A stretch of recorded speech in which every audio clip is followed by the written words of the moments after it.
On a cold, windless night, the guillotine stood tall in the town square of Baskerville, its blade gleaming under the gray sky.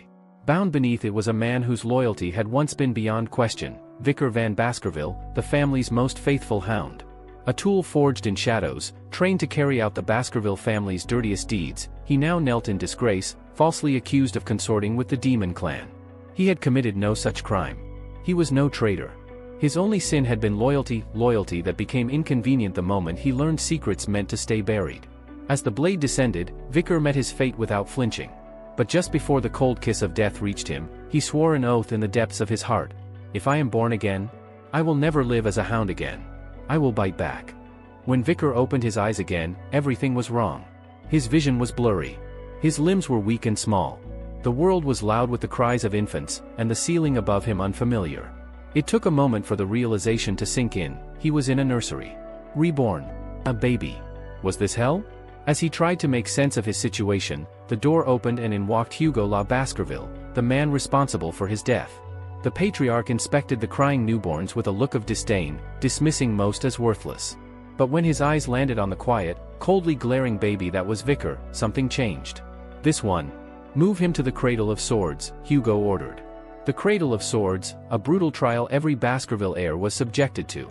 It was said that only those with strong will and potential survived. Hugo must have seen something in Vicar's eyes. Perhaps he sensed the hatred. Vicar, even in his infant body, recognized Hugo. Rage burned inside him like a cursed fire. The man who framed him. The man who executed him. The man he would one day destroy. The Cradle of Swords was a maze, a spiraling helix of blades meant to test newborns for strength and potential. Beyond it lay the river Styx, a legendary current said to temper the flesh into steel. But only a few could absorb its power. It chose the first and the strongest. In his past life, Vicar had failed this trial. Ousted by his half-siblings, he was denied the river's blessing. But this time, he was determined to be the first. He would monopolize the power of the Styx. With trembling limbs, he crawled through the labyrinth, blades nicking his skin and painting the floor with infant blood. At last, he plunged into the cold embrace of the river. Pain exploded through his tiny body as the enchanted water seeped into his wounds and bones. Outside, attendants screamed for him to come out. He'll die in there. Hugo simply laughed. Let the greedy pup drown if he wants.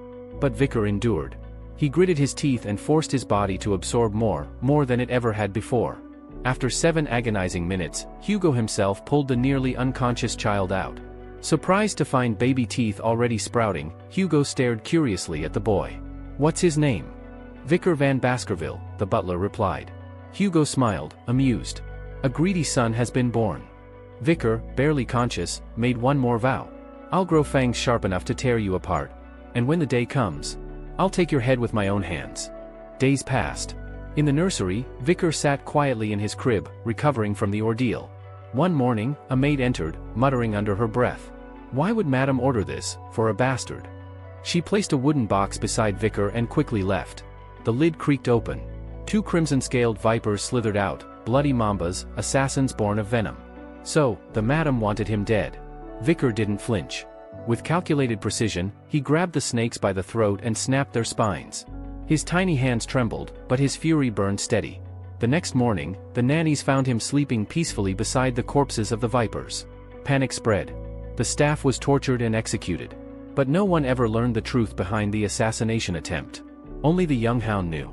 8 years later, Vicar had grown into a quiet yet terrifyingly intelligent boy. In swordsmanship class, the instructor lectured about the 4 levels of mastery: beginner, expert, graduate, and finally, swordmaster, the level Hugo had attained. Vicar paid little attention. He was lost in thought, calculating how long it would take to kill the man who ruined his life. The teacher noticed his distraction and smiled inwardly. This child, who had once endured 7 minutes in the Styx and killed 2 vipers in infancy, was a prodigy. A monster in the making.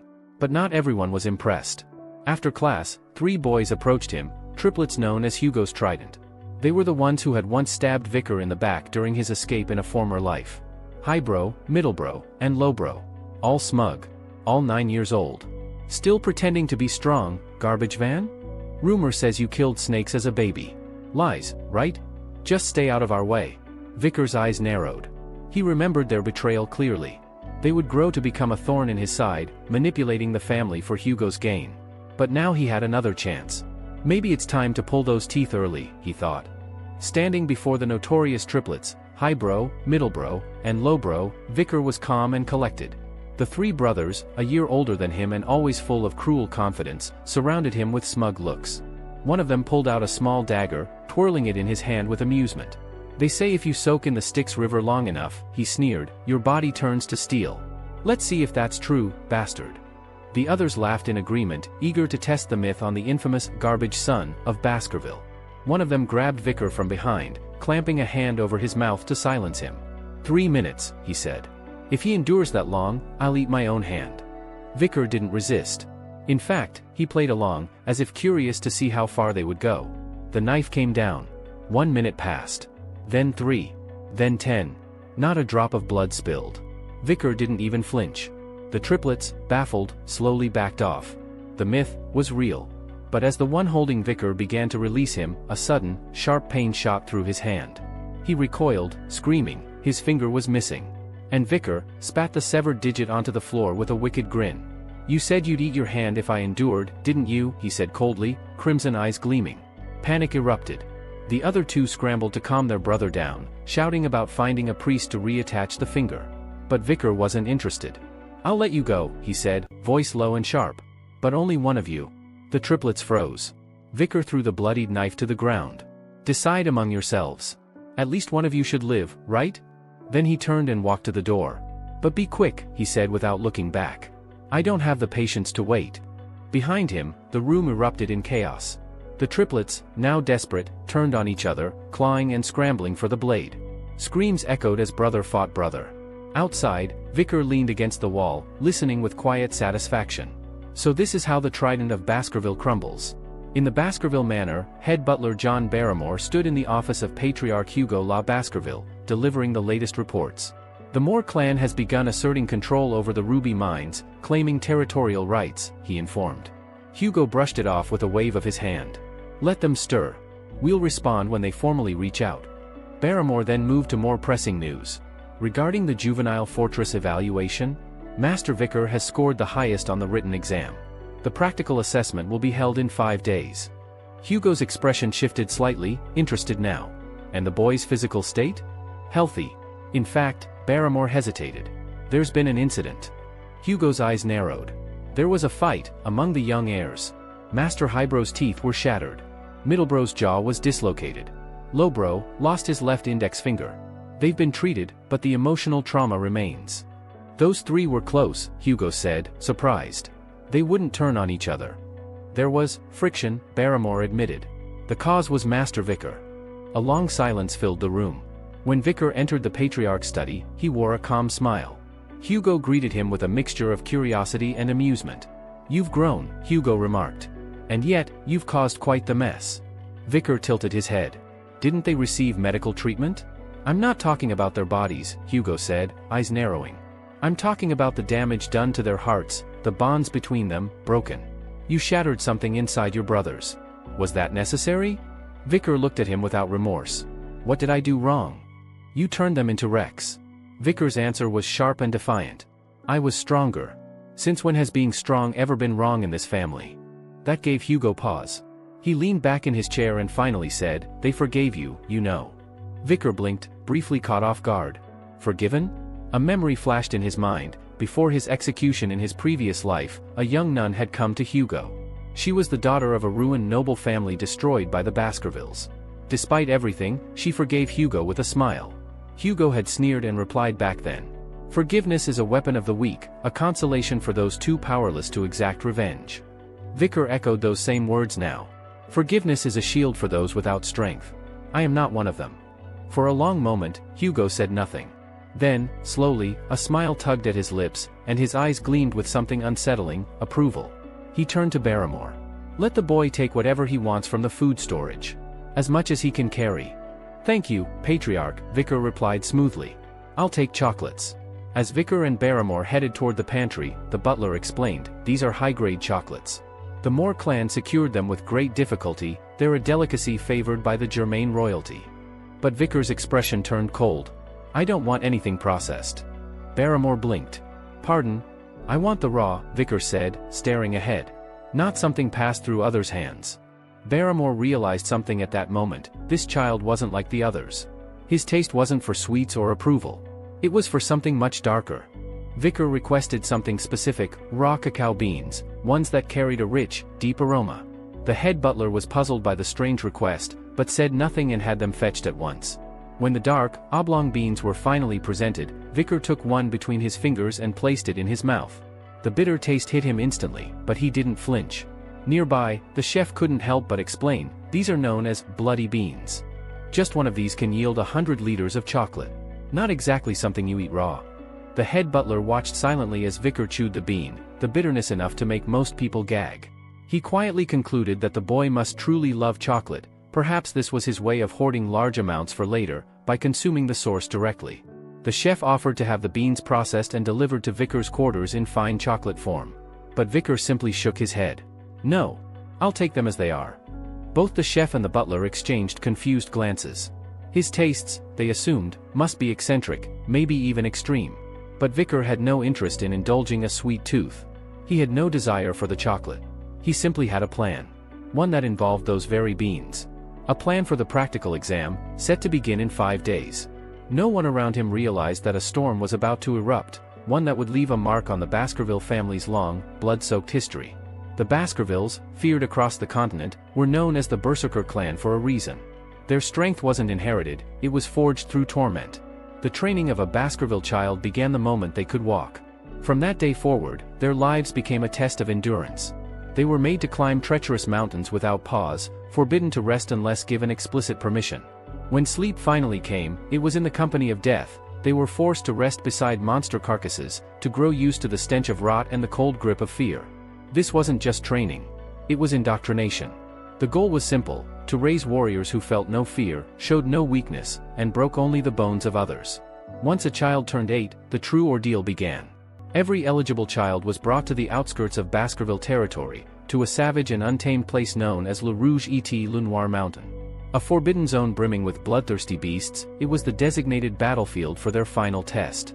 That day, the young hounds stood gathered before their instructor, the infamous shadow dog, Pava van Baskerville. Cloaked in darkness, with eyes that seemed to see straight through flesh, Pava laid down the rules with a voice as cold as the mountain winds. "Your task is survival. You will be abandoned here for 1 month. Within that time, hunt monsters. Survive. And prove yourselves." He then outlined the scoring system. 10 points just for making it through alive. 30 points if they survived without any lasting injuries. 50 points if they defeated other participants and remained standing. 70 points for slaying a large monster and living to tell the tale. And if someone managed all of the above, they'd earn 90 points. "There are number 100 points, Pava stated sharply. "A swordsman who seeks perfection will die the moment arrogance clouds his blade." He then gestured to the badges each of them wore. "If you steal a badge from someone else, you'll earn bonus points. But if you die, you receive nothing." His voice turned colder. "And do not venture outside the restricted zone. That mountain holds things even the elders fear. Keep within the mapped area where monsters have been subdued. You are not yet strong enough to face what lies beyond." Unseen by the children, the mountain had already been seeded with shadow dogs, elite assassins who would monitor and secretly grade the young heirs during their trial. Among the crowd, many young Baskervilles glanced toward Vicar, whispering to one another. Tales of his early feats had spread like wildfire: a child who survived 7 minutes in the Styx River, who killed 2 vipers with his bare hands as an infant, and who shattered the unity of Hugo's infamous triplet sons. But while others gossiped and stared, Vicar stood silent. His eyes scanned the dense, looming woods of the Le Rouge et Le Noir mountain. He had been here before. In his previous life, this mountain was where many of his peers had either risen or been buried. It was where betrayals were born, and blood soaked the soil long before the month was over. Now, he was returning with a mind sharper than any blade, and a handful of cacao beans that no one suspected could be used for anything other than sweets. This time, he wouldn't just survive. He'd dominate. As the bell rang, signaling the start of the exam, the mountain erupted into chaos. The young heirs of the Baskerville clan scattered like wolves in a forest, each one racing to claim a strategic position before the others could. Some had carefully planned their routes in advance, aiming to revisit the spots from the previous year's test. Others, unsure of their own strength, tailed the more confident participants, hoping to seize their advantage once they were vulnerable. The triplets, standing near Vicar, were visibly shaken. Beads of sweat clung to their brows, their usual bravado dissolved into nervous muttering. They couldn't agree on a single plan, each one wanting to lead, each one craving glory. Their bickering only made them look weaker. Watching from the shadows, the instructor, Pava van Baskerville, the clan's legendary shadow dog, narrowed his eyes. While fighting was encouraged to gauge survival instinct and skill, killing was frowned upon. Anyone who crossed that line would see their points slashed. Pava and his fellow shadow watchers had a difficult mission: observe the test, grade the participants, and prevent unnecessary bloodshed. One shadow dog had been tasked with keeping an eye on Vicar, the bastard son who had drawn more attention than any other. As he trailed the boy, he noticed something odd. Vicar wasn't heading into battle like the others. Instead, he was slipping into a forbidden zone at the far edge of the examination field. The shadow agent's curiosity piqued. Was this the famed prodigy who'd made waves since infancy? Vicar stopped beneath a massive tree, surveying the area with calm precision. He tested the softness of the earth, considered the canopy above, then nodded to himself. It would make an ideal temporary base. While the other participants rushed to hunt and clash, Vicar calmly began gathering sticks, crafting tools, and practicing sword motions with a wooden branch. Later that day, he laid under the tree and drifted into sleep. The hidden observer grew restless. Hours passed, and Vicar hadn't so much as drawn a weapon in combat. The shadow began to doubt the boy's reputation. Was this just another clever slacker hoping to hide his way to survival? Disappointed, the shadow finally left to find someone more active. The moment his presence faded, Vicar's lips curled into a grin. At last, he whispered to himself, "I can finally work." He tossed a few raw cacao beans, bloody beans, into the fire, savoring the familiar, bitter scent as they burned. The warmth of the fire, the solitude, the scent of roasted beans, it reminded him of a simpler time during his first life, back when he'd camped with comrades, not enemies. His preparations were complete. It was time to hunt. Days later, he ventured deeper into the off-limits territory. Every step triggered memories. He'd been here once before, many years ago, during a recon mission. It was quiet. Too quiet. Then came the stench of scorched wood, burnt roots, charred grass, and singed bark. He spotted the unmistakable sign, a blackened clump of dung still smoldering. A particular kind of beast left those behind. A hellhound. The ground trembled. Flames lit the edges of the forest. A towering hound emerged, its jaws crackling with sulfuric flame, its eyes glowing with infernal fury. It stood 3 meters tall, coated in soot and shadow. This wasn't just any monster. It was a B+ ranked nightmare. A beast whose flames devoured flesh and bone until nothing remained. Vicar's breath caught in his throat. He had faced one of these before, when he was 18. Back then, he barely lived to tell the tale. But now, he was only 8. There was no way to fight it directly. But he didn't need to. As the creature roared and lunged, Vicar sidestepped at the last second. One weakness of hellhounds, they could only charge in straight lines. Their bodies were too rigid to turn quickly. Next, Vicar dropped a flask of water at his feet. Another known flaw, they wouldn't cross even shallow water. The hound, slowed by the barrier, looped wide in frustration. Time bought. Opportunity made. And then, the killing move.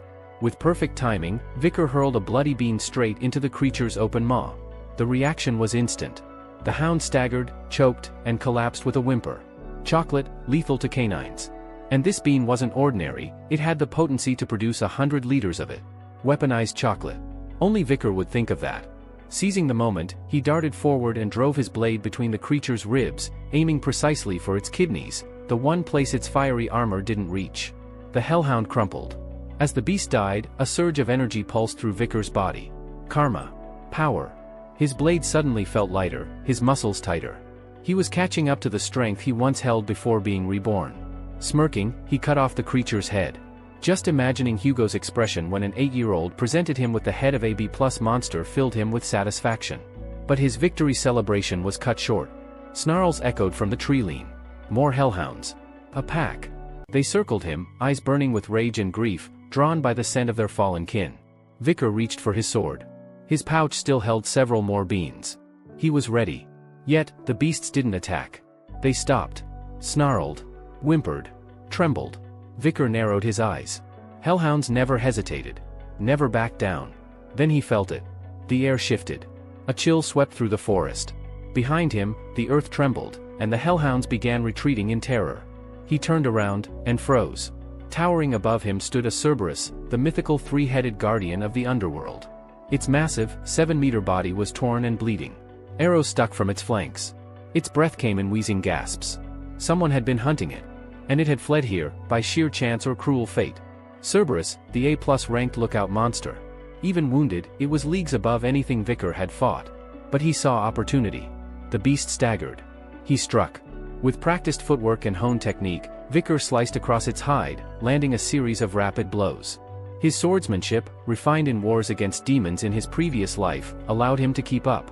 Even injured, Cerberus was formidable, but this wasn't the Vicar of old. This was a reborn warrior, with knowledge no child should possess.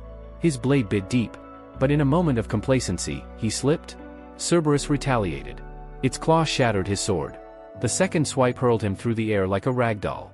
He crashed into a tree with a sickening crack, blood pouring from his mouth. He lay still, body broken. Pain burned through his left arm. For a horrifying moment, he thought it had been torn off, but it was still there. Barely. The blessing of the Styx River had spared him from dismemberment. But it couldn't protect him forever. Cerberus loomed again. Vicar, bruised and bleeding, knew he couldn't take another hit. Not without dying. So he did the only thing a hunter could do when faced with death: he ran. He sprinted through the forest, branches tearing at his skin, his heart thundering in his ears. He needed a way out. A miracle. Then he saw it. An old, rusted iron fence, half buried in the earth. If he could make it past the barrier, he'd cross out of the restricted zone, where the shadows watched and help might reach him. It wasn't victory. But it was survival. Vicar pushed his exhausted body forward, his breath ragged, lungs burning, but he didn't stop. Driven by a surge of adrenaline and sheer will, he sprinted with everything he had, tearing through the thick underbrush. Just as the towering Cerberus lunged from behind, jaws gaping wide with murderous intent, Vicar dove through a jagged iron gate. His chest heaved with relief. The iron barrier marked the boundary of the restricted zone. But he knew this wasn't over. He hadn't escaped death just yet. He needed to reach the refuge he'd prepared in secret before this mission even began. Every movement was calculated, every step carrying the weight of survival. Vicar scanned the dark woods frantically, his instincts sharp. His heart thumped in his ears, not from exertion alone, but from the looming presence behind him. Then he saw it, the hidden trap. A pit, cleverly disguised with fallen leaves and branches. Without a moment's hesitation, Vicar darted forward. Cerberus lunged again, only to miss by inches, as Vicar rolled aside. The beast's massive weight sent it plummeting into the concealed pit, where a dense thicket of wooden spears awaited. Vicar rose to his feet, a grim smile flickering across his face. His foresight had saved him. The spears hadn't been ordinary. Before the trial even began, he had carefully coated their tips with an extract made from bloody beans, a deadly substance poisonous to canine monsters. It was the same bean that could produce over 100 liters of chocolate but also acted as a potent toxin for creatures like Cerberus. Vicar had come prepared for a war, not a game. Cerberus, trapped in the pit, snarled and writhed, white foam dripping from its fanged mouths as the toxin took effect. But Vicar wasn't done. He gripped a hand-carved wooden spear, its tip far more sinister than the rest. This one bore the fang of a bloody mamba, a rare, deadly snake whose venom paralyzed after precisely 7 steps. Vicar had preserved the fang since childhood, waiting for a moment just like this. With careful aim, he hurled the spear directly into the beast's side. Cerberus growled and began dragging its enormous frame out of the pit, advancing toward him. 1 step. 2. 3. Vicar stood still, his eyes locked. 4. 5. 6. 7. Then, collapse. The 3-headed hound crumpled to the forest floor with a low, dying moan. Its limbs twitched once. Then silence. Vicar exhaled sharply, releasing a breath he didn't know he'd been holding. He cautiously approached the fallen monster. The energy radiating from its massive corpse pulsed in the air, then flowed into him, thick and overwhelming like a tide. Experience. Karma. Strength. It filled his body to the brim. He had done it. A beast ranked A+, one of the continent's most feared gatekeeper monsters, lay dead at his feet, killed by a single child. But now, a new problem arose: what to do with the body? The Cerberus's corpse was massive, undeniable evidence of Vicar's incredible feat, but how would he move it? How would he prove it? Perhaps the guardian knight who had once seen him preparing the spears might serve as a witness. The thought lingered only briefly. Because something else began to claw at his attention. Cerberus was a gatekeeper. Which meant it had been guarding something. A dungeon. His heartbeat spiked again, this time not from fear, but anticipation. Dungeons were ancient vaults of monsters, magic, and treasure. And this one, hidden deep within forbidden territory, might be untouched. But before exploring, Vicar needed a way to keep the other monsters at bay. Without hesitation, he scooped up some of the Cerberus's dung, foul, steaming, and putrid, and smeared it onto his clothes and skin. Disgusting, yes. But the scent would act as a repellent to minor beasts. It was a survival tactic he'd learned long ago.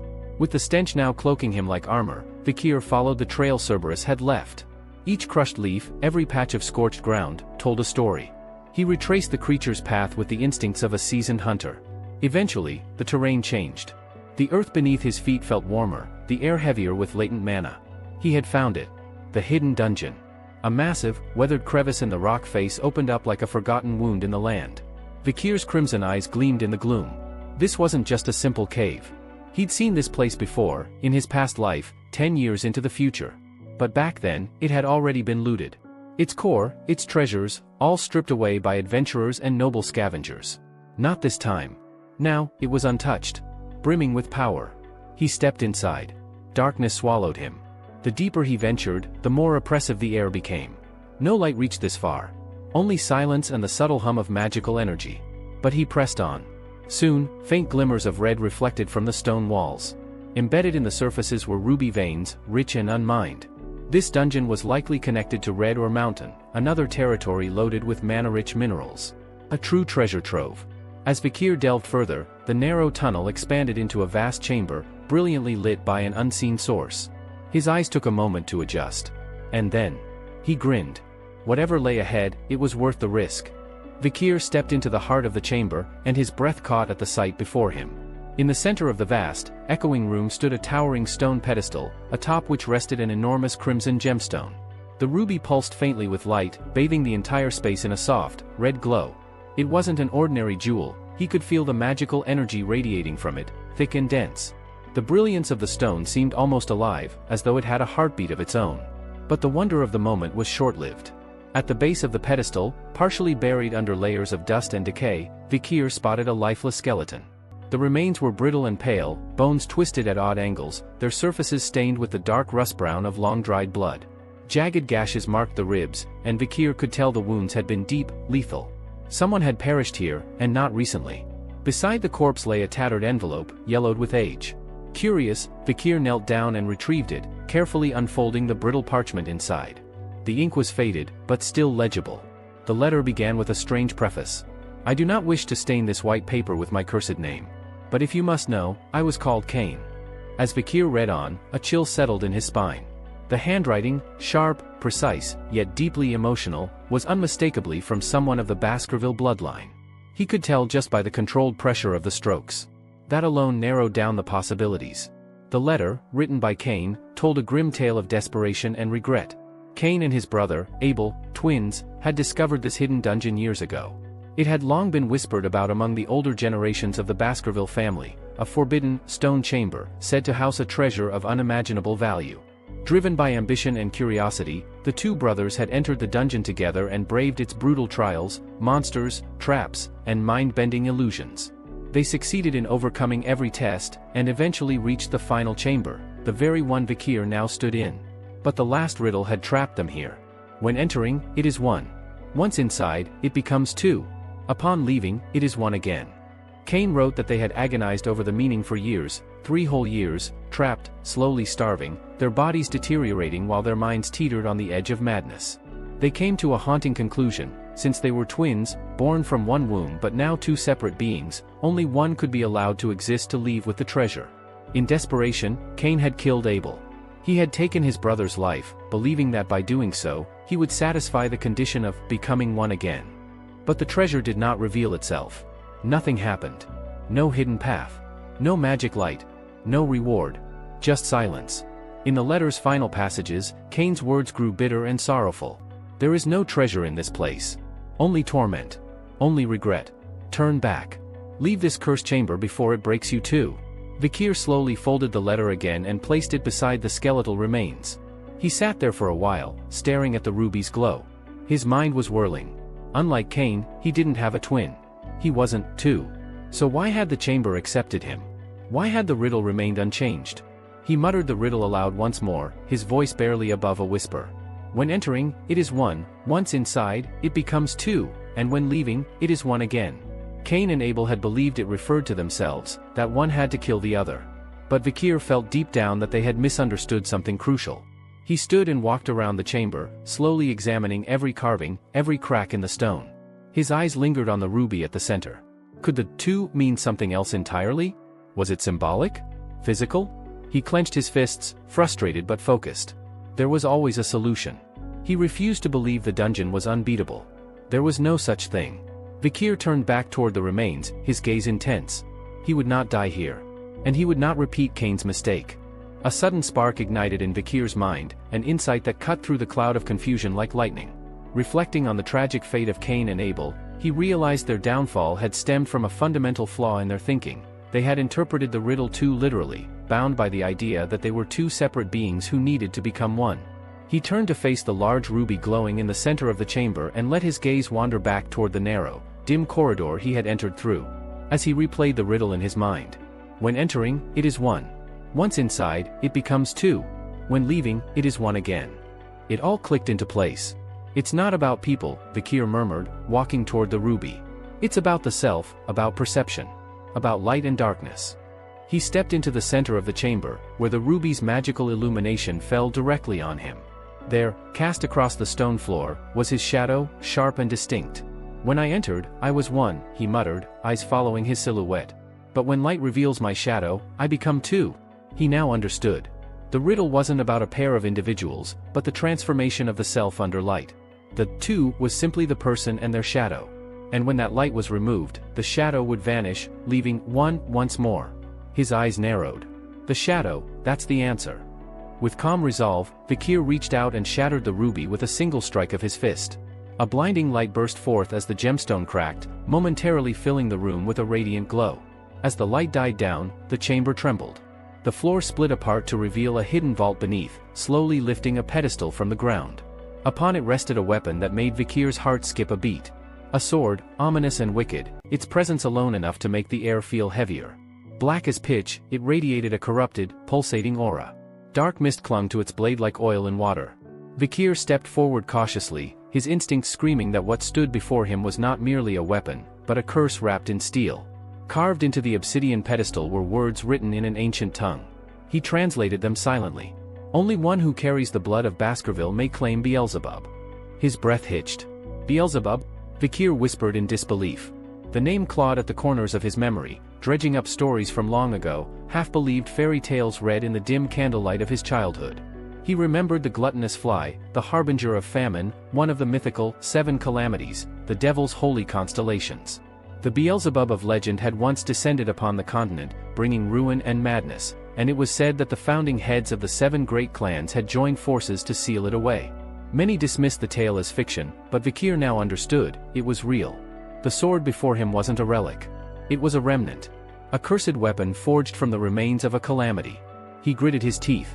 This was taken by the demon clans in my last life, and used to slaughter thousands of humans on the battlefield. The thought of that history repeating itself made his blood boil. Vikir grasped the hilt. At first, nothing happened. Then, like a coiling snake, something cold and vile slithered up his arm. He gasped, eyes widening as dark energy surged into his palm. The sword melted into black vapor and vanished, only to reappear seconds later, fused with his very body. A black pattern spread across his arm like branded veins. When he extended his hand, the sword emerged instantly from within his flesh, like it had always belonged there. The power that coursed through him was intoxicating. Beelzebub was no ordinary blade, it was alive. And it had chosen him. Vikir stared at it in awe.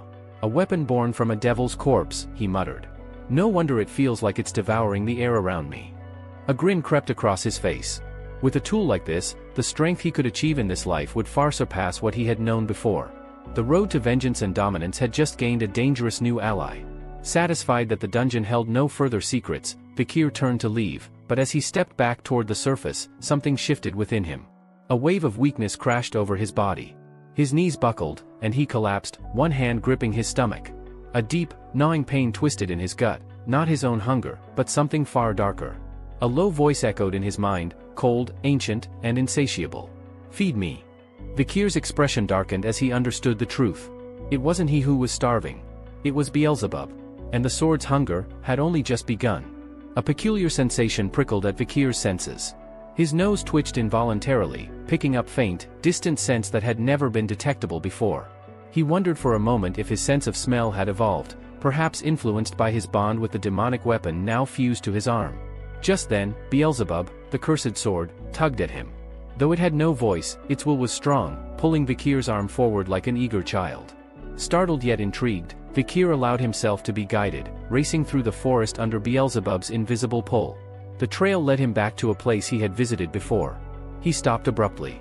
There, lying cold and still, was the body of the hellhound he had slain earlier. Vikir's eyes narrowed in curiosity. Beelzebub began to hum softly, a low vibration traveling up his arm.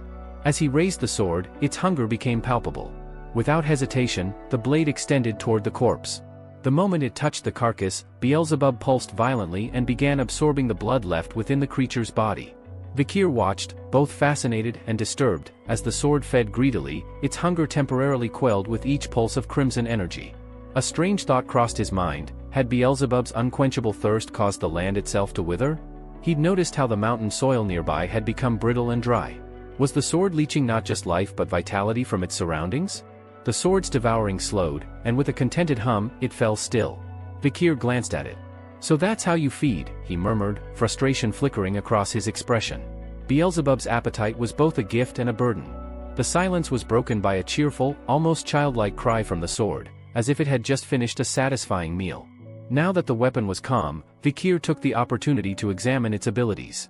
He looked at the 3 dark slots embedded into the blade's spine, each one gradually glowing as it filled. The sword's innate skill, glutton of flies, allowed it to absorb the abilities of enemies it killed. A terrifying gift in the hands of a skilled warrior. Though it could absorb endlessly, only 3 abilities could be equipped at once. Vikir checked the first slot. It now held Hemorrhage, Hellhound, B+, a brutal skill that allowed the sword to continually drain an enemy's blood through even the smallest of cuts. Impressive, Vikir muttered. His eyes shifted to the corpse of the Cerberus nearby.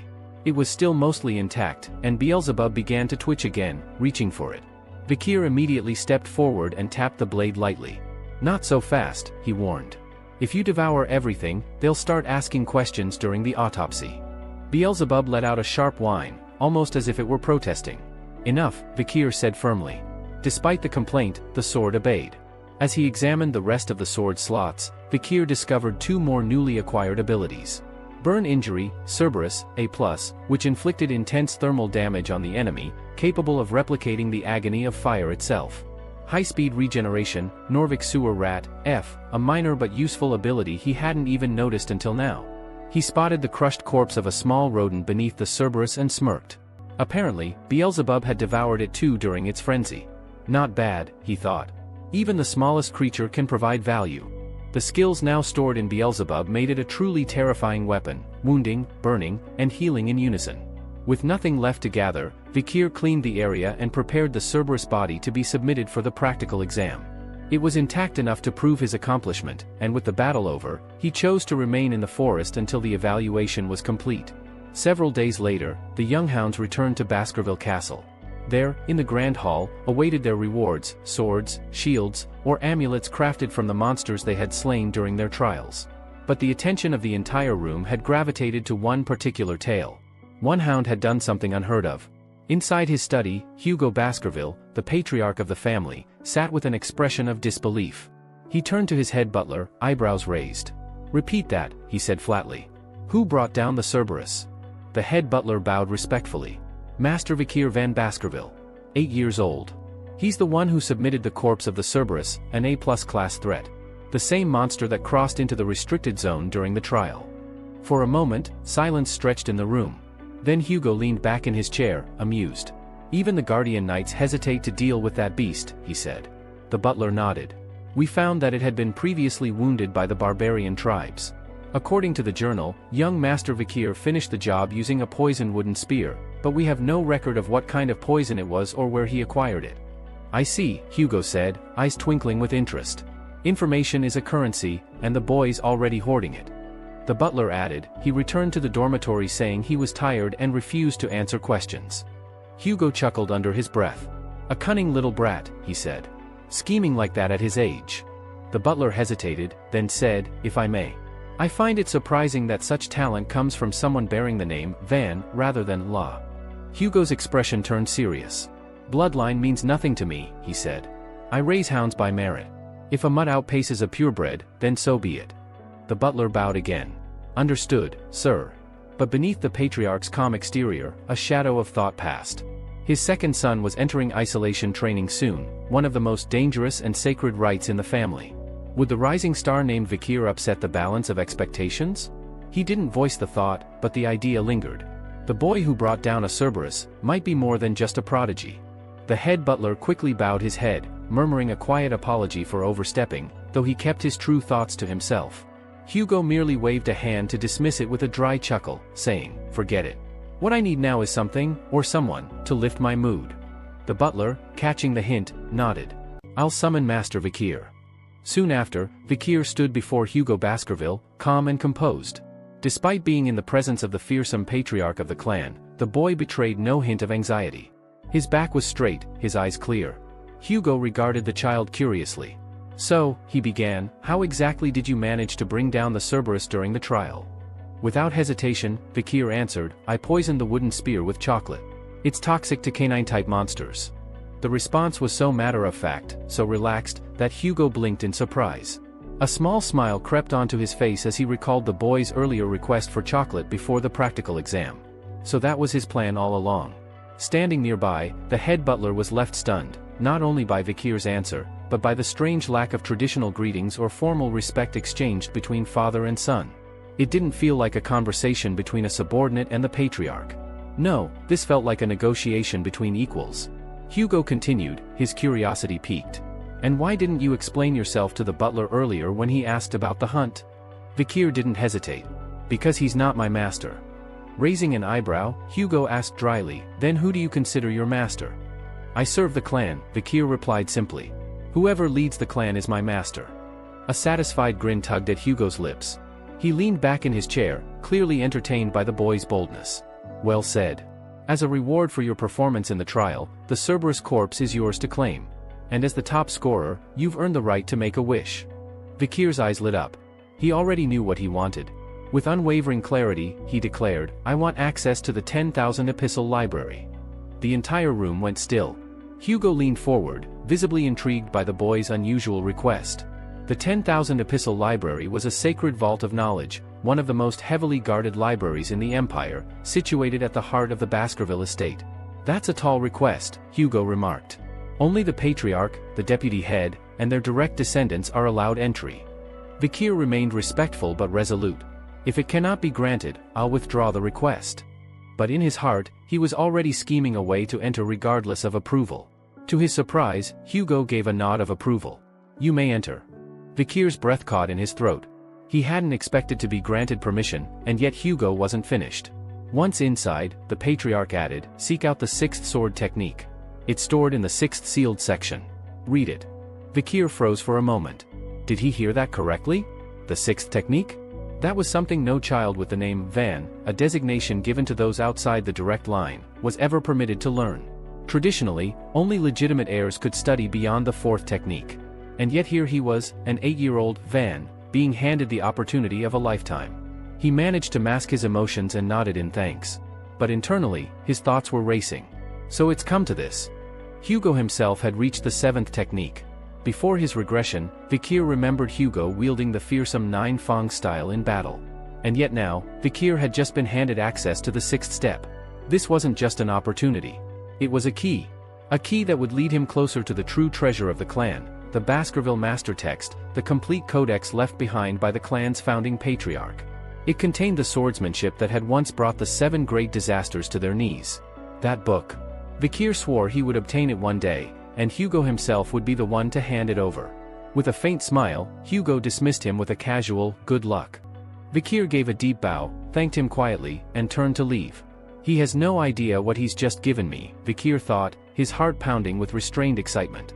But I'll make it count.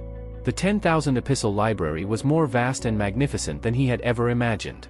It was like a maze of ancient wisdom, floor upon floor lined with forgotten knowledge. As he explored, his fingers trailed across the spines of ancient books. He read their titles aloud under his breath. Severing incisors. Grinding molars. Piercing canines. Snaggletooth that embeds twice. Wisdom fang that bends. Each of these was a technique, parts of the legendary Baskerville sword style that he had once craved to learn in his previous life. But no matter how much mana you had, or how talented you were, those with the Van title had always been barred from studying anything beyond the 4th level. It was a safeguard, one meant to keep the lower hounds loyal, unable to turn their blades against the family's true leaders. But now? Now he had been invited past that threshold. Eventually, he reached a secluded section, where a single book rested under heavy iron chains. A thick lock was bolted across its middle, as if daring someone to try opening it. He stared at it. This must be it. The 6th sword technique. Carefully, he unlocked the mechanism and opened the cover. Vikir's eyes narrowed. Of course Hugo allowed this. He probably thinks a child, an illegitimate child at that, won't be able to absorb it all in a single day. But Vikir wasn't just any child. Before his regression, he had devoured the theory behind the first 4 techniques until he could recite them backward. He had even dissected the structure of the 5th. He wasn't starting from scratch. As he read the 6th technique, the gears in his mind began to turn rapidly. And then, he saw it. A realization dawned. A connection formed. The hidden intent behind the swordplay, the gap between movement and intent, began to click into place. And Vikir smiled. He had come farther than anyone expected. And this time, he would go farther still. After channeling his aura into the 4th tooth, Vikir had made a critical mistake. He didn't cut off the flow of mana at the right moment. That small oversight might have been the reason he was unable to form the 5th tooth. The Baskerville sword style was unique in its structure. Each stage of mastery was represented by a growing number of fangs, 1 for the first technique, 2 for the second, and so on. With every progression, the user would manifest a crimson sword energy that sharpened both their weapon and their resolve. Despite being granted unprecedented access to the 6th technique, Vikir wasn't particularly interested in studying it at that moment.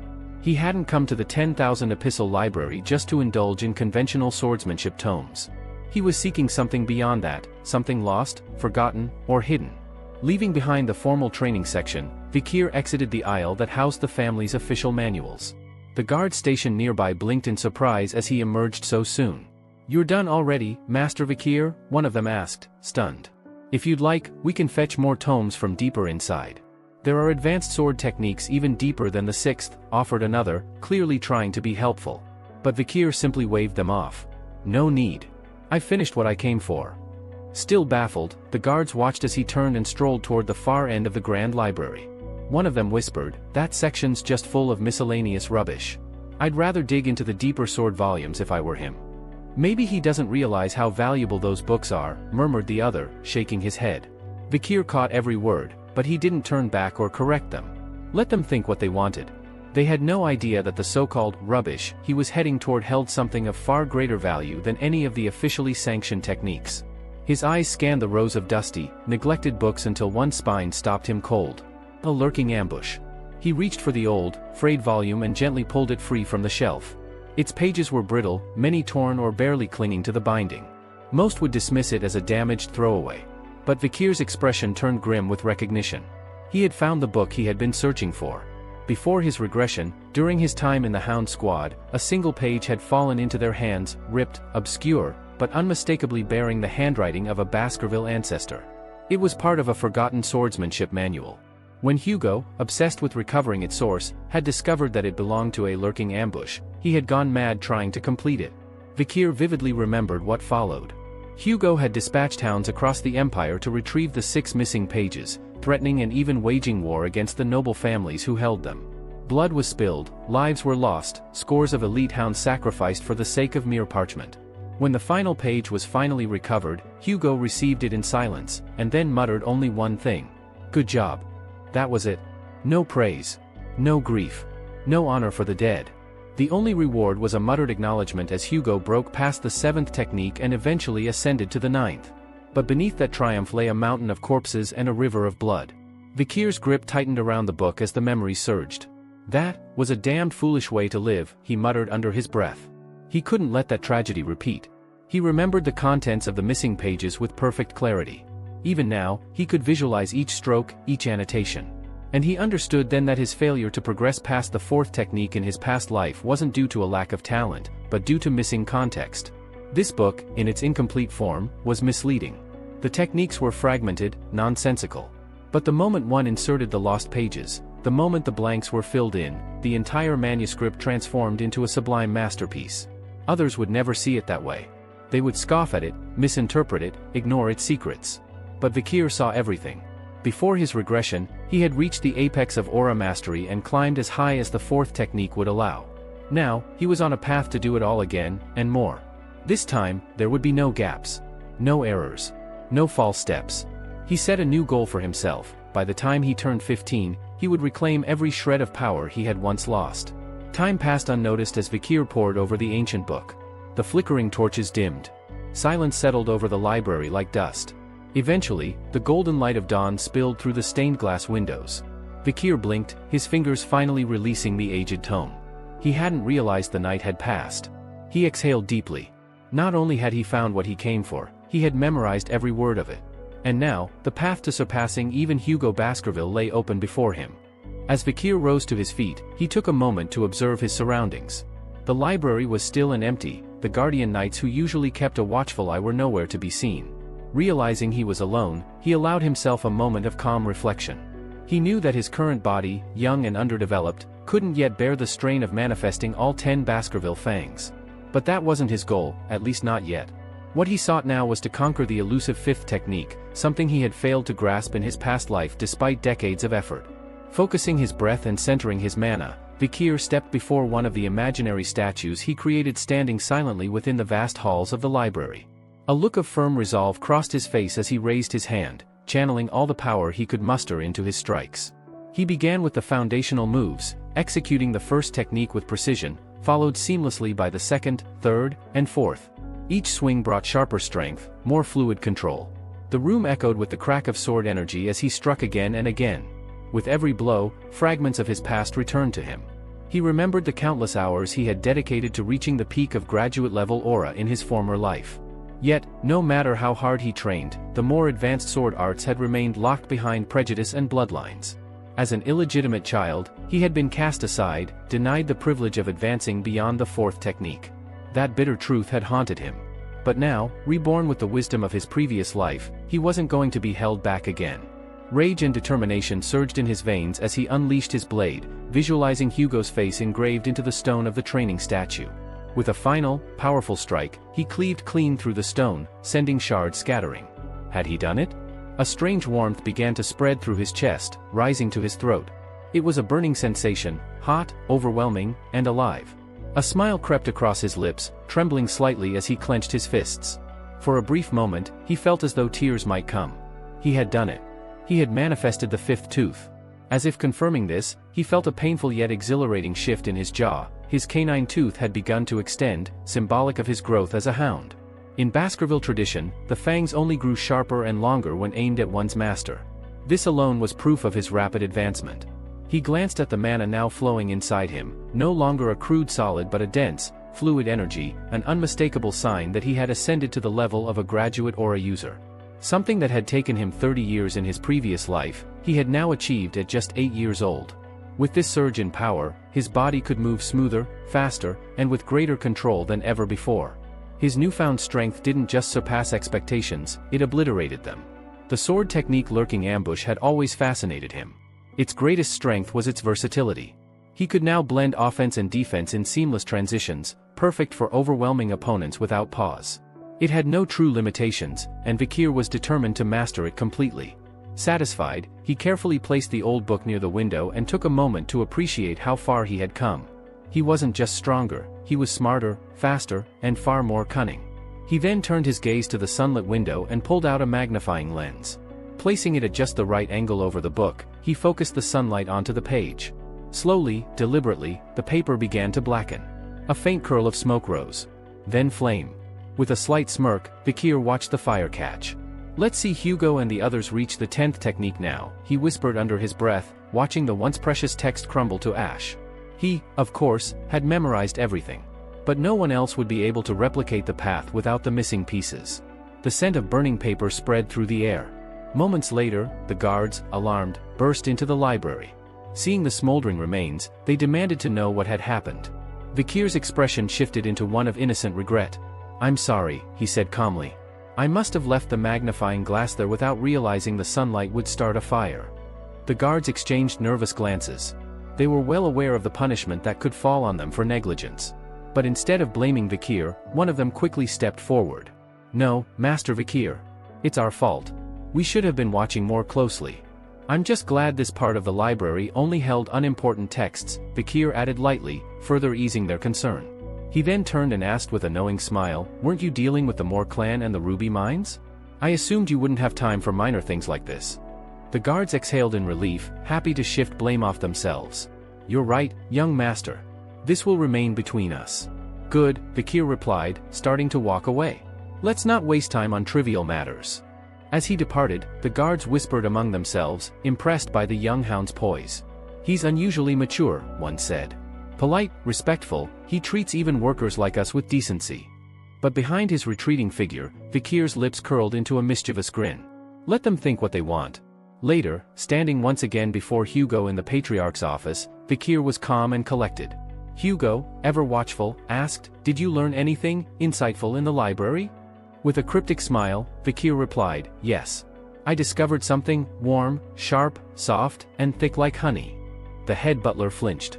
Hugo narrowed his eyes, his expression frozen. Aura. Only those who had awakened aura could describe it with such clarity. While most children train tirelessly for years and still failed to reach that point by the age of 15, this child, this illegitimate boy, was suggesting he had done it at 8. Impossible. Hugo laughed it off uneasily, refusing to believe it. "Then why don't you show your father what you've learned?" he asked, hiding his interest behind a mask of amusement. Vikir stepped forward with a polite nod. His face calm. His mind already several steps ahead. Vikir gave a calm nod when asked if he was ready, his face unreadable. Soon after, he was led into a wide, Colosseum-style arena, where rows of young hounds sat watching curiously. In the center of the circular field, Vikir stood alone, a sword gripped firmly in his hand. At the edge of the stands, the head butler leaned over to Hugo, lowering his voice. "How do you plan to test him, my lord?" Hugo didn't even glance at him. "I've prepared a proper opponent, a hungry one. Let's see what he's learned." The head butler blinked. "You're releasing a monster?" With a faint smile, Hugo replied, "A lively one. Let's make this interesting." A heavy gate creaked open in front of Vikir, and a group of guards led in a chained beast. It was an orc, massive, muscular, its green skin stretched over bulging arms, its tusks glinting under the sunlight. The creature growled, its wild eyes scanning the arena as if measuring each onlooker. The audience erupted in hushed murmurs. Some of the young hounds exchanged startled looks. "Isn't that too much for a kid? Is he really fighting that alone? They'll have to step in before it gets ugly, right?" The tension in the Colosseum grew, but Vikir remained unmoved, his posture relaxed, his expression cool. Hugo raised his hand. The chains were unfastened. With a thunderous roar, the orc lunged at Vikir like a charging bull. Dust flew, and the ground trembled under its weight. But Vikir didn't flinch. He waited, judging the distance, calculating the angle, and in a flash, he moved. One clean swing. A severed arm hit the ground. The Colosseum went silent. Even the orc froze for a heartbeat, staring in confusion at the bloody stump where its arm had been. Before it could react, Vikir spun again, slashing down with flawless precision. Its leg came off. The beast howled in agony, toppling to the ground. The audience could barely process what they just witnessed. Gasps broke out. Eyes widened in disbelief. Whispers filled the air. How had an 8-year-old moved with such speed? Such decisiveness? And yet, Vikir looked almost bored as he analyzed his handiwork. He knew what was happening. The orc was panicking, not just from pain, but because it couldn't regenerate. Its C-rank healing abilities were being overwhelmed by the B-class hemorrhaging effect of the Hellhound ability embedded in Vikir's sword. Even the most resilient creatures couldn't recover from that kind of internal bleeding. From his elevated seat, Hugo observed everything in silence. His expression remained unreadable, his gaze sharp. Vikir met his father's eyes. He knew what Hugo was truly waiting for. So, without a word, Vikir activated what he had been hiding. His sword began to shimmer.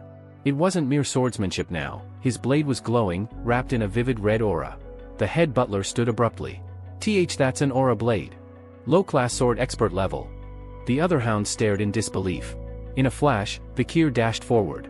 The fallen orc, struggling to rise, didn't stand a chance. A single strike. Its head rolled across the floor. The arena was still.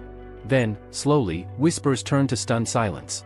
The young spectators were frozen, their jaws slack. He used aura. He's only 8. Even the head butler, normally composed, turned to Hugo, voice trembling with awe. "My lord, we've just witnessed the emergence of a once-in-a-century genius."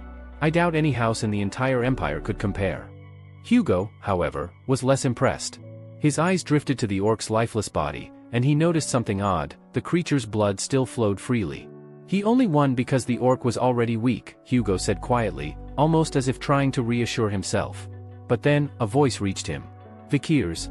With the same calm tone he always used, Vikir turned to face his father and asked, "Is there anything stronger?" The Colosseum stirred again. The hounds were stunned once more. He was asking for another opponent? A stronger one? They couldn't believe what they were hearing. But for Vikir, this wasn't about arrogance. He had a clear purpose. He wanted Hugo to acknowledge him. He wanted everyone to see the difference in him. And most of all, he wanted to prove that he no longer stood beneath anyone. Not even his father. Vikir had his reasons for wanting to face a tougher opponent. He wasn't just seeking thrills, he was after recognition. Deep down, he hoped that by exceeding expectations before a crowd, especially in front of Hugo, he might finally be granted some form of independence, perhaps being dispatched far away or enrolled into an academy. Anything that would sever the constant scrutiny.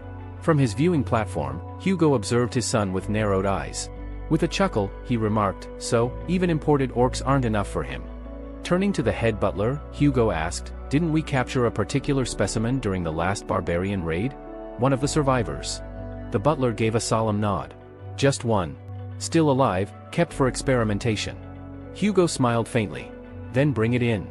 The murmur of the crowd grew as armored guards began dragging something colossal into the arena. Chains clinked against the stone floor as a towering troll, nearly twice Vikir's height, entered the Colosseum. Its gray skin was rough like stone, its eyes glinting with dull hostility. The crowd collectively held its breath. Standing calmly in the center, Vikir turned to Hugo. "May I begin?" Hugo raised a hand. The signal was clear. With a savage snarl, the troll broke free from its restraints. It charged with brutal force, swinging a massive arm meant to crush. But Vikir shifted slightly, just enough. The blow missed him by a hair's breadth. The troll roared in frustration, throwing punch after punch. Vikir weaved through the attacks with ease. His movement was fluid, almost graceful, never hurried. He was reading the troll's rhythm, learning its habits. The audience, mostly comprised of young hounds, began to grow restless. They whispered amongst themselves. Why isn't he attacking? He had a perfect chance to strike just now. But Hugo's sharp eyes gleamed. Trolls regenerate. A non-fatal wound is meaningless. He's planning something. Indeed, Vikir was watching and waiting, weighing every option. He knew he could end the fight in a single blow if he wanted. But that would raise questions. It had to seem natural, believable. He couldn't afford to reveal everything. Not yet. Then, the moment came.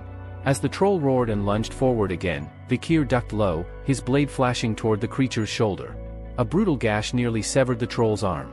Gasps echoed throughout the Colosseum. But the wound began to seal.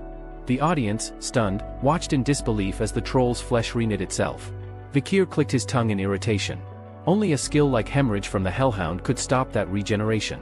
But using it openly would give away too much. Still, the fight was dragging. From the observation deck, Hugo called out, "That's enough. Don't push it further." But Vikir didn't look back. "I'm close," he replied. "If I can't end it with the next strike, I'll stop." The troll snarled, furious and relentless, charging once more. Vikir remained still, calculating. He had made up his mind. This wasn't just about winning, it was about staging a breakthrough. Showing what appeared to be a sudden evolution in battle, an epiphany earned through pressure. A bright red glow enveloped his blade as he focused his aura. With a single, clean swing, his sword met the troll's neck. The giant's head flew clean off. The Colosseum froze in silence. Even the seasoned head butler stared in awe. The second technique? At this age? It's impossible. Only prodigies at the age of 18 ever managed to reach the second of the Baskerville sword techniques. But there Vikir stood, expression calm, innocence glowing in his eyes. "I did it," he said, grinning with satisfaction. Hugo, meanwhile, was struck dumb. A week later, Vikir sat alone in the family's dining hall, staring at an unappetizing bowl of meat porridge. He picked at the meal absent-mindedly. No one sat near him. That didn't surprise him. Within the Baskerville clan, power dictated everything. Now that he had proven himself capable of felling monsters beyond his years, the others regarded him with wary distance. Even Hugo, it seemed, hadn't yet recovered from the shock of what his son had shown. Vikir reflected on the information he had allowed others to see so far, his mastery of the second Baskerville technique and in mid-rank sword aura. But the truth ran deeper. He was, in reality, already a low-tier graduate swordsman, someone who had barely begun drawing the fifth tooth of Baskerville swordsmanship. And with the regenerative ability he'd absorbed from the troll, rated C+, his physical recovery had shot through the roof. He'd also noticed another side effect. He was eating more.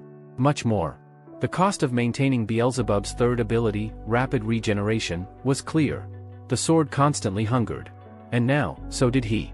As he stirred the tasteless porridge, deep in thought, three familiar figures approached him from behind. The triplets. Vikir tensed, frowning slightly. He really wasn't in the mood to deal with them again. Choosing to ignore them, Vikir returned his attention to his meal, continuing to eat without acknowledging the triplets hovering nearby. But instead of pestering him, the three unexpectedly blurted out their reason for approaching, telling him how incredible they thought he was for taking down both the Cerberus and the troll. The sudden praise caught Vikir off guard. So much so that he choked on his spoonful of porridge, coughing and spluttering in surprise. The triplets quickly leaned forward in concern, asking if he was all right. But Vikir narrowed his eyes, his instincts kicking in. In a family like Baskerville's, compliments often hid daggers. He suspected there was some hidden scheme or manipulation behind their sudden flattery. Maybe they were trying out some sort of sycophantic trick, or using subtle psychological tactics to gain favor. He briefly considered knocking some sense into them, but before any plan could be set in motion, a familiar and authoritative voice called his name. Vikir turned to find Barrymore, the head butler, standing behind him. "What brings you here?" Vikir asked, straightening up slightly. "The Patriarch wishes to see you," Barrymore replied with a firm but respectful tone. "At once." In the Baskerville Patriarch's private chamber, Hugo sat behind his grand desk, composed and impassive as the heavy door creaked open. A man stepped through and offered a courteous bow. It was Adolphe Morgue, the acting patriarch of the Morgue family. "It's been some time," Adolphe greeted. "Indeed," Hugo replied with the formality of a man sizing up an opponent more than welcoming a guest. Adolphe smiled diplomatically. "I hope this year's joint training concludes without any complications." Hugo let out a soft scoff. "It always does." Adolphe, however, wasn't ready to let things slide so easily. "Let's not forget the incident from last year, when both our sides suffered injuries. A child from each family ended up hospitalized." Hugo waved the concern away with a flick of his hand. "Flesh wounds. The Morguers tend to overreact." Adolphe's smile thinned. "Perhaps. But nobility raises children differently. We value dignity as much as discipline." Once, the two families had stood in harmony, Baskerville with their ironclad swordsmanship, and Morgue with their ancient magical heritage. Under the late Emperor's decree that the sword and the spell must never be at odds, both clans had been compelled to cooperate through annual joint training for their children aged 8 to 15. But that fragile peace fractured when a ruby mine was discovered along their disputed borders. The ensuing quarrels turned violent, with blood spilled and accusations hurled. Though the Emperor's command still forced them to maintain their alliance publicly, behind closed doors, the clans simmered with tension. "I've come in my brother's stead," Adolphe added smoothly. "Only to ensure things run smoothly this time." "Of course," Hugo said dryly. Then, Adolphe changed the subject. "I've heard intriguing news from your side. That a prodigy has emerged among the Baskervilles, a once-in-a-century talent. The Empire itself seems to be buzzing with the tale of this child." Hugo raised a brow, but his voice betrayed no excitement. "Exaggeration. The boy's capable, but let's not get carried away." Adolphe noted the rare glimmer of pride in Hugo's tone and smirked knowingly. "Well, Baskerville may not be the only house with a rare talent," Adolphe said, waving toward the doors. "Camus, come in." A red-haired girl entered with a confident stride and curious eyes. Adolphe gestured toward her. "This is Camus, daughter of my sister Respigny." Turning to her, Adolphe said, "Why don't you greet the Patriarch?" But rather than bowing or speaking formally, Camus pointed an accusatory finger at Hugo and declared, "You're the one who stole our ruby mine. Give it back?" The room went deathly silent. Hugo's gaze darkened, and he slowly turned to Adolphe. "Did she just call me a thief?" Adolphe, visibly caught off guard, tried to intervene. "I never." Camus cut in. "You did. An hour and 42 minutes ago, just before we stepped off the carriage, you said the annoying chin-bearded thief stole our mine. You were talking about him." Adolphe's expression tightened. "That's not what I said." But Camus was unwavering. "You definitely said it." Trying to control his temper, Hugo replied icily, "I don't need parenting advice on how you raise your children." Camus remained unfazed. "I can't even do proper magical research without my rubies." Adolphe tried to calm her down. "Camus, enough." But Hugo had had enough himself. His tone grew colder. I see the morgues don't teach etiquette to their next generation. Adolphe crossed his arms. And what do you plan to do about it, Baskerville? Threaten an 8-year-old? You'd go that far? Hugo froze. His pride wouldn't allow him to rise to that bait. But the tension in the room crackled. Then, a new voice spoke. Maybe the morgue should start teaching their children not to covet what doesn't belong to them. All heads turned as Vikir entered, calm and sharp-eyed, escorted by Barrymore. Adolphe blinked in surprise. So this is the one they're calling the Baskerville supernova? But his thought was interrupted. Camus, who had been seated beside her uncle only moments earlier, had vanished. She had already marched across the room, eyes narrowed and full of fire, standing face to face with Vikir. What did you just say to me? She demanded. Camus, Adolphe called out sternly, trying to rein her in before she went too far. But the red-haired girl either didn't hear or didn't care. Her glare was locked on Vikir, her little fists clenched and eyes ablaze. Vikir, on the other hand, wasn't flustered. He calmly studied the girl standing before him, his gaze assessing, not as a child, but as a tactician. Camus Morgue, could this really be her, he thought. Though still young, Vikir knew her name carried weight. In the future, she would be known across the empire as the Morgue's scarlet prodigy, praised as the Flame Empress. Rumors would one day tell of her setting fire to a legion of monsters and raiders at the foot of the La Rue Mountains, forging a border of flame and ash with nothing but her spells and her fury. She would be hailed for her unparalleled magical prowess and bewitching charisma, manipulating politics even within the imperial court itself. People would call her the fire goddess of dominion. But all of that was yet to come. Right now, she was still just a hot-headed, loudmouthed child. Camus stomped toward him and jabbed a finger in his direction. Why are you acting like the ruby mine belongs to you? Her tone was accusatory, indignant. Vikir remained perfectly composed. Because throwing tantrums doesn't make a claim true. That only infuriated Camus more. Without warning, she began chanting a spell. Everyone in the room tensed up, expecting an offensive blast. But instead of an attack, a glistening structure formed between her hands. A sculpture of pure ice emerged in the air, a model of the mountain range, carefully shaped with magical precision. Even Vikir, prepared for combat, blinked in mild surprise. Instead of firing a spell, she was about to present her argument visually. She gestured to the crystalline terrain she had conjured, tapping a spot with her finger. This is the entrance to the mine, clearly within Morgue territory. Then she pointed deeper into the model. But the mineral vein travels underground into Baskerville land, creating the disputed zone. Camus raised her chin with pride. We call it the Joint Security Area. While the entrance is ours, the Baskervilles deny our access to what lies beneath, despite us offering to pay rent. Hugo frowned, his fingers drumming the arm of his chair. Rent, he muttered, clearly unimpressed. Adolphe looked rather pleased with Camus' presentation, but Hugo's mood soured quickly. Your people offered a handful of copper coins for land that's worth gold, Hugo said dismissively. And expected us to cheer while you mined it dry? Vikir then added casually, rubies are valuable, for magic. Not for us. But don't expect us to be naive enough to let others profit off our soil. Camus frowned. If you don't want the rubies, then why not accept the rent? Isn't it better than letting the mine sit unused? Vikir gave her a knowing look. We don't care about the rubies. What we care about is keeping people like you out. His voice was calm, but the implication was sharp. Camus stared at him, frustrated. You can't just claim something because it's underground. It still belongs to us. And yet, here we are, Vikir said with a smirk. To prove her point, Camus moved her hand across the sculpture, placing it firmly over the portion that represented Baskerville territory. If this is Morgue land, she challenged, then this arm is mine. Before anyone could react, Vikir caught her wrist mid-motion. His grip was firm, but not harsh. Still, it made her freeze. That arm, he said softly, with a faint grin, is on our land. Camus' cheeks turned a shade redder than her hair. What are you even saying? Vikir leaned slightly forward. You're the one who said your arm's part of Morgue land. But it's over here now, which makes it mine. Her eyes widened. What? Then came the grin. Not the amused, teasing kind, but the slow, unsettling curl of lips that sent a chill down everyone's spine. He reached behind his back and, without warning, drew a small dagger from its sheath. The room fell into stunned silence. Camus flinched. Adolphe's hand instinctively moved to his side. Even the head butler took a wary step forward.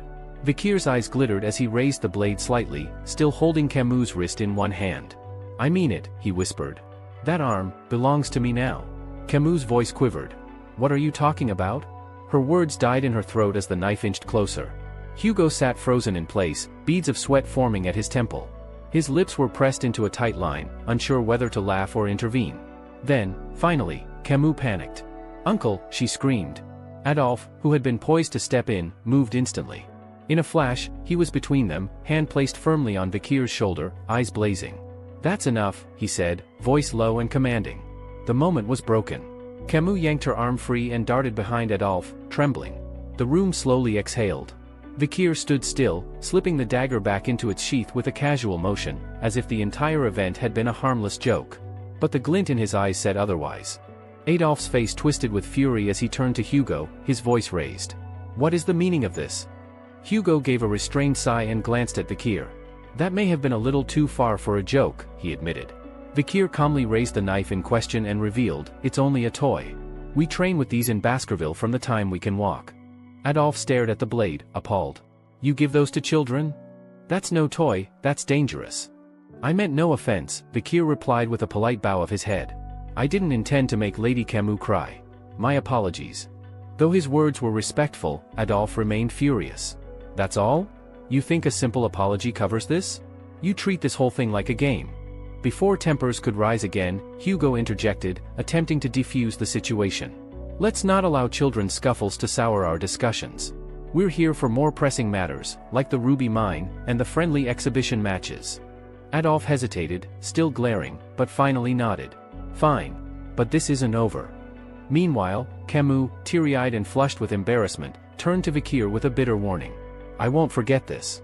Vikir only gave a faint, knowing smile, unbothered and unreadable. Soon after, the much-anticipated day of the friendly duels arrived.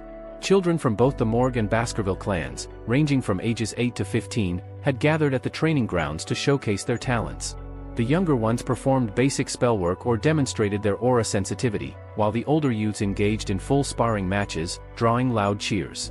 But this year, all eyes were glued to one duel, the match between two prodigies, Camus Morgue, the flame-haired genius mage, and Vikir van Baskerville, the rising mystery from the Sword clan. Standing across from each other in the center of the dueling field, Camus addressed Vikir with an icy tone. "Be ready. I don't go easy once I start." Without hesitation, she began weaving mana into her fingertips. The audience gasped as 4 distinct spells began forming at once, each pulsing with raw magical force. "Is she casting quad spells?" someone whispered in awe. "She's 8, right? That's unheard of," another murmured, captivated. The 4 spells erupted in unison, hurling fire, ice, lightning, and wind at Vikir from different directions. But Vikir was already moving, weaving effortlessly between the elements with a relaxed pace, as if it were a mere dance. As the dust settled, he glanced at her with a faint shrug. "If I were you, I'd stop trying to impress the crowd with fireworks and just focus on one spell you can actually finish." Camus bristled. "As if a sword-wielding musclehead like you would understand magic." With a sneer, she cast a sand wall spell between them, a towering structure of earth erupting to block his view.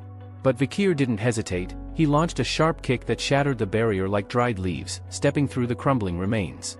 "Such sharp words," he remarked dryly. Camus flinched at his strength. Was this, from dipping in the river Styx, she wondered. Before she could react, he moved. In the blink of an eye, he was right in front of her, finger raised. Her eyes widened in panic, she had no time to shield herself. Flick.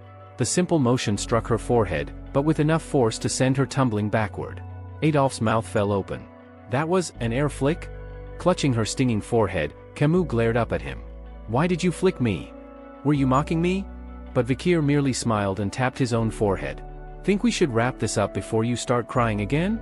Tears welled in her eyes, but she clenched her fists and stood again. "I'm not done yet." This time, she raised 2 hands and conjured not 1, but 2 sand walls. "Let's see you punch through this." Vikir tilted his head and considered going around them, but then changed his mind. With a single punch, he drove his fist through both barriers, smashing a clean hole through the center. Camus stood stunned. And then came his next move. Raising a hand in the shape of a flick, Vikir asked with a smirk, "Tell me, whose arm is this, crossing the boundary?" Without waiting for her to answer, he delivered another flick straight to her forehead, even sharper than the last. The force dropped her to the ground, where she let out a pained growl, rubbing her head. Still, she didn't give up. She hurled spells, desperate and furious, but Vikir slipped past them like a shadow, never once retaliating. "Dealing with children really is more exhausting than I expected," he mused. He glanced at her and sighed. "I could snap her neck in less than a second, but then I'd have a diplomatic incident on my hands. Not worth it. Just then, from the corner of his eye, he noticed two other children dueling in a neighboring arena. One was a spellcaster, the other a swordsman, and the latter was cutting through spells with his blade, countering magic in real time. Vikir narrowed his eyes with interest. Now this might be worth watching. And useful too. He turned his focus away from the fuming Camus, ready to let the others deal with her while he laid the groundwork for his next move. As Vikir shifted his attention to the other contestants in the arena, his eyes locked onto a remarkable sight, a young swordsman expertly slicing through a mage's spell mid-air. The display caught Vikir's interest. That technique, he could be useful for my plan, he mused, carefully analyzing the swordsman's timing and footwork. Meanwhile, behind him, Camus was growing more agitated by the second. Her spells continued to miss their mark, and she couldn't fathom why none of her attacks were landing. "Stop running, coward! Fight me properly," she shouted, her voice trembling with both fury and frustration. As the duel intensified, Vikir noticed the same mage from earlier charging up another powerful spell, this time behind him. Sensing the opportunity, Vikir turned to Camus and said in a calm voice, "You should put up a defensive spell, now." Camus blinked in confusion. "What are you talking about?" But before she could finish her thought, she saw the glowing glyphs forming behind Vikir. Her eyes widened. "Wait!" From the sidelines, Adolf gasped as he pieced together what Vikir was doing. That boy, he used the mage's spell to trap her. A moment later, a fiery explosion erupted in the arena, engulfing the dueling ground in smoke and flames. Shocked gasps spread through the audience. The blast was immense, covering everything in a blanket of smoke and heat. In the chaos, Camus barely managed to activate a defensive ward in time. The magic shield saved her from burns, but the intense heat had scorched her clothes, leaving her shaken and humiliated. Her cheeks turned red, not from the heat, but from embarrassment. The thought of everyone seeing her in that state nearly brought tears to her eyes. When the smoke finally began to clear, she saw a familiar silhouette approach her through the haze. It was Vikir. He stopped in front of her, his jacket in hand. Wordlessly, he draped it over her shoulders. Camus stared up at him, stunned. "Why are you helping me?" she asked, her voice barely a whisper. "Aren't we enemies?" "You looked cold," Vikir replied plainly, as if it were the most obvious thing in the world. "You'll be exposed if you give me your coat," she protested, clutching the fabric close. "I don't mind," he said without hesitation. The sheer sincerity of his gesture made her chest tighten with confusion. She didn't understand why her heart was racing, nor why the person she had resented moments ago was now making her feel safe. She looked down and noticed a thin trail of blood running from his arm. "You're hurt," she exclaimed. Vikir glanced at the wound in surprise. The cut was shallow, but the fact that he had been scratched at all, despite his body being reinforced by the river Styx, was alarming. So that swordsman's blade had a lingering aura. Interesting, he thought. As the last of the dust settled, both of them were revealed to the audience. Camus sat on the ground, wrapped in Vikir's jacket. Vikir stood beside her, shirtless, his toned torso earning astonished murmurs from the crowd. His well-developed muscles and calm demeanor had a striking effect on everyone present. Adolf, watching from the sidelines, let out a sigh of relief upon confirming his niece was unharmed. However, the audience was torn. Camus might have taken more damage, but it was Vikir who was bleeding. Determining a clear winner was impossible. And yet, it wasn't just the spectators who were mesmerized. Camus kept stealing glances at the boy who had both flicked her forehead and saved her dignity. Her eyes lingered on him longer than she intended, a pink hue coloring her cheeks. She couldn't make sense of the emotion stirring inside her. Later that evening, Vikir and Hugo walked together down a quiet corridor lit by flickering torches. "So," Hugo asked, his arms crossed. "How was your match with the morgue girl?" "It was informative," Vikir replied with a thoughtful nod. "I've figured out the purpose behind this event." Hugo chuckled, then added, "A duel with a mage is far different from clashing swords. Why didn't you finish her off when you had the chance?" Vikir hesitated before answering. "I wasn't sure how to go all out against a lady." Hugo narrowed his eyes. "Compassion during a fight will only get you hurt. That scratch, let it be your lesson." Vikir blinked, startled by the concern in his father's voice. Hugo had always been distant, even cruel. Rumors around the clan claimed he'd changed after losing his first wife and daughter, but Vikir had no memories of a softer version of Hugo. Unexpectedly, Hugo changed the subject. "What do you think we should do about the ruby mines?" Vikir's expression turned serious. "We should hand over control." Hugo stopped walking. "Explain." "The Baskerville's primary objective is territorial expansion. The area around the mines is crawling with monsters and barbarian tribes," Vikir reasoned. If we allow the Moors to oversee the mines, we can use them as a buffer. They'll take the brunt of the losses while we continue pushing outward. A long silence followed before Hugo smirked. That's almost exactly what I had in mind. He laid a heavy hand on Vikir's head and added, "You're beginning to think like a Baskerville." Hugo elaborated further. "Once the Moors set up their operations at the mine, we'll start stirring the monsters and barbarians in that direction. If all goes as planned, their blood will soak the land before we even lift a finger. And once that happens, the Moors will never dare look into our territory again." Vikir didn't respond. He only nodded, a cool fire gleaming in his eyes. While Hugo praised Vikir's strategic thinking, Vikir himself remained unfazed. It wasn't surprising to him, after all, this was originally Hugo's idea. He had merely mirrored a plan he had executed in his past life under Hugo's direct command. Turning slightly, Vikir voiced another suggestion: they should monitor the Morg clan's movements closely. But Hugo casually dismissed the concern, assuring Vikir that the number of scouts had already been increased and every movement within the Ruby Mine region was under constant watch. As they walked together through the corridor, a familiar voice echoed from behind, "Adolphe Morg." Both father and son turned toward the approaching figure. Adolphe, composed but serious, requested a word before his departure. They moved into a quiet chamber nearby, sitting down across from each other, and Hugo wasted no time. "What brings you back again, Adolphe?" Adolphe folded his hands and began with diplomacy. He wished to resolve the tension surrounding the ruby mines in a civil manner and insisted that the mining fees were merely one among many proposals. Then, with a calm smile, he added, "Perhaps we could consider a more lasting bond between our families, a marriage alliance." As Adolphe explained, Camus sat quietly to the side, but her cheeks betrayed her feelings with a visible blush, especially whenever her gaze drifted toward Vikir. Hugo raised a brow and inquired which children Adolphe had in mind for this arrangement. Adolphe responded without hesitation. "Your house's youngest son, and my niece, Camus Morg. She's beautiful, brilliant, and lacks for nothing. A rare gem, fitting for your clan." Hugo, however, appeared skeptical. "You're suggesting this, despite a 17-year age gap? My eldest son is 25. Adolphe waved it off with a chuckle. "What 17 years in a noble marriage? Age is not the issue, it's lineage and compatibility." Before Hugo could respond, Camus spoke up with conviction. "I refuse to marry anyone weaker than my mother. And I won't accept someone who could be mistaken for my uncle." The room fell into stunned silence. Adolphe attempted to reason with her, stating that if she clung to such impossible standards, she'd likely grow old alone. Hugo, showing signs of irritation, added, "This isn't a market stall where you pick and choose." But Camus crossed her arms confidently. "I'm not playing games." As she spoke, her face reddened again, and this time both patriarchs noticed where her eyes had wandered. Straight to Vikir. Adolphe's expression darkened. His thoughts turned sour, and he cursed internally. Out of all the men in the Empire, she chooses him? A Van, not even a Law? Just a secondary bloodline. Rage simmered beneath his composed expression. Meanwhile, Hugo exhaled through his nose and decided to cut through the tension.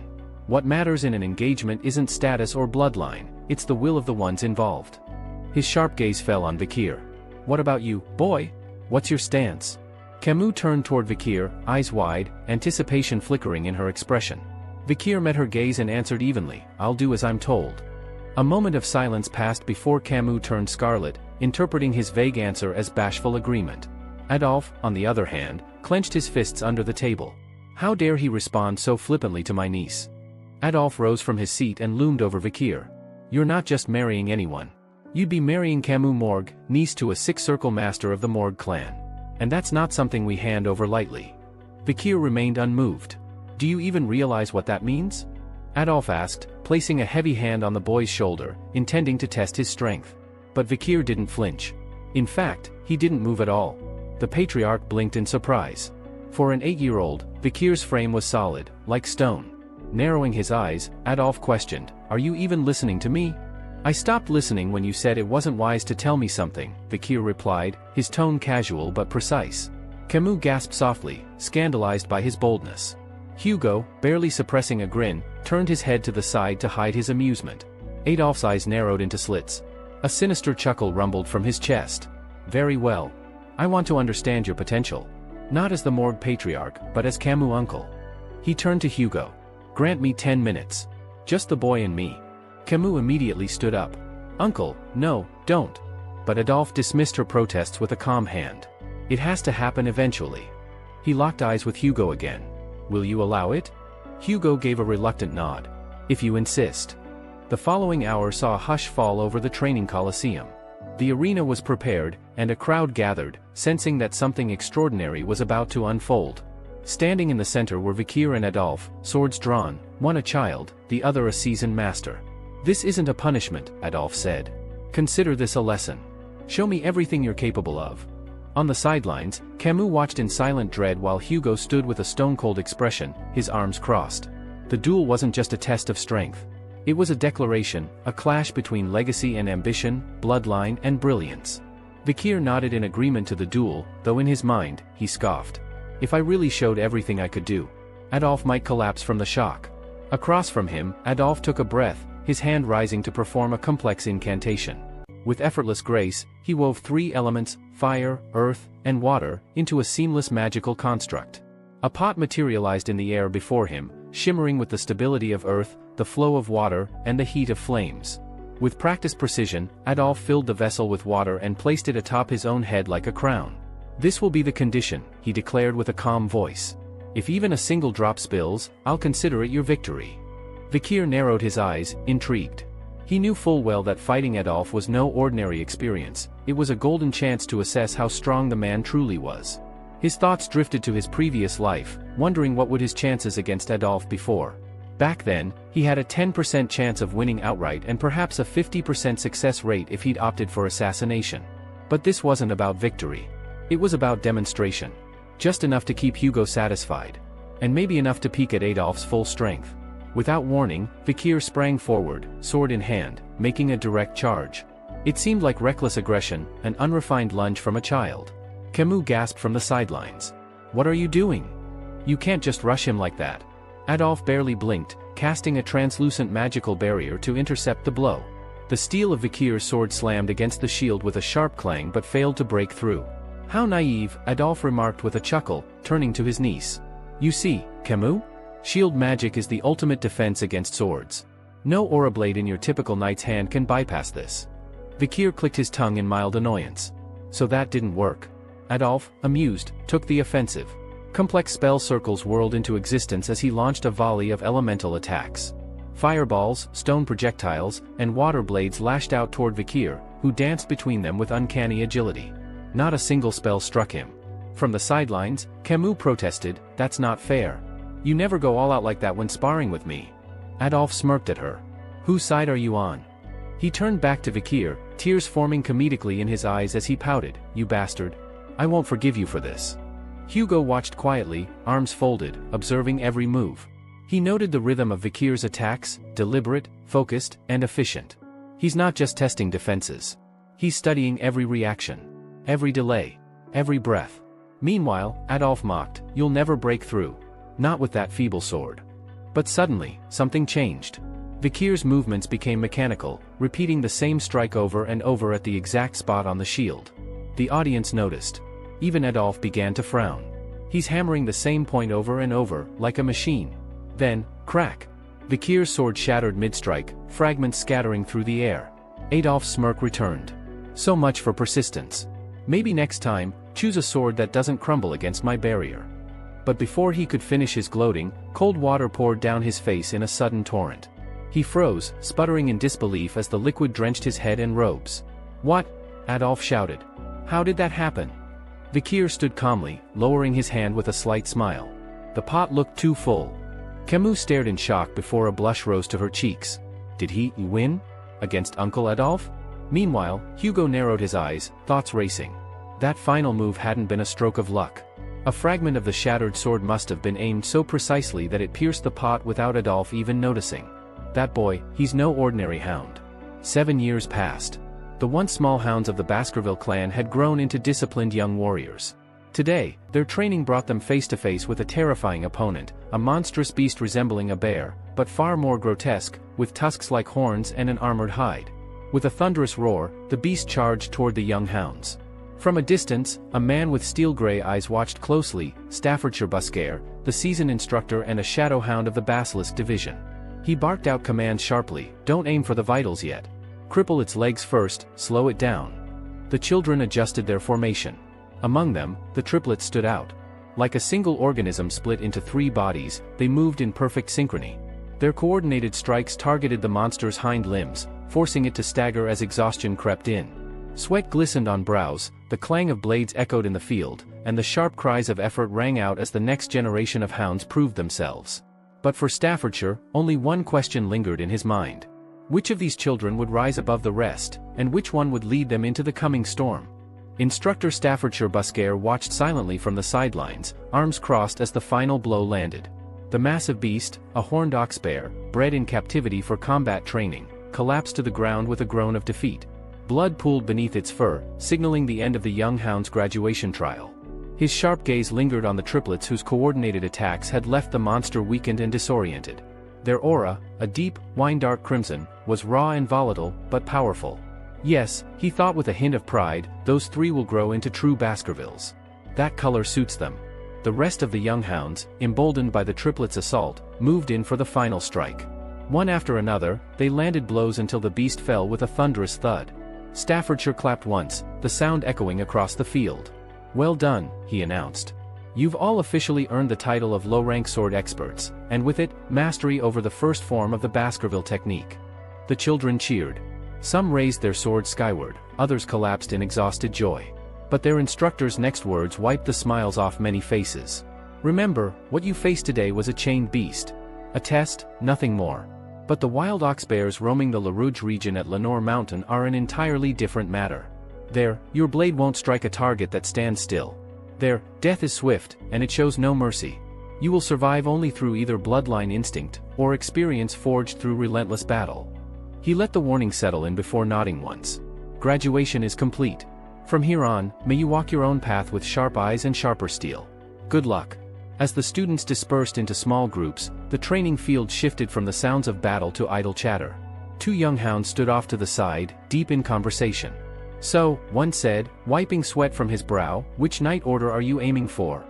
"I'm thinking Wolfhound," his friend replied. "Or maybe Rottweiler. Pitbull's not bad either." The Baskerville clan boasted 7 elite knight orders, each named after a breed of dog.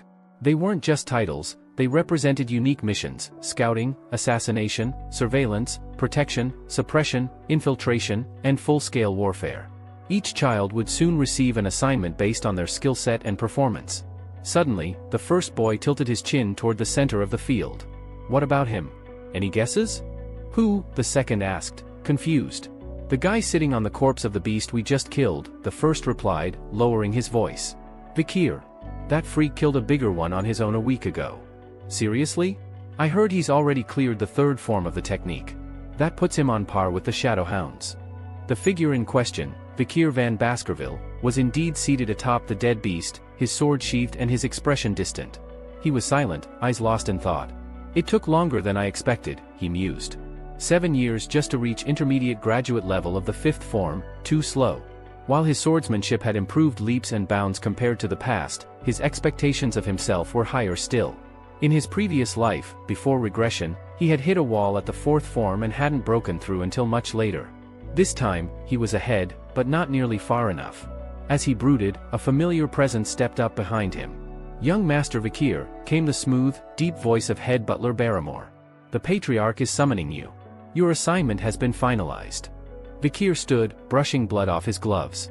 His expression was calm, almost unreadable. "Understood." Within the Patriarch's office, the atmosphere was heavy. Hugo La Baskerville sat behind a desk cluttered with reports and maps. He didn't bother to look up when Vikir entered, offering only a low grunt as acknowledgement. Vikir's eyes flicked briefly to his father's face. A fresh scar ran down Hugo's nose. "You're injured," he noted. Hugo touched the wound as if only now remembering it. "An archer ambushed me during the latest campaign at Lenore Mountain. Didn't get her, but I left her with the same reminder." There was a pause. "Congratulations on completing your training," Hugo finally said, though his voice was anything but celebratory. "It only gets more difficult from here." Vikir narrowed his eyes slightly. Here it comes, he thought. Before his regression, his assignment at this stage had been a death sentence, tossed into the Pitbull Order and shipped off to the deadly La Rouge warfront as cannon fodder. There, expendable youth were thrown into endless conflict until they died, or clawed their way to survival. The elite children, in contrast, were groomed in administrative halls, taught politics, diplomacy, law, and how to wield power behind closed doors. They were polished while the expendables bled. Hugo suddenly looked up. This time, I want you to try the lower house. Vikir blinked. The parliament? He asked, genuinely unsure he had heard correctly. Yes, Hugo confirmed. The lower house manages regional legislation, law enforcement, trade agreements, infrastructure, and business operations for our territories. The gears that keep the clan cities turning. Vikir's composure faltered for a split second. He's placing me in the elite track? Hugo leaned forward slightly. Your performance over the years has exceeded every child we once hailed as a genius. You're 10 years ahead of them, at least. So I'll treat you like it. A folded letter was placed in front of him. You'll serve as deputy consul of Underdog City. You leave tomorrow. Vikir accepted the order silently. Underdog? He thought. So I'll be going there again. At that time, both the consul and deputy consul seats in Underdog City had been vacant for a while. When Hugo offered Vikir the opportunity to take up the role of deputy consul, the young swordsman took a moment to consider the offer. After weighing his options, and recognizing the potential it held, he gave a firm nod and accepted. But before they could move on to formalities, Vikir brought up another matter. There's something else, he said. Hugo raised an eyebrow, unsurprised. Is this about the Moore clan and that ruby mine incident? Vikir smirked faintly. So you already know I messed with Adolf Moore. Hugo leaned back in his chair, lips twitching in amusement. Of course. Word travels fast, especially when someone dances on the old lion's beard. Vikir didn't deny it. Instead, he made an unusual request. I'd like to borrow my reward early. The specific nature of what he wanted remained unspoken, but the request alone was enough to make head butler Barrymore flinch ever so slightly. Even without knowing the details, he had a rough idea, and the sheer boldness of it left him speechless. But Hugo didn't hesitate. He pulled out a document, stamped it, and handed it over without a word. Don't make me regret this, Hugo said. I'm trusting you. I won't do anything reckless, Vikir assured him with a quiet confidence. Still, as he left the office, he couldn't shake the strangeness of the moment. Being called son by that man. It would have been laughable in my last life. As Vikir and Barrymore walked down the corridor, the old butler spoke in a serious tone. This appointment, being given the authority of a consul before you're even deployed in battle, it's the kind of education reserved for royalty. The patriarch's placing a great deal of faith in you. Vikir didn't let it go to his head. That trust can be broken just as easily. I'll have to earn it. He didn't see the appointment as a gift. For him, it was a calculated opportunity, one that would allow him to grow, gather influence, and maneuver in relative safety, far from the blood-soaked mountains and battlefields. Still, the memory of his death lingered, his head falling into a basket after the cold kiss of the guillotine. One day, he thought coldly, Hugo La Baskerville will feel that blade himself. Elsewhere in Underdog City, in the central estate designated for administrative officials, a bald steward barked instructions at a pair of servants. Clean everything. Every wall, every corner. Make it shine before dawn. The new deputy consul from the Baskerville family arrives tomorrow. Yes, sir, the workers replied in unison. Later, as they scrubbed the marble floor of the villa, one of them spoke up, wonder what kind of man the new deputy's gonna be. Hopefully someone who knows business. Forget it, the other replied with a chuckle. They say he's only 15. At that moment, they noticed a boy approaching the villa, young, dressed in black, his expression unreadable.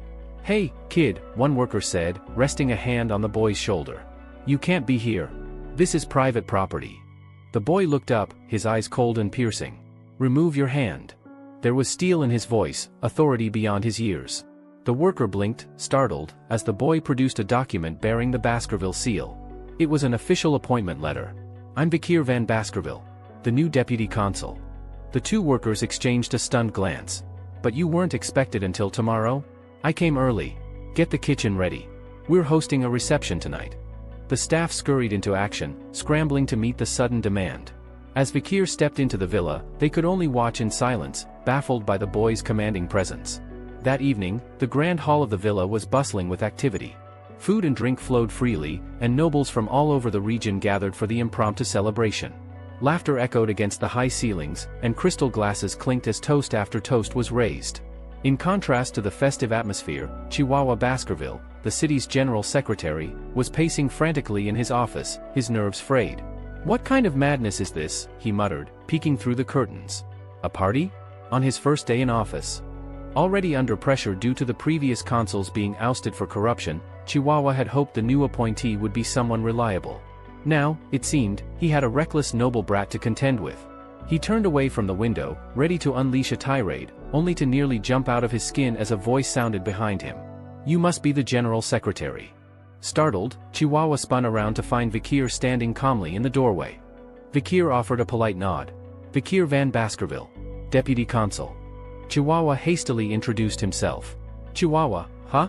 Vikir said, eyeing him. "No middle name?" The comment made Chihuahua tense. He dealt with nobles long enough to recognize the signs. In the Baskerville hierarchy, those without a middle name were often looked down upon, non-blood members hired through merit or connections. He braced for the usual sneer or condescending remark. But instead, Vikir placed a hand on his shoulder. "Nice," he said simply. Chihuahua blinked in confusion. "What? I read your file on the way here," Vikir continued. "You were born and raised in Underdog, right?" "Yes, that's correct." Vikir's gaze was steady. "That means you know this city better than anyone. I'll need your help." Chihuahua stared, stunned by the sincerity in the boy's voice. "Maybe, just maybe," he thought, "this one's different." Vikir gave a small nod of understanding and addressed Chihuahua respectfully. "I know how much harder it is for people like you to keep things running. Don't worry, I'm not here to interfere with how you do your job." Chihuahua raised an eyebrow, still a bit baffled. The sincerity in Vikir's voice caught him off guard, and for a moment, he wondered if this was some new form of sarcasm or veiled insult. He mumbled an uncertain, "Okay," unable to fully process the exchange. Why is he even here? Chihuahua thought. Wasn't it his idea to throw the party in the first place? But Vikir continued speaking, this time shifting the topic toward city matters. "There's nothing wrong with the legal code itself," Vikir said, pacing slowly, "but the judicial system in Underdog is full of oddities." Chihuahua's ears perked up as Vikir elaborated. "Illegal businesses thrive here, too many of them. And the problem isn't just that they exist.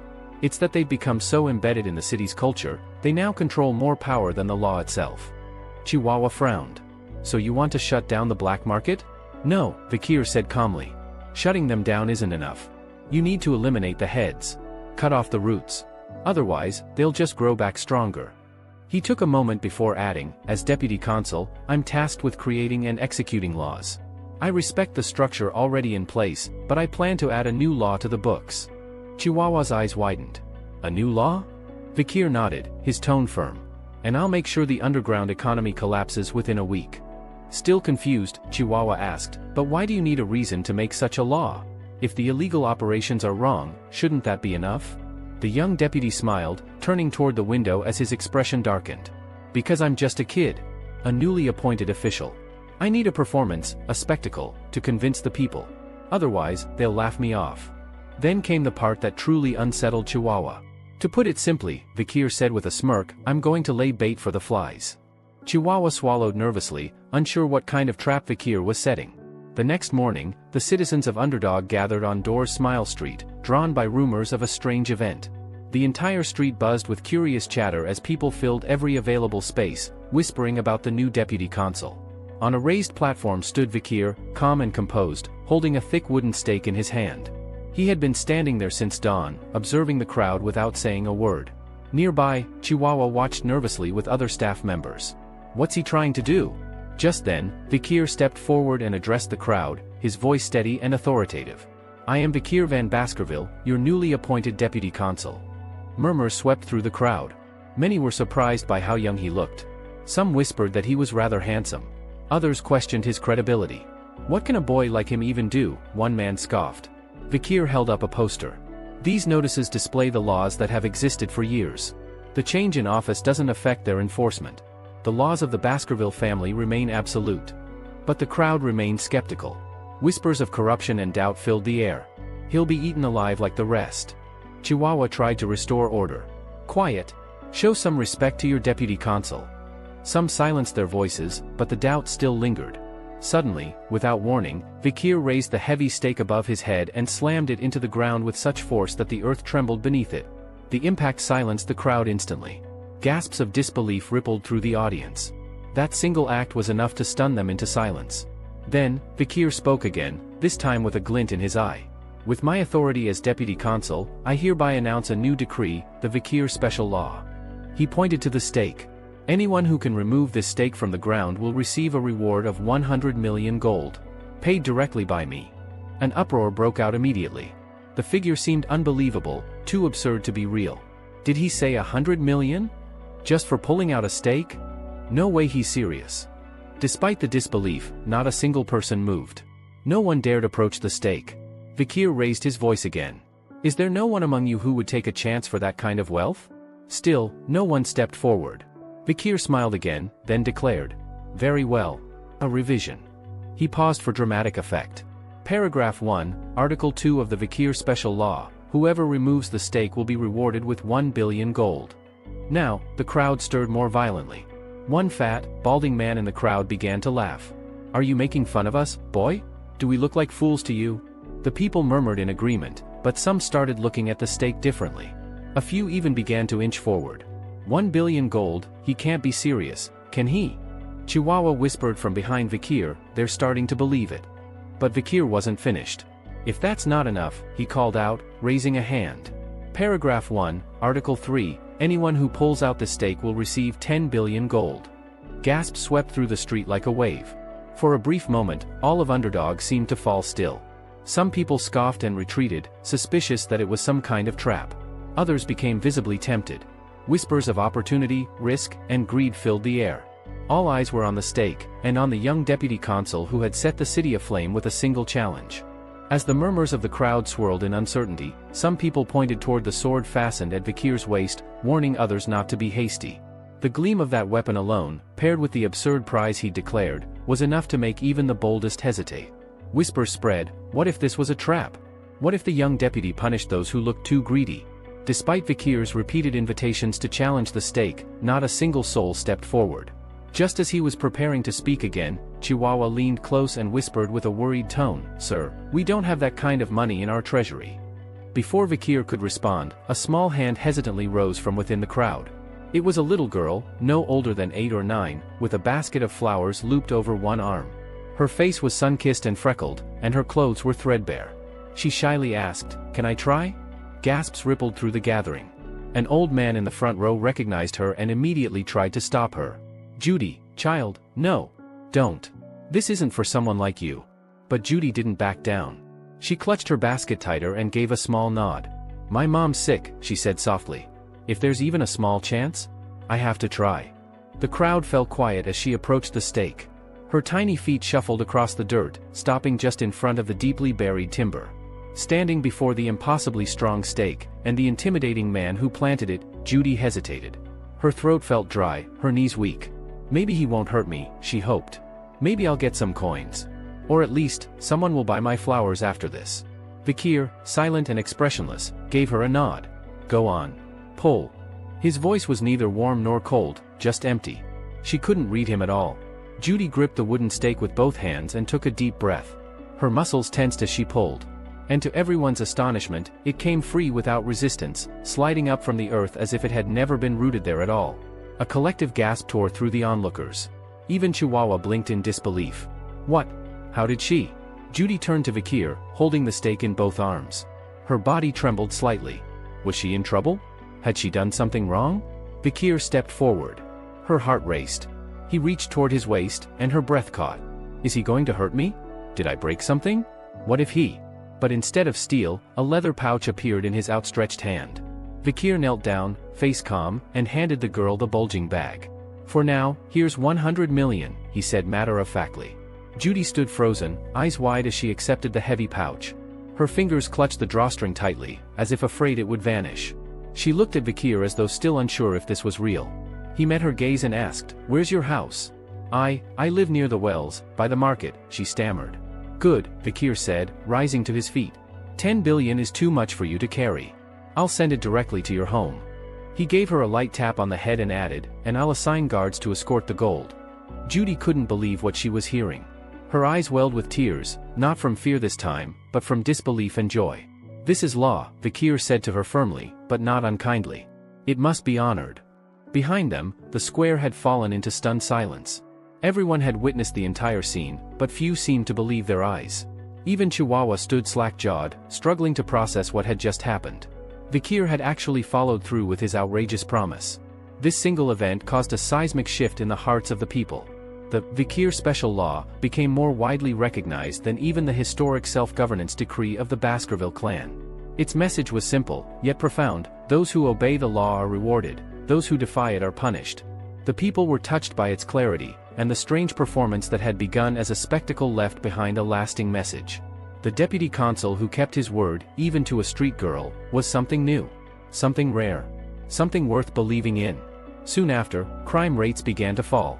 Lawlessness decreased. People spoke of Deputy Vikir with a tone of admiration. He had done what no previous official had dared, captured the people's attention, and more importantly, their respect. Later that evening, back in the deputy's office, Chihuahua was scribbling something onto a large board. Vikir, having just returned from the streets, glanced at the writing and asked, "That looks Eastern. You know how to write it?" Chihuahua nodded, surprised by the compliment. "You've got excellent handwriting," Vikir added. For a moment, Chihuahua was silent. Then he said, "That performance out there, it was the first time in 20 years I felt something here was actually going to change." Vikir gave a small smile. Ruling people by fear when they've already lost faith in the law, that's not governance. That's tyranny. He paused, then said, "I spent a long time thinking, what could earn their attention? What would make the law feel real again?" Chihuahua glanced at the stake, still resting nearby, and nodded quietly. "You gave them something real." As Chihuahua wiped tears from his eyes, overwhelmed by emotion, he took a deep bow and declared his loyalty to Vikir. "I'll follow you until the day I die," he said earnestly. Vikir, slightly taken aback by the dramatic pledge, tried to calm him down with a simple wave of his hand. "It's not that deep," he murmured. But inwardly, Vikir's thoughts had already drifted elsewhere. The success of his stake performance left him contemplating the broader implications. It was bold, theatrical, and entirely effective. He couldn't help but compare it to what Camus' morgue would accomplish in a few years. While Camus had managed to bring crime in the city down to nearly 1%, she was never beloved. Her reign was defined by fear, not respect. Vikir glanced down at the map sprawled across the table, filled with markers. The real battle was just beginning. "Now that the 10 billion gold has been spent," he muttered, "we need to get it back." He pointed to the red excess drawn across various districts.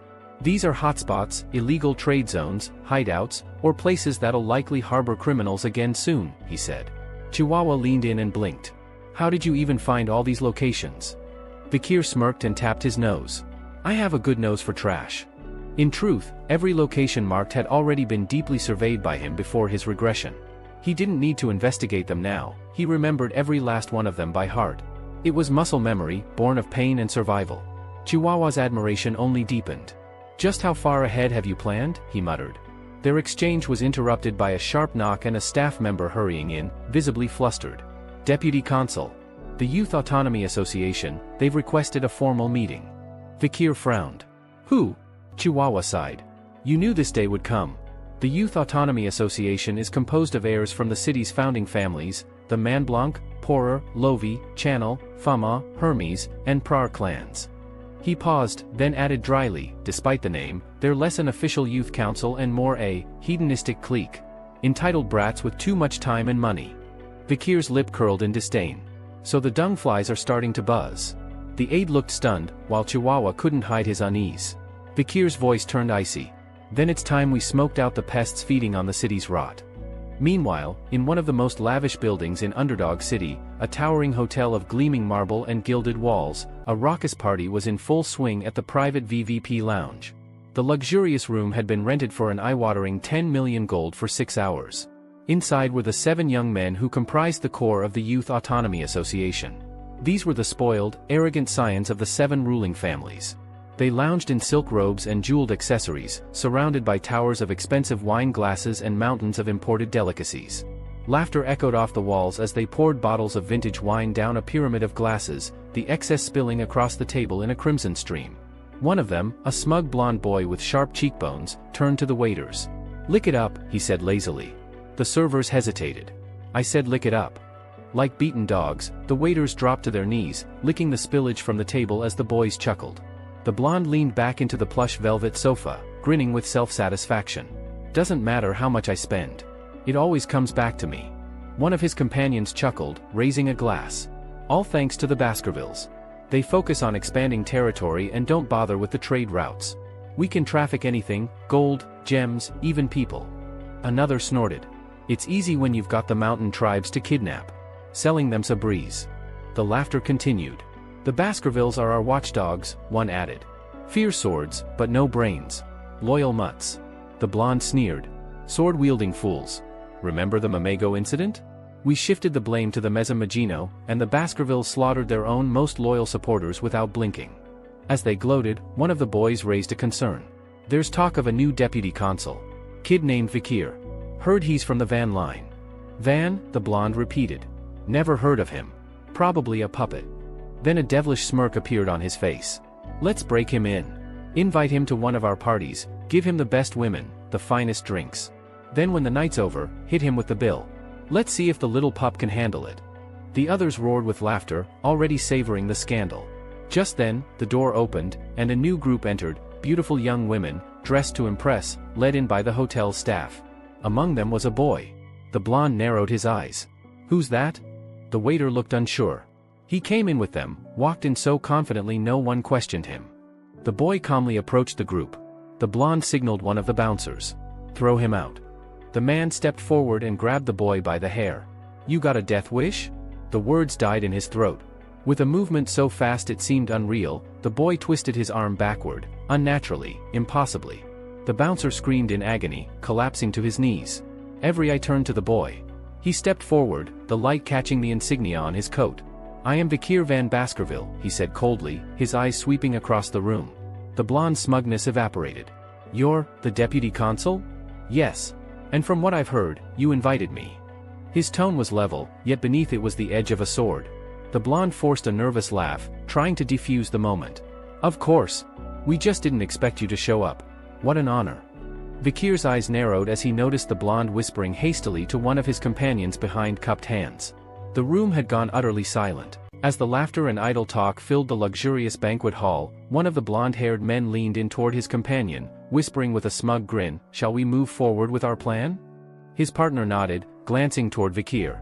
"Let's see how long he keeps up that act. We'll pin the entire bill on him after the party's over." The blonde man chuckled, agreeing easily. "Exactly. We'll stall and trap him here, then let's watch him squirm when the bill comes due." But their scheming didn't go unnoticed. Vikir, sitting quietly at the far end of the table, had heard every word. He calmly set his hand on the polished table surface, interrupting their conspiratorial whispering. His voice, low and cold, cut through the room like a blade. "Enough of this useless nonsense," he said. At that exact moment, the table erupted with a violent crack, sending a shockwave through the furniture. Glasses toppled and shattered, champagne and wine splashing across the floor. The room fell into stunned silence, all eyes turning toward the sudden chaos. The blonde man stared at the broken table, bewildered. His heart raced as realization dawned. Vikir had made the table explode with just a touch. Could that have been mana control? The feat suggested terrifying power and mastery. He's not normal, the blonde murmured, eyes wide. He must have already graduated. His companion swallowed hard, stunned.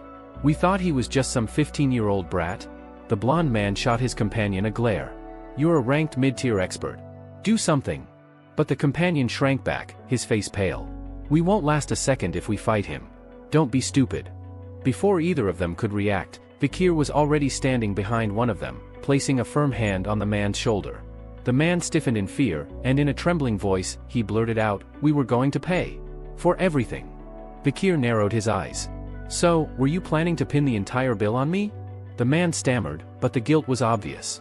Another in the group quickly spoke up, trying to defuse the tension. "Who'd do something like that?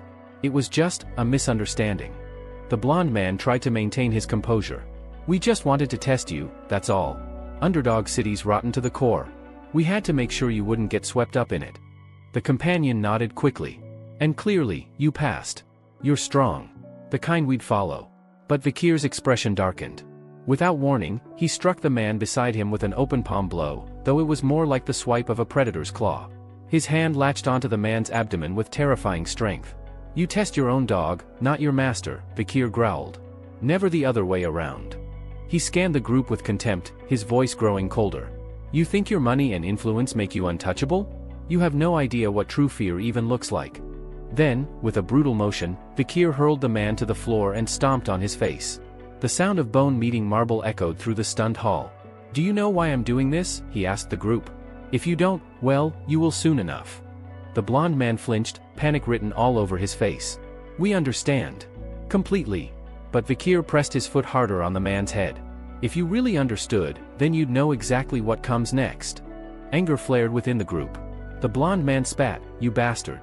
Another demanded, "You think you can just do this and walk away?" In a blur, Vikir appeared in front of the second man. His voice was like ice. "You talk a lot for criminals," he said. "Kidnapping. Human trafficking. Insulting the name of Baskerville." The color drained from their faces. Before they could deny it, Vikir's fist crashed into the man's face, sending him sprawling. "Beasts don't learn through words," he said, his face twisting into a sadistic smile. "You have to train them." Later, in the dim light of a stone prison, two figures stood outside a cell. Vikir, the acting deputy consul, looked as calm and indifferent as ever. Beside him, the general secretary, Chihuahua, looked disturbed, his expression tense. Inside the cell, the blonde man from earlier now sat with a bloodied, swollen face. His screams echoed through the corridor. "You'll regret this. My father will burn this entire place to the ground," he roared. "You're dead, all of you. I'll kill you both." His eyes locked with Vikir's, but the deputy didn't even blink. Chihuahua stood silently, watching the scene unfold, caught between disbelief and fear. And Vikir? Chihuahua was visibly shaken, his expression a mixture of disbelief and alarm as he stared at the battered and bloodied man slumped in the corner. Turning to Vikir, his voice trembled with concern. Why did you beat him so severely?" he asked, unable to comprehend the brutality he had just witnessed. Vikir turned his gaze slowly toward him, unfazed, and replied with a casual tone, "Do you think I went too far?" "Yes." Chihuahua snapped without hesitation. "He looks like a sack of broken meat. How can someone do that to another person?" But Vikir remained unmoved. A faint, chilling smile tugged at the corner of his lips as he walked toward the cell where the prisoner lay, barely conscious. His demeanor was calm, too calm, as if everything that had happened was merely a formality. "I haven't even begun yet," he said coldly, voice laced with eerie detachment. Chihuahua's eyes widened in horror. He couldn't believe what he was hearing. "What more do you plan to do?" he asked, his voice barely a whisper. "Purge," Vikir said simply. "Every single corrupt official who's been hiding behind the veil of public duty while consorting with filth. Those who have become the rot of the city will face judgment." He paused, glancing back toward the battered man. "Just look at them, their smug faces, their eyes full of pride. Not once did they consider that someone might hold them accountable. Even worse, they dared to disrespect the authority of the Baskerville family." Chihuahua's mouth fell open, still struggling to grasp the gravity of Vikir's words. "You're serious about this? You're going to kill them?" Vikir's expression didn't waver. "Yes." The blonde-haired man inside the cell, his once defiant demeanor reduced to pitiful groveling, began to sob, begging Vikir for mercy. His companions joined in, desperately offering money, information, anything to be spared. But Chihuahua was more worried about the long-term consequences. "If you kill them, their families won't stay quiet," he warned. "They might seem cowardly now, but mark my words, they'll retaliate. They'll find a way to strike back." Vikir merely gave a quiet chuckle. "These aren't honorable men. Their connections lie deep within Underdog City's criminal underworld. Their families are just as tainted. They won't dare come forward, if they even survive what's coming next." Chihuahua looked down, unsure whether to feel relieved or more concerned. "And what about evidence?" he asked hesitantly. "You can't just kill them on suspicion." "I have my ways," Vikir replied cryptically. "And if I can't find the evidence, I'll fabricate it. The result will be the same." There was no remorse in his voice, only the cold certainty of a man who had made up his mind. In his heart, Vikir knew this era was about to change. He sensed the coming chaos, a storm that would soon engulf everything. His days in the city were numbered, especially once he enrolled in the academy. What came next didn't concern him, not now. He stood before the prisoners once more, his eyes void of empathy. One by one, he listed their transgressions with detached precision. Human trafficking, abduction, bribery, blackmail, coercion through intermediaries, contract killings.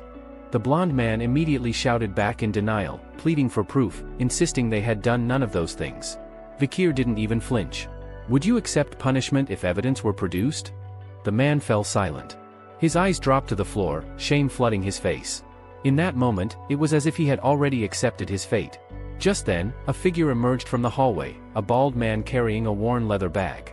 Without ceremony, he stepped forward and addressed Vikir. "Your request is ready." Vikir turned to him with a faint nod, clearly expecting the delivery. The bald man dropped the bag at his feet with a knowing grin. I made sure it meets your specifications. Vikir crouched down, opened the bag, and carefully pulled out a collection of instruments, shiny, sharp, and terrifyingly precise. He laid them out in neat rows on a piece of cloth, each tool gleaming under the dim light of the prison chamber. Chihuahua stood frozen, watching with dread as the scene unfolded. The executioner had prepared his tools, and the judgment was about to begin. As Vikir meticulously laid out his instruments on a clean cloth, the bald man who had delivered the custom order hovered nearby, eyeing the array of unfamiliar tools with unease. Despite having spent the last 30 years perfecting the art of torture, he was visibly disturbed. I've never seen some of these before, the bald man muttered, his eyes flicking nervously between the jagged, sinister-looking items. What kind of mind even thinks these up? Vikir, without lifting his gaze from the tools, gave a slight shrug. They're not my invention, he replied coolly. Where I come from, these are standard. The bald man's face scrunched with disbelief. Where you come from? What, hell? A low chuckle escaped Vikir's lips. Something like that, he said with a faint smirk. Trying to shake the unease that was crawling up his spine, the bald man asked, half joking, you gonna teach me how to use them? Vikir's smile vanished, and he raised an eyebrow. You sure? The bald man immediately shook his head.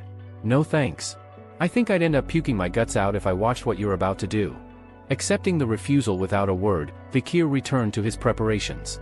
His gaze lingered on the polished metal of his tools, momentarily distant.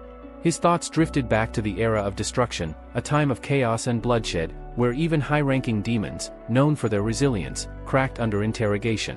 Torture had become a refined science in those days, evolving through necessity and brutal creativity. He missed those days.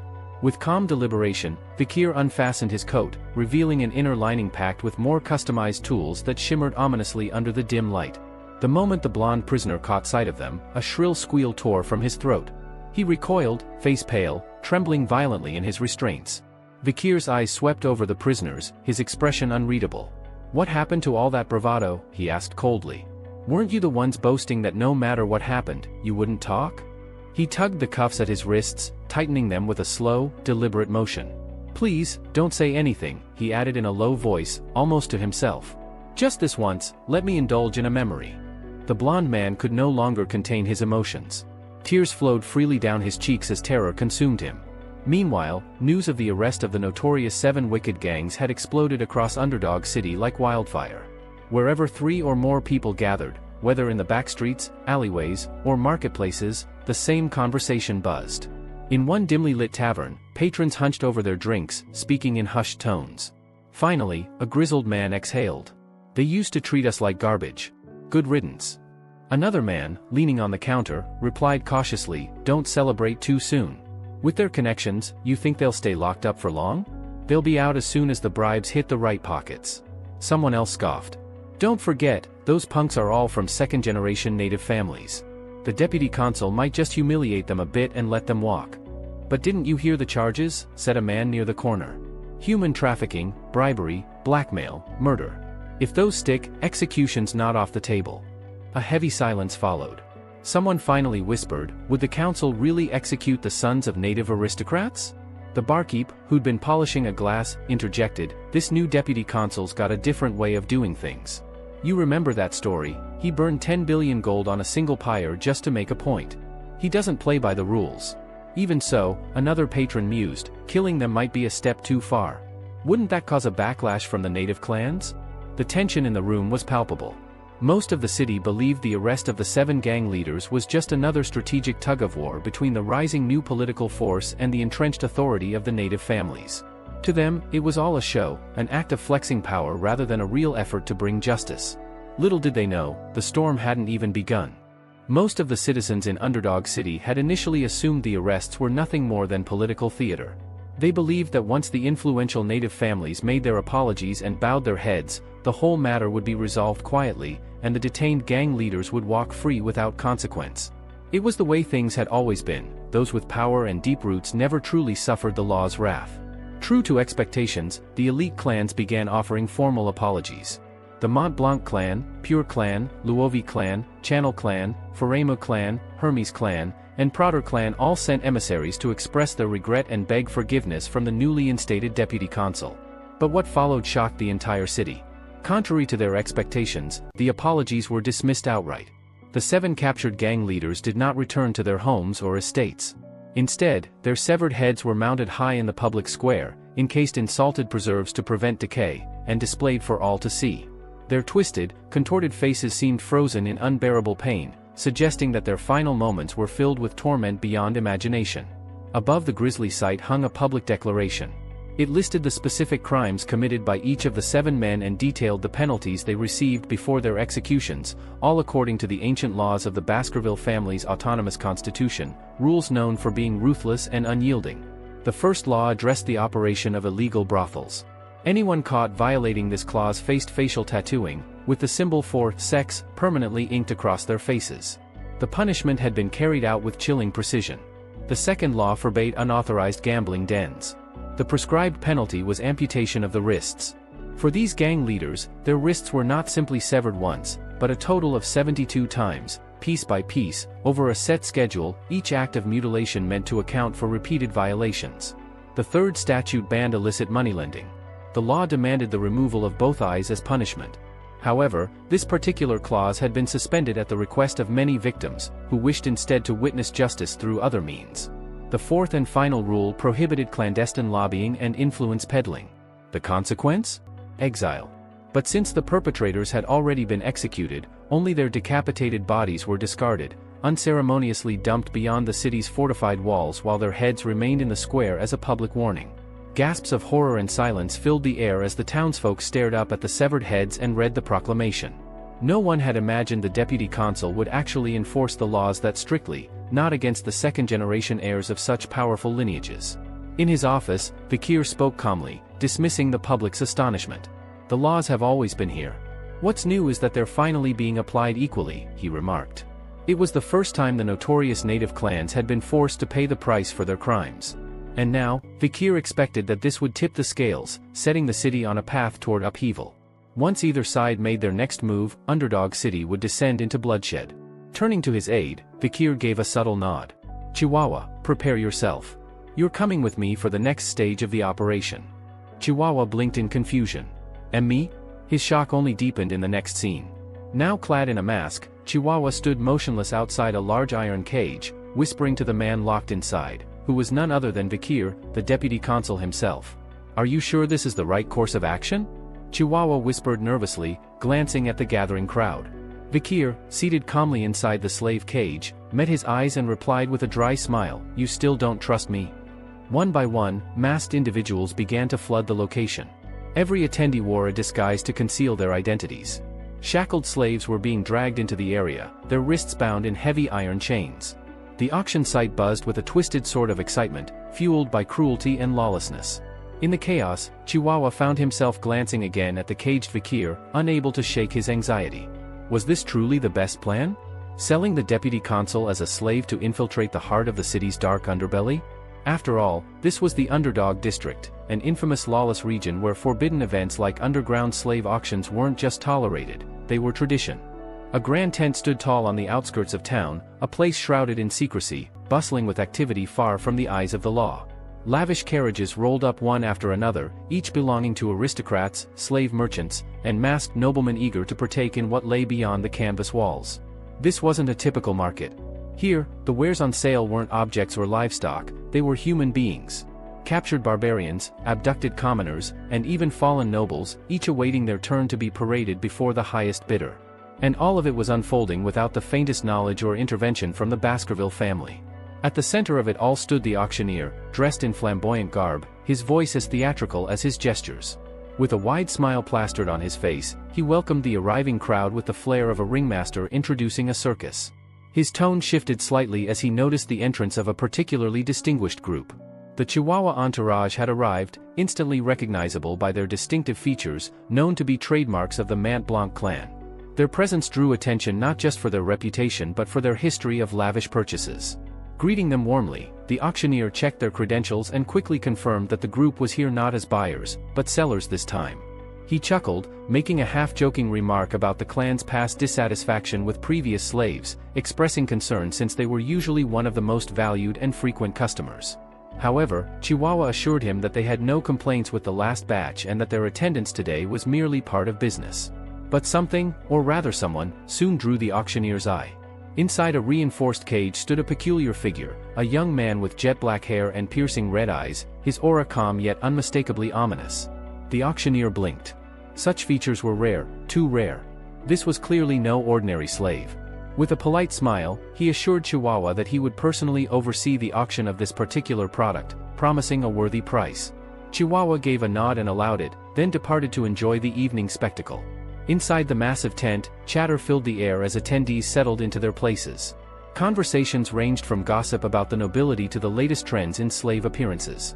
Some buyers favored physically appealing slaves, others preferred those with dramatic backstories, fallen nobles or fierce warriors from conquered tribes. There was a shared hope among the attendees. Tonight, they would walk away with something valuable, something rare. The auctioneer stepped onto the stage, his voice cutting through the noise as he introduced the first item, an embezzled asset secretly seized from the Baskerville family's internal ranks. It wasn't a human this time but an exotic, otherworldly beast, an A-rank monster known as a mercurial. This demon cow, rumored to originate from the deepest layers of hell, was said to possess 19 hearts and would remain unstoppable until each was destroyed. The auctioneer passionately pitched its uses. From its prized leather to its dense meat, strong bones, and potent intestines, nothing would go to waste. Opening bid, 100 million gold, he shouted. Hands flew up rapidly. 140. 200. 250. The auctioneer slammed his gavel once the price reached 250 million, declaring it sold, and the tent erupted in satisfied murmurs. As the auction progressed, more items were presented, each bizarre, each unique, and each stirring fierce competition among the bidders. The tent buzzed with the frenzy of spending and acquisition. But just as the next item was about to be brought forward, a staff member leaned in to whisper something into the auctioneer's ear. His eyes widened in surprise. "Ladies and gentlemen," he announced, adjusting his coat theatrically, "an unlisted item has just arrived.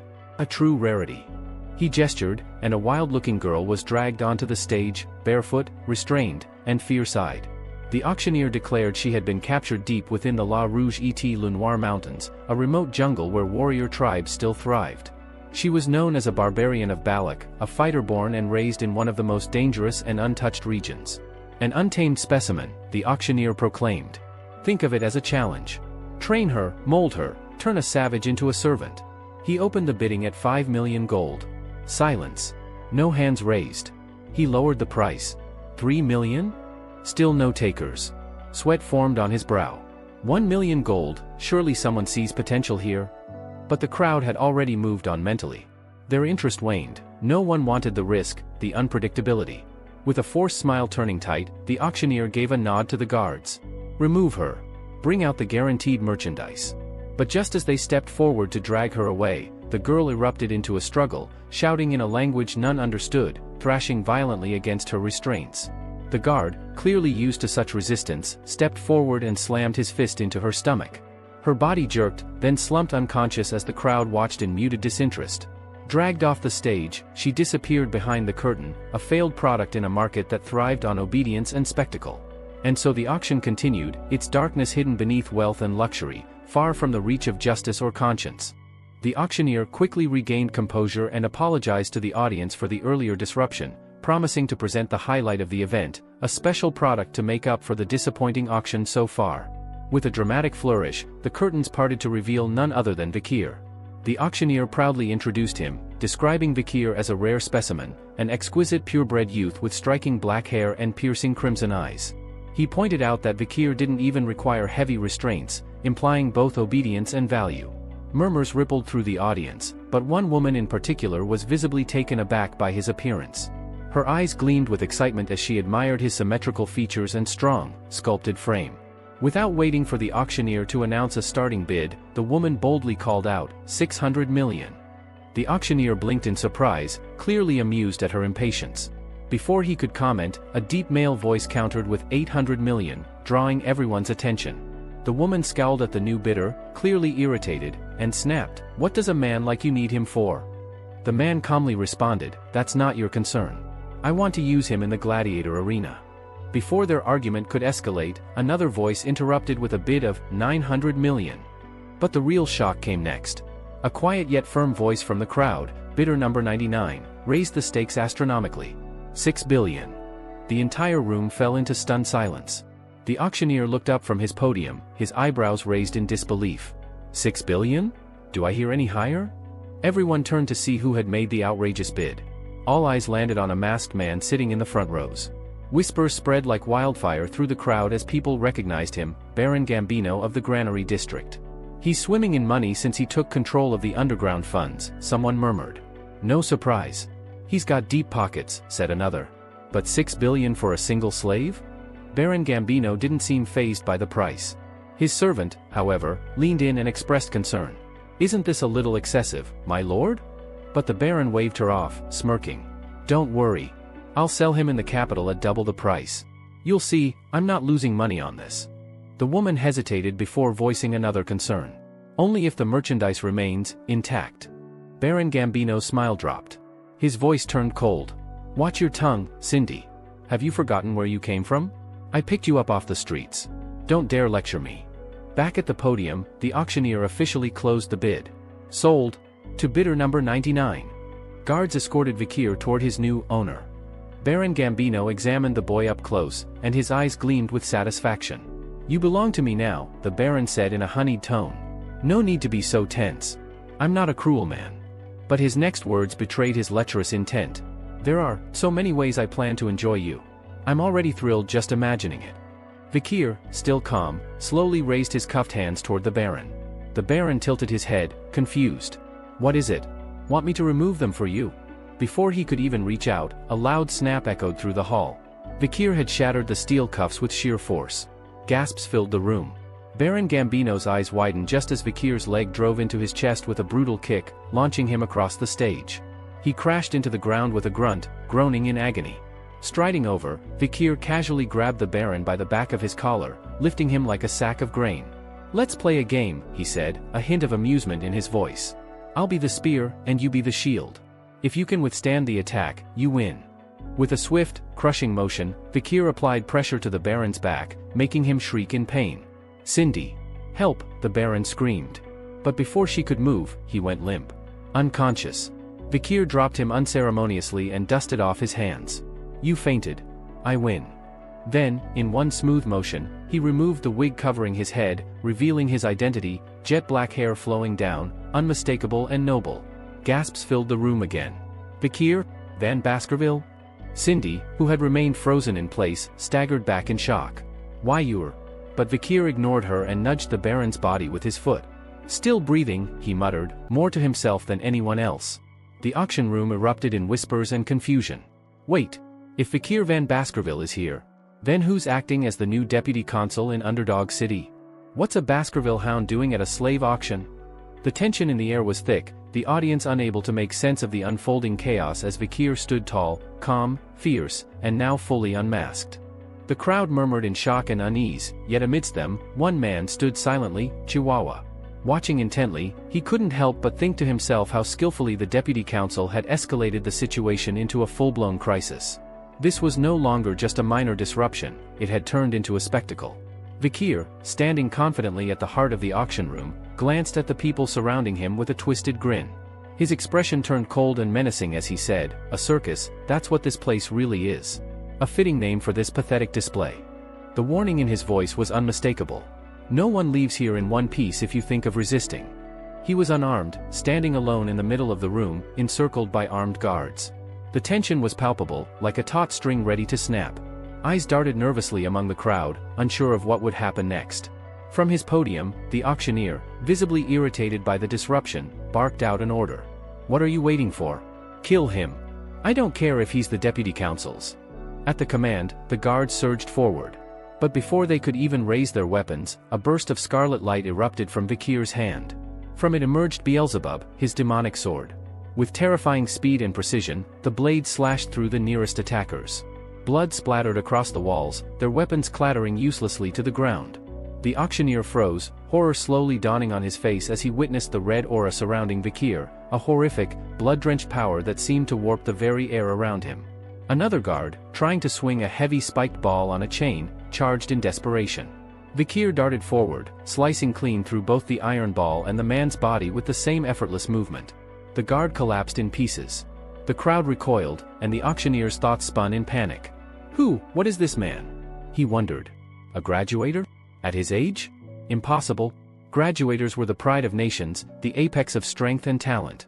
And yet here one stood before them, decimating armed men like paper dolls. There was no way they could win, not against someone like this. From the side, a voice called out, "Chihuahuas." "I didn't expect the deputy council's swordsmanship to be this unorthodox," he muttered, caught between awe and disbelief. But before he could process anything further, a sinister laugh echoed behind him. He turned, and froze. The auctioneer, trembling but desperate, had grabbed him from behind. A blade pressed tightly against Chihuahua's neck, his hand shaking. "Drop the sword, or I'll cut his throat right here," he screamed at Vikir. Despite the threat, Vikir didn't flinch. He stared at the scene with the same unsettling calm, not moving an inch. Chihuahua, even with a blade at his throat, managed to smile. "Don't worry about me, sir. Just take care of yourself," he said, trying to keep his voice steady. The auctioneer snarled, tightening his grip, but Chihuahua didn't stop. His loyalty was unwavering, even in the face of death. Vikir chuckled darkly, visibly impressed. "Humph, loyal dog to the end." Then, reaching down, he revealed a hidden item strapped to his leg, a flute. The crowd gasped, and even the auctioneer was caught off guard. "What are you planning to do with that?" he demanded, narrowing his eyes. Chihuahua's gaze fixed on the flute as well, realization dawning. Without answering, Vikir raised the instrument to his lips. And then, he blew with all his might. A shrill, piercing sound filled the room, vibrating through the bones of everyone present. People dropped to their knees, clutching their ears, crying out in pain. The screech of the flute reverberated endlessly, drowning out every other noise. When the sound finally ceased, silence returned like a blanket. Everyone stared at Vikir, stunned, confused. What had just happened? The auctioneer let out a nervous laugh, trying to dismiss it as a bluff. "TCH. Nothing happened. Did you think that would scare us? Even a graduator is helpless here." His laughter was cut short. A thin blade suddenly pierced through his neck, from behind. His eyes bulged, mouth open in disbelief. A moment later, his head slid from his shoulders and hit the floor with a sickening thud. Behind him stood a cloaked figure, blood dripping from their sword. Gasps echoed around the room. One guard tried to rush forward. "Who the hell are you?" But before he could finish his sentence, the cloaked figure moved with a flick of the wrist. His blade flared with a dense red glow and slashed through the guard, reducing him to ribbons. Blood sprayed the walls. Vikir stood at the center, smiling darkly. He didn't even glance at the body. More cloaked figures appeared one after another, flooding the hall like phantoms. Their presence was suffocating, each one emitted an overwhelming aura of strength, their cold gazes sharp enough to slice through steel. The air itself seemed to tremble. A terrified guard stammered, Who are these people?" Another whispered a prayer, hoping he was wrong. But Cindy Wendy, frozen in place, recognized the distinct insignia on their chests, razor-sharp teeth arranged in a vicious snarl. Her voice trembled. "The Pitbull Knights? The Baskerville clan's elite order. 100 of them, each a full-fledged graduator. They were infamous throughout the Empire as the annihilation experts." Suddenly, one of the knights appeared behind Cindy, his blade already halfway drawn. Her heart dropped. "I can't die here. Not like this." Just as the sword was about to fall, a figure stepped in between. Vikir. With a sharp command, he ordered the knight to halt. "Leave her. She lives." The knight immediately withdrew, kneeling in deference. The room fell even quieter. Vikir's voice rang out like a judgment. "Kill the rest. Tear them to pieces. But spare those lying down without resistance. If they twitch, execute them without mercy." The knight nodded and vanished, leaving only the echo of his voice behind. "I hear, and I obey." Vikir exhaled in silent relief, watching as the Pitbull Order carried out their mission without resistance. He had anticipated complications, especially knowing how territorial Hugo could be regarding any form of military deployment. But this time, the reins had been handed over without friction. It was the one request Vikir had made before he departed for Underdog City, full command over the Pitbulls. Across the streets, the soundscape was filled with screams, blades clashing, and the gory aftermath of the night's purge. Among the chaos, a young man collapsed on the ground, trembling and trying to appear lifeless in hopes of being overlooked. "If I just stay down, this might pass," he thought. But fate wasn't so kind. A towering knight in pitbull armor loomed over him suddenly. The man screamed, lifting his arms in surrender. "I'll comply. I swear, I'll wear the cuffs." The pitbull knight scoffed. "We don't bother with restraints." "Huh?" the man muttered, confused. "Then what?" Before he could finish, a cold arc of steel silenced his question. Blood sprayed as both his legs were severed in an instant. He shrieked in agony. "Dead men don't walk," the knight muttered flatly. Standing nearby with a cigar lazily clenched between his teeth was Bostoner La Baskerville, commander of the Pitbull Knights. His heavy cloak fluttered slightly in the breeze as he turned to Vikir, amusement dancing behind his eyes. "So," he asked, exhaling smoke. "How does it feel, wielding the Pitbulls? Living up to your expectations?" Vikir gave a nod of approval. "Efficient. Brutal. Just as promised." Bostoner chuckled. "Glad to hear. If there's anything else you need, just say the word." As he studied Vikir's youthful yet fearsome gaze, Bostoner's thoughts wandered. No wonder Hugo's keeping an eye on this one. At just 15, he's already this ruthless, this composed. He placed a firm hand on Vikir's head, ruffling his hair. "You should consider joining us someday. I'll personally see to your training." Vikir hesitated, unsure how to respond. "I'll think about it," he said vaguely, already turning to leave. "There's something else I need to handle." Watching him walk away, Bostoner clicked his tongue in mild irritation. "Ignored again? TCH. That only makes me want him more." Vikir disappeared into the narrow hallway, his steps quick and purposeful. The path led him to a dim, secluded storeroom, lit only by a faint oil lamp that flickered above. Dust and rust filled the air. His sharp eyes scanned the shadows. "She should be here," he murmured. In the corner, something caught his attention, a large iron safe. He paused for a second, wondering if it contained bribe money from one of the local nobles. A thought crossed his mind, maybe I should deliver this to City Hall as unpaid tax. But he immediately dismissed it. That wasn't why he came here. He turned away from the safe and focused on a cloth-draped cage nearby. Steeling himself, he approached it with slow steps, fingers gripping the edge of the cover. In one swift motion, he pulled it off. Inside was a young barbarian girl, her small frame curled into itself. Her body was covered in cuts, bruises, and grime. She whimpered softly, her face stained with dried tears. Clearly, she had been through severe torment before ending up here. Vikir clicked his tongue disapprovingly and reached into his satchel. He pulled out a glass vial, the potion he'd received from the Night Order. It was a gift, one he had never intended to waste. He kneeled beside the cage and gently opened the girl's mouth, pouring the potion between her cracked lips. Its effects were immediate. The swelling faded. Wounds stitched themselves back together, and color returned to her cheeks. Soon, the girl's eyes fluttered open. Her breathing steadied, but the moment she saw Vikir's silhouette, her body recoiled in fright, eyes wide with fear and confusion. Vikir simply watched her, his expression unreadable, as the echoes of war continued to reverberate beyond the storeroom walls. Vikir raised an eyebrow at the girl's startled expression. "Why are you so surprised?" he asked, his voice calm. But the girl didn't answer, she only stared back at him with questioning eyes, saying nothing. Letting out a quiet breath, Vikir rose from where he'd been crouching and slowly undid the latch on the cage door. Switching to the barbarian tongue, he gave her a clear order, "Go." She seemed to understand the gist of what he meant but still remained frozen, her expression clouded with confusion. Vikir recalled how, before his regression, he had learned a handful of barbarian phrases during his countless skirmishes with their kind. Although not fluent, he was capable enough to communicate basic instructions. He pointed toward the exit of the dark storage room and spoke again, more firmly this time, "Run. Now." The girl responded in her native dialect, saying something Vikir couldn't grasp. Shaking his head with a faint smirk, he admitted, "I'm not very good at your language." Just as she was about to leave, the girl paused and looked back at him.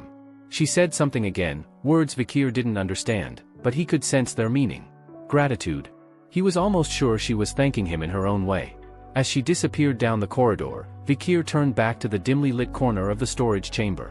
Pulling out another cloth, he unfolded it carefully, revealing the reason he'd come to this place in the first place. There it was, the corpse of Merciel. He stepped forward and knelt beside the body, inspecting it closely.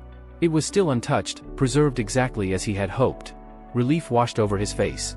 Just then, a crimson glow radiated from his hand, and from within that eerie red light, Beelzebub emerged, grinning wickedly. "It's been a while since you've had a proper meal, hasn't it?" Vikir said to the demonic being.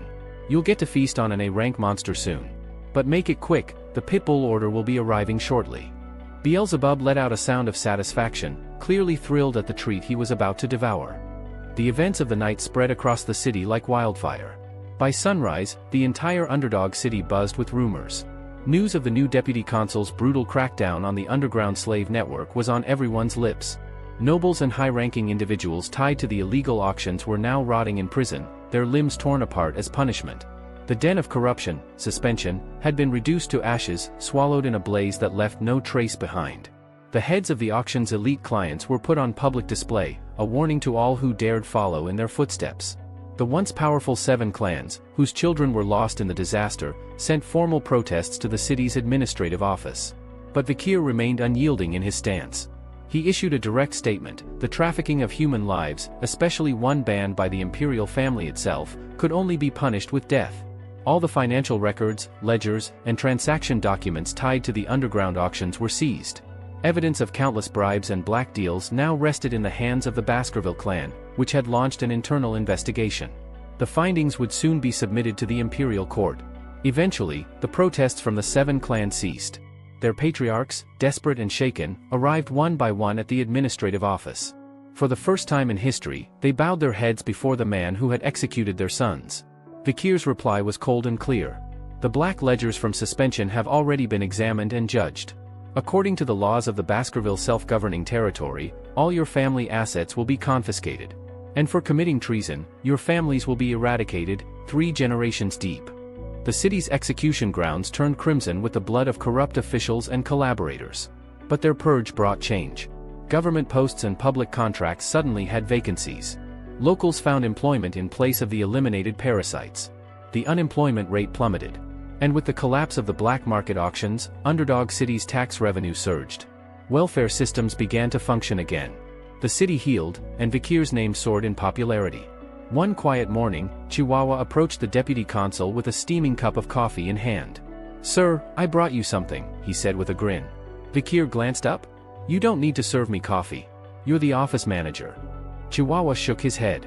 "It's the least I can do. You saved me during the auction. If it weren't for you, that clown would have stabbed me." Vikir gave a short laugh. "And you thank me with coffee? That's all?" Chihuahua smiled sheepishly. "I made it with 2 spoons of sugar, a bit of creamer, and just a splash of water. Perfect balance." The mood lightened. Then, shifting topics, Chihuahua asked, "How's the transcription training going?" Without a word, Vikir handed him a sheet of paper. Chihuahua scanned it, blinking in surprise. "You wrote this? It's clean, neat. Honestly, it's hard to believe you've only recently learned how to write." Vikir shrugged modestly. "Still a long way to go. But I'm doing my best." Chihuahua looked at him thoughtfully. Vikir wasn't just a strong warrior or a merciless administrator, he was a visionary. Someone who could forge new laws, understand policy, and build a system from the ground up. If he stays here, Chihuahua thought, Underdog City might truly change. That night, the moonlight barely managed to slip past the thick cloud cover, casting faint beams into a prison cell. Vikir stood inside, face to face with a prisoner. Cindy Wendy, Baron Gambino's once trusted attendant. The same woman he had saved during the slave auction raid. She sat quietly, wrists bound in cuffs, a blindfold covering her eyes. Vikir spoke softly. "Sorry for not coming sooner. I've been handling other matters." He walked closer and asked, "Your name?" "It's Cindy Wendy Sanrose, isn't it?" She didn't answer. Instead, she turned her head toward his voice and asked bitterly, "Why did you let me live?" Vikir reached forward and gently removed her blindfold. "Because I had questions." Her eyes narrowed. "That's it? That's the only reason I'm alive?" He didn't respond. Instead, he turned his back to her and began speaking in a neutral tone. "I've looked into your background. The reason Baron Gambino, who was nothing more than an arrogant pervert, rose so quickly in power, was you. Your talent for generating wealth, for managing money. It was you who built his empire from behind the scenes." He paused, then added, "If you'd been born into a different environment, one outside of the underworld, you could have been one of the greatest merchants in the empire. A brilliant banker." Silence hung in the cell, broken only by the distant clanging of metal and footsteps echoing through the prison halls. Cindy Wendy said nothing, but her eyes, sharp, intelligent, remained fixed on Vikir's back, as if reassessing the man who had spared her life. Vikir dragged a chair and set it directly in front of Cindy, lowering himself onto it with calm deliberation. His gaze locked on her, cold and unyielding. With a quiet yet firm voice, he presented her with a proposition. He would let her walk free if she answered his questions truthfully. But if she chose to defy or lie, there would be consequences. Cindy clenched her jaw and bit her lower lip in frustration. Her pride flared, but the glint in Vikir's eyes warned her not to test him. After a tense pause, she exhaled sharply and muttered her agreement. She'd answer him, if she could. Vikir's eyes remained steady as he leaned forward slightly. His voice was calm, but there was a subtle sharpness to it. "Tell me," he began, "how would you evaluate my role and performance as a law enforcer in this city?" Cindy scoffed, flashing a mocking smile. Well, what an honor it is. A celebrated magistrate has graced our humble streets, she said with heavy sarcasm. But Vikir wasn't amused. His face remained unchanged, yet something about his silence sent a chill through the room. After a moment, he responded, "If you can't take this seriously, I won't be able to keep my word." Cindy rolled her eyes and sighed as if worn out by the conversation already. Finally, she spoke with a begrudging tone, "Fine. You're doing well." Vikir studied her, his expression unreadable. His crimson eyes narrowed with calculating intensity. Then, without warning, a grin tugged at the corners of his mouth. He stood up slowly and walked over to her. Reaching out, he gently grabbed her chin, lifting it to force her to meet his gaze. His voice dropped an octave, and he asked, "Why do you think I'm doing well?" A bead of sweat rolled down Cindy's cheek. She didn't answer immediately, her eyes flicking nervously between his piercing stare and the floor. Eventually, Vikir released her and walked back to his chair, his demeanor once again composed. "Speak honestly," he instructed, settling down. With her hands clenched into fists, Cindy began to speak, her tone laced with frustration. "As a consul, the foundation of leadership has always been built on virtue. Yes, your laws have cleaned the streets and may have boosted your reputation, but in the long term, they'll destroy the people. Your rigid rules will suffocate the innocent, fuel resentment, and provoke more suffering. And when you rise too high," she paused and looked him dead in the eyes, "don't think the Baskervilles will celebrate you. They will devour you the moment you surpass the clan leader." Vikir digested her words in silence, his thoughts turning inward. He understood what she meant, that this path he'd chosen would only earn him animosity, both from the people and from his own family. After a few moments, he asked, "Then tell me, what should I do?" Cindy's reply came quickly, almost as if she had prepared it. "Hand over your authority, your achievements, your triumphs, everything, to the Baskerville clan. Let the clan leader claim the glory. Step back into the shadows. Go somewhere far from here, Laret Lenore Mountain or the Central Academy in the Empire. There, no one will recognize your face or your strength. You'll blend in with the other prodigies and bide your time. Let the clan think you've disappeared." She took a breath and added, "When the time comes, it won't be you the Baskervilles punish, it'll be the one who stood in your place." Vikir didn't respond immediately. The room fell into a heavy silence. Then, out of nowhere, Cindy's body tensed. A thick wave of killing intent poured from Vikir. The air seemed to grow colder, and her instincts screamed at her to flee. His voice shattered the silence. "So, you're telling me to turn my fangs on my own master?" he said, eyes gleaming with quiet menace. "To bite the hand that raised me?" His presence was suffocating. But Cindy didn't flinch. She looked him straight in the eye, her voice steady. "Yes. If you want to survive, it's the only way." Vikir stared at her for a long moment, then let out a quiet laugh and gave her a faint, almost approving smile. "You're quite clever." Without another word, he reached into his pocket, pulled out a small key, and unlocked her shackles.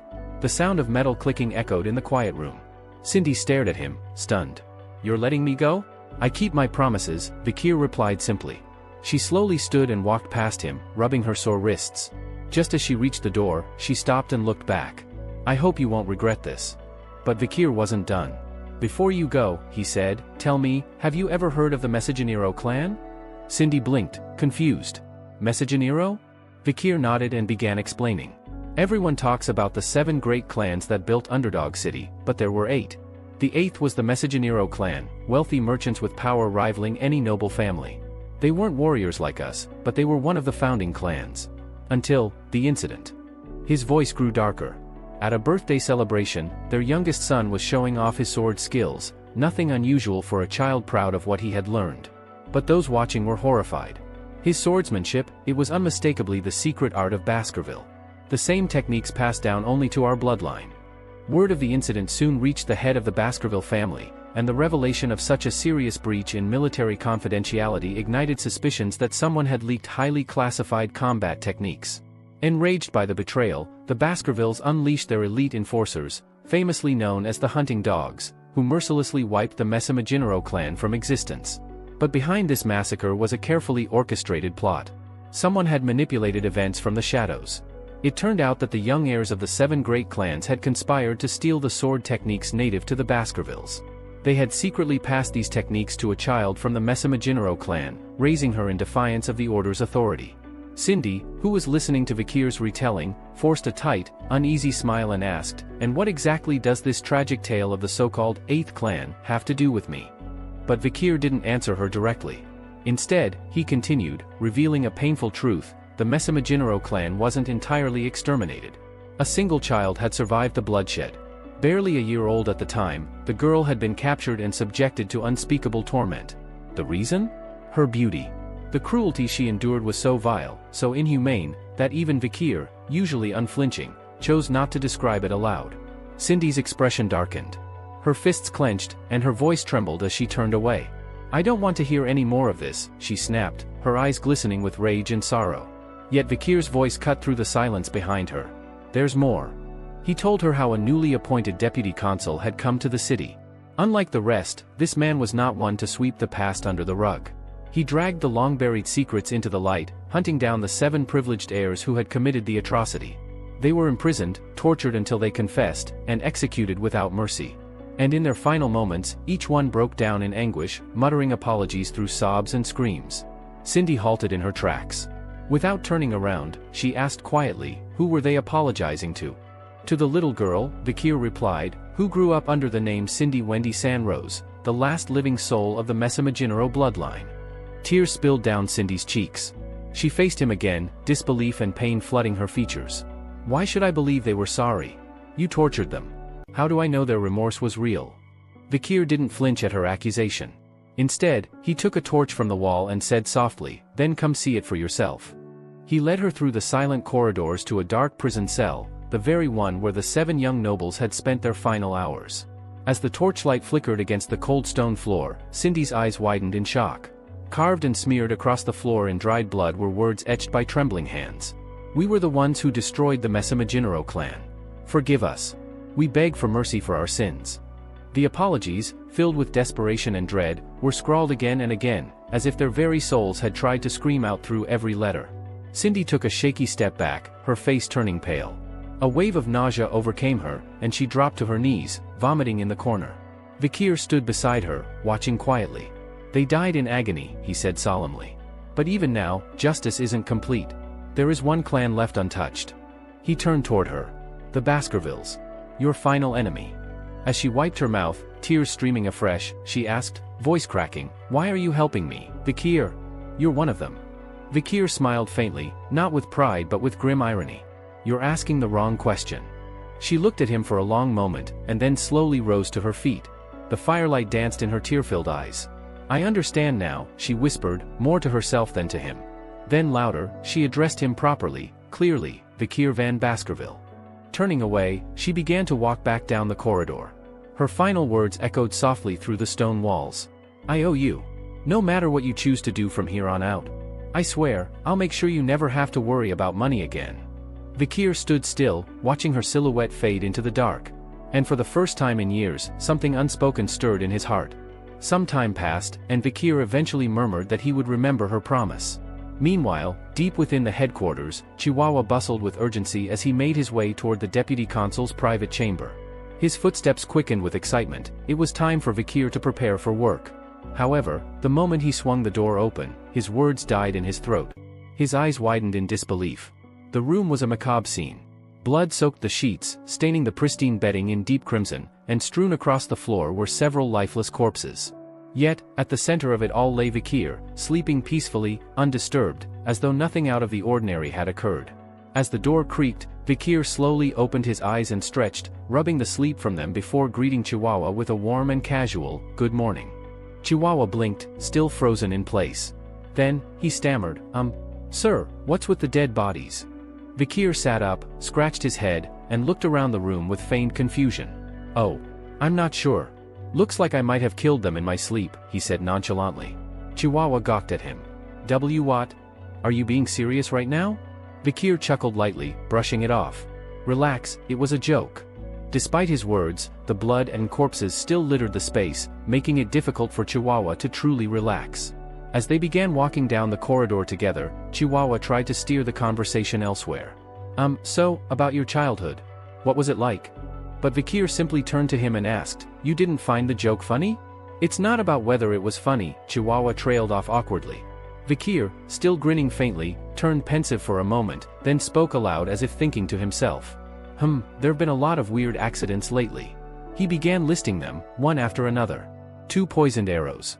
For separate times someone slipped poison into my drinks. An acid sniper. A firebomb. Getting crushed by a runaway cart. He scratched his ear thoughtfully. Makes me wonder, am I attracting someone's attention? Chihuahua, walking beside him, gave him a wary look and muttered, honestly, it sounds more like you're losing your mind. But Vikir ignored the jab. His thoughts drifted to the weapon slumbering in his arm, Beelzebub, the demonic blade. He couldn't help but admire the skills embedded within it, especially the tough life ability he had absorbed from the hellish buffalo during that brutal illegal auction.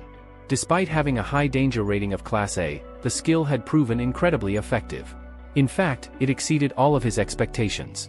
Currently, all 3 of Beelzebub's ability slots were filled. Burn Injury, Cerberus. Hemorrhage, Hellhound. Tough Life, Hellish Buffalo. Thanks to the combined effect of the River Styx and Tough Life, his body had become so resilient that even a graduator-class assassin had failed to pierce his skin. Though the power thrilled him, Vikir was getting tired of the constant assassination attempts. It was no longer just an inconvenience, it was a distraction. I suppose it's time I started investigating who's behind these attacks, he muttered. Chihuahua nodded eagerly, clearly in agreement. Yeah, that would be a good idea. Just then, the two spotted a carriage parked in the distance. Vikir's sharp eyes immediately focused on the symbol fluttering on its flag, the sigil of the Baskerville family. The Baskervilles? Chihuahua murmured in surprise. Vikir narrowed his gaze, his expression hardening. Looks like someone from the main house. As the carriage door swung open, a figure stepped down onto the ground. Chihuahua's heart began to race the moment he recognized the man. Sweat began to bead across his forehead as he stiffened beside Vikir. Could it really be? Meanwhile, Vikir observed the visitor calmly and without surprise. From the carriage descended a dignified figure dressed in immaculate butler attire. His demeanor was poised, and his every movement exuded old-world elegance. It was John Barrymore, the head butler of the Baskerville family. Vikir, he said, smiling gently. It's been quite some time. Vikir returned the smile with a nod. Indeed. You look well, Barrymore. The old butler let out a soft laugh. You think so? That's kind of you to say. I always believed you'd make something of yourself after leaving the main estate. I've simply been lucky, Vikir replied modestly. As the two exchanged pleasantries, Chihuahua, standing nearby, was frozen in admiration. He couldn't believe he was seeing the legendary John Barrymore in person, the chief butler who had faithfully served the fearsome Baskerville clan for 4 generations. He was a towering figure among the elite, and for Chihuahua, a personal role model. Snapping him out of his thoughts, Vikir turned to Barrymore and asked, "So, what brings you all the way out here?" Barrymore straightened, the corners of his lips lifting proudly. "The patriarch has been watching your progress closely. He's impressed. He wants you back at the main estate." Vikir blinked, momentarily caught off guard. "Hugo?" he asked, eyebrows lifting. He tried to picture Hugo smiling, but the image felt strange in his mind. Still, the news was real. Back at the Baskerville estate, Hugo La Baskerville, the intimidating patriarch, was lounging in his chair, flipping through a newspaper. A headline caught his attention. Vikir, the most beloved hero of the underdogs. The article detailed the many awards and accolades Vikir had earned. Most trusted by merchants. Most loved by farmers. Most admired by children and scholars. And ironically, most targeted by assassins. Hugo read the paper in silence, then looked up thoughtfully. "So far," he said, "our family's only ever been known for brute strength. Never for intelligence." He glanced at Vikir's image in the article and allowed a faint, rare smile. "But you may just change that. With calm pride," he added, "you've done well."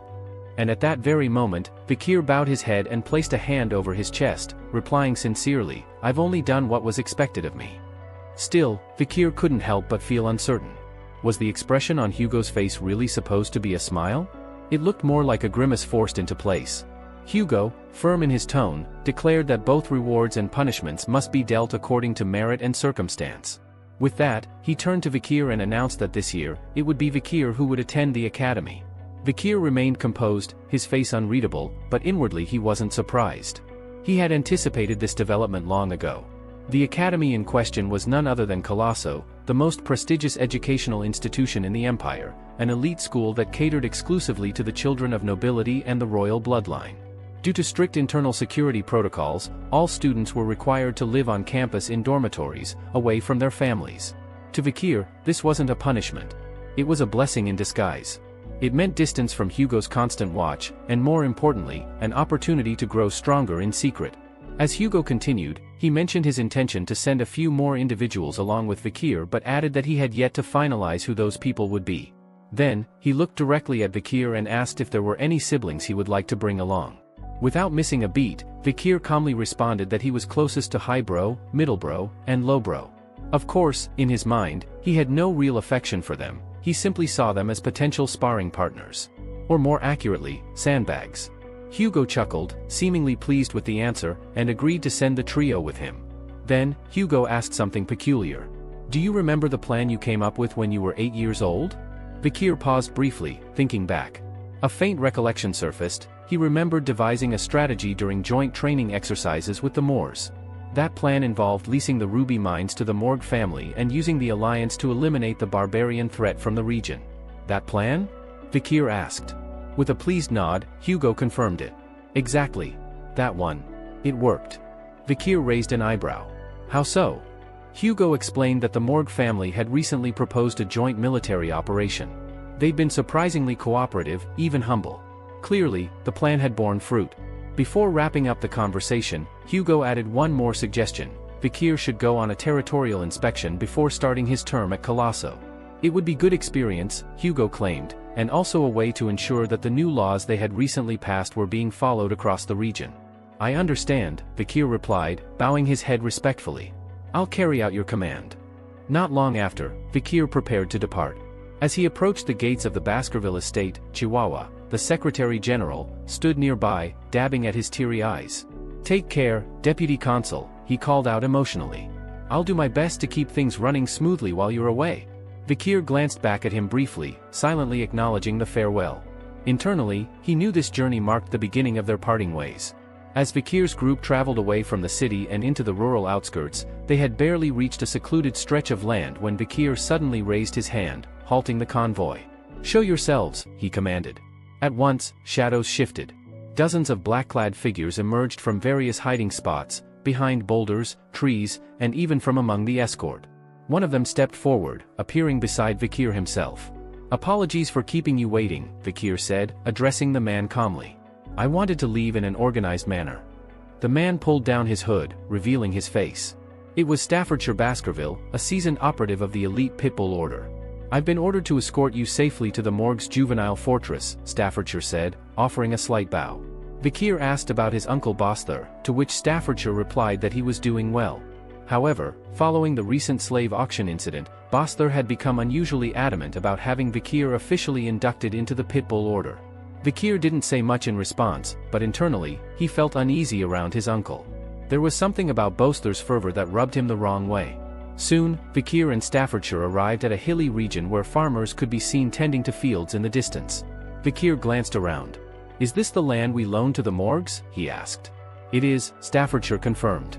Vikir noted that, at least on the surface, things seemed to be operating according to law. There were no immediate signs of chaos or rebellion. Staffordshire explained that their inspection team had officially been dispatched to monitor the territory, but they both knew the real objective was to eliminate the barbarian threat in the area. "The Morgs have formed a massive coalition for this mission," Staffordshire continued.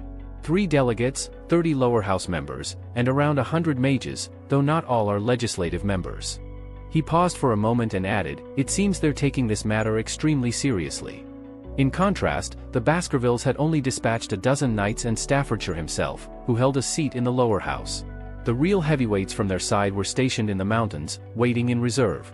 Vikir recalled Hugo's advice from earlier, that it wouldn't hurt to observe and understand the barbarian way of life more deeply. As they pressed on, the silhouette of a large fortress finally came into view. Around it stood leafless, dead trees. Hanging from their branches were skeletal remains, their bones bleached by time. "A mage likely created this display," Vikir said, studying the eerie scene. "It's a warning, to intimidate the barbarians." "Certainly terrifying," Staffordshire murmured, gazing upward. Vikir's thoughts drifted to Camus Morg. It had been some time since he last saw her. He couldn't help but wonder how much she'd changed since then. As they neared the fortress gates, 3 figures appeared on the upper battlements. "Who dares approach?" a loud voice demanded. Vikir and Staffordshire looked up, startled. There, standing proudly above the gate, were 3 identical girls. "No one enters without our say," shouted the first. "No one enters," the second repeated. "Our say is final," the third added. Vikir blinked, stunned for a moment before realization dawned on him. They were the infamous Morg triplets, High-sis, Middle-sis, and Low-sis, collectively known as the three flowers of the Morg family. Their reputations for unhinged behavior were legendary, and many claimed their combined lunacy could tear the heavens apart. Stepping forward with composed authority, Vikir introduced himself. "I am Vikir of the Baskerville Envoy Delegation," he announced. "We've come to inspect the territory and to foster cooperation between our families." He braced himself, knowing full well that dealing with the triplets would be anything but ordinary. Vikir stood firm before the towering gates of the Morg's fortress and demanded they be opened without delay. One of the triplets above scoffed, stating that they first needed to inform the person in charge, and they wouldn't receive a response until the following day. Vikir raised an eyebrow at the audacity. This was Baskerville land, his land. He questioned their authority to bar his entry. The sisters grinned mischievously. Isis smugly reminded him of the tenant protection laws and accused him of looking down on them just because they paid rent. Her tone was filled with mockery as she added that it was, ironically, the Baskervilles who had enacted the law in the first place. Suppressing the mounting irritation surging inside him, Vikir felt the heat of his anger rising, a faint crimson aura forming around his hands. But he kept his composure.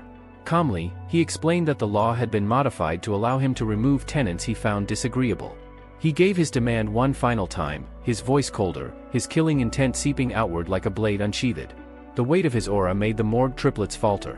Losis, refusing to back down, reacted impulsively and launched a magical attack at him. She snarled, accusing Vikir of being yet another self-important thug. The spell hit the ground near his horse, startling the beast into rearing up. Losis sneered down from the ramparts and shouted that no one could step onto Morg territory without permission. She hurled more insults, mocking the famed rising star of the Baskerville family.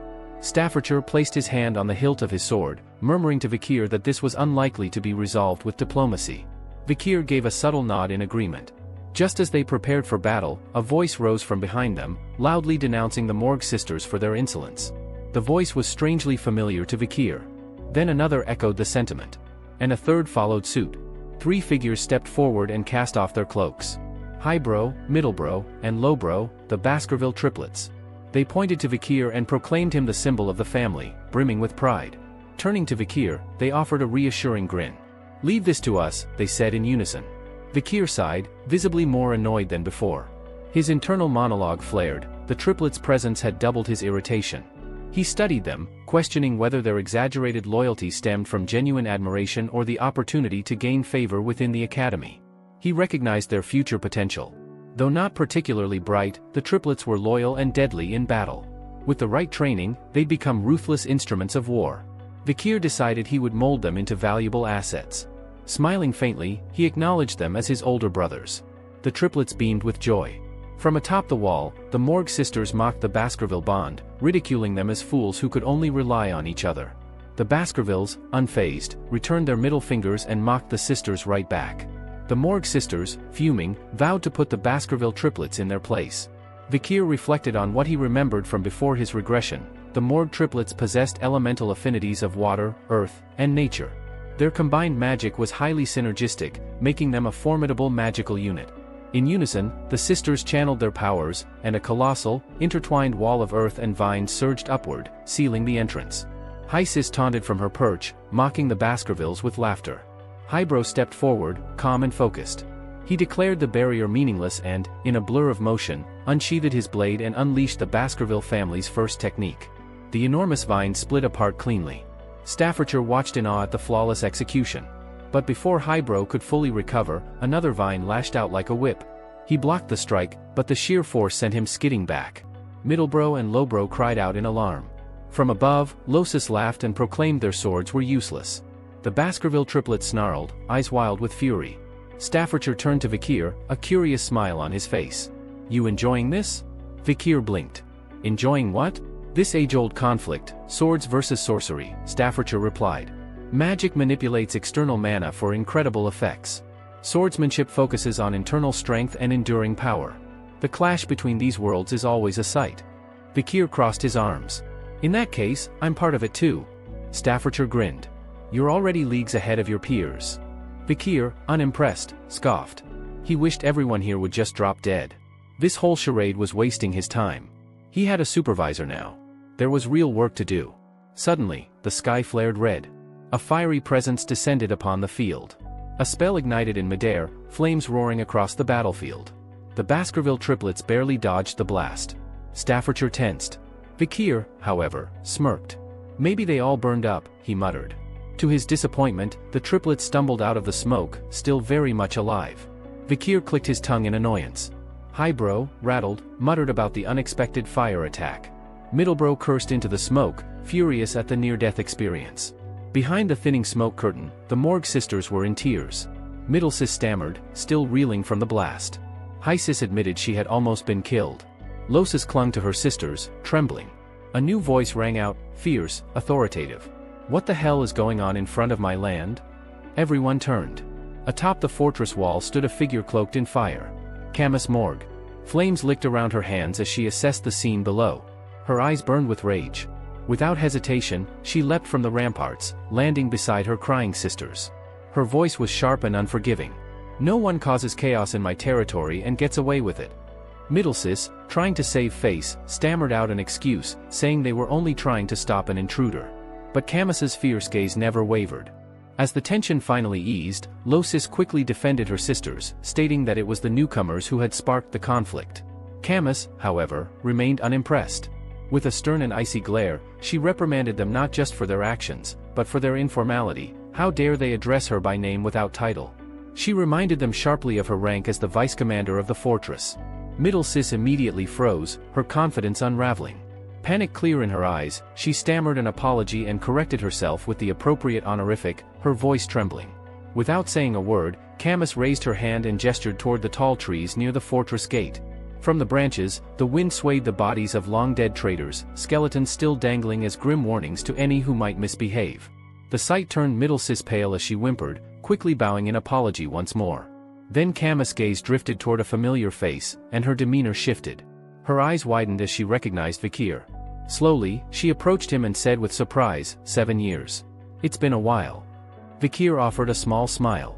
It has. Camus Morgue. His eyes momentarily lingered on her features. She had matured, her once youthful look replaced by a sharp, dignified beauty that had likely stirred many hearts. He recalled that in his past life, Camus Morgue had often been at the center of aristocratic gossip, scandals involving noblemen, even married ones, captivated by her allure. Strangely, in this life, those rumors were absent. Vikir found that curious but decided not to dwell on it. I need the gates opened, he said plainly, brushing aside the triplets' obstruction. You know they won't listen to words. Camus blinked, startled by the lack of formalities. Her expression soured. Is that all you have to say after so long? Vikir tilted his head. Was I supposed to say more? Her fists clenched. Staffordshire, watching from behind, wondered if another storm was about to break, this time between two prodigies of rival clans. Camus, her cheeks red and eyes glossy with frustration, pointed an accusing finger at him. 0. That's your score. You get 0 points. The entire group, Morgue's 3 flowers, the Baskerville triplets, Vikir, and Staffordshire, stared at her in utter disbelief. You're supposed to treat your future wife with more respect, she shouted. A silence fell over the scene, followed by the same question on everyone's mind, future wife? The tension dissolved into confusion. As they rode side by side through the fortress toward the heart of Morgue territory, Camus brought up the topic of barbarians. Seems like the Baskerville clan doesn't know much about them. Vikir gave a small snort. We fight them regularly. I'd say we know more than you do. Then why send those 3, she asked, clearly referring to the triplets. Vikir explained that the main army had already been assigned to another side of the mountain, and that this was agreed upon with Morgue leadership. You already knew that, didn't you? Camus offered a mysterious smile. I just wondered if you were as ignorant as you look. I'm leading this delegation for a reason, he replied. I know what I'm doing. With a slightly teasing tone, she remarked, funny. For someone the clan once considered throwing away, you've come a long way. Their conversation turned to the barbarians themselves. Which group do you find the most troublesome? She asked. Vikir sighed inwardly. More questions. Out loud, he answered, the Balak, the warrior tribe. And Rococo, the mages. Especially the Balak's archers. Their aim outclasses even our imperial snipers. That's not common knowledge, Camus admitted with raised brows. I'm impressed. 8 points. Out of what? Vikir asked flatly. Out of 100, she said with a cheeky grin. That's a good score for someone who's usually clueless. He stared at her, puzzled, as she continued her bizarre evaluation. "I don't like smart men," she said matter-of-factly. "I prefer when they're a little simple." Next, she glanced at his horse and frowned. "Riding such a big beast when you're barely tall enough to climb it. -6 points. Then she looked over his clothing and wrinkled her nose. "Your sense of style is just sad. That's only 4 points." She narrowed her eyes. "And you're ignoring me now. 1 point for manners." But then she smiled and, tilting her head, added, "Your face? 99. Before Vikir could react, she amended, "Actually, let's make that 98. You don't know how to use it properly." "Enough with this nonsense," he muttered, his patience thinning. "Why is it nonsense?" she asked innocently. "I'm just trying to be fair to my future husband." He looked at her, exasperated. "When did that happen?" "You passed the test, remember?" she said, crossing her arms. "My uncle made you duel him. That was the test." Realization flickered across Vikir's eyes.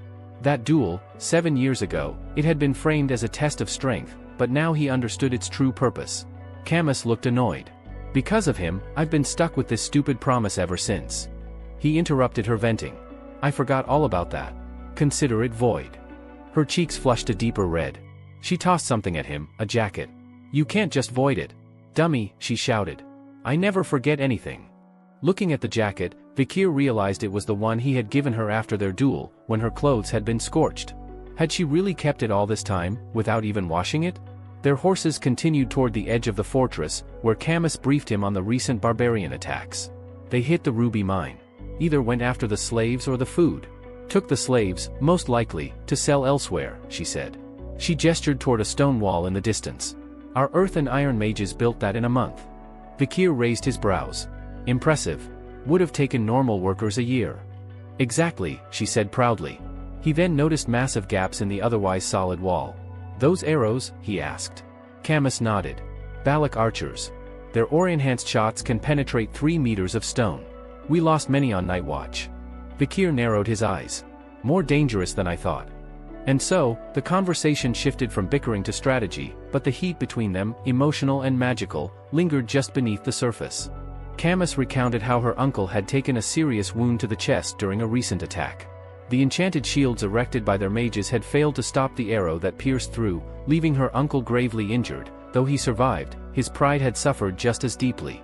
Vikir, hearing this, recalled a similar incident from his own clan. Their patriarch had once been wounded on the bridge of his nose under eerily similar circumstances. Curious, Vikir asked who among the barbarians was responsible for such skill. Camus, narrowing her eyes, speculated it might be a woman. The barbarians often painted their faces black, obscuring physical identifiers, making it difficult to discern details. Their conversation was interrupted by the hurried approach of a mage. He addressed Camus with a bow, referring to her formally as the vice-head of the fortress. The mage informed them that a scout from the barbarian ranks had been captured and urged them to come quickly. Intrigued and alert, Camus and Vikir followed the mage to a large tent. Inside, the prisoner, a wiry man with strange tattoos and ritual beads, sat bound. One glance, and Vikir recognized the man's attire and markings. He was from the Rococo, the sorcerer tribe. Camus immediately asked if the prisoner had revealed any useful information. The mage shook his head. The captive had proven resistant to interrogation, even to psychic probing. His mastery of sorcery created a mental shield that none of the fortress's magic users could breach. Switching tactics, Camus tried direct questioning. She brought up the recent attack on the Morgue territory and demanded to know how many people had been abducted. When the barbarian said nothing, she added that one of the missing was her own kin, a girl named Rose, a 12-year-old with red hair and eyes. She pressed him, voice growing colder, asking what had become of her cousin. The barbarian only smirked and muttered a response in his native tongue. Camus, frowning, turned to the mage and asked for a translation. But the mage admitted no one currently available could interpret the language. Unexpectedly, Vikir stepped forward. He admitted he knew a little of the Rococo dialect, basic words and meanings, nothing fluent. Camus looked at him with raised brows, half exasperated and half intrigued, and muttered under her breath, "What can't you do?" She asked him to pose her question again, describe Rose, and ask what happened to her. Vikir turned back to the barbarian and spoke carefully, articulating the query as clearly as he could. The barbarian responded again, this time with a sinister glint in his eyes and a chilling smile.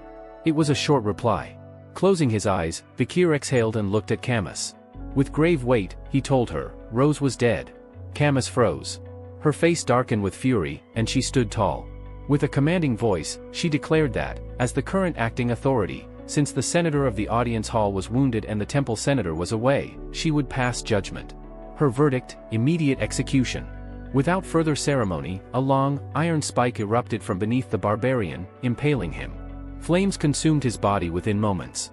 Even as he burned, he chanted something in his tongue.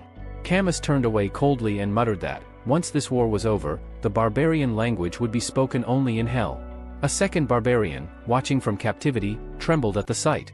Outside the tent, Camus marched away briskly, her steps full of determination, but once alone, she broke down. Vikir followed and found her sobbing openly. Her tears fell freely, her composure shattered. Despite all her strength, she was still just a girl of 15. He approached slowly and asked softly if she had been close to her cousin. Camus nodded, barely getting the words out. She described Rose as a kind and innocent soul, someone who had never fit into the harsh, brutal culture of the Morgue family. Vikir tried to console her, saying he believed Rose had found peace. But Camus looked up, eyes glistening with tears, and whispered that she wasn't so sure. She confessed she understood some of what the barbarian had said. Vikir's stomach dropped. Camus pressed him again, asking him to be honest. Was what she heard true? The weight of the moment bore down on him, and he hesitated, but finally, he nodded. The barbarian had said, "We ate her." Camus crumbled, dropping to her knees. Her voice cracked with guilt, apologizing over and over for failing to protect Rose. Vikir reached out a hand to comfort her, but stopped himself halfway and pulled it back, unsure if comfort would help, or only make it worse. Eventually, Camus pulled herself together. Wiping her eyes, she looked up with fierce resolve. She declared that she didn't want pity. In fact, had anyone tried to offer her hollow sympathy, she might have killed them. Staring at Vikir, she said it was time to set mourning aside. Revenge awaited. Vikir watched her with a quiet admiration. She was strong, resilient beyond her years. He nodded, extended his hand again, and this time, she reached for it. Before their hands could touch, however, a loud clang rang through the fortress, like the echoing chime of a giant bell. "What was that?" Vikir asked. Camus stood up immediately. "It's the alarm. We're under attack." Vikir exhaled sharply. Your time for revenge came quicker than expected. Outside the fortress walls, the attackers had arrived. A group of barbarian women, mounted on white-furred wolves, gathered in the distance. Their bows were drawn, arrows tipped with explosive energy. Their leader raised her bow, took aim, and loosed an arrow. It streaked through the sky and landed atop the fortress wall, detonating with a deafening explosion that shattered stone and sent guards flying. The wolves charged. The barbarian women followed, fierce and swift, their blades slashing and ropes flying. They choked and restrained Morgue soldiers with terrifying precision. The fortress erupted into chaos. Vikir arrived at the scene just in time to witness the carnage unfold. Soldiers clashed with the invaders. Screams filled the air, and the scent of smoke and blood was thick. As he surveyed the battlefield, Vikir's expression tightened. He had not expected the storm to break so soon, and so violently. Just as the dust from the battle began to settle, a thick rope shot through the air and coiled tightly around Vikir's neck. Startled but composed, he glanced forward to identify the source. Two barbarian girls, poised with skill and precision, had ensnared him with coordinated effort. In their native tongue, they chuckled and muttered something about catching a fine specimen, apparently pleased with their husband hunt. Realizing their intent, Vikir internally scoffed at the absurdity. These barbarians were not merely raiding, they were searching for strong men to forcibly claim as mates, seeking to propagate a bloodline of superior warriors. With a flick of his wrist and a surge of strength, Vikir gripped the rope and spun it around with force. The girls, still holding the other end, were yanked from their positions and flung through the air, landing hard on the ground. "I'm afraid I can't be your husband," Vikir remarked casually. "I might already be engaged." Nearby, several male barbarians watched the scene unfold in stunned silence. One of them nervously asked his companion whether Vikir was with the enemy. Regardless of their uncertainty, they began readying their bows. Vikir remained undeterred. Stepping forward without hesitation, he recalled Hugo's stern instructions: avoid engaging until the Baskerville main force arrived. He briefly considered holding back, but the flurry of arrows heading his way left him no choice. Drawing his blade, Vikir sliced through the barrage mid-air with surgical precision, his every movement fluid and deliberate. The barbarians gasped in disbelief, but before they could regroup, a wave of searing heat swept through the battlefield. Camus emerged behind Vikir, flames swirling around her like a fiery crown. Her expression was livid, her voice laced with fury as she declared vengeance on the invaders. Vikir turned to see the area around them rapidly engulfing in fire. She glanced at Vikir with a discerning eye. "Was that liquid aura you just used?" she asked, her tone half admiring, half demanding. "You're a graduator, aren't you?" "I knew it, you're the only man worth acknowledging." Vikir admitted that he'd been ordered by the Patriarch to avoid direct conflict. Camus smirked, clearly unimpressed. "That's an order from Baskerville? Then let the Baskervilles stay out of this. I'll burn every last one of them myself." With that, she began chanting again, weaving spell after spell in quick succession. Flames burst forth in quadruple layers, a technique Vikir recognized, quadracasting. The temperature rose drastically, the fire eating up the battlefield. Vikir stood in awe at her raw power, but also in concern. Then it happened, a sharp sting struck Camus' neck. A dart, fired from a blowpipe, embedded itself in her skin. She faltered, the poison spreading fast. Vikir's eyes snapped toward the source, a barbarian seated atop a white wolf, smugly observing the scene. Camus collapsed to the ground, paralyzed. A rope snaked toward her, but Vikir caught it in midair before it could bind her. Camus grinned weakly, impressed. "Nice catch," she whispered. "This is turning too dangerous," Vikir muttered. "We need to fall back." Camus shook her head. "What about the farms? The captives?" Her voice was strained but determined. "If we wait for reinforcements, we can save more lives," Vikir reasoned. "Revenge isn't worth a premature defeat." Still, Camus refused to retreat. Her cousin's face haunted her thoughts. Vikir opened his mouth to insist again when suddenly, his instincts flared. He twisted his body just in time to dodge an incoming arrow. The attacker revealed herself, a barbarian girl, poised with deadly grace. Vikir watched her with narrowed eyes. There was something different about her, the way she moved, her precision, her aura. She was no ordinary fighter. However, as Vikir stood still, momentarily absorbed in his thoughts, a male barbarian suddenly emerged from behind him. In a swift and calculated motion, he seized Camus and began to drag her away. "Vikir!" Camus cried out, her voice desperate and strained, reaching out toward him as she struggled in the barbarian's grip. Her cry pierced the air, loaded with fear and helplessness. Vikir watched, his jaw clenched in frustration. His muscles tensed, but for a moment he didn't move. His mind raced, weighing the moment. He remembered something from the past, a moment burned into his memory. Back then, when Camus Morgue was just a young girl, she had once been taken by barbarians too. But that time, she returned on her own. After being held captive, she'd slaughtered her captors and emerged alive, drenched in blood, leaving behind a massacre that etched her name as the Queen of La Rue at Lenore. Even with that reputation, Vikir knew this was different. He couldn't let it happen again. Just as he prepared to act, a sudden movement forced him to spin around. The female barbarian who had been eyeing him earlier launched herself at him without warning. Her attack came fast, far more agile and precise than the wild, brute force methods of the others.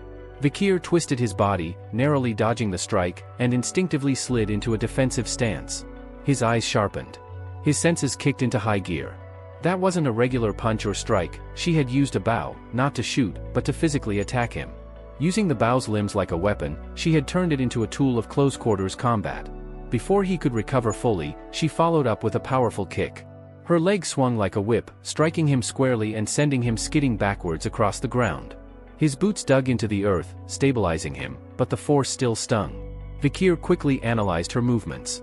They were sharp, calculated, and nothing like the clumsy attacks of the average barbarian. This girl was trained, disciplined, a fighter. Do I need to go all out against her? He thought, adjusting his grip on his weapon. But then something unexpected happened. The girl didn't attack again. Instead, she spoke. Her accent was broken, but she struggled through his language. "You, me, we meet again," she said, her voice rough but steady. Vikir's eyes narrowed. He looked at her more closely. Recognition dawned on him like a sudden flash of lightning. This wasn't just any barbarian. It was her. The girl he had freed during the slave auctions. A bitter thought crossed his mind. That damned brat. Vikir asked if this was how she repaid kindness, with hostility. But she clarified with a cold stare that her vengeance wasn't aimed at him. It was the Morgue clan who had enslaved her, and it was the Morgue clan she would punish. She then declared her intention: she would take Camus, future heir of the Morgues, as payment. As payment for what she had endured, the barbarian girl made it clear, if Vikir wished to rescue his companion, he was to follow them. Her meaning was sharp, her tone almost mocking. Vikir weighed the situation carefully. Was this a moment where he should unleash his true strength? His eyes narrowed in consideration, the air heavy with unspoken calculation. Before he could decide, the sound of pounding footsteps reached him. From the side of the clearing, Camus' uncle, Adolphe Morgue, burst into view. His eyes locked immediately on the struggling Camus, and he shouted her name with urgency.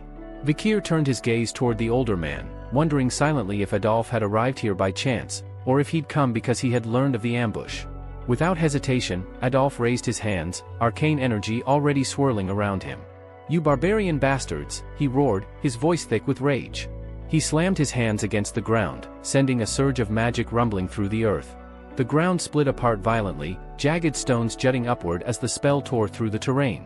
"Return my niece," he demanded, the command carrying the weight of both fury and authority. But the barbarians were quick. With the help of their massive wolves, they leapt nimbly across the fractured ground, bounding from one precarious rock to the next.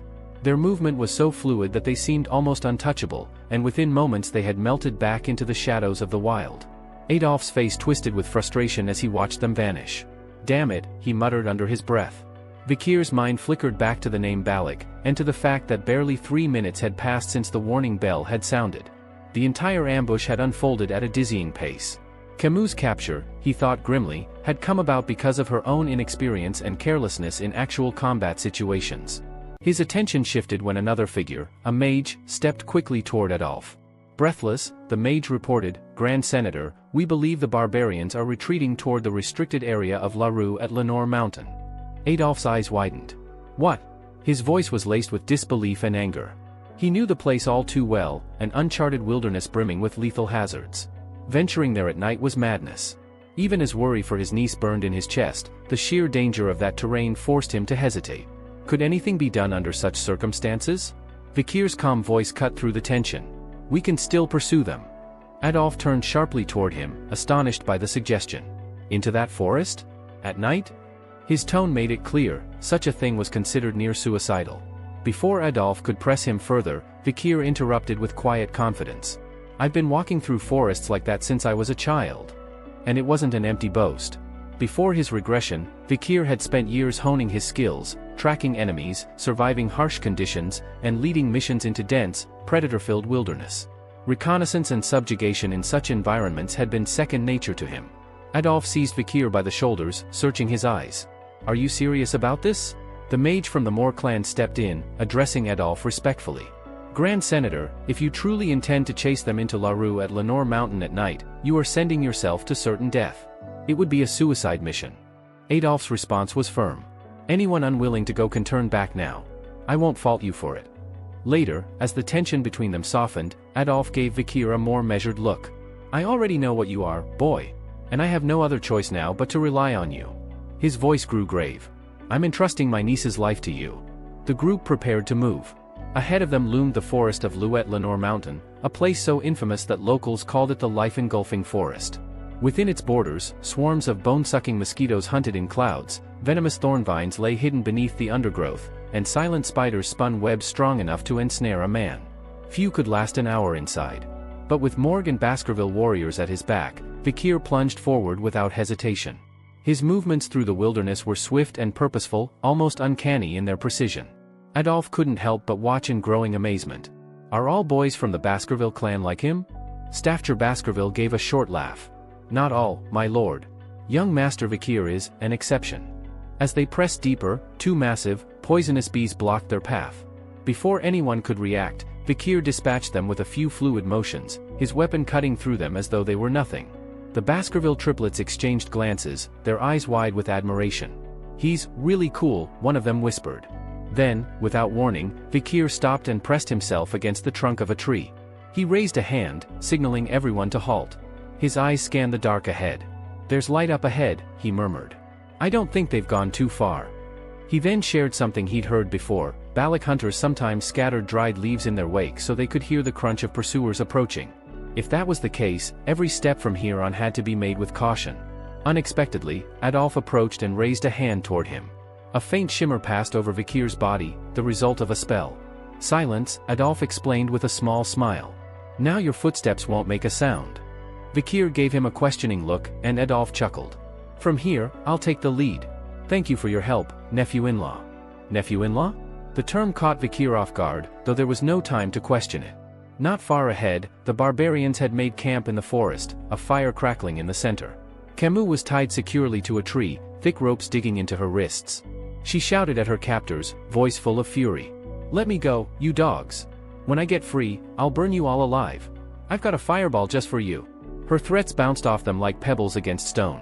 None reacted, likely, they didn't understand her language. Two barbarian women stood a short distance away, chatting in their tongue. One, with a sly grin, admitted she liked the man they'd fought earlier. The other snorted, reminding her she'd failed in her husband hunting. Camus' face twisted with disbelief. Husband hunting? Wife hunting? Is that why they were ambushing us? She thought, scandalized. Her musings were interrupted when the same male barbarian who had dragged her away earlier stepped forward. He grinned down at her, speaking in his own language, his tone dripping with smugness. By the way he gestured, she guessed he was boasting about having captured a rare prize that every man in his tribe would want. "Perverted bastard," she spat back, her voice ringing with contempt. "If that's your idea, just kill me instead." The man tilted his head, scratching his ear lazily. He clearly didn't understand her words, but his eyes glittered with cruel amusement. Catching her chin in his calloused hand, he leaned closer, licking the tip of the arrowhead in his other hand in a grotesque display. This arrogant slave, his expression seemed to say, needs to be broken. Just as the tension reached its peak, another figure stepped into the firelight.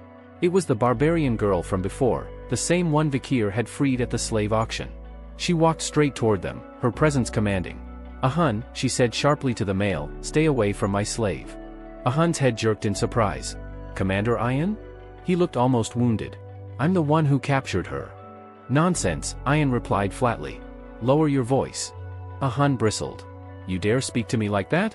I'm the one who shot her with a paralyzing arrow. I set the trap. I brought her here." Ian's gaze was ice. "And if I hadn't intervened, that boy with the sword would have ended your life right there. You'd be lying dead in the snow. Remember that before you talk of taking credit." Ahun eyed Ian with suspicion, his tone edged with disdain as he asked whether she had claimed Camus as her personal spoil of war. Ian, without hesitation, confirmed it. From where she stood, Camus quietly observed their exchange. Their voices carried tension, and she couldn't help but wonder if a rift had formed among the barbarians themselves. Her grasp of their language was far from perfect, but she picked up enough to piece together the girl's name, Ian, and deduced that she held the rank of commander. Ahun then remarked on what he clearly thought was an unusual fact, that Ian was a woman. His words carried a hint of challenge, but Ian shot back sharply, demanding to know why that should matter in the slightest. Camus, meanwhile, studied her more intently. There was something dangerous about this commander. From her stance and the confidence in her voice, Camus was certain that Ian possessed the skill to go head-to-head with Vikir himself, a daunting thought, considering Vikir was already a formidable low-ranking graduator. If Camus had any hope of escape, she realized, she would first have to find a way to deal with Ian. Ahun, growing more agitated, jabbed a finger toward Ian. He declared that her stubbornness wouldn't be tolerated just because she wore the title of commander. His challenge was met with a sudden, palpable shift in the air. Ian's eyes narrowed dangerously, and a vivid blue aura flared to life around her. Her voice dripped with venom as she warned him, if he was so angry, he could come at her whenever he pleased, but he'd end up nothing more than a blood-soaked corpse. The threat was not empty, its weight was enough to send a chill down Ahun's spine. Cold sweat broke out across his skin, and whatever defiance had been in him evaporated. He quickly raised both hands in a show of surrender, forcing a nervous laugh as he admitted defeat. "I'm not angry," he said, his voice uneven. "Do as you wish." Once Ian walked away, Camus noted to herself that the dispute had clearly ended in the commander's favor. But the moment Ian's gaze turned on her, Camus braced herself. "You've got sharp eyes," Ian remarked, her tone shifting into something almost admiring. "And a good build. As expected from the future leader of the Morgue bloodline." But the praise was fleeting. In the same breath, Ian's boot struck Camus, knocking her back. Her words hardened. She revealed that she had been caught by Morgue scum and sold into slavery. She had been lucky enough to escape the worst fate through a rare act of mercy, but luck, Ian warned, would not save her. She promised to break Camus, to tame her so completely that the submission would be etched into her bones and soul. Ian's smirk deepened as she painted a humiliating picture of Camus performing degrading tasks, like licking the space between her commander's toes, until it became a routine part of her existence. Before Camus could respond, a piercing scream rang out behind Ahun. Heads turned toward the source, and there, in the darkness, flames erupted violently. The glow revealed one of the barbarians writhing in agony, his body entirely engulfed. Was that an explosion? Ian muttered, eyes narrowing. The air was suddenly filled with chaos. Other barbarians rushed to draw their weapons, shouting that they were under attack. From within the wall of fire, a figure emerged, a man whose voice carried like a thunderclap over the din. His words were laced with fury as he swore to make them pay for what they had done. Camus's eyes widened, her heart leaping. She knew that voice. "Uncle Adolphe," she cried. Adolphe Morgue stood tall, flames still curling around his hands like living serpents. His gaze locked on the barbarians, and in a voice that brooked no argument, he demanded the immediate return of his niece. The sudden arrival of the Morgue and Baskerville fighters caught the barbarians completely off guard. Screams, the clash of steel, and the howls of dying wolves erupted as the two clans began their relentless hunt. High above, perched on the branch of a tree, Vikir watched the chaos unfold. His eyes narrowed, puzzled. The Balak hunters, renowned for their precision and discipline during ambushes, were falling into complete disarray. Down below, the young barbarian women shouted in frustration as they tried to corral their wolves amidst the confusion. The carefully ordered hunt had devolved into wild disorder, their frustration clear even in their guttural tongue. Adolphe spotted several of them attempting to break through the chaos and escape. His voice roared through the night like a war drum. "Don't let a single one of them get away." The order was met with an immediate surge from the Baskerville and Morgue warriors, who pushed forward with lethal intent, ensuring that the hunt would end in blood. Adolphe's voice rang with unwavering resolve, every last one of the barbarians would be wiped out.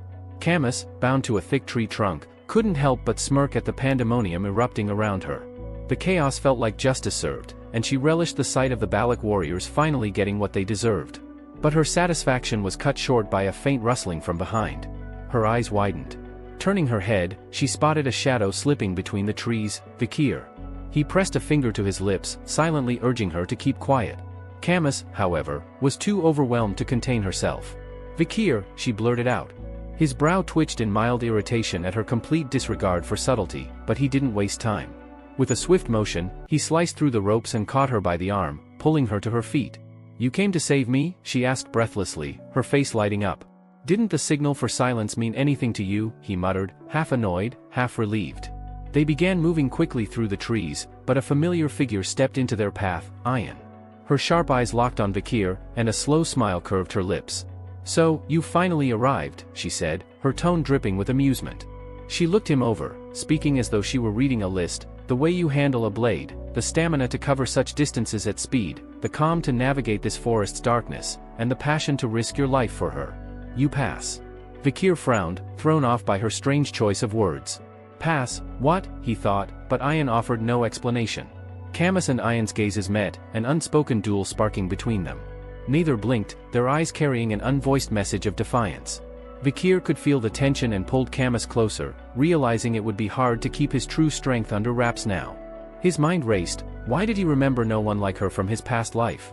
Could she be the infamous Balak archer, the night fox, who once scarred Hugo's nose? No, she seemed too young for that. Perhaps she was of the same bloodline. Before he could dwell further, a Hun burst from the side, launching a dart straight at Vikir's head. Instinctively, Vikir caught it mid-flight, the weapon snapping cleanly in his grip. A Hun froze in shock. Not only had Vikir sensed the ambush, he had stopped it effortlessly. Holding Camus, Vikir said calmly, "Things just got complicated. I'll get you to your uncle."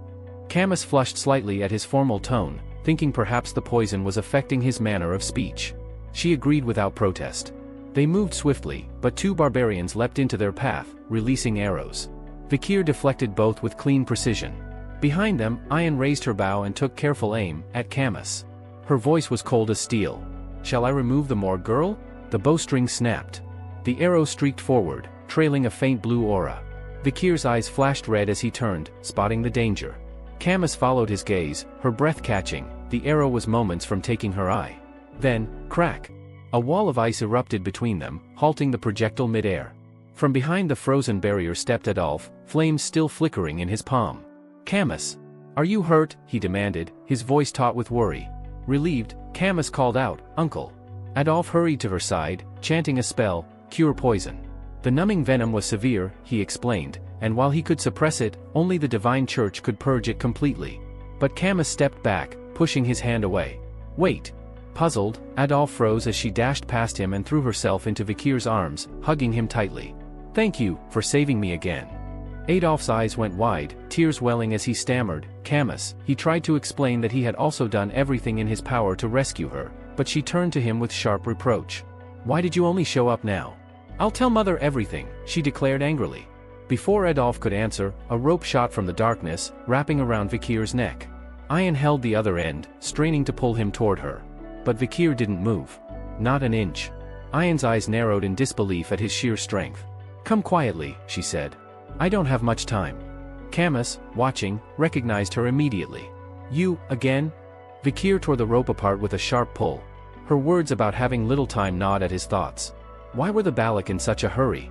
The question vanished as a suffocating wave of killing intent rolled through the forest. Birds erupted into the night sky in panicked flight, and even the air felt heavier. Ayan's face paled. She looked up toward the source of the pressure, eyes wide in dread. "It's found us." On Vikir's hand, Beelzebub began to buzz. Vikir's attention shifted when a sharp sting pulsed through his arm. Looking down, he saw faint crimson lines spreading under his skin, a sign he knew all too well. The dormant Beelzebub embedded in his veins was thrumming violently, a wordless but urgent warning. Something was coming. Ayan's expression darkened. "She's here," she murmured, her voice tight with dread. Vikir glanced at her, brow furrowed. "She?" His mind raced. Whoever Ayan meant, it wasn't someone ordinary. Then, with her face paling and beads of sweat forming along her temple, Ayan forced the words out. "Madame Eight Legs." The name hung in the air for only a heartbeat before the forest itself seemed to answer. From deep within the trees, the ground shuddered, and a vast, pillar-like silhouette emerged through the canopy. The nearby barbarians froze mid-motion before gasping in unison, their voices trembling. "It's her? The madam is here." Camus stared upward, eyes narrowing. "That's a pillar?" she asked in disbelief. Vikir's gaze locked on the towering form. "No," he said flatly. "Not a pillar." A malignant purple aura swirled around the column before it split apart, revealing 8 impossibly long limbs, jointed and branching like twisted tree boughs. One after another, those legs slammed into the forest floor with an impact that rattled teeth. Adolf's voice shook as he tried to rationalize what he was seeing. This thing was hiding in this forest? Impossible. But Vikir's stomach tightened with recognition. There was no mistaking it. The monster looming before them was none other than Madame Eight Legs, an entity infamous enough to earn an S-rank rating. The gargantuan spider reared high, her 8 limbs spread wide like the ribs of a colossal cage. Then came the sound, a shrill, bone-scraping screech that rolled through the forest in waves, making the air itself quiver. No one moved. No one breathed. The oppressive presence of the madam held them all in place. Camus began to speak, but Vikir's hand shot out, covering her mouth. He leaned close, voice barely above a whisper. "Quiet. She can't see well, but she hears and feels everything."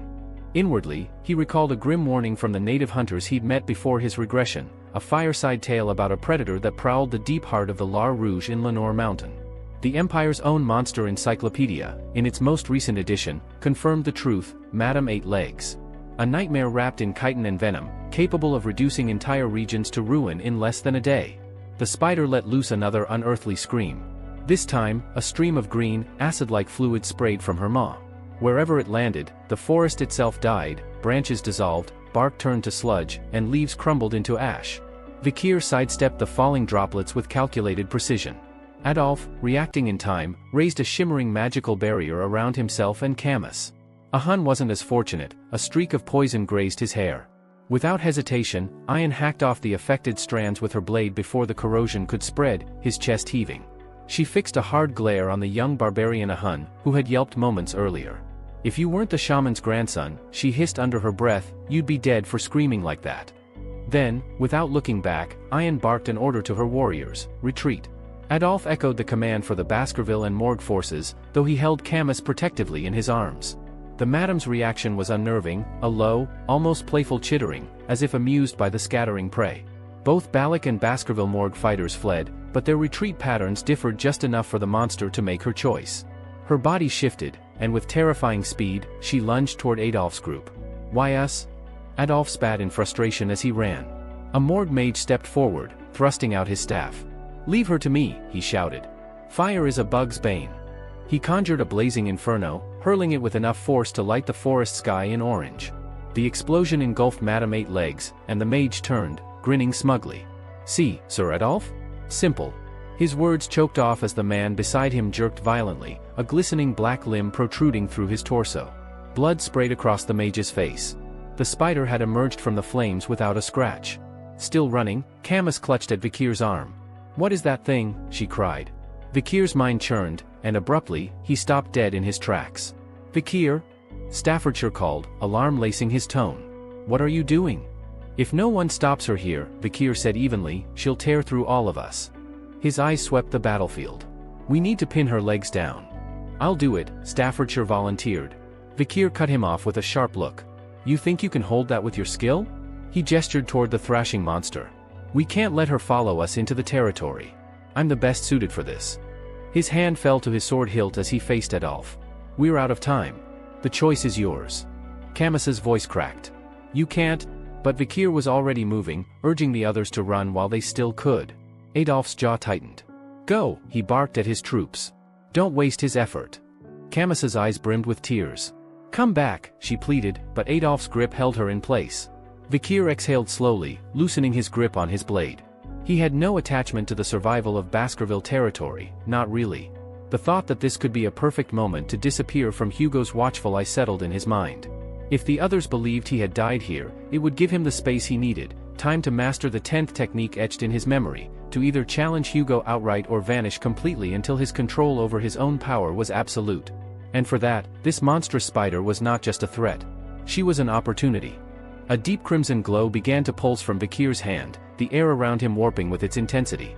From that ominous light, the demonic sword Beelzebub emerged, its blade exuding a malevolent aura that seemed to drink in the very life around it.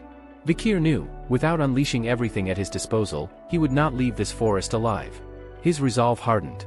He would pour every last shred of his strength into this fight, the abundant mana still flowing through him from the river Styx's blessing, the refined, lethal aura reserved for the uppermost techniques of Baskerville swordsmanship, and the raw destructive power of Beelzebub itself.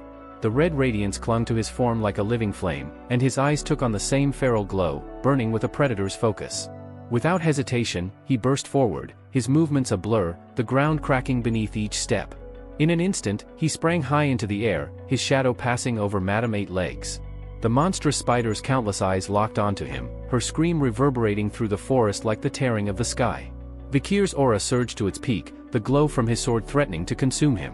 Then, like a thunderbolt, he descended, employing the Baskerville 5th technique, a killing strike meant to pierce even the most impregnable of foes. The earth shook as his attack landed.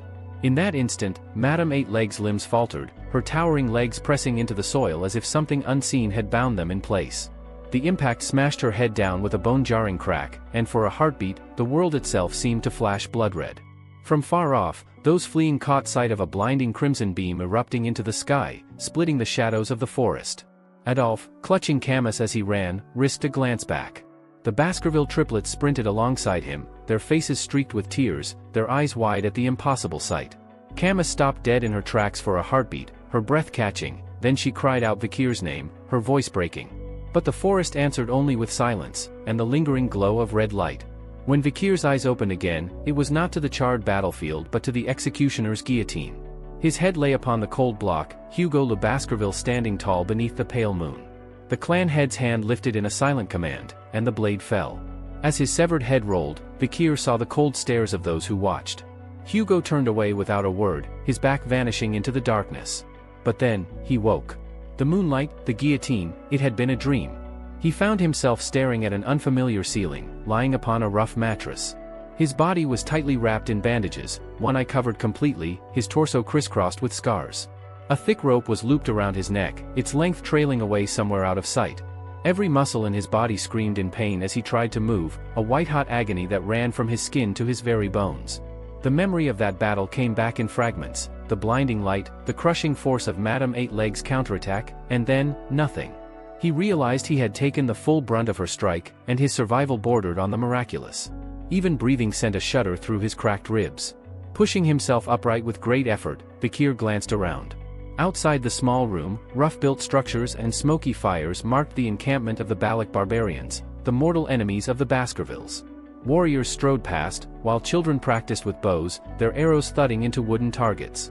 Slaves were herded about, some bearing the sigils of Baskerville and Morgue clans. Why, he wondered, had they not killed him outright? His question was soon answered by the arrival of Ahan, a figure from his past, one who had once abducted Camus. The barbarian eyed him with a smirk, commenting on Vikir's fluency in the Balak tongue and mocking his crippled condition. He called Vikir the commander's pet dog, his tone dripping with derision, and claimed that without that status, he would have boiled him alive without hesitation. The insult triggered something deep within Vikir. That phrase, pet dog, dragged forth memories of Hugo's attempts to shackle him. A killing intent so fierce it was almost tangible flared from him, making Ahan involuntarily tense. The barbarian's eyes narrowed, and then, as if to reassert dominance, he struck Vikir hard across the face, sending him sprawling. Without looking back, he snarled for Vikir to go find your master and left. Lying in the dirt, Vikir committed Ahan's face to memory. One day, when his body healed, he would repay the humiliation with interest. Following the rope tethered to his neck, he trudged through the camp. The line seemed endless, his irritation mounting, until it suddenly went taut. At the other end, in a shallow pond, stood An, calmly bathing. She turned, meeting his gaze with a smile, and casually told him to lie down. Before he could react, she yanked the rope sharply, pulling him forward just as an arrow whistled past, embedding itself into a tree where he had been standing moments earlier. An barked orders at a group of children nearby, scolding them for their recklessness before sending them away. Then she returned her attention to him. Her voice softened, not much, but enough, as she reminded him of the principle the Balak lived by: kindness returned twofold, vengeance repaid tenfold. She explained that he had freed her once at the slave auction, and so she had saved him twice in return. Vikir frowned, asking what she meant by twice. An shrugged, telling him that after the explosion, she had gone back just in case, and if she hadn't, he would have died. He should, she said, be grateful for her persistence.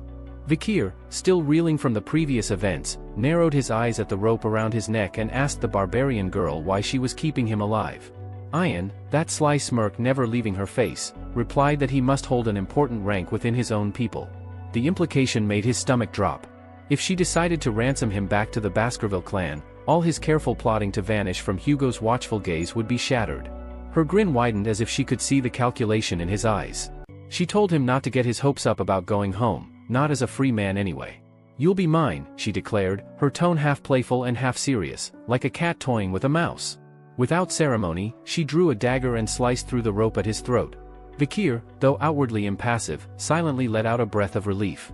His plan wasn't ruined after all. But the reprieve didn't last long. Ayan pointed the dagger at him and casually announced that from now on they should establish proper titles. She would be master. He gave her nothing in return, his face as unreadable as stone. Amused by his stubborn silence, she praised the defiance in his eyes, saying she looked forward to taming him. Before he could respond, she told him they had a stop to make. When he asked where, she tilted her head and teased that it should be obvious, they were on someone else's territory, and proper greetings were in order. They were going to meet the leader of the settlement. The matriarch's tent was an imposing sight. Its entrance was guarded not by men but by trophies, the mounted heads of bears, jaguars, crocodiles, and other lethal beasts, each skewered with an arrow. Seated on the throne at the far end was a woman whose bearing radiated command. As they walked side by side toward the tent, Ayn spoke casually about Balak customs. A man without shelter could sleep in a friend's hammock, she said, the hungry could eat at the table of the better off. Here, property was shared, and wealth meant responsibility. Vikir remarked that it seemed private ownership wasn't exactly their priority. Ayn only smiled. Inside, Ayn announced their presence, and addressed the matriarch as mother. The revelation caught Vikir off guard. As he pieced things together, recognition dawned. This was the Night Fox, the fearsome female warrior who had once scarred Hugo's face and blocked his own passage through the treacherous luge at Lenore Mountain. Memories of that encounter, and the odds he would have stood back then, came rushing back. Head-on combat? 0 chance. Assassination? Also 0. Escape? Perhaps 20%, if luck tilted his way. The matriarch's eyes fixed on him. She claimed she'd seen his face before, making his pulse quicken. Could she somehow sense his link to Hugo? Ayn quickly cut in, saying most imperial men looked the same. But the matriarch pressed on, asking her daughter what she planned to do with him, dismissively calling him no different from a useless animal. Ayn claimed he'd be valuable once healed. After all, he was the one who had faced Madame Eight Legs. Her mother warned her not to act above her station. Then, turning to Vikir, she said his physical health didn't matter so long as his seed remained intact. Before she could explain, Ayn blurted out her real intention. She wanted him as her slave, nothing more. The matriarch questioned her sudden change in story, but Ayn quickly spun an excuse: she needed a slave to aid her in hunts. The matriarch only patted her daughter's head and said the decision rested with the owner. Ayn's cheeks flushed pink as she glanced at Vikir. When they left the tent, Vikir asked her name. She spun on him in mock outrage, reminding him he was a slave and had no right to question his master. He calmly explained that since he had no intention of calling her master, he needed to know what to call her. Reluctantly, and with a faint blush, she said, "Ein." He introduced himself in turn, but when he addressed her by name, she barked at him again, then smirked and gave her first command. He was to build himself a house. Inwardly, she relished the thought. She was sure an imperial like him would have no clue how to construct anything, and it would be a satisfying way to remind him of his place. But to her surprise, he simply smiled and said it sounded enjoyable. Hours later, Ein stood with her mouth slightly open. Before her was not a sloppy pile of sticks but a well-made tent, sturdy and practical. Even injured, Vikir's craftsmanship was undeniable. She glanced at the tools she'd given him, realizing that he'd handled them like a man who had built more than his fair share of shelters before. Ayan stared at Vikir's newly finished work, her expression clouded with mixed emotions. The tent stood sturdy and well-crafted, a feat she had expected to be far beyond the abilities of an injured imperial slave. The drains he'd built outside caught her attention, smoothly cut, perfectly placed, allowing water to run off neatly without pooling. She found herself grumbling inwardly. If he kept proving himself useful like this, it would undermine her sense of control over him entirely. Vikir, on the other hand, seemed almost amused. As he looked over the structure, his thoughts wandered to his past. In times of war and chaos, he had seen many swordsmen meet their ends because their skills began and ended with the blade. He had learned the hard way that to survive in any hostile environment, one had to be more than a fighter. You needed to know how to build, forage, repair, adapt to anything. This tent was merely another survival challenge to him. But then his gaze shifted toward the largest tent in the village, the matriarch's dwelling, and he frowned. "Your mother's tent is in trouble," he remarked casually. Ayan blinked, startled. "What are you talking about? That's my mother's house you're insulting." Vikir pointed toward the central pillar. "Right now, it looks fine. But when the rainy season comes, the ground around that pillar will soften. The pillar will shift, water will seep in, and the structure will weaken. It's just a matter of time." Her eyes narrowed, but before she could argue, he continued. "If you mix lime-rich soil with gravel from the hill opposite the river, press it into bricks, and seal them with oil before burning, the base will hold steady for years. That will keep the pillar from moving." After a moment of thought, Ayan finally nodded. "Fine. Do it." Vikir set to work without complaint. He collected soil, sifted it, and poured it into wooden molds. He shaped the mixture into bricks, drying them slowly over a carefully managed fire. The smell of hot earth and oil lingered in the air as he stacked the finished pieces. When the repairs were complete, the two of them brought the solution to the matriarch. Ayan explained their intentions, her tone carrying an unusual note of pride. The matriarch examined the reinforced pillar and the improved structure, her eyes widening. She admitted, reluctantly, that she had tried and failed many times before to fix the problem, never realizing the issue lay beneath the pillar itself. Her lips curved into a faint smile as she looked between her daughter and the quiet man beside her. "So, my daughter has found a truly useful male." Turning to Vikir, she added, "From now on, you'll take care of work like this for the barracks." Some days later, Vikir was kneeling by a water source, scrubbing clothes, when Ayan's voice cut through the air. "Hey, doesn't it wear you down, working like a slave all the time?" she called. He glanced up at her, unbothered. "It's not so bad." In truth, the monotonous work felt almost peaceful compared to his years under Baskerville rule, or the gritty survival in the underdog city. Ayan gave him a curious look. "You're oddly disciplined. But still, hard labor isn't easy." Vikir only shrugged. "I've had worse." She shook her head, smirking. "Don't get used to saying that. If you really want to last here, follow me. I'll teach you how to live like one of us. Perform well enough, and maybe I'll untie that rope." His interest sharpened. "And what do you want me to do?" Now she smiled, wide, mischievous, and faintly flushed. "Finally, you're asking the right questions. I want you to join me on a hunt. Not just any hunt, bring down something huge. Big enough to feed the children who've been going without meat. Do that, and maybe I'll raise you from slave to commoner." He raised an eyebrow. "A test, then?" "Exactly. You'll be my helper," she said, patting his back playfully. The pat hit hard enough to make him wince. "Be grateful. You're working for the Balak hunting commander." After a short pause, Vikir agreed. Ayan's face brightened at his answer, though she quickly masked it when he noticed.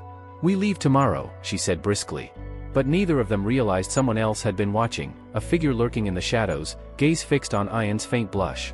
The man's jaw tightened, jealousy simmering as he muttered to himself about the disgusting Imperial by her side. Far from them, a different scene was unfolding. The Balik shaman, a wiry, intense figure, pulled his hand from a pot of charcoal, his palm blackened. Raising it high, he ordered the hunters to gather. One by one, warriors lined up to receive the marks, the shaman's voice carrying over the crowd. Take my blessing, or face misfortune in the hunt. Ayan leaned toward Vikir. They do it to hide their faces from the god of death, she explained. They feel guilty for taking life. Vikir gave a slight nod. Even this fierce warrior tribe had its rituals. Nearby, a young barbarian woman whispered doubts about the shaman's nagging. Her male companions shrugged. Let him talk. It's how he keeps his position. She added that they only came to him on special occasions, and that his blessings often failed anyway. Vikir's eyes narrowed slightly. So even here, hierarchy and pretense weren't so different from the rest of the world. When Ayan returned from the ritual, her face was streaked with absurd, almost comical charcoal patterns. Vikir smirked. Nice look. Her cheeks flushed as she wiped the marks off quickly. I don't get along with the shaman, she muttered irritably, and in her fluster, she shoved a collar into his hands. Vikir stared at the object in his hands, a simple leather collar, rough but sturdy, and arched a brow. Is this a dog collar? He asked flatly. Ayan gave him a sharp look, then slipped a similar one around her own neck. It's not for decoration, she said matter-of-factly. When we hunt, predators go for the throat. The collar keeps them from tearing into your neck. Don't wear it, and you'll regret it. Vikir studied the piece again before fastening it without complaint. Inwardly, he thought that adapting to this tribe's ways, no matter how odd, would serve him better than resisting. Survival demanded flexibility, after all. Moments later, they mounted one of the massive wolves waiting near the outskirts of the village. Ayan swung up first, then turned to glance down at him. Hold on to my waist, she instructed. If you fall, don't expect me to stop the hunt to pick you up. I'll manage, Vikir replied evenly, settling in behind her. The wolf took off with a burst of speed, paws pounding against the forest floor. The wind roared past them, and Vikir's grip tightened slightly, though not as much as Ayan had warned. When the wolf leaped over a low ridge, his balance slipped, and a moment later he tumbled onto the mossy ground with a heavy thud. Ayan slowed, circled back, and smirked down at him, her tone playful. Didn't I tell you to hold on? Next time, don't blame me if you break your neck. Vikir grimaced, brushing dirt from his clothes as he pushed himself up, wondering if he'd bruised a rib. Before he could answer, movement in the trees caught his eye. A figure emerged, familiar, broad-shouldered, and scowling. It was Ahan, the young barbarian who had been shadowing them since morning. Ayan hopped off the wolf, her expression sharpening. What are you doing here, Ahan? She called. Ahan approached, his gaze flicking from her to Vikir. His tone dripped with accusation. You've gotten comfortable, haven't you? Running around with your slave. Playing games while the rest of us prepare for the hunt. Vikir straightened, silently watching the exchange. With a cocky grin, Ahan jabbed a finger toward his own chest. This time, I'm going to bring down the biggest prey. In the next joint hunt, I'll lead the party, even if I have to stake my grandfather's name on it. Ayan's brow furrowed, her arms crossing. Your grandfather's name? You'd gamble his honor for a hunt you know nothing about, aside from what the shamans whispered in your ear? Bold of you, Ahan. Rather than answering, Ahan lunged suddenly, his leg snapping out in a vicious kick aimed at Vikir's face. Ahan! Ayan shouted, startled by the attack. Vikir twisted at the last second, the blow grazing his cheek as he slid back. Ahan sneered. Why waste time with him, Ayan? He's broken. Useless. Do you really think dragging around some injured imperial weakling will help you hunt? Wake up, he's nothing but dead weight. Vikir didn't move. His expression remained unreadable, though his sharp gaze tracked every motion Ahan made. Then Ayan tilted her head, a sharp smile curling her lips. Oh? You think you're that much better? Check your belt before you run your mouth. Confused, Ahan glanced down, and froze. His quiver and arrows were gone. A few feet away, Vikir stood casually, one hand gripping the stolen quiver, his other wiping a trickle of blood from the corner of his mouth. You should hold your weapons, he said, his tone calm but edged with quiet mockery, the same way you'd hold your lover. The realization hit Ahan like a thunderclap. His weapons were gone, lifted from him without his notice. His eyes widened, fury blazing as Ayan broke into loud, unrestrained laughter. You! Ahan roared, charging forward with his fist cocked back. Before the punch could land, Ayan moved in a blur. She swung her bow like a staff, intercepting his strike with a sharp crack. Enough, she hissed, her voice cold. Do you even realize whose slave you're laying hands on? He insulted a Balik warrior. Ahan shouted back, still seething. Ayan's gaze turned sharp and icy. And you've been making a fool of yourself in front of him since we left the village. Do you think I can't see that? Her words only stoked his anger. Why are you defending him so much? What, have you started liking this imperial dog? Her jaw tightened. She dragged a hand down her face, exhaling sharply. Yes, she said finally, her tone clipped. He's a slave. My slave. And if he's done something wrong, I'll deal with it. Not you. Vikir, still seated in the dirt, looked up at her, his face unreadable. Then, without warning, Ayan turned on him. Her fist crashed into his jaw, the force of the blow snapping his head to the side. Blood splattered across the green grass. Ahan stood frozen, mouth agape. Ayan's expression didn't waver as she turned her gaze back on him, voice steady and cutting. Happy now, she asked coolly. You're angry because you failed to claim a maiden during the rites. I understand. But listen well, if you ever lay a hand on what's mine again, I won't stop at a warning next time. The warning landed. Ahan stiffened, then muttered a reluctant, fine, before retreating. When the dust settled, Ayan and Vikir mounted the wolf again, continuing deeper into the forest. The ride was quiet, but Ayan kept stealing glances at him, guilt flickering in her eyes. Does it hurt? She asked finally. Vikir said nothing. Are you angry? She tried again. Silence. She sighed, her tone softening. I had to do it. If I didn't, he wouldn't stop. Ahan stubborn. Petty. He would have kept coming after you. Still, no answer. Why aren't you saying anything? She pressed, frustration edging her voice. Finally, Vikir turned his head slightly. It hurts. Her eyes widened. Before he could blink, she leapt lightly, twisting midair and landing in front of him on the wolf's back, facing him. Her hands cupped his face, her gaze sharp with concern. Does it hurt a lot? Is it bad? Are you dying? Tell me. It just hurts to talk, he said dryly, though his tone lacked bite. I've had worse. His words cut off when her lips pressed against his. The world seemed to still. When she finally pulled back, her face was crimson. She turned away quickly, pressing trembling fingers to her mouth. I knew it, she muttered, forcing her voice to steady. You've got potential, for an imperial, anyway. Vikir, expression blank, wiped a smear of blood from his mouth. Quietly, he wondered if this tribe had some bizarre habit of licking wounds. Dangerous, considering the risk of infection. Ayan twisted in her seat to glance at him over her shoulder. Is there something you want from me? She asked softly. If it's within my power, I'll do it.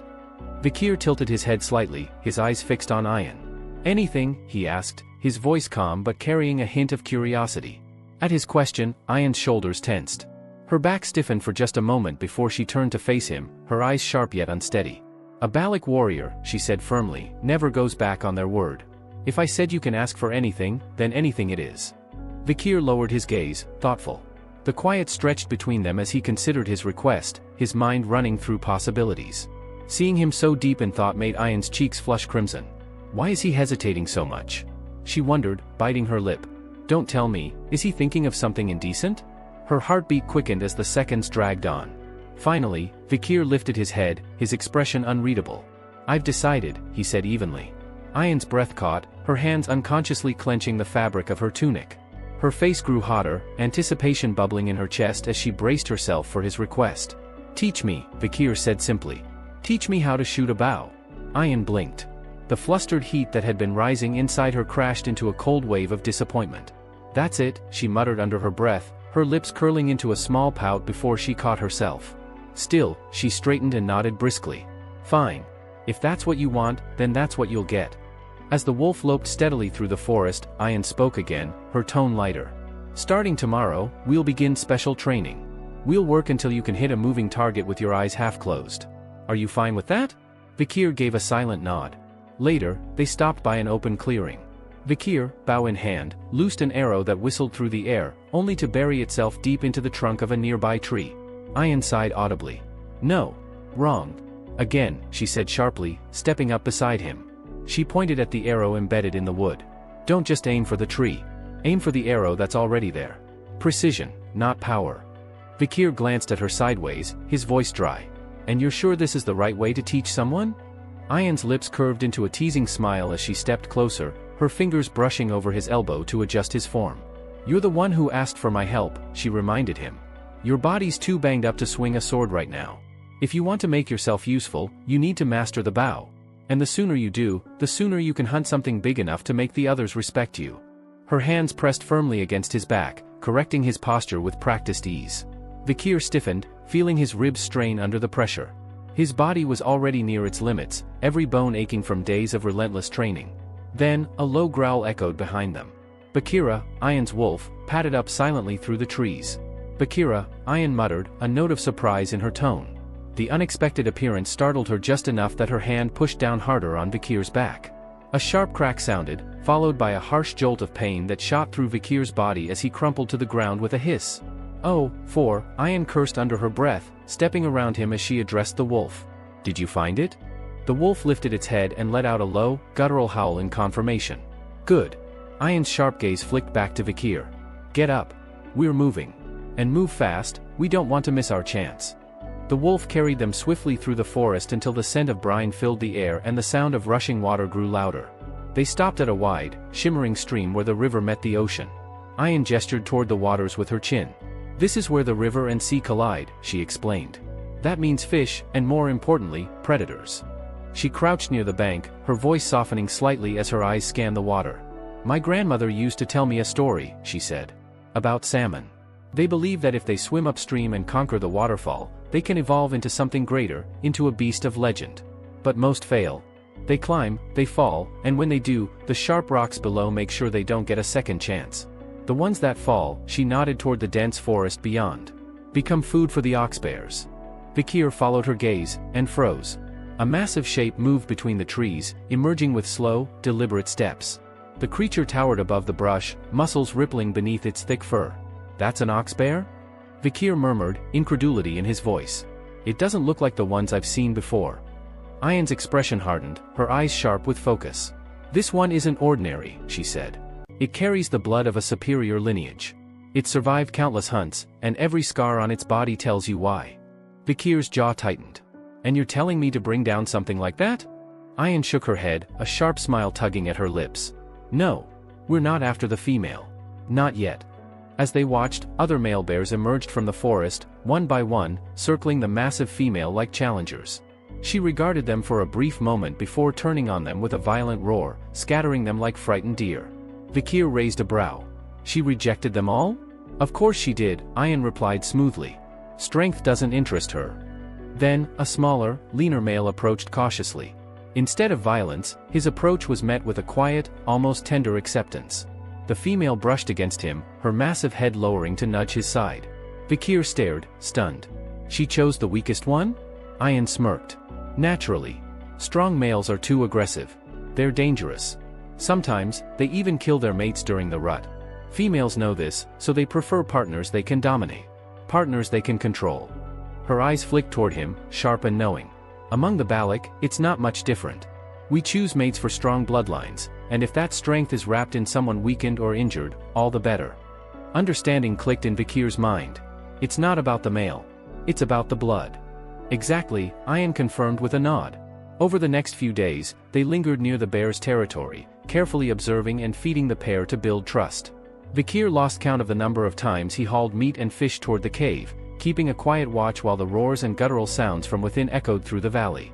On the fourth day, Ayan sat beside him, turning a strange, shimmering fruit in her hands. "This," she explained, "temporarily boosts strength, at the cost of life. The female won't touch it. She's too clever. But the male will. He'll eat it to keep up with her." Vikir immediately understood her intent. "You're planning to wear him down." "Exactly," she said with a satisfied smile. Later that night, Ayan handed him a steaming bowl of herbal soup. "Drink. It'll help with your ribs." He took a careful sip, letting the warmth spread through his sore muscles. Outside, the night air was thick with the sounds of the mating bears, their roars echoing like thunder. "They're enthusiastic," Vikir muttered, raising an eyebrow. Ayan chuckled, leaning lazily against the wall of the cave, her eyes glinting with mischief. "That's normal. Among the Balik, anyway. Maybe not for you imperial types. Your people are, what's the word? Tame. Dull. Like a bunch of scholars." She rose, stepping closer until the distance between them was thin enough to make the air tense. Her voice dropped, husky and teasing. "Tell me, Vikir," she murmured, tilting her head. "Can you keep up with something like that?" Their quiet moment was abruptly shattered by a deafening roar that echoed through the forest, shaking the branches around them. Ayan's head snapped up, her sharp ears twitching as she hissed under her breath. "Vikir," she said urgently, her eyes narrowing. "Get ready. It's starting. She's pregnant." Almost on cue, a piercing scream ripped through the air, a primal, ear-splitting sound that made the nearby trees quiver. The massive female ox bear thundered out of the cave, her movements wild and violent. The smaller male, the one that had been courting her for days, bolted in terror, darting out of her reach like a shadow fleeing the light. Hidden high in the branches of a towering tree, Vikir shifted slightly, following the chaotic scene below. "She's chasing him off," he muttered, frowning. "Why? They've just..." "Because that's how it works," Ayan interrupted, her tone calm despite the tension thrumming through her voice. "When an ox bear finishes mating, the female becomes aggressive, territorial. She's warning him to stay away. This is her land now, and any intrusion will be treated as a challenge." Vikir's gaze followed the staggering movements of the exhausted male as he fled deeper into the woods. "He just wants to sleep," he observed, voice low. "She drained his strength. He hasn't rested in 4 days." "Exactly," Ayan replied, her sharp eyes glinting as she tracked the bear's movements through the brush. "And he'll look for a safe, isolated place to recover. Somewhere quiet, somewhere no predator would dare to follow. That's where we strike." Without another word, they began to move, leaping from tree to tree, silent shadows tailing the retreating beast. Hours later, the air grew noticeably colder. Frost clung to the undergrowth, and their breaths fogged the night air in pale, smoky clouds. Vikir tugged his cloak tighter around his shoulders, his sharp eyes narrowing at the endless stretch of frozen terrain. "He should be exhausted by now," he said, his voice sharp against the hush of the frozen woods. "But he's still moving. Farther than I thought." "He's looking for safety," Ayan explained, walking just ahead of him with the grace of a seasoned hunter. "This place is far too cold for most creatures to survive. The insects here, bone-draining parasites, bloodsuckers, they don't exist in these temperatures. He knows that. That's why he came here." Vikir paused mid-step, eyeing her curiously.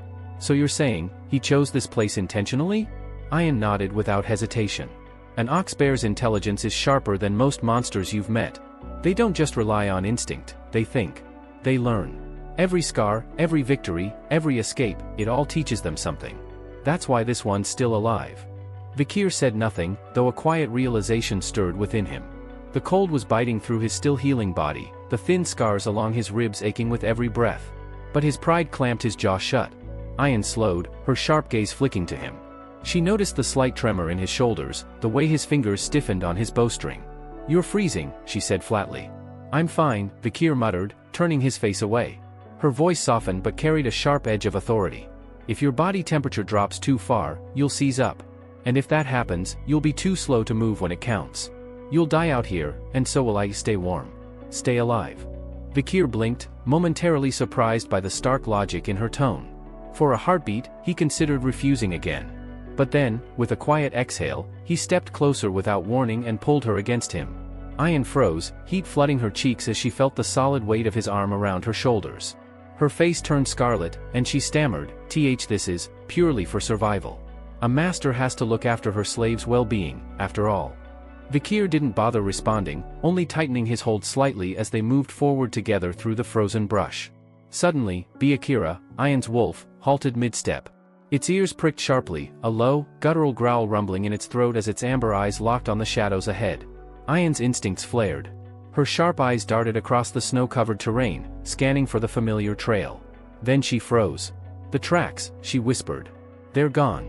Before Vikir could reply, a roar erupted from the right, a guttural, bone-rattling sound, and the world exploded into chaos.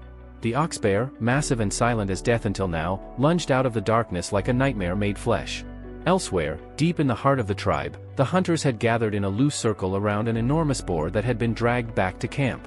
Its size dwarfed the men standing near it, its tusks gleaming like polished ivory under the torchlight. Cheers and odd murmurs filled the air. "This thing could feed the entire tribe for a week," one of the younger women exclaimed, eyes wide with admiration. "Meanwhile, I only managed to catch 3 rabbits," her voice faltered, embarrassed. A broad-shouldered man stepped forward, grinning with pride. "Ahan," another hunter said, clapping him on the back. "This is no small feat. That boar was a beast. Truly worthy of a commander." A female warrior, eyes gleaming with approval, nodded.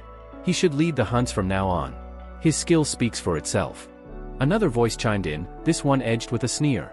"It's not like Ayan can do everything alone," a man said dismissively. "Not when she's dragging that imperial slave around. Mark my words, she'll return with nothing. Not even a rabbit." Back in the frozen wilderness, the battle erupted in an instant. The male ox bear barreled forward, its claws tearing through the snow, aiming straight for Ayan. Vikir reacted without thinking. His arm shot out, yanking her back hard as the bear's massive paw sliced through the space where her head had been moments earlier. The sheer force of the swing ripped strands of her hair free, scattering them like black silk in the freezing wind. Both of them tumbled from Byakuya's back and hit the snow hard, the wolf snarling viciously as it launched itself at the bear in a protective frenzy. Ian! Vikir barked, his voice sharp, scanning her quickly for injuries. She looked up at him, her breath ragged, eyes wide with shock before relief softened her features. You saved me, she breathed, voice trembling. I'm alive because of you. Vikir didn't answer, his focus locked on the beast circling them with lethal precision. His mind raced. Was this a trap? He muttered under his breath. Ian's jaw tightened, her eyes hardening with grim understanding. It's smarter than we thought, she said quietly, her voice steady despite the pounding of her heart. Smarter than most monsters. Now I understand why the female chose him. For the briefest moment, her gaze flicked toward Vikir, conflicted, tangled with thoughts she couldn't quite name. Her pride screamed at her to keep her distance, to remain the untouchable master. But the reality was inescapable. She had needed him. And now, standing together in the snow with death looming before them, she hated how much that realization burned. Ian drew in a sharp breath, steeling herself as the tension in the frozen air thickened. Her amber eyes burned with unshakable resolve as she barked a command, her tone sharp and unwavering. Stay behind me, Vikir, she ordered, not even glancing back at him. I'll handle this. It's time you learned what true mastery looks like. Before Vikir could argue, Ian vaulted onto Byakuya's back with fluid precision, her bow already in hand as the wolf surged forward, snow spraying in a wide arc behind them. Vikir, still standing in the clearing, let out a short, dry laugh. So this is how the Balak treat their slaves, he muttered to himself. The master does all the work, and the slave just stands here. How generous. From her vantage point atop a rocky outcrop, Ian locked eyes on the massive ox bear below. She knocked an arrow, her movements calm and deliberate despite the adrenaline flooding her veins. You dare, she hissed, her voice carrying through the icy air, to behave so shamelessly in front of my slave? I'll make sure you regret it. The first arrow whistled through the air with terrifying speed, forcing the beast to dive behind a jagged pillar of ice. It crouched low, using the frozen rock as a shield, its bloodshot eyes glinting with both rage and fear. Hide if you want, Ian shouted, her voice sharp and laced with venom. A good arrow doesn't need to see its target to find its mark. Even steel won't save you. With steady hands, she drew her bowstring back until it trembled with taut energy and loosed the arrow. It struck the ice barrier with a deafening crack, but instead of breaking through, the shaft embedded itself deep in the rock, its shaft quivering. The bear seemed to smirk in animal triumph as it stayed hidden. But then, a flash of blinding blue tore through the frozen night. A narrow, concentrated beam of energy burst from the arrow's tip, slicing through the ice like it was parchment. It shot straight through and impaled the ox bear's abdomen with devastating precision. A guttural roar erupted from the beast as blood sprayed across the frozen ground, staining the snow a violent crimson. Vikir, watching from below, blinked in astonishment. The sheer sharpness of her aura control had turned the shot into a masterpiece of destruction. He breathed, almost to himself. She sent the aura straight through the rock. It was art, savage, precise, and terrifyingly efficient. For the first time, he found himself silently admitting that Ian's skills might even surpass those of Camus Morg, the legendary huntress of Lenore. The wounded ox bear stumbled forward, its rage intensifying. Bloodshot eyes locked onto Ian with murderous intent as it roared and charged, kicking up plumes of snow in its wake. Ian didn't flinch. She pivoted sharply, drawing another arrow with a confidence that bordered on arrogance. You're stubborn, she spat, her golden gaze hardening. Fine. Then take this. An arrow filled with my will can shatter castle walls. The arrow sang as it left the bowstring, a streak of silver slicing through the frigid air. But the beast moved faster than her eyes could follow. It sidestepped at the last second, the shot burying itself harmlessly into a frozen log. Ian's pupils dilated in shock. It dodged? She had no time to recover. The ox bear lunged with blinding speed, its massive paw slamming into Byakuya. The wolf yelped as it was thrown aside, and Ian was flung from its back, tumbling violently across the icy ground. Pain radiated through her body as she struggled to regain her bearings.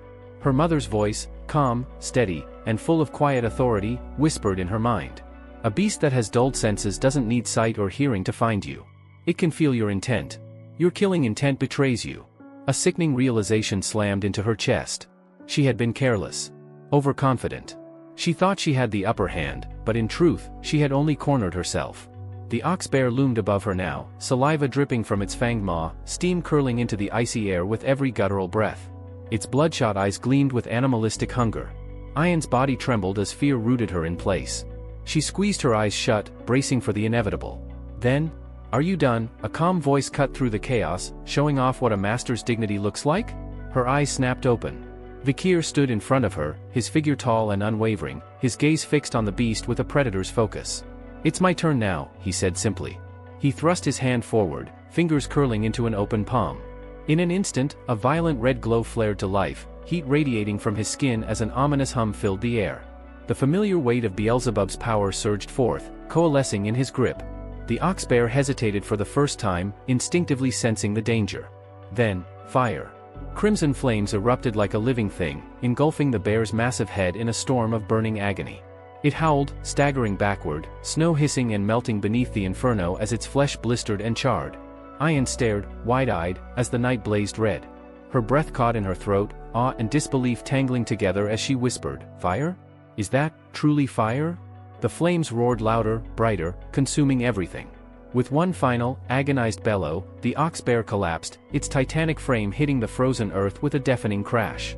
Smoke curled upward, thick and pungent, as silence finally reclaimed the clearing. Vikir stood still, his chest heaving with the effort. The bandages that had wrapped his body had been burned to ash, exposing unblemished skin where deep wounds had been only hours ago. Even his injured eye had healed, glowing faintly beneath the moonlight.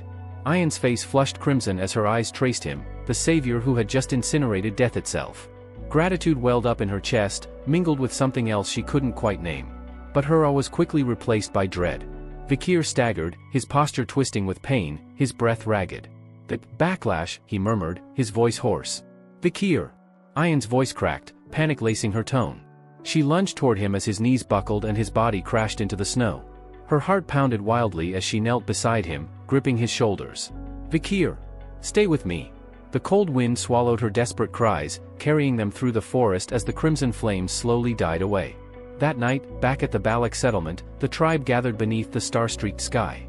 A massive bonfire roared in the center of the clearing, its light dancing wildly against the darkness. The hunters and elders circled it, laughing and shouting in jubilation as they celebrated the day's spoils. Huge pots bubbled with rich, savory stews, the aroma of cooked meat filling the air as bowls were passed around, their contents shared in noisy, cheerful harmony.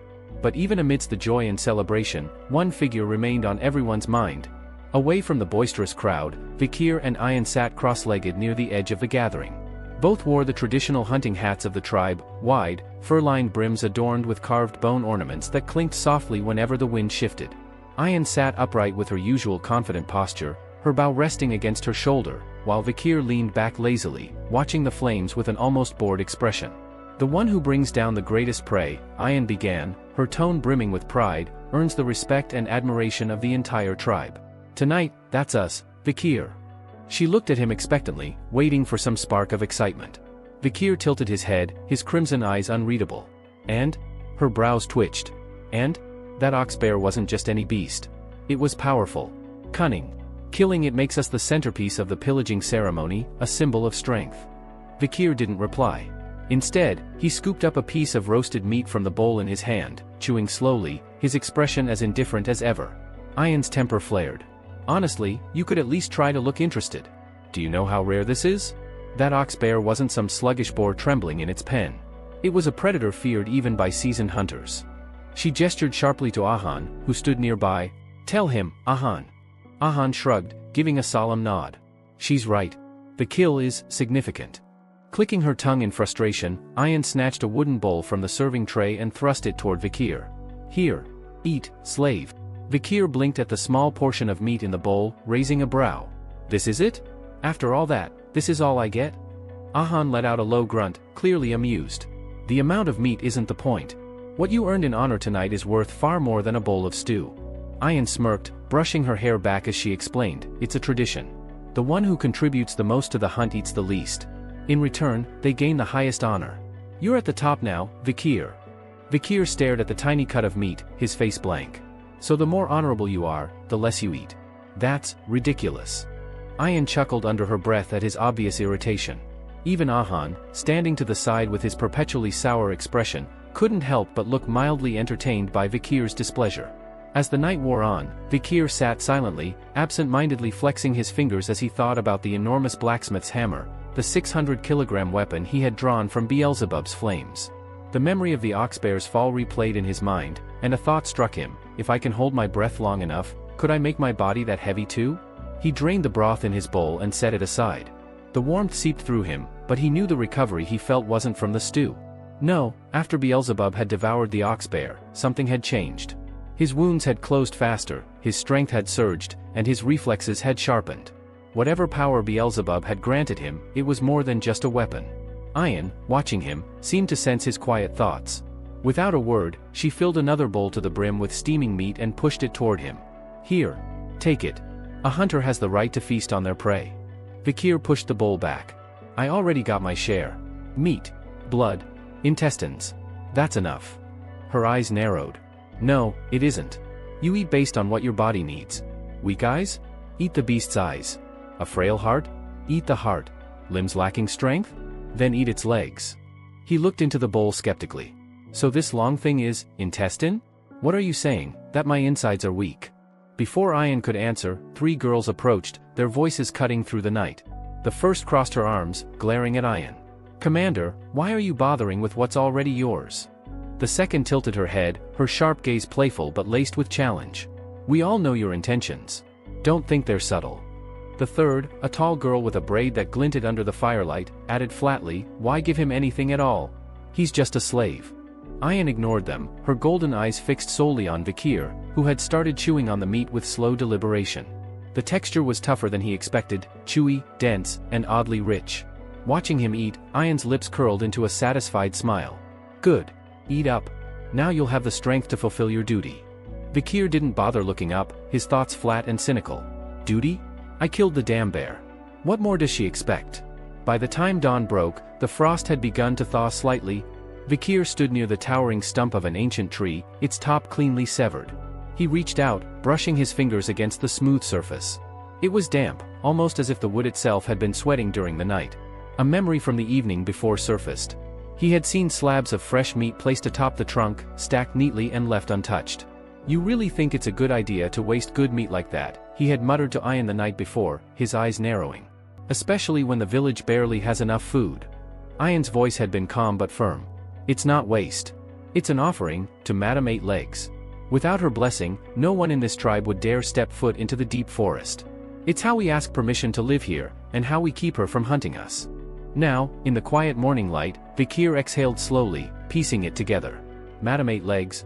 An elusive, dangerous entity the tribe revered, and feared. He scowled faintly at the thought. Troublesome monster. He turned back toward the settlement, intending to rest, only to stop dead in his tracks. A long line of girls stood outside his hut, some chattering softly, others shifting impatiently. Their faces lit up when they saw him approaching. Finally! I've been here since dawn, one girl whispered excitedly, gripping the edge of her shawl. Another grinned, her cheeks flushed. At least I'm near the front. The wait will be worth it. A third girl, her voice loud and brimming with pride, declared, I didn't sleep all night just so I could be the first to see him. Vikir blinked, his brow furrowing. What the hell is going on now? The morning after the pillaging feast, the village buzzed with whispers and speculation. 3 young Balak women huddled together near the edge of the communal grounds, their voices hushed but eager.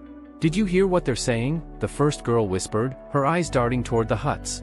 Because of yesterday's hunt, because of that ox bear, someone from the village might actually become his wife. The second girl nodded quickly, her tone tinged with excitement. Of course.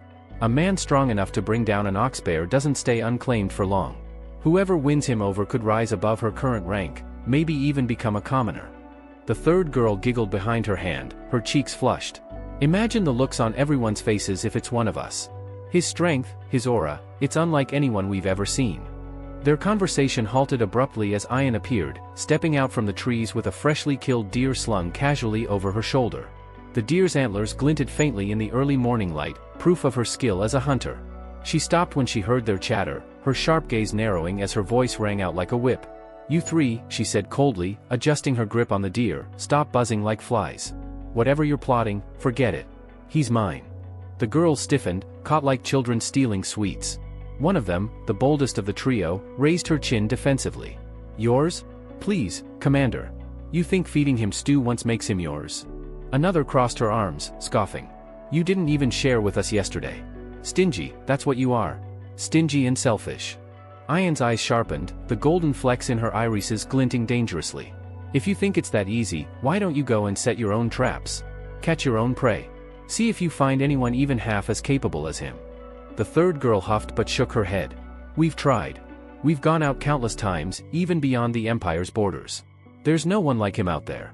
A sharp, humorless laugh escaped Ayan's throat, her patience thinning. Then maybe try looking in hell. Maybe there, you'll find someone like him. Her biting words, paired with the cold fury in her expression, sent shivers through the girls. Their bravado cracked, and one by one they stumbled back, muttering half-hearted apologies before fleeing the clearing. Left alone, Ayan let out a slow breath, though her brows remained knit in irritation. Those sly little foxes, if I'm not careful, they'll try to snatch him away while he's still recovering. She tightened her hold, the thought souring her mood. After all, she had been the one to feed him the ox bear's ding-dong. That alone, in her mind, gave her a claim over him. A claim she wasn't ready to surrender. Her musings came to an abrupt halt when she turned, and saw him. Vikir stood a few paces away, silent and unreadable as always. Her composure faltered, and for the first time that morning, Ayan stuttered. You, how long have you been standing there? His sharp eyes bored into her, the faint twitch of his jaw betraying his realization. It clicked, what he had eaten the previous night. Before the moment could spiral, Ayan abruptly changed the subject, her words tumbling out too quickly to be casual. Anyway, I heard my mother summon the elders for a meeting last night. And you, since you're the honorable hunter from the pillaging, you'll be allowed to make a request of her during the gathering. Her golden gaze settled on him, earnest and just a little intense. When she calls on you, say the thing I told you to ask for. Do you understand? Later, inside the matriarch's great tent, the air was thick with incense and quiet reverence. The elders, dressed in ceremonial robes, sat on one side, their weathered faces grave and watchful. Opposite them, the younger warriors, Balak prodigies who had earned their place through skill and blood, sat in attentive silence. Vikir knelt on the woven mats, his posture formal and composed. He bowed his head low to the woman seated at the center of the gathering. Matriarch, he greeted respectfully. The woman, the night fox Aquila, studied him with sharp, assessing eyes that carried both wisdom and the glint of a predator. Her voice, soft yet commanding, broke the silence. You, she said, her gaze unwavering, the hunter who felled the ox bear. You've done well, child. The meat from that hunt was exceptional. I am grateful. Vikir raised his head slightly, his tone humble. I only did what was necessary. A faint smile curved her lips, though her eyes gleamed with curiosity. Necessary or not, it was no small feat, and now, here you are, recovering faster than I expected. Perhaps that, too, is a testament to your strength. He dipped his head again, voice steady. It's thanks to your care, matriarch. As he spoke, Vikir observed her closely. Aquila, the legendary archer whose name sent tremors through the empire. A woman who led the Balak tribe with fewer than 300 people, yet carried herself with a quiet dignity that reminded him of Hugo. She was strength and warmth in equal measure, steel wrapped in silk. You've earned more than gratitude, Aquila said, rising gracefully to her feet. From this day forward, you are no longer a slave. You are Balak. One of us. A murmur rippled through the tent, and Vikir caught the subtle shift in the elders' expressions. One of them, an older man with sharp, hawk-like eyes, cleared his throat pointedly. A human, Vikir recalled. The tribe's shaman, and Ahan's grandfather. His presence alone radiated disapproval, but Aquila ignored it, her voice calm and steady as she reaffirmed, from this day forward, you are a son of this tribe. Turning her gaze back to him, she softened slightly. And as family, you may ask for something. A request, any request. If you desire a companion, I will bless your union with any maiden you choose. If you do not wish for a wife, then I can grant you a servant instead. From the corner of his eye, Vikir caught Ayan's subtle hand movements, sharp, deliberate signals that reminded him of her earlier words. She wanted him to ask for something specific. He met her gaze for a brief moment, then closed his eyes, exhaling slowly. I have one request, he said finally. Aquila tilted her head, intrigued. Speak freely. You are among family now. Her mind, however, buzzed with questions. Why is she signaling him like that? Could it be? Does she want him that badly? Vikir's eyes opened, sharp and steady. I wish, he said clearly, to bathe in the hero's spring. The words dropped into the silence like a stone into still water. Conversations froze. Even the air seemed to grow heavier. Only Ayan smiled, as though she had expected this outcome all along. Akila's expression, however, hardened. Her gaze turned cold, her voice laced with quiet warning. Do you understand what you're asking for? Before Vikir could answer, a human's voice thundered across the tent, reverberating like a drumbeat. You dare, the old shaman growled, to make such an insolent request in her presence? Do you not understand the weight of your words? Do you not know who you are speaking to? His glare was venomous, his disdain palpable. The hero's spring is sacred. Reserved only for the highest of our warriors. For those who have proven themselves beyond question. And you, he spat the word like poison, you are nothing more than an upstart. Another elder joined in, voice sharp with anger. The spring is not for outsiders. Not for slaves dressed in new skin. Before the tension could snap, Ayan stepped forward, her voice strong and unyielding. He's not just an outsider, she countered, her golden eyes fierce. He's the one who brought down the ox-bear when no one else could. If that doesn't prove his strength, then what does? The matriarch's sharp, commanding gaze settled on Vikir. Her eyes, cold and unreadable, studied him as she spoke in a calm but weighty tone. Do you even understand what you are asking for, child? Do you truly grasp the meaning of the hero's spring? Vikir, steady and unflinching, lifted his head. Meeting her piercing eyes without hesitation, his voice rang out, calm but firm. Yes, he said. I know exactly what the hero's spring is. It's not just water. It's a sacred place, a shrine where only the strongest warriors of the Balak are granted entry. The spring cleanses wounds, restores strength, and heals injuries both inside and out. Its waters are life itself, but also proof. Proof of a warrior's worth. As he spoke, he remembered what Ayan had told him before, that the spring was not for just anyone. Only those who had given something significant to the tribe, those whose strength was undeniable, could step into its waters. Akila's eyes narrowed slightly, though her expression remained calm, unreadable. She leaned back in her seat, fingers tapping lightly against the armrest as silence fell over the tent. Her mind was a whirlwind of thought, weighing honor against practicality, tradition against instinct. The tension thickened when the eldest of the council cleared his throat sharply. His voice was stern, edged with disapproval. Matriarch, he began, his tone clipped, forgive me, but we cannot allow this. He may no longer be a slave, but he is still an outsider, barely recognized as a commoner. Granting him access to the hero's spring would be a grave violation of our traditions. Another elder, younger and less rigid, leaned forward with a thoughtful expression. But think, honored one, he countered, his voice softer but firm. Look at what he has accomplished. With proper strength, with proper motivation, who knows what heights this boy could reach? A single visit to the spring could temper him further, perhaps even make him into the kind of warrior this tribe has not seen in decades. A murmur ran through the circle of elders, their divided voices rising in debate. The first elder slammed his palm against the ground, his anger palpable. The spring is for proven warriors, those who have bled and bled for this tribe. To open it to a boy who has yet to prove himself beyond a single hunt, it would spit in the face of every ancestor who died guarding it. But the second elder shook his head, voice calm yet persistent. And what of kindness? What of recognition? He risked his life, and he bled for us during the pillaging. Whether you like it or not, he carries the blood price for that hunt. Denying him now may sow resentment instead of loyalty. Vikir remained silent, letting the storm of arguments rage around him. At the center of it all, the matriarch sat, quiet but tense. Her sharp eyes flickered as she struggled to decide. She wanted to grant his request, his composure, his strength, his potential, they all spoke to her instincts, but she had no excuse strong enough to silence the opposition. The shaman's cold stare and the guarded tension in the warrior's postures pressed on her like a weight. Then, before she could speak again, the deep clang of a bell echoed through the village.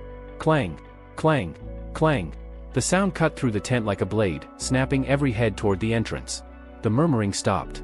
Vikir's sharp gaze shifted toward the noise. What is that? He asked, his voice cool but alert. Does it signal an attack? War? Ayan shook her head immediately, her tone matter-of-fact. No. That's the bell for visitors.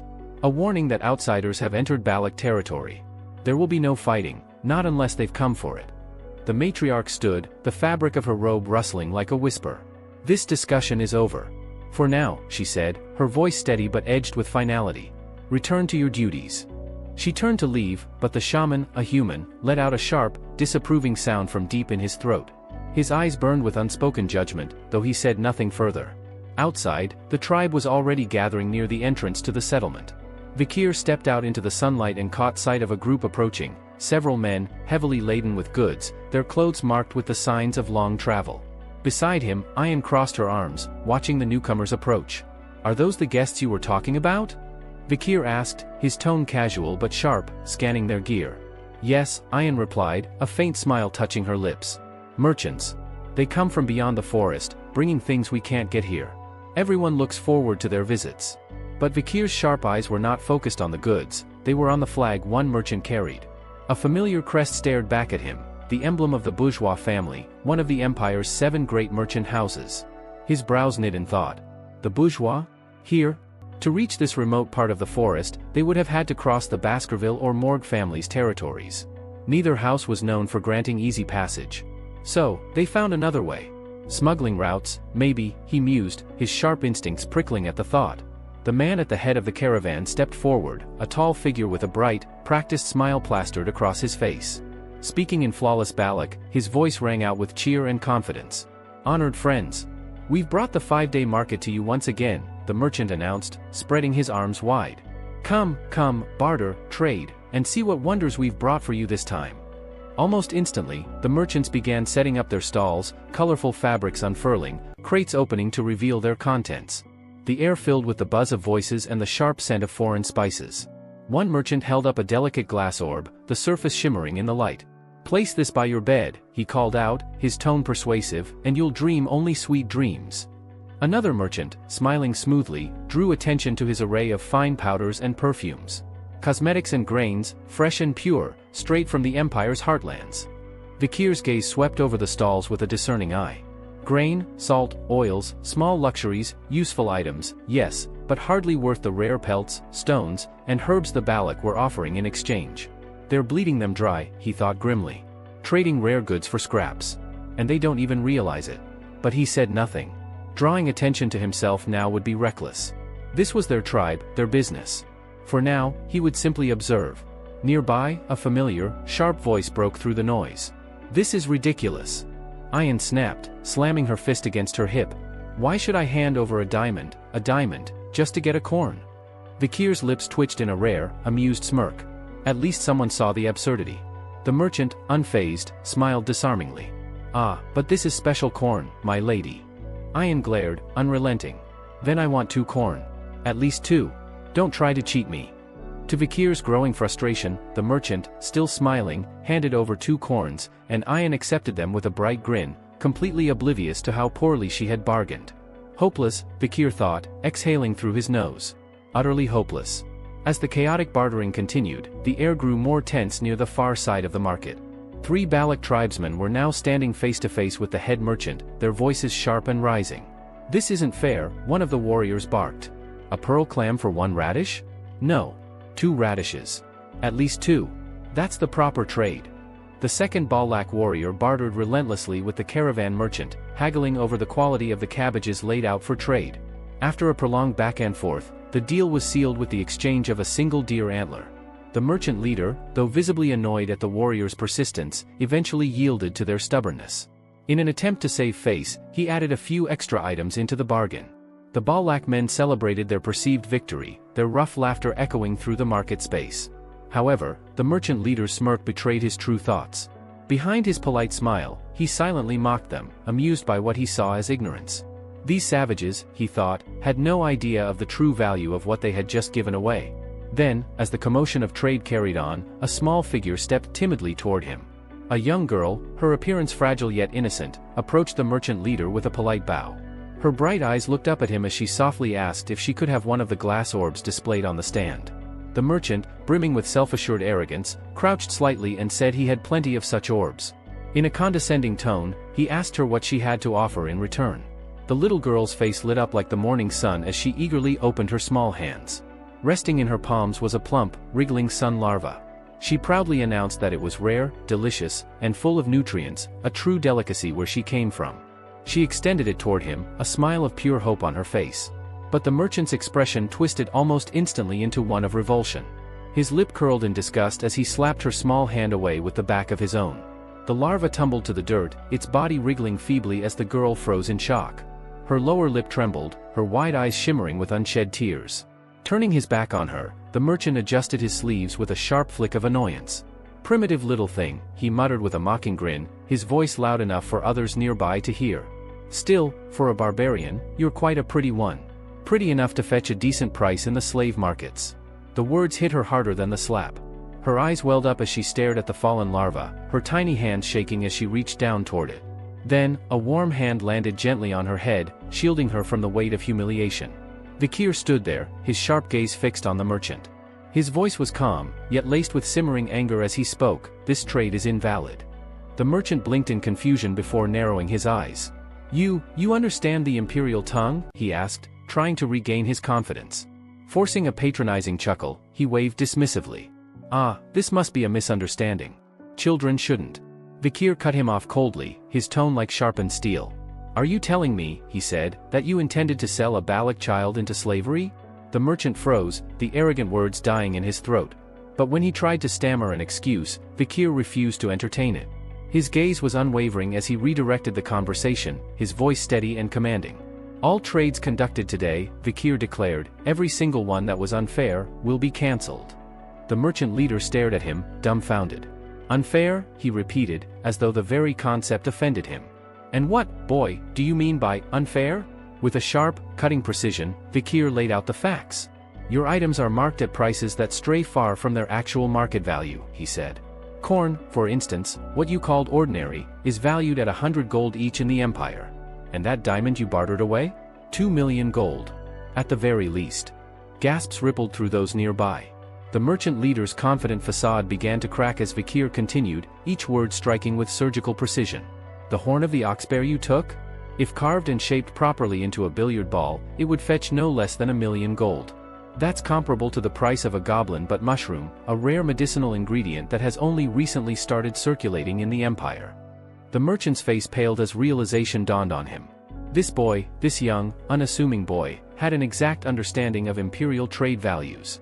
Reaching over to the merchant's stand, Vikir picked up one of the so-called glass orbs, holding it up for everyone to see. His expression remained cool, almost detached, as he spoke. "This glass orb," he said, "is advertised as something that gives sweet dreams when placed by your pillow at night. The seller promises you'll be engulfed in pleasant dreams." His thumb traced the smooth curve of the orb before he tilted it to the light, revealing tiny, almost invisible holes embedded along its surface. But in reality, Vikir continued, his tone sharp as a blade, "These holes are designed to release a cheap chemical, a drug banned in the empire. It does induce dreams, yes, but prolonged use damages the body. It's poison, packaged and sold as a miracle." Silence fell over the area, heavy and suffocating. The Balak tribesman stared at the boy with wide eyes, stunned by the calm authority in his voice and the depth of his knowledge, while the merchant leader's smirk had completely vanished, replaced by a dawning sense of dread. Vikir calmly acknowledged the merchant's efficient network for distributing the drug, his fingers tightening as the fragile glass orb shattered in his grasp. The sharp crack echoed like a death knell, and with it, he laid bare the scheme that the merchants had worked so hard to conceal. The revelation struck the merchant leader like a physical blow, leaving him pale and visibly unsettled, his composure cracking as their clandestine dealings were dragged into the light. Whispers rippled through the gathered merchants, confusion and dread mingling in the tense air. One of the leader's close companions leaned in, voice trembling as he asked for clarification. The merchant leader's response was curt, laced with venom, their secret was out. Someone had uncovered everything. Ayan, her voice sharp with fury, stepped forward, her eyes locked on Vikir. She demanded answers, her tone filled with barely restrained rage, questioning whether what he'd said about the poison and its effects on the body was true. Vikir didn't flinch under her glare. His calm, unwavering nod served as confirmation enough, a silent acknowledgement that sealed the merchant's guilt. The fury in Ayan's expression flared hotter, her gaze snapping toward the merchant leader. Her voice, now a deadly hiss, cut through the night like the string of her bow, a demand for an explanation. She spoke of the villagers whose health had deteriorated, of families torn apart by the merchant's greed. Every word dripped with venom, and with every accusation, the merchant leader's face drained of color. Realizing the situation was slipping beyond his control, the merchant leader tried to compose himself. His tone was carefully measured as he attempted to downplay the incident, to paint it as a misunderstanding, but the attempt crumbled before it could take root. A sharp whistle of air broke the tension. An arrow tore through the space between them, striking with deadly precision. It buried itself deep into the merchant leader's shoulder, the impact jerking him backward. A scream tore from his throat, raw and anguished. Blood soaked through the fabric of his coat, dripping down his arm. Ayan stood unmoved, her bow still raised, her expression cold and resolute. "You dared to deceive the Balak," she spat, her words edged with lethal promise.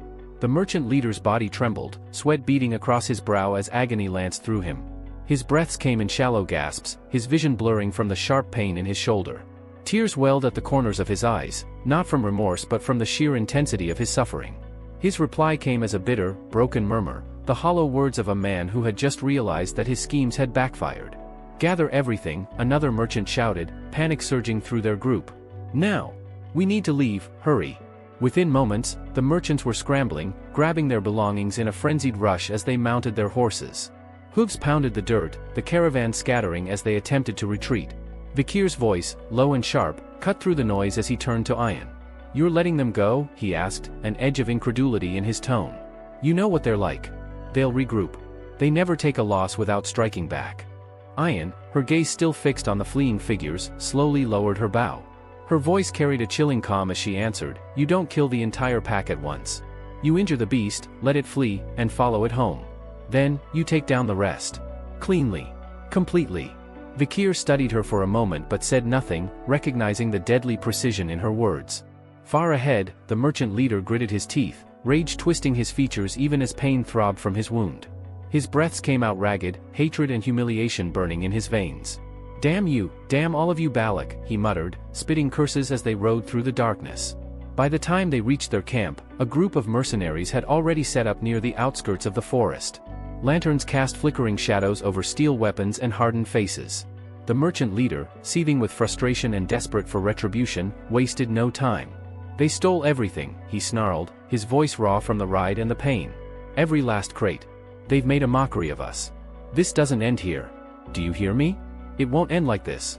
His words roused the mercenaries, their expressions hardening as they prepared for violence. As the night deepened, a lone bird sliced through the dark sky, its wings whispering against the wind. High above the forest canopy, its keen eyes caught a distant flicker of light cutting through the shadows.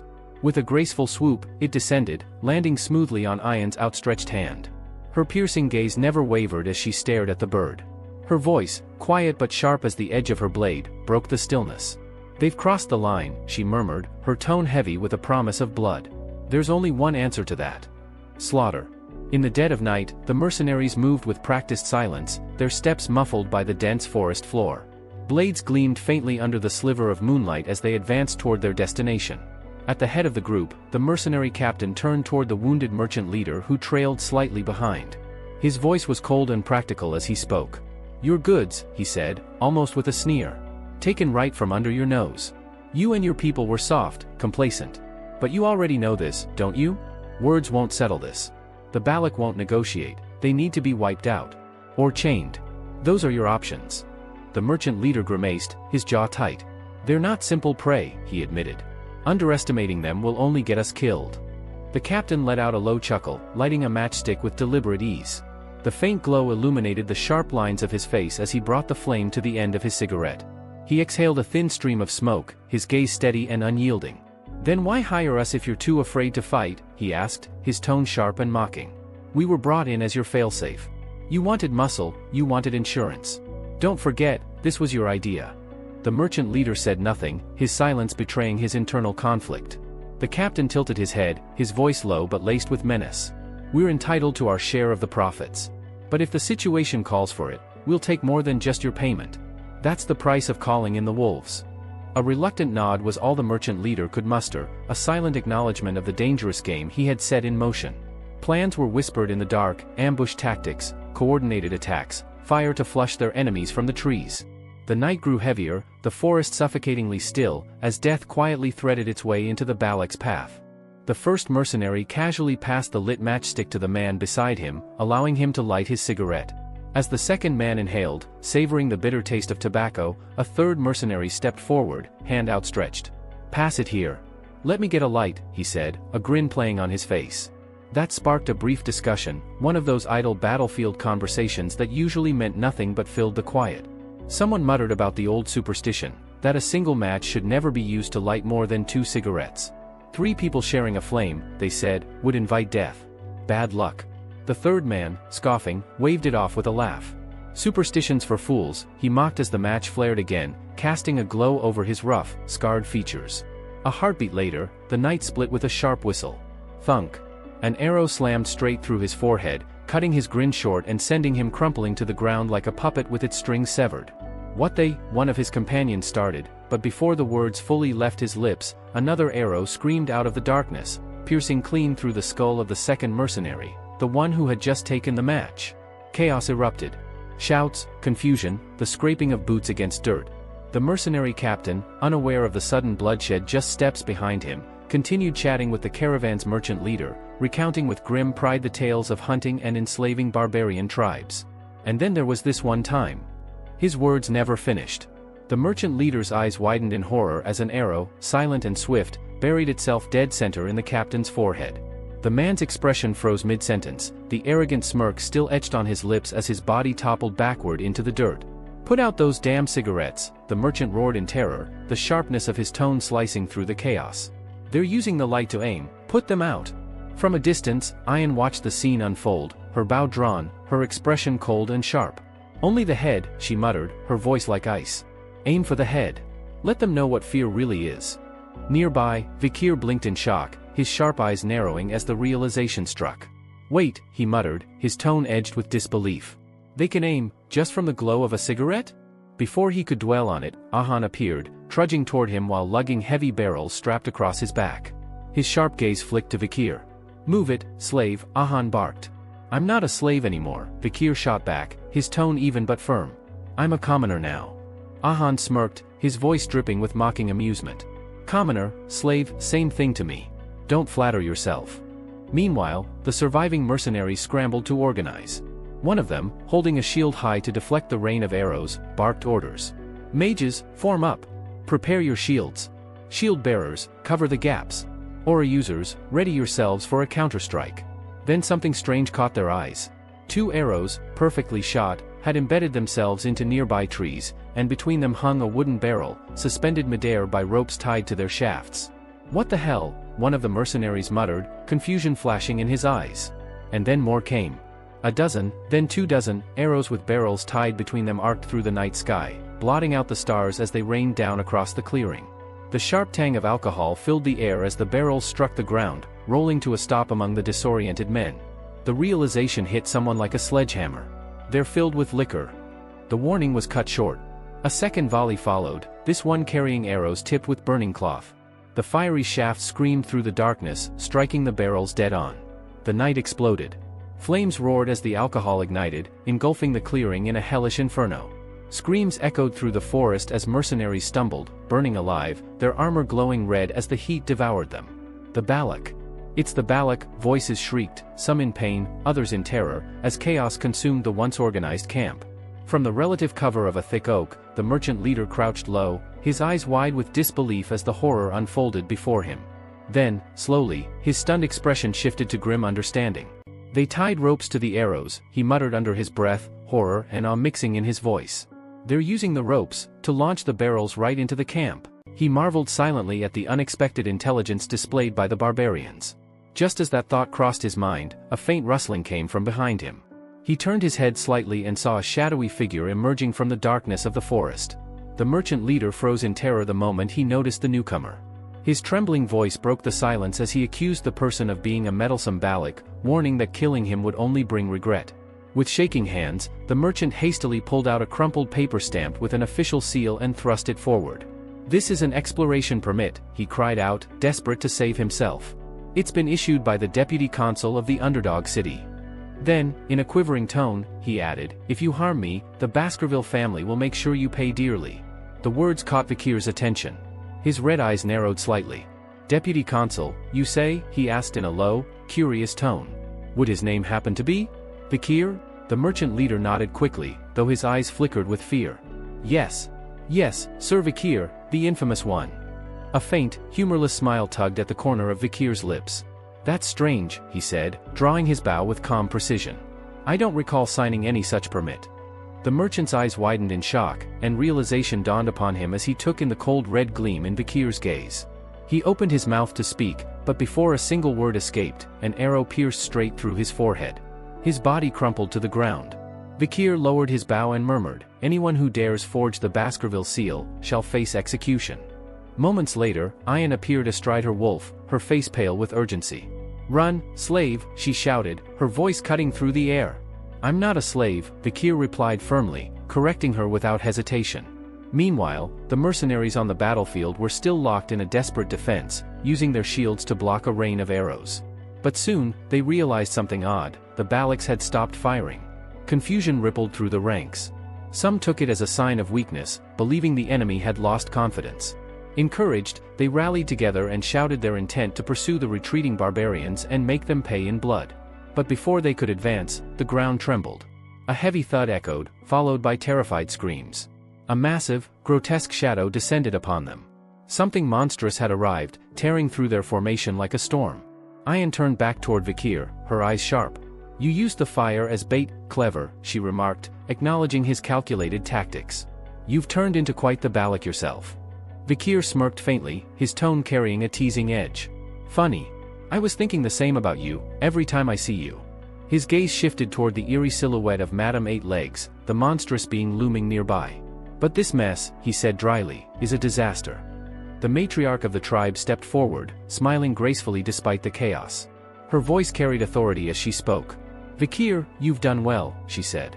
"You solved our food shortage, ended battles without needless deaths, and even uncovered the cause of our warriors' sickness, the poison from those cheap drugs the merchants spread." She placed her hand gently on his shoulder. "You are a brave warrior.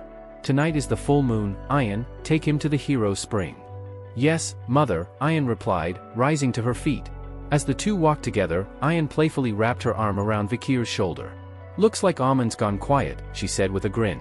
"He used to call the warrior's sickness a curse, but after being proven wrong, nobody listens to him anymore." Vikir's mind wandered to the merchant leader's dying words about the Balak shaman, the proxy of the forest god, and the so-called sacred trade.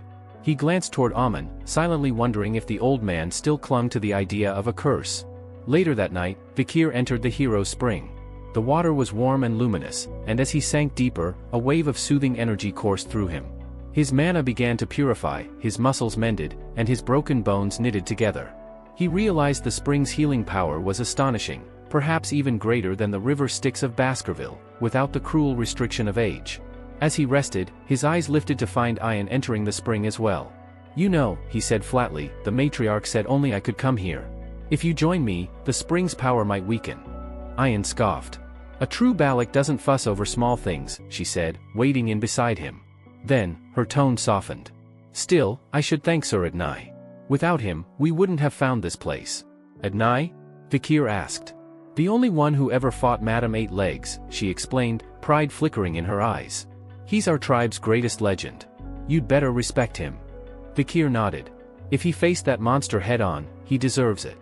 Ayan pouted. "I am telling the truth," she muttered, turning away. "You're impossible to talk to." Her words trailed off into a quiet sigh as she recalled her mother's comment, that Vikir, with his recovery and growing reputation, wasn't a bad man, and might even make a good husband someday. Her cheeks flushed. She stole a glance at him and thought, "Tonight, I'll make him mine." Trying to distract herself, she said aloud, "You know, if you hadn't acted first, I would have punished those greedy merchants myself." Vikir smiled faintly. "I believe you," he teased. Ayan huffed, her face reddening. "I did know about the trade differences.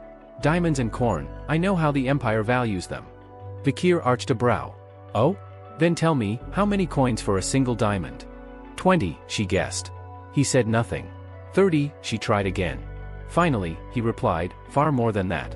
You could buy fields of corn with 1 diamond." Ayan's eyes widened. "What?" She quickly covered her mouth, pretending she hadn't been surprised. "Humph, the Empire's logic is strange anyway. Who even needs those shiny stones?"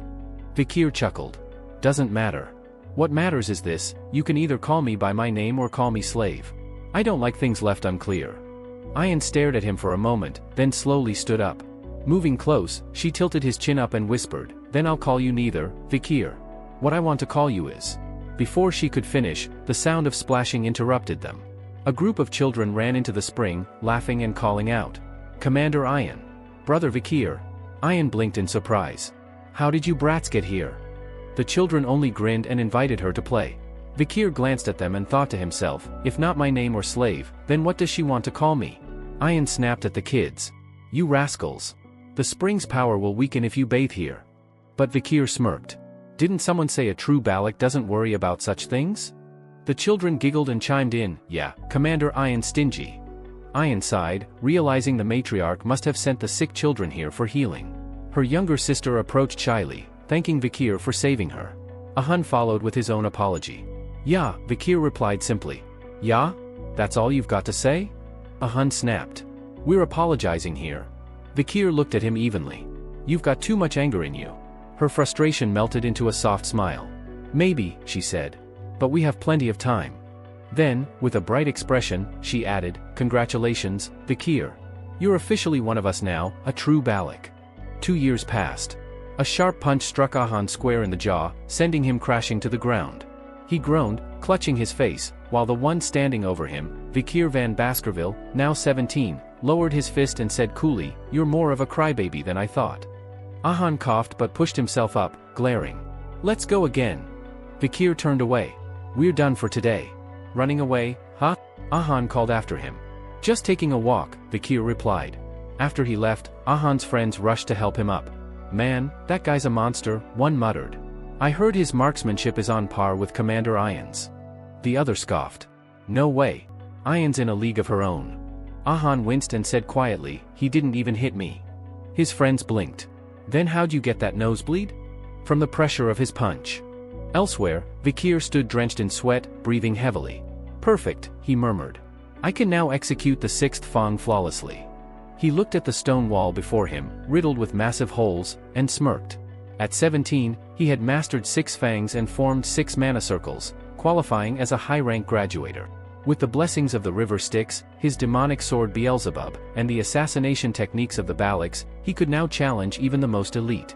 It's been 2 years already, he said softly, gazing toward the dense forest. Once preparations are done, will it be time to leave the Balaks?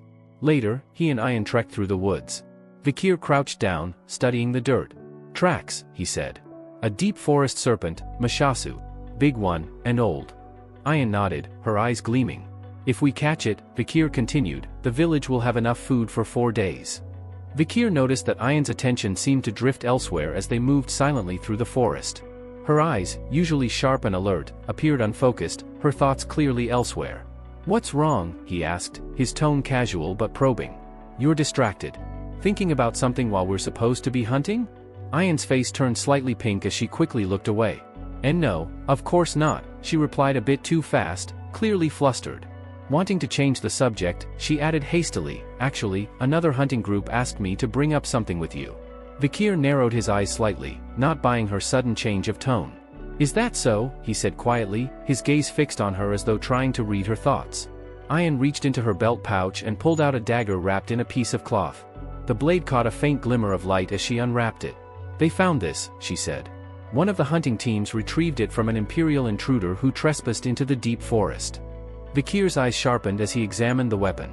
And there's an emblem engraved on it, she continued, pointing to the intricate symbol etched into the hilt.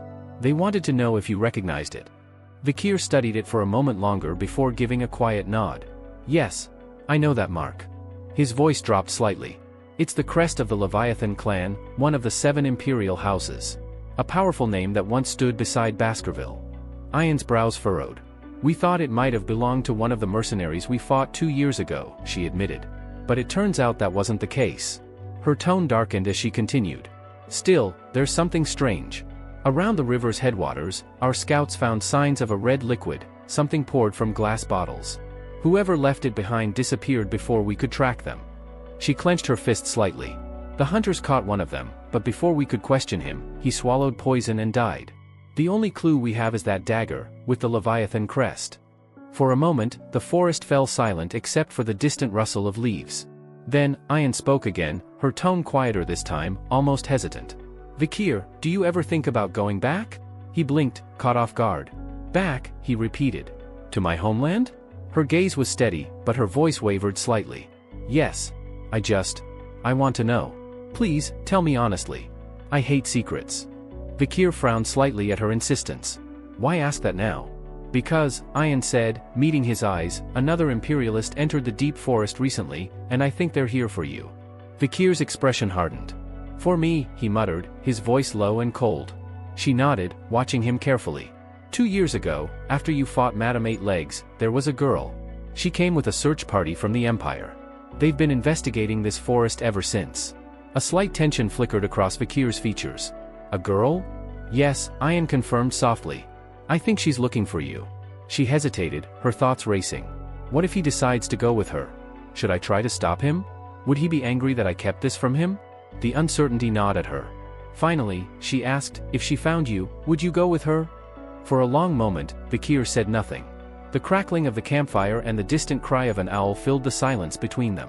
Then he finally spoke, his tone steady and resolute. No, he said firmly. I'm not going back. Ayan stared at him, her eyes wide, trying to see if he meant it. You're serious? I am, Vikir replied. The tension drained from her face, replaced by pure relief. A radiant smile spread across her lips. I knew it, she said joyfully, throwing her arms around her wolf companion and laughing softly. Hear that? He's not leaving us. As Ayan basked in her quiet happiness, Vikir turned away, his gaze distant and thoughtful. So, he mused silently, the Empire might still think I'm dead. The corner of his mouth twitched upward in a faint, almost grim smile. That's good. Let them believe it. Vikir had already made up his mind, he would return only once he had mastered the ability to completely hide his strength from Hugo. Until then, he couldn't risk drawing any suspicion. Still, Ayan's earlier mention of that woman lingered in his thoughts. Could she have been referring to Camus Morgue? If so, did Camus still remember the moment when he saved her life, or was her recent interest merely a diplomatic gesture? He recalled that the Baskerville clan had granted permission for the Morgue expedition to enter the deep forest. That could only mean one thing, the alliance between the two great houses remained intact. Perhaps, Vikir mused bitterly, his death had even helped strengthen that bond. These thoughts only deepened his curiosity. Something was happening beyond the forest, and soon, he would have to see it for himself. As he and Ayan stood beside the flowing river, an unexpected scene unfolded before them. With a sudden splash, a massive fish leapt out of the water and thrashed violently on the ground. Both of them instinctively stepped back, startled. The creature twisted and flailed, its gills opening and closing as though gasping for breath, before finally collapsing motionless in the mud. Ayan frowned, examining it. Is that a lungfish? She muttered. She speculated aloud that its sudden leap might be a natural sign, a forewarning of the rainy season. Judging by the fish's size, she predicted that the rains this year might last longer than usual. But their attention soon shifted. Vikir's sharp eyes caught something unusual, an arrow embedded deep inside the fish's body. Curious, he drew his dagger and carefully split the belly open. The smell of decay wafted out as they stared in disbelief. A human skeleton was curled up inside the fish's stomach, its bony fingers still gripping the shaft of the arrow that had pierced it. Ayan's face twisted in confusion. She studied the remnants of clothing still clinging to the bones and murmured, "These look like the garments of the Lokoko tribe." She pointed to the internal wounds where the arrow had entered, noting faint marks of resistance. Whoever this was, they must have struggled from inside, even after being swallowed. The lungfish must have mistaken them for a corpse, Vikir reasoned calmly. It's a scavenger, it feeds on the dead. Ayan shook her head. But this doesn't make sense. Why would someone that weak be out hunting? Maybe things have grown desperate for their tribe, Vikir said, his tone thoughtful. If the Lokoko are this far from home, something serious must be happening deeper in the forest. Together, they moved further inland. As the trees thickened, a stench reached their noses, a foul, rotten odor that made Ayan's stomach churn. Then they saw it. Dozens of lifeless bodies were sprawled across the ground, their skin blotched with red marks. Ayan's eyes widened in horror. Are all the Lokoko warriors dead? Vikir crouched beside one of the corpses, examining its condition. The skin was blistered, the lips blackened, and there were clear signs of vomiting and diarrhea. His expression darkened. This isn't from battle, it's from sickness, he muttered. Something deadly. Ayan pointed toward the horizon where the village of Loko lay in eerie silence. It's already past mealtime.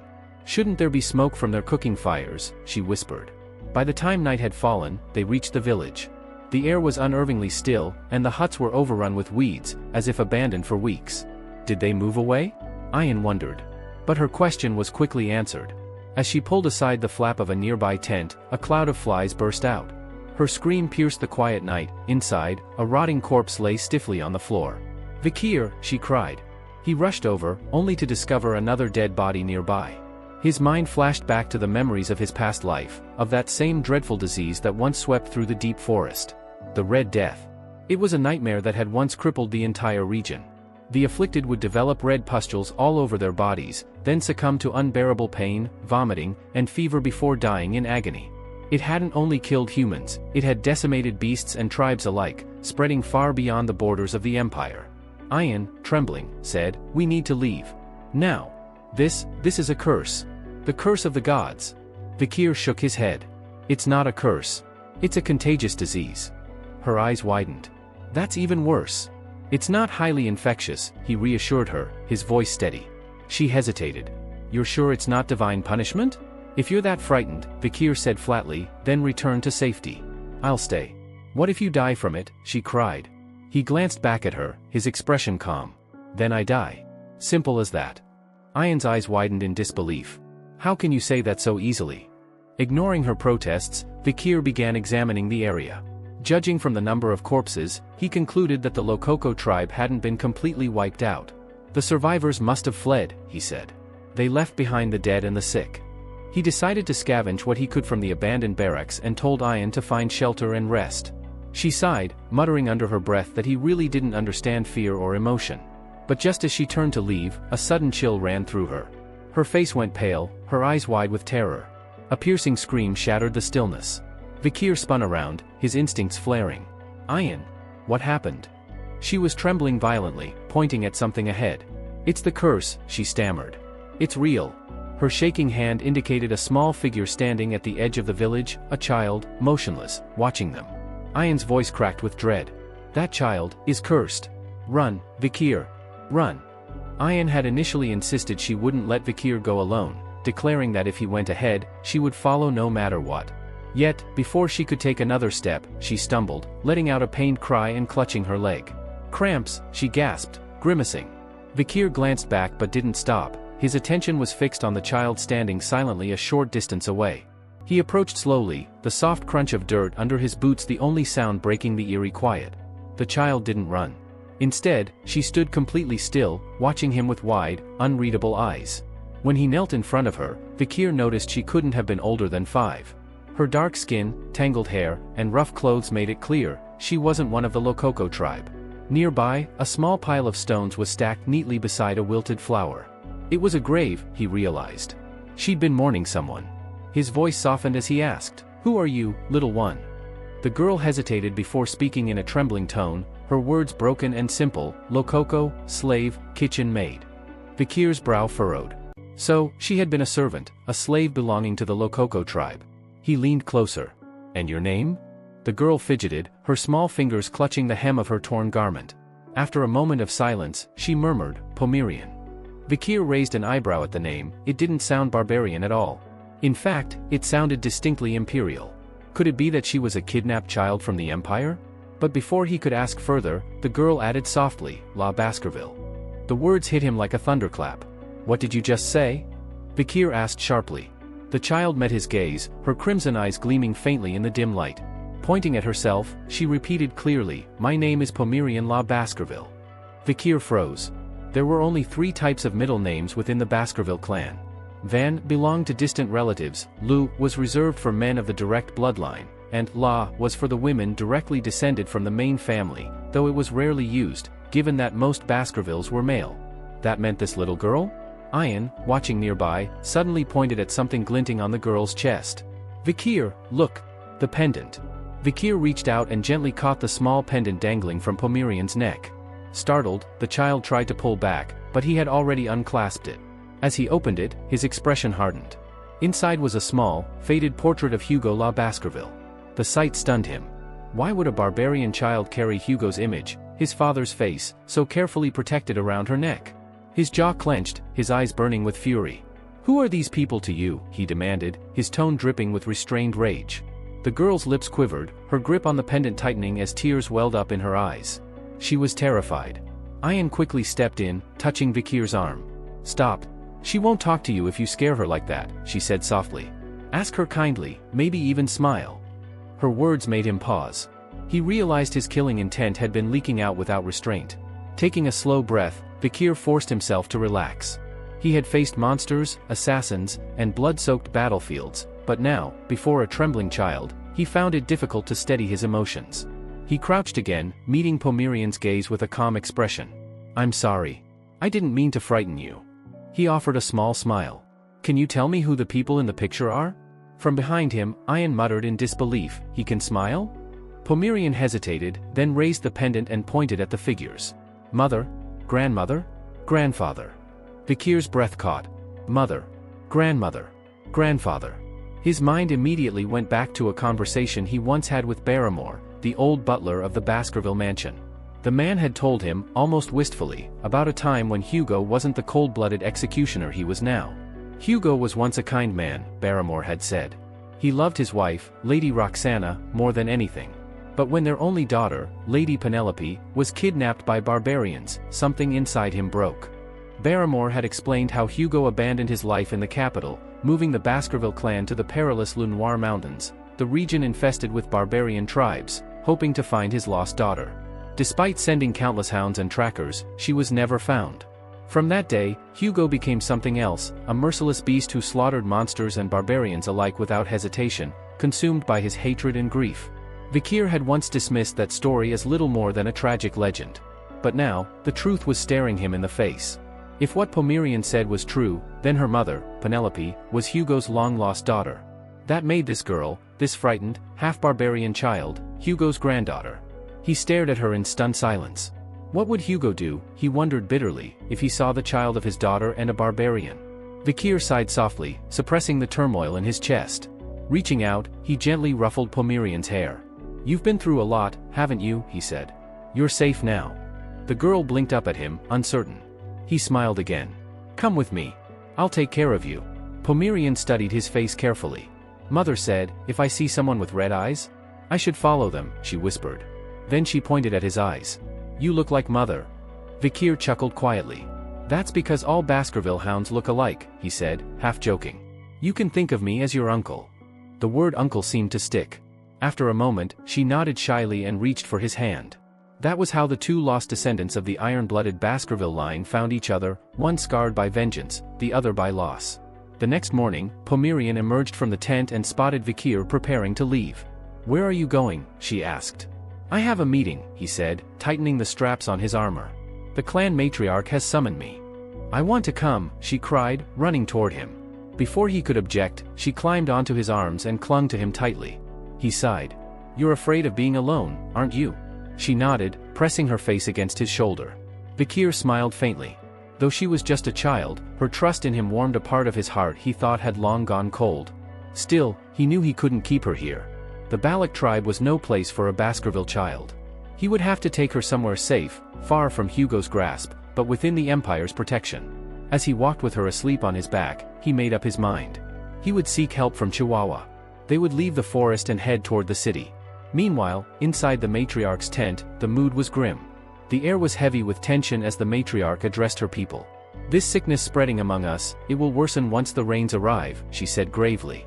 "If it continues through the wet season, the losses will be unbearable." A shaman stood and countered, "It is not a sickness, it is a curse. We must hold a great ritual to cleanse it." The debate inside the longhouse had reached its peak. On one side, the shaman and his followers stubbornly clung to the belief that the recent deaths were the result of a curse, the wrath of their ancestors, angered because their burial grounds had been neglected. On the other side, Ian and her group stood firm, arguing that the sickness was caused by something far more tangible, perhaps a poisonous mushroom or a contagious insect bite spreading through the tribe. Voices clashed. Fear and tension filled the smoky air until all eyes turned toward the matriarch, the old woman seated in the center. Yet even she, the pillar of wisdom in the tribe, appeared torn. The situation was grave. Whatever this illness was, it was spreading faster than anyone could control. At the back of the hall, Vikir remained silent, his crimson eyes lowered in thought. He knew exactly what they were facing. The Red Death. A plague so vile that it mirrored the Black Death that once devastated the Empire centuries ago. He could still recall the stories, Camus of the Morgue clan, who created a wall of magical fire to stop the plague's spread, and Saint Dors of Quo Vadis, who had purified entire villages with divine light. Their miracles had saved countless imperial lives, but only within the Empire's borders. For those who lived outside, barbarians like the people of La Rue at the Le Noir Mountains, no such salvation came. They had been left to rot and die. Yet, as cruel as that tragedy was, Vikir also knew it had benefited one group, the Baskervilles. The plague had wiped out many barbarian tribes, leading to an influx of monsters in the forests. When civilians began dying, The Empire turned to the Baskervilles for help, granting them power and resources to eliminate the creatures. They succeeded, Hugo Baskerville's famed sword, his political influence multiplying in the aftermath. But Vikir, sitting in the shadows, clenched his fist. He would not let Hugo profit from another disaster like this. "Matriarch," he said, raising his hand. His calm but commanding tone drew the attention of everyone in the room. "I know how to stop the Red Death." Murmurs spread. The shaman's brow furrowed, Ian turned sharply toward him. Soon after, a crude experiment began. A goblin was tied upside down and dunked into a large pot filled with water drawn from the river near the infected area. Moments later, when the goblin was pulled out, red blotches began erupting across its green skin. The onlookers recoiled in horror as the creature convulsed, proof that the disease could indeed spread through the water. Without hesitation, they hurled it into the fire to prevent contamination. Ian approached, her expression grim. "So it's true," she said. "Every goblin we placed in that water showed the same marks. It spreads through the river, doesn't it?" Vikir nodded. "The water carries death. But if it's boiled first, the sickness can't survive." Ian's eyes flickered with both hope and skepticism. To be certain, she ordered another test, this time using boiled water. When the goblin was pulled out after being submerged, it was already dead. "See," she pointed, frowning. "It's useless." Vikir's gaze sharpened. "Not the hot water, the cooled water," he corrected. "Try again after it's boiled and cooled." They followed his instruction. 2 more goblins were placed into water that had cooled after boiling. Time passed. Nothing happened. No red blotches. No convulsions. No death. A ripple of relief spread through the onlookers. The tribe began whispering, the curse was just a disease, and they had found a way to fight it. One of the warriors spoke up, voice trembling with new hope. "If we drink boiled water, will that keep us safe?" Before Vikir could answer, the matriarch herself approached him. Her weathered eyes glistened with gratitude. "You've given us something we haven't had in weeks," she said softly. "Hope." But Vikir wasn't smiling. "Don't be careless," he warned. "The Red Death doesn't only spread through water. It can enter through your eyes, your mouth, or the air you breathe. When the dawn fog rolls in, stay inside. Cover your faces." Ian glanced sideways at the shaman and smirked. "Strange," she said mockingly. "Didn't someone call this a curse just a few days ago?" The shaman scowled. "And what do you propose when the rains come? Will you boil the entire river? Will you tell people not to wash when the sky pours?" His tone was sarcastic, but his question was real. Vikir paused, considering. Then he nodded slowly. "You're right. When the rainy season begins, the rivers will flood. The land will turn into swamps. The air will be thick with moisture, and the infection will spread faster than fire. We can't fight that with boiling water alone." The shaman crossed his arms. "Then what? You'd have us abandon our ancestors' graves?" His voice was almost a growl. The council members murmured in agreement. Vikir met his glare without flinching. "No," he said evenly. "We won't abandon them. There's a way to stay within Balak territory and still survive. But you must be willing to listen." Outside, thunder rumbled across the Larue at Lenore Mountains.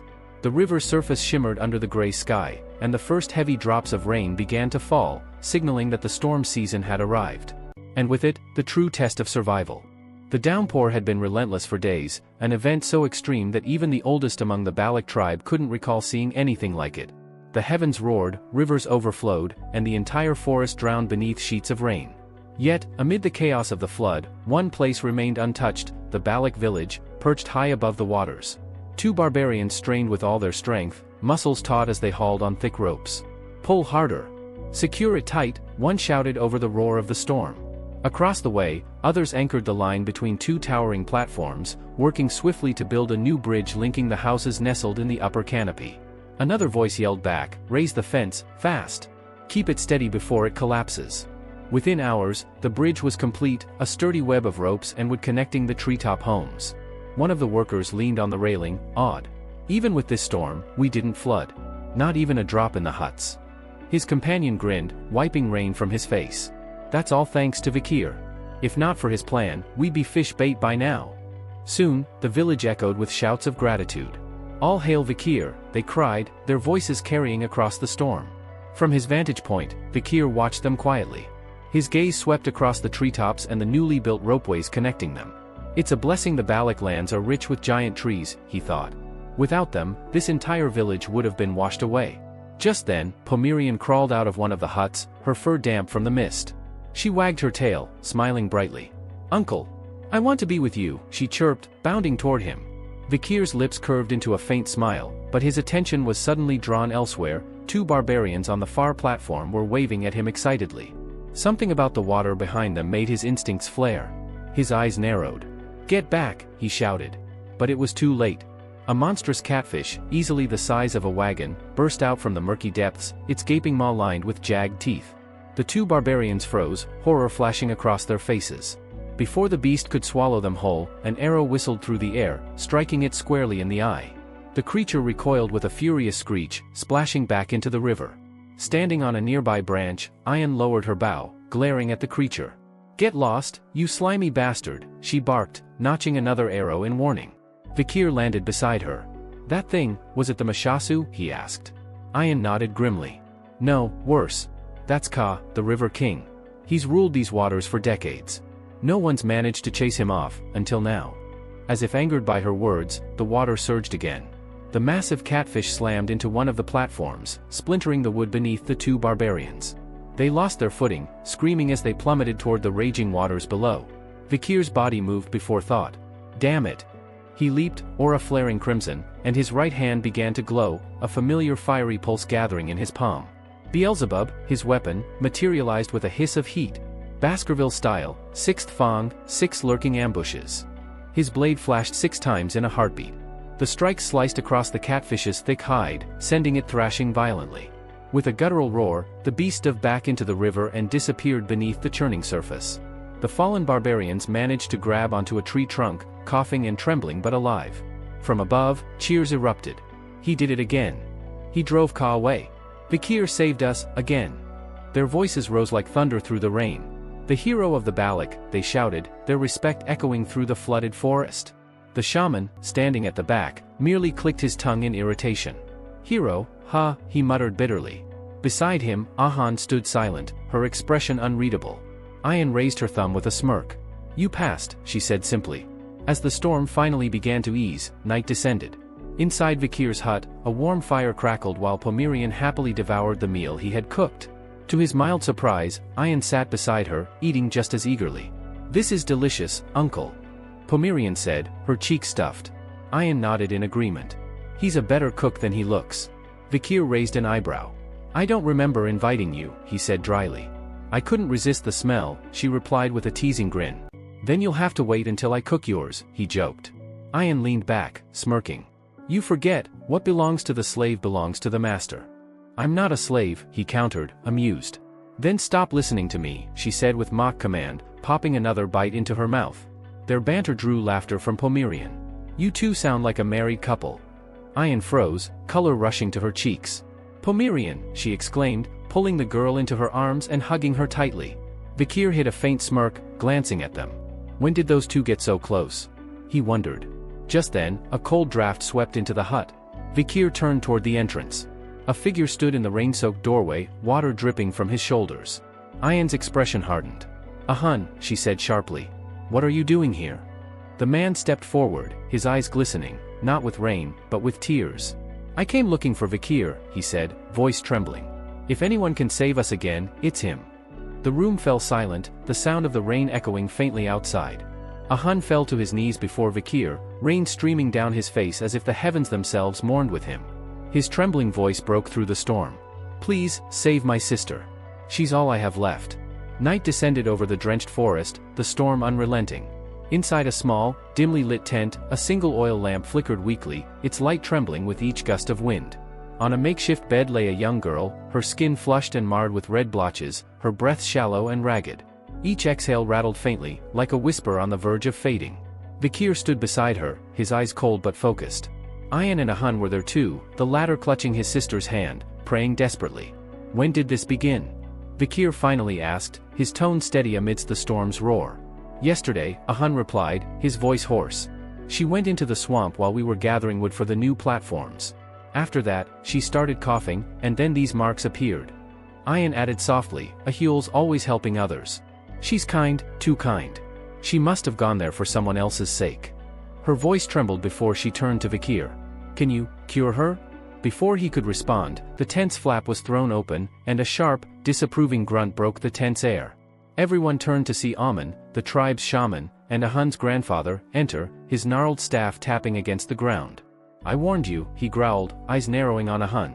You defied the ancestors, and now their wrath has come for you. His gaze flicked to the sick girl. This is punishment. You were told not to disturb the swamps.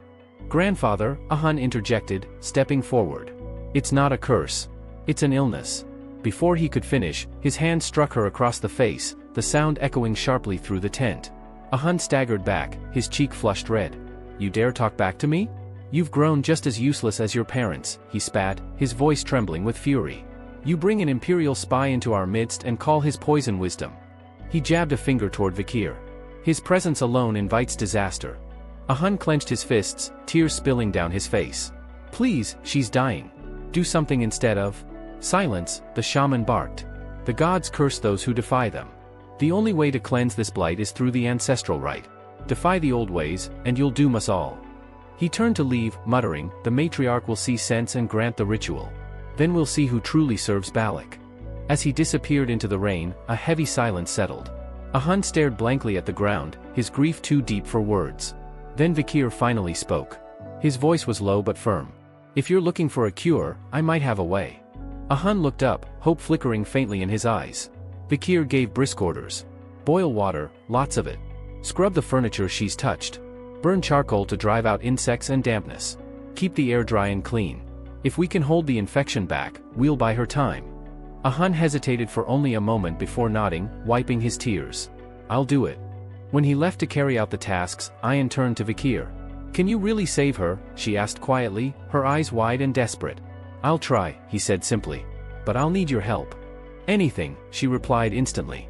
I need medicine, Vikir explained. The kind you can't find here. You'll have to lead me out of the deep forest.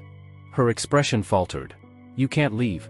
Even if the matriarch accepted you as one of us, you'd still need permission to cross the border. She won't allow it. She'll give up on Ahul, Vikir interrupted coldly. But I won't. His gaze locked with hers. If no one says a word, I can slip out and return before anyone notices.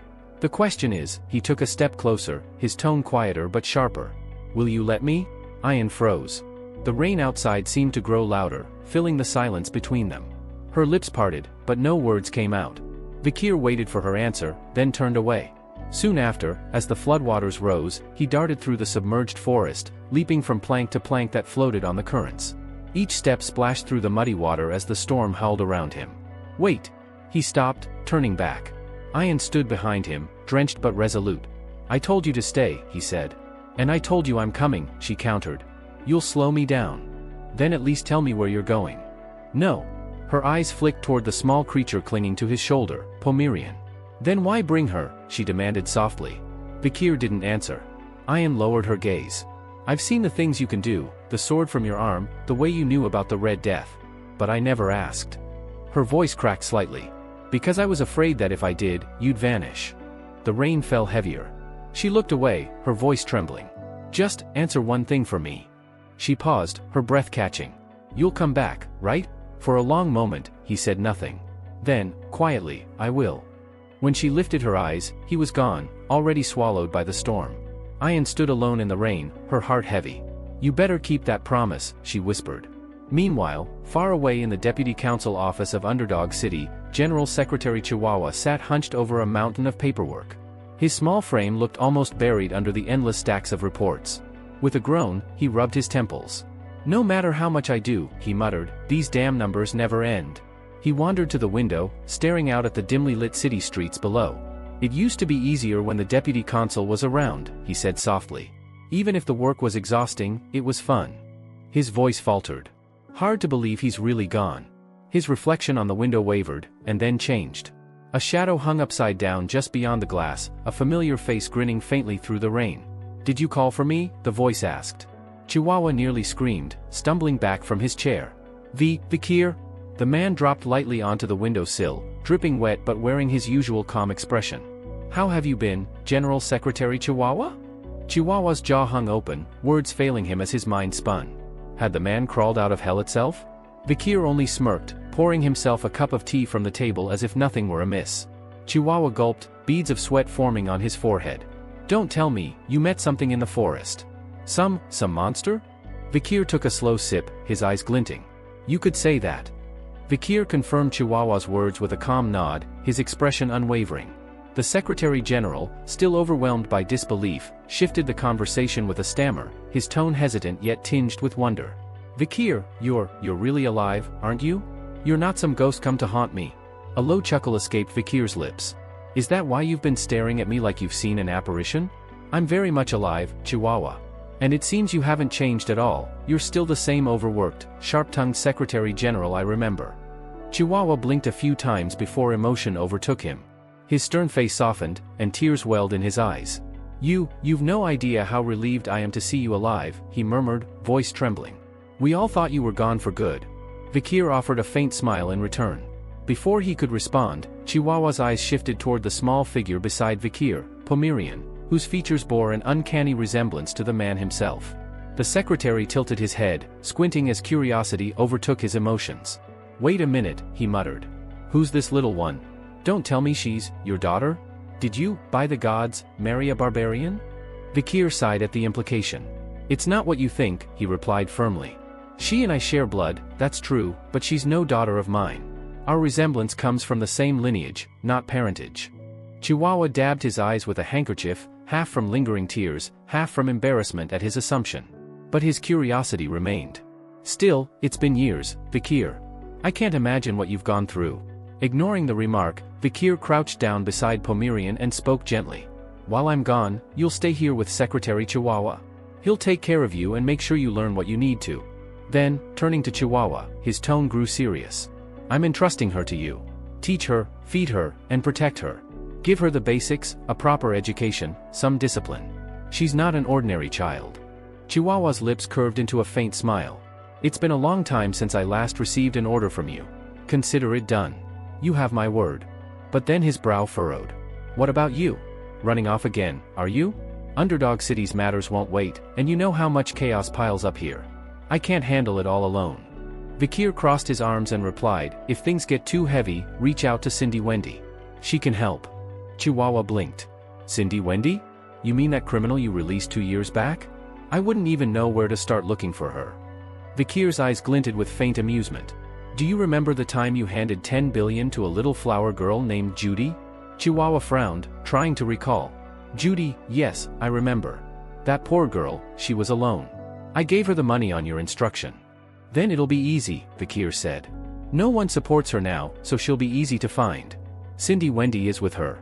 If she refuses to cooperate, tell her I'm still alive. She owes me her life, she'll help. A knowing smile spread across Chihuahua's face. Understood. Leave it to me. I'll make the arrangements. He then looked at Vikir intently. When will you be back? Vikir turned toward the window, the faint city lights reflecting in his eyes. When I've finished what I came to do, he said quietly. I still have a promise to keep.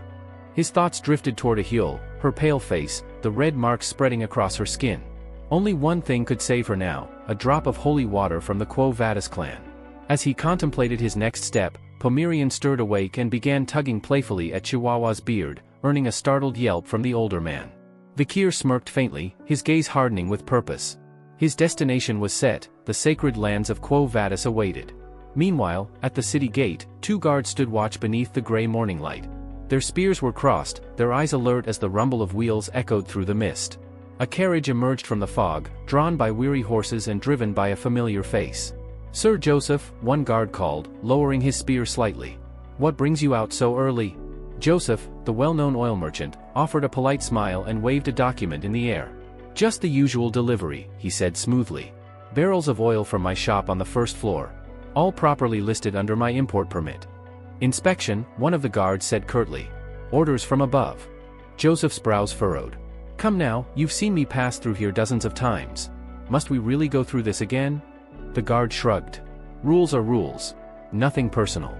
He walked over to the back of the carriage, scanning the neatly stacked barrels.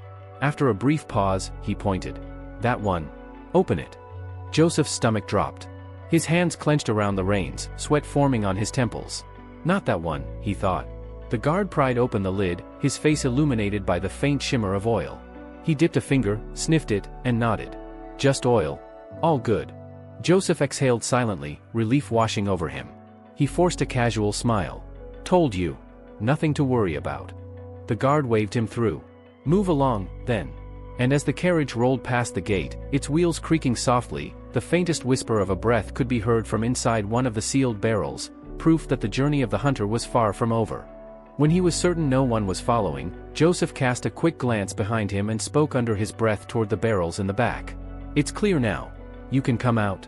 A metallic creak echoed through the air. From one of the oil barrels, the very one the guard had inspected earlier, the lid began to bulge outward. A sharp dent formed at the center, followed by a dull clang as the top burst open and fell to the ground with a heavy thud. Joseph's breath caught in his throat. From within the barrel, a figure slowly rose, drenched in thick, glistening oil. His form was concealed beneath a long black coat and a bird-like mask, the kind worn by plague doctors centuries ago. The mask's long beak dripped with oil, gleaming faintly beneath the lamplight. Joseph froze, clutching the reins. I've done what you asked. You're inside St. Mecca now. Can I leave?" The figure tilted his head slightly, the hollow sockets of his mask fixed on Joseph. "Wait," he said in a low, rasping voice.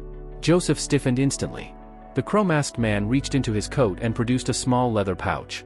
"This is the ox-bear canine I promised," he said, tossing it to Joseph. The merchant fumbled to catch it, nearly dropping the slippery bag. Thank you," he stammered, still trembling. Without another word, the figure turned and disappeared into a shadowed alleyway. His footsteps made no sound on the cobblestones, as though he were a wraith gliding through the dark. When Joseph could no longer see him, he slumped back in his seat and wiped the sweat from his brow. "He was submerged in oil for 2 whole hours," he whispered in disbelief. "How could anyone? Maybe he's not even human." High above the city, the mysterious figure stood on the edge of a clock tower, looking down upon the sprawling streets of St. Mecca. Removing his mask, he revealed his identity, Vikir. His breath came out in a deep sigh. "Being submerged that long wasn't pleasant," he muttered, wiping the oil from his face. "But it's still nothing compared to the river Styx, 7 minutes underwater then, 2 hours now. Seems I'm getting better at holding my breath." His gaze turned toward the city below, a faint smirk curling on his lips. Infiltration successful. The Quo Vadis territory. St. Mecca itself. St. Mecca, the holy capital of the Quo Vadis clan. Its population exceeded 160,000, and its order was absolute. Here, virtue ruled above all else. Greed and lust were branded as sins, and not even a single coin left forgotten on the street would be stolen. The citizens were pious, disciplined, and deeply bound by the church's doctrine. A sudden gong reverberated across the rooftops. The bell atop the cathedral began to toll. Vikir glanced up, recalling what he had once heard. Every time the bell rang, the citizens performed a ritual of stillness and prayer. Sure enough, as the chimes echoed, the streets froze. Men and women dressed in pure white halted where they stood, bowed their heads, and whispered prayers in unison. The air was thick with reverence, their devotion so absolute it was almost eerie. Vikir slipped quietly between the unmoving figures, his shadow merging with the lamplight. He couldn't help but mutter under his breath, "What a suffocating way to live." Night fell. The streets emptied. At the edge of a quiet courtyard, beside an old stone well, Vikir reached into his inner pocket and pulled out a glass vial. Its contents glimmered faintly crimson under the moonlight. He uncorked it and poured the liquid into the well. The viscous red fluid swirled as it mixed with the water below. The Red Death. The infectious plague carried traces of a Huel's blood, sweat, and tears, lethal to any who came in contact with it. It was an unforgiving act, but he had no choice. Every second mattered. This was a city of faith, where miracles were said to happen overnight. If he spread the infection here, the holy authorities would mobilize immediately. And in doing so, he would gain what he needed, access to their sacred holy water. Just as he turned to leave, a voice called out behind him. "Hey, who's that?" 3 children stood by the street corner, staring curiously. One boy pointed toward him. "That man looks suspicious. Maybe he's a thief?" The smallest girl tugged at his sleeve nervously. "Let's go. He looks scary." Vikir turned slowly, the dim moonlight catching his eyes. The children froze, their bodies stiffening under his cold, unblinking gaze. "Stay away from this well," he said, his voice low and steady. "It's cursed. Anyone who drinks from it will never return." The children's faces went pale. With a shriek, they bolted down the street, screaming about a ghost who had cursed the well. Vikir watched them flee and gave a faint nod. "Good. That should keep them away." He then drew a dagger from his belt and embedded it into the dirt beside the well. The blade bore a distinct crest, the serpent insignia of the Leviathan clan. "Let's see how long it takes before the Quo Vadis accuse the Leviathan of blasphemy," he murmured, smirking. "They've hated each other for decades. This will only add fuel to the fire." With that, his trap was set. His preparations complete. He lifted his gaze toward the grand cathedral that loomed over the city. "It's almost time for the holy water to be poured," he said. "Let's pay the saintess a visit." Under the pale moonlight, the mansion of the saintess glowed like a beacon. Outside its gates, a restless crowd had gathered, pilgrims, nobles, and beggars alike, hoping for a glimpse of the divine healer. Their voices blended into a desperate chorus. "Saintess, please, just one miracle. Grant me healing, blessed one." Their pleas carried through the night, echoing against the marble walls. From behind the doors, a serene voice answered, "What brings you all here at such an hour?" The moment they heard her, murmurs rippled through the crowd. The saintess herself was speaking. One by one, the people stepped forward, flaunting their lineage and wealth. "I am Lord Dorsal, heir to the Jonathan clan," a young noble declared proudly. "My soldiers serve the Empire's might. Please, allow me an audience." Another stepped forward. "I am the chief of the Ipsen Guild Association. Our exports feed half the continent." A third man, older and trembling, bowed deeply. "I will offer my entire granary, a coastal villa, and 4 carriages if you grant me a single blessing." But the saintess's voice remained calm and unwavering. "Your titles and treasures mean little to the divine," she said gently. "Leave now, and do not disturb the peace of night." One by one, the crowd dispersed, muttering in disappointment. Yet when the streets emptied, one figure remained, a tall man cloaked in black, his face hidden behind a crow's mask. Vikir stood motionless beneath the moonlight, gazing at the mansion's ornate doors. His mind flickered with old memories. Before his regression, he had seen the saintess countless times, not as a serene figure in silk robes, but as a warrior of faith drenched in blood, kneeling amidst the dying to heal them. Her hands glowed with divine light, her tears falling upon the wounded. She despised greed, detested power, and devoted herself wholly to her cause. Her voice came again, soft yet commanding. "Who lingers still?" Vikir knelt slowly, lowering his head. "Just a lost lamb," he said quietly. "One who strayed too far from the path." Silence filled the hall after Vikir's humble words. He didn't move an inch, remaining kneeling before the grand door. For a long while, there was no response, only the distant sound of water trickling from the fountain within. Then, with a soft creak, the doors slowly opened, releasing a flood of golden light that spilled into the corridor. The brilliance washed over Vikir, warm yet blinding, and within that divine glow, a gentle voice called out, inviting him to enter. He stepped inside. The interior was immaculate, gleaming marble floors reflected the golden radiance, while the air itself seemed to shimmer with sacred purity. At the center of the grand hall stood an ornate fountain, crowned with an angelic statue from which clear water cascaded in endless rhythm.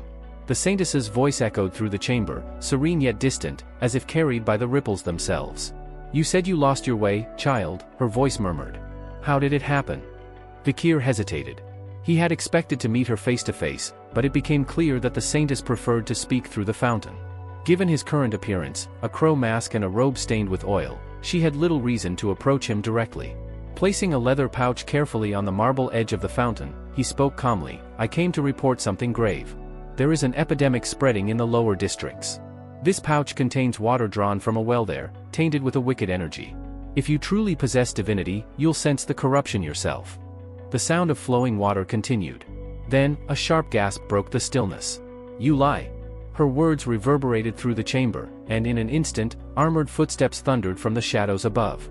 From the upper gallery, a squad of knights appeared, surrounding the hall with raised weapons and vigilant eyes. Their leader stepped forward, voice cold and authoritative.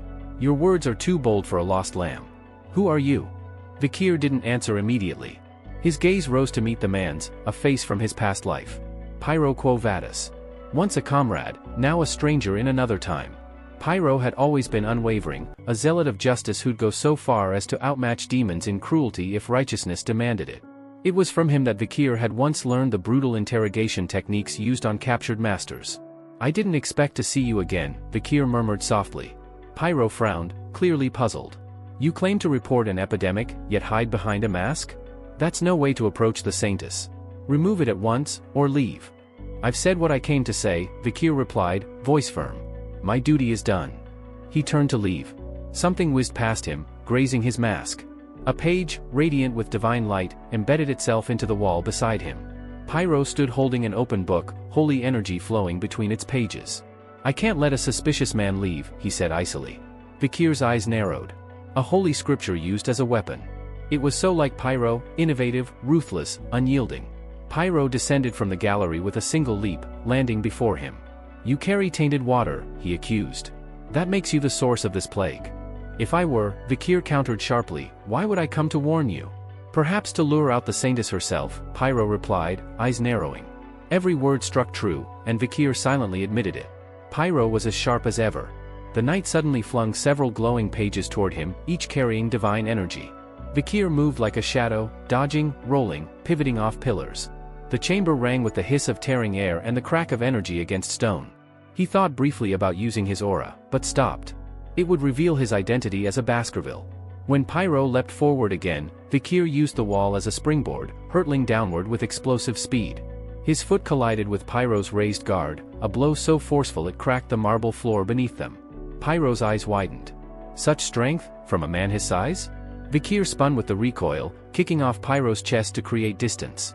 His mind briefly flickered to a memory, the ox bear, a monster he'd slain 2 years ago, whose immense stability and force he had learned to mimic. 600 kilos of anchored strength, he recalled. Effective indeed. Landing lightly, he charged again.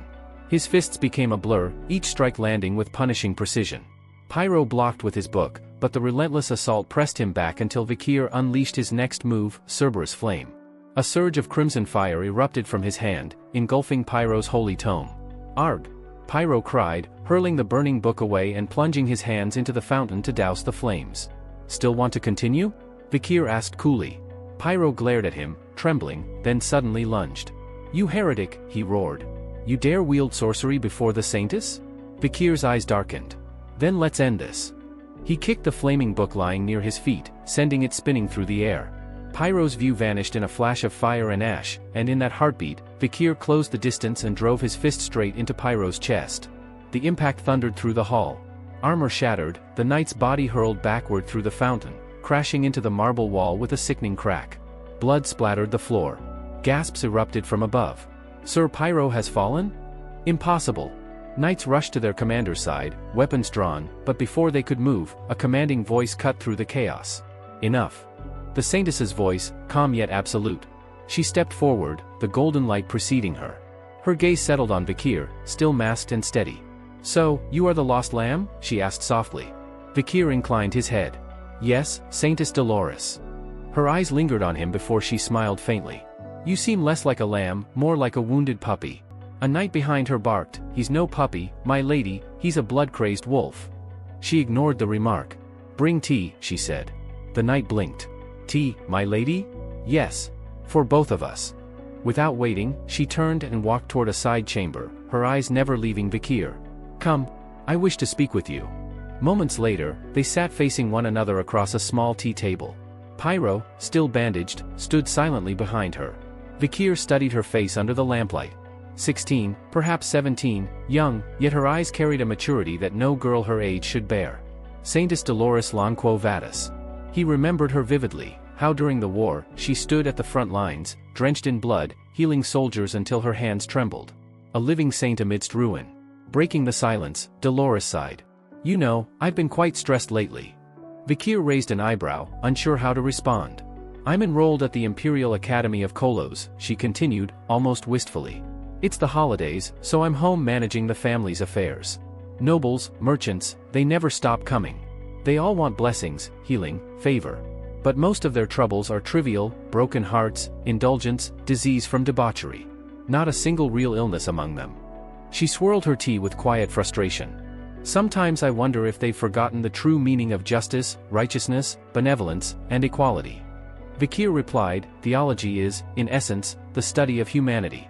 So, perhaps it's only natural." Her golden eyes flicked toward him in mild surprise. "That verse," she said softly, "Old Testament, Asmoser, chapter 6, verse 9. She smiled faintly, intrigued. "I didn't think anyone still remembered that scripture." Vikir met her gaze in silence, his mind already turning toward the real reason for his visit. The air between them grew heavy once more, holy light and shadow sitting across the same table. Vikir disclosed that a plague had already taken root in the slums of Saint Mecca. The saintess immediately pressed him on the truth of his claim. In response, Vikir calmly produced a sealed pouch, explaining that it contained water he had personally drawn from a well in the affected district. The saintess studied him in silence, her gaze sharp, then asked whether he was truly uninvolved in the disaster. Vikir answered evenly that no culprit would voluntarily walk into the lion's den carrying evidence against himself. Still, he admitted that doubt was only natural. As he weighed his next step, he slowly raised one hand. Pyro reacted instantly. He stepped in front of the saintess, commanding her to withdraw as his body tensed for combat. Yet what followed defied expectation. Vikir's lifted hand was wreathed in a soft, golden brilliance. The light was calm, restrained, and unmistakably divine. He stated quietly that he had no desire to harm innocents, especially not in a city that was once his home. Both the saintess and Pyro froze. Recognition dawned in her eyes as she realized the power he was wielding. Unable to conceal her shock, she asked if he was a follower of Lewin. Vikir neither denied nor confirmed it. Instead, he asked whether they were now willing to hear him out. He then described what he had witnessed, shadowy figures pouring liquid from glass vials into the slum's water sources. Without hesitation, he named them the origin of the epidemic. The saintess, visibly shaken, asked what reason anyone could have for such an atrocity. Vikir unfolded a map across the table and pointed to two marked regions. He explained that the greatest beneficiaries of the chaos would be the Leviathan clan and the bourgeois family. The Leviathans, masters of poison, would seize the chance to gather countless samples for their experiments. Moreover, the collapse of the Quo Vadis family would serve their long-standing hostility. As for the bourgeois family, Vikir explained that disasters did not erase wealth, they merely redistributed it. With workers dying and landowners ruined, properties would be abandoned. Fields, factories, and shops would fall into debt, allowing the bourgeois family to expand their holdings and quietly dominate new industries. In his judgment, the Leviathan clan stood at the center of the Red Death spread. The bourgeois merchants, while not the architects, were willing accomplices.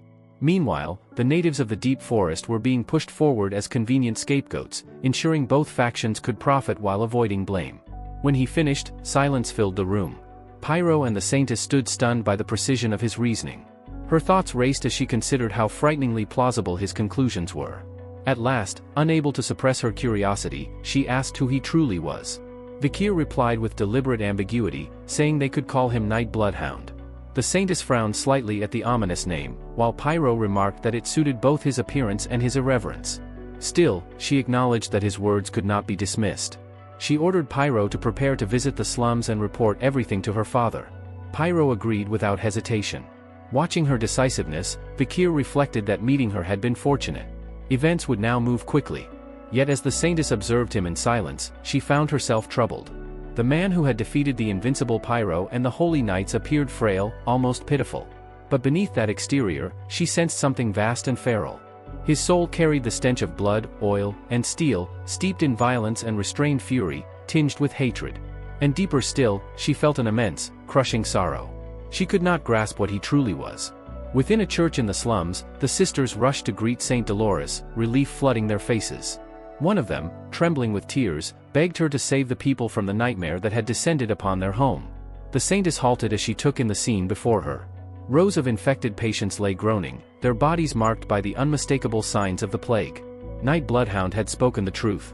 Vikir surveyed the suffering with quiet regret. There had been no time for gentler methods. At least there were no children among the afflicted. He wondered whether the terror he had planted at the well had been enough to keep them away.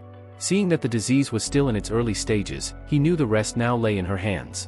The saintess stepped forward and spoke softly to the patients, promising that divine love would not abandon them. She began to pray, calling upon the light of her life and the fire of her soul. She asked that her sins and her very spirit bear witness to the misery before her. A single tear slipped from her eye. When it struck the floor, golden light erupted outward, flooding the hall and spilling through the doors and windows. One elderly man, moments from collapse, suddenly steadied. His breathing calmed, and the crimson marks on his skin faded. The sisters cried out in disbelief as others began to recover as well. Gratitude poured forth, voices breaking as they praised the saintess. Vikir watched in silence, fully aware of how extraordinary her power was. At the same time, he understood that he needed to bring this miracle back to the forest. Later, Saint Dolores sat at her study table, candlelight flickering as she traced routes on a map with careful precision. Healing with divine power alone was only a stopgap. New cases would continue to appear as long as the source remained. Examining a glass tube filled with fluid taken from a patient, she noted the short incubation period and the slow, agonizing progression toward death. To end it completely, the deepest well would have to be purified.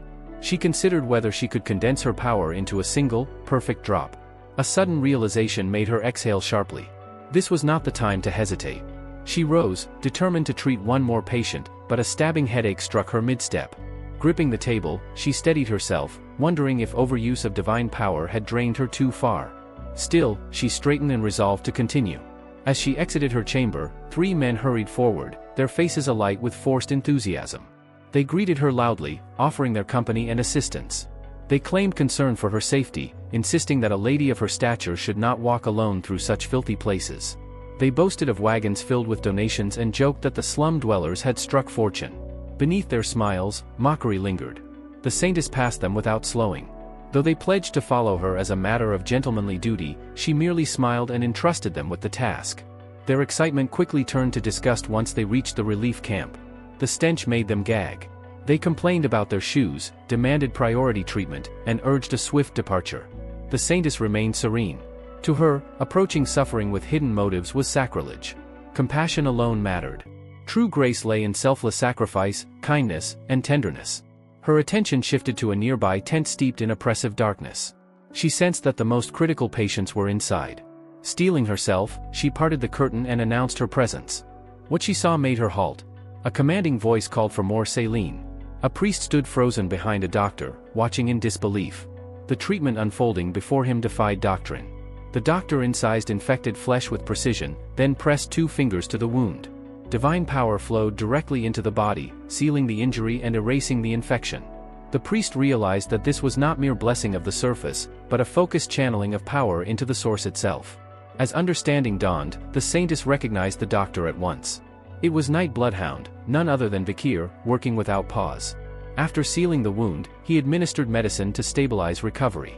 With grim resolve, he placed both hands on the patient's chest and poured divine power into the failing body. He knew the nature of such power well, a prayer accepted by a god, transformed and returned. The strength of a miracle depended on devotion, and the greater the miracle, the greater the cost. In the Orthodox teachings, a single unit of divine power was equal to a single miracle. 10 units meant 10 miracles. The law was rigid, mathematical, and unforgiving. Yet Vikir knew of an exception. A distortion born from catastrophe.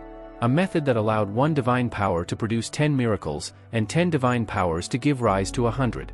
His thoughts drifted to the era of collapse. The fall. A time when monsters poured forth in numbers beyond counting, and the wounded sprawled across the battlefield in quantities that exceeded even the dead beasts themselves. The clerics had stood helpless, realizing that no matter how fervent their prayers, the divine power they possessed was insufficient to halt annihilation. Faith wavered. Desperation deepened. In response to that desperation, the gods themselves altered the rules. The formula for miracles was rewritten. The new doctrine was simple and terrifying: act first, pay later. Perform the miracle now, endure the consequences afterward. Divine power could be borrowed in advance, drawn forth in quantities far beyond what a soul should bear, accruing a price that would eventually come due. This phenomenon came to be known as advanced divine power. It was also an age when killing monsters was declared an act of faith. By slaying abominations, even those without clerical training could generate divine merit. Because of this, Vikir, whose soul carried immense karmic residue accumulated across lifetimes, could freely draw divine power while standing within a holy domain. Nearby, a small girl sat beside her mother's bed. Her thin hands trembled as tears streamed down her face. She sobbed softly, calling for her mother to wake up. Vikir, having just finished treating another patient, approached her and knelt down. His voice was calm, steady, and warm as he told her that her mother would recover. From his palm, he produced a single gold coin and placed it in the girl's hands. He explained gently that her mother was not only sick, but severely malnourished. The coin should be used for food, firewood, and proper care. A priest who had been watching stepped forward, uneasy. He cautioned that providing material aid was forbidden, arguing that human needs were endless and that if Vikir continued, he would be stripped of everything he owned. Vikir turned to him and asked a question instead. He asked what endless truly meant, and whether infinity could exist inside a finite world. The priest faltered, unable to answer. Vikir continued calmly. He said that the money in his pocket was finite. That meant he could give everything away without consequence, because there was a clear end. He then looked back at the sick woman, paused, and quietly apologized. Saint Dolores, who had been observing from nearby, felt her breath catch. She had heard him apologize. That alone unsettled her. She wondered what he was apologizing for. Then she remembered his earlier words, that theology was ultimately the study of humans. Understanding struck her. He was apologizing for the same reason she often did in silence. For not being able to save everyone. Her heart suddenly began to pound. A heavy, unmistakable thud echoed in her chest. Saint Dolores was only 16. Young, sheltered, and inexperienced in matters beyond faith and duty. Yet at that moment, her heart raced uncontrollably for the masked man before her. When the last of the infected had been stabilized, Vikir stepped outside and sat down heavily. Exhaustion washed over him. He lifted his mask briefly to drink water, letting out a long breath. Before he could rest, he sensed someone approaching. He lowered the mask at once and looked up. Saint Dolores had come to sit beside him. He asked if she was all right. She nodded, then asked if she could speak with him for a moment. He agreed without hesitation. She thanked him sincerely, saying that without his help, they would never have managed to treat everyone in time. Vikir answered that he had only done what needed to be done. She smiled faintly and said she had expected that reply. Silence followed.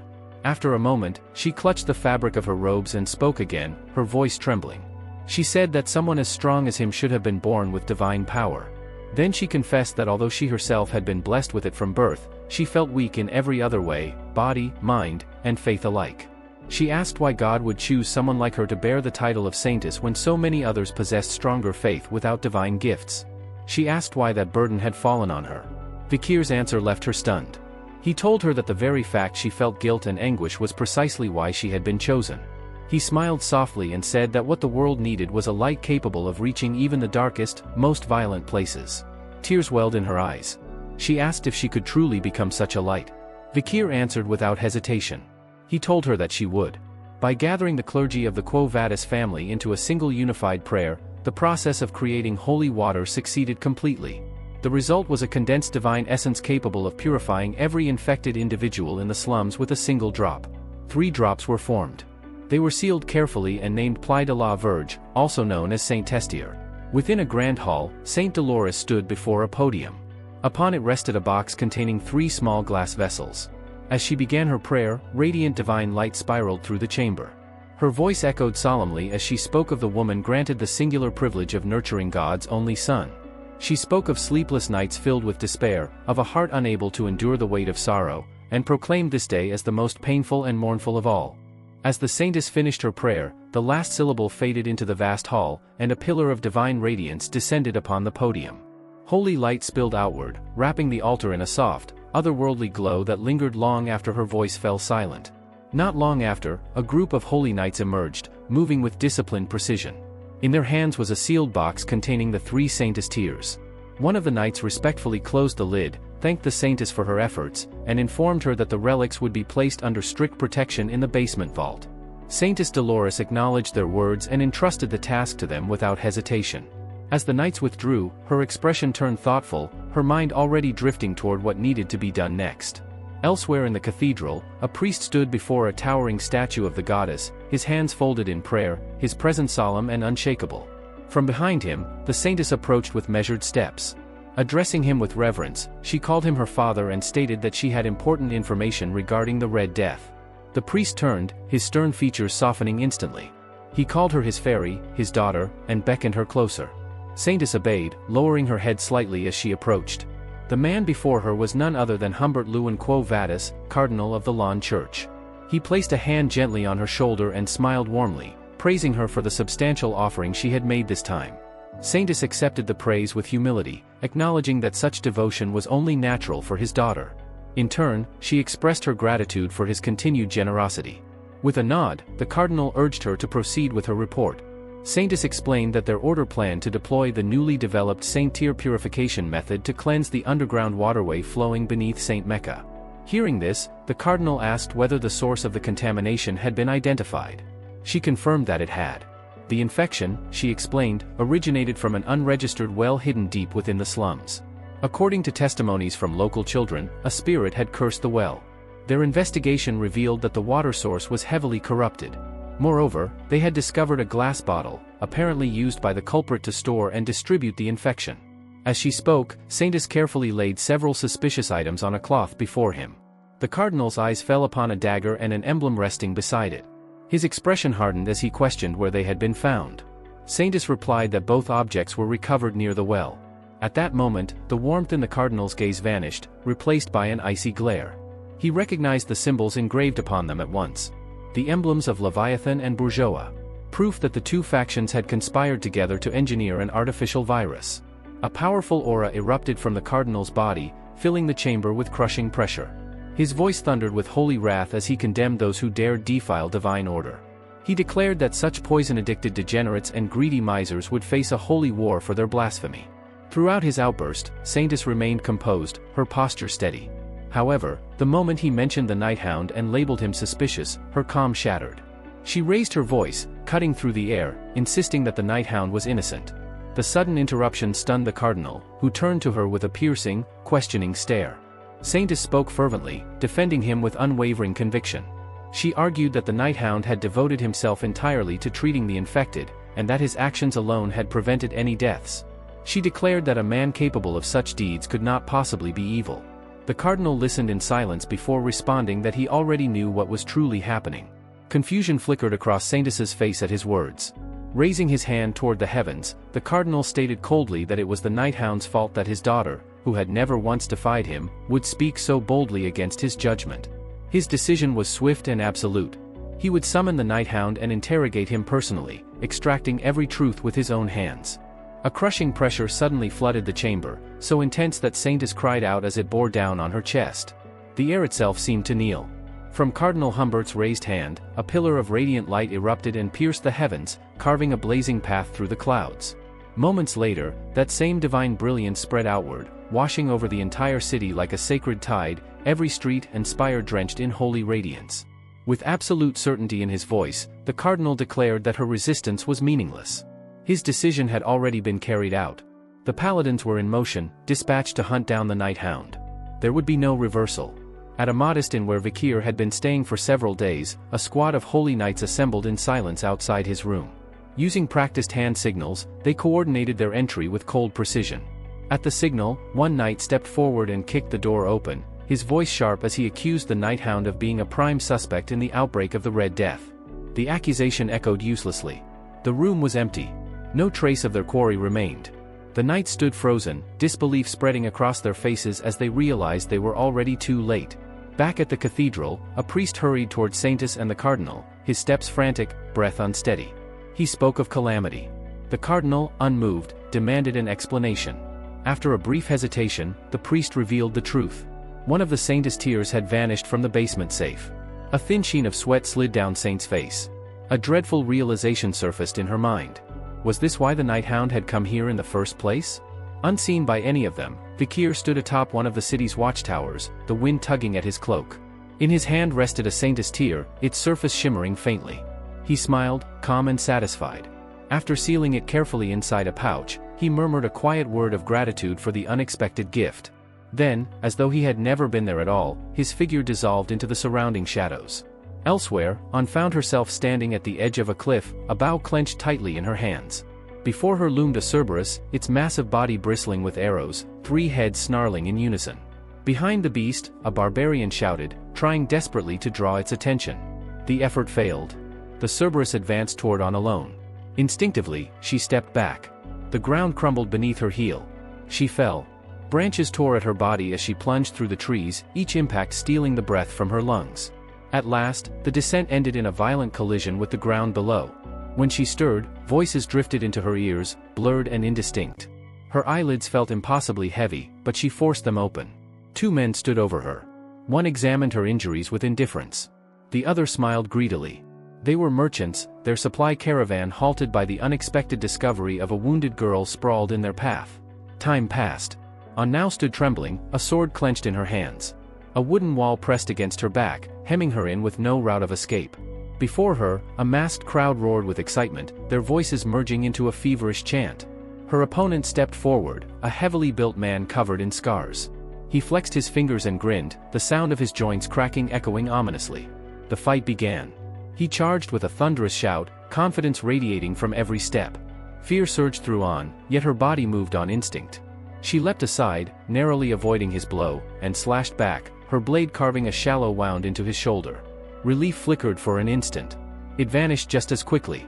Unbothered by the injury, the man seized her leg midair and hurled her like a broken doll into the wooden barrier.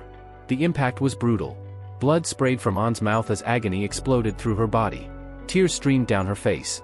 The masked spectators erupted into laughter, intoxicated by her suffering. Her pain was entertainment. Her desperation was spectacle. She collapsed to the ground, defeated, her body refusing to obey. Her opponent raised his arms and roared in triumph, basking in the crowd's approval. In that moment of utter despair, the image of her mother and family surfaced before her eyes, fragile yet radiant. That single vision reignited something within her. With trembling limbs, An forced herself to rise. The crowd's laughter shifted into murmurs. Interest replaced mockery. Blood and dirt streaked her face as she stood upright once more, her gaze steady, unafraid. The arena seemed to hold its breath. The onlookers leaned forward, eager, savoring the promise of what might come next. An raised her sword again, resolute, prepared to defy the fate placed before her. Years passed. An now sat behind cold steel bars, her eyes hollow, emptied of hope. The faces of her family had faded into distant shadows, barely recognizable even in memory. Exhausted, she closed her eyes and surrendered to despair. Then a sound jolted her awake. Before her lay a glass tube, its contents nearly gone. Fear seized her as she noticed a figure standing just beyond the bars. It was Vikir. He opened the cage and spoke in the harsh tongue of the barbarians, ordering her to leave. The world fractured. An awoke with a sharp gasp, tears soaking her face. She lay with her head resting in her mother's lap.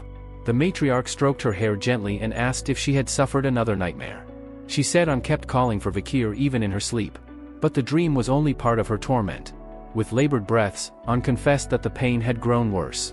Her chest burned, her body felt aflame, and her heart seemed dry and cracked within her. In a broken voice, she asked if she had been infected with the Red Death. The agony was so severe that she wished she had never been born. Her mother took her hand and began to speak softly.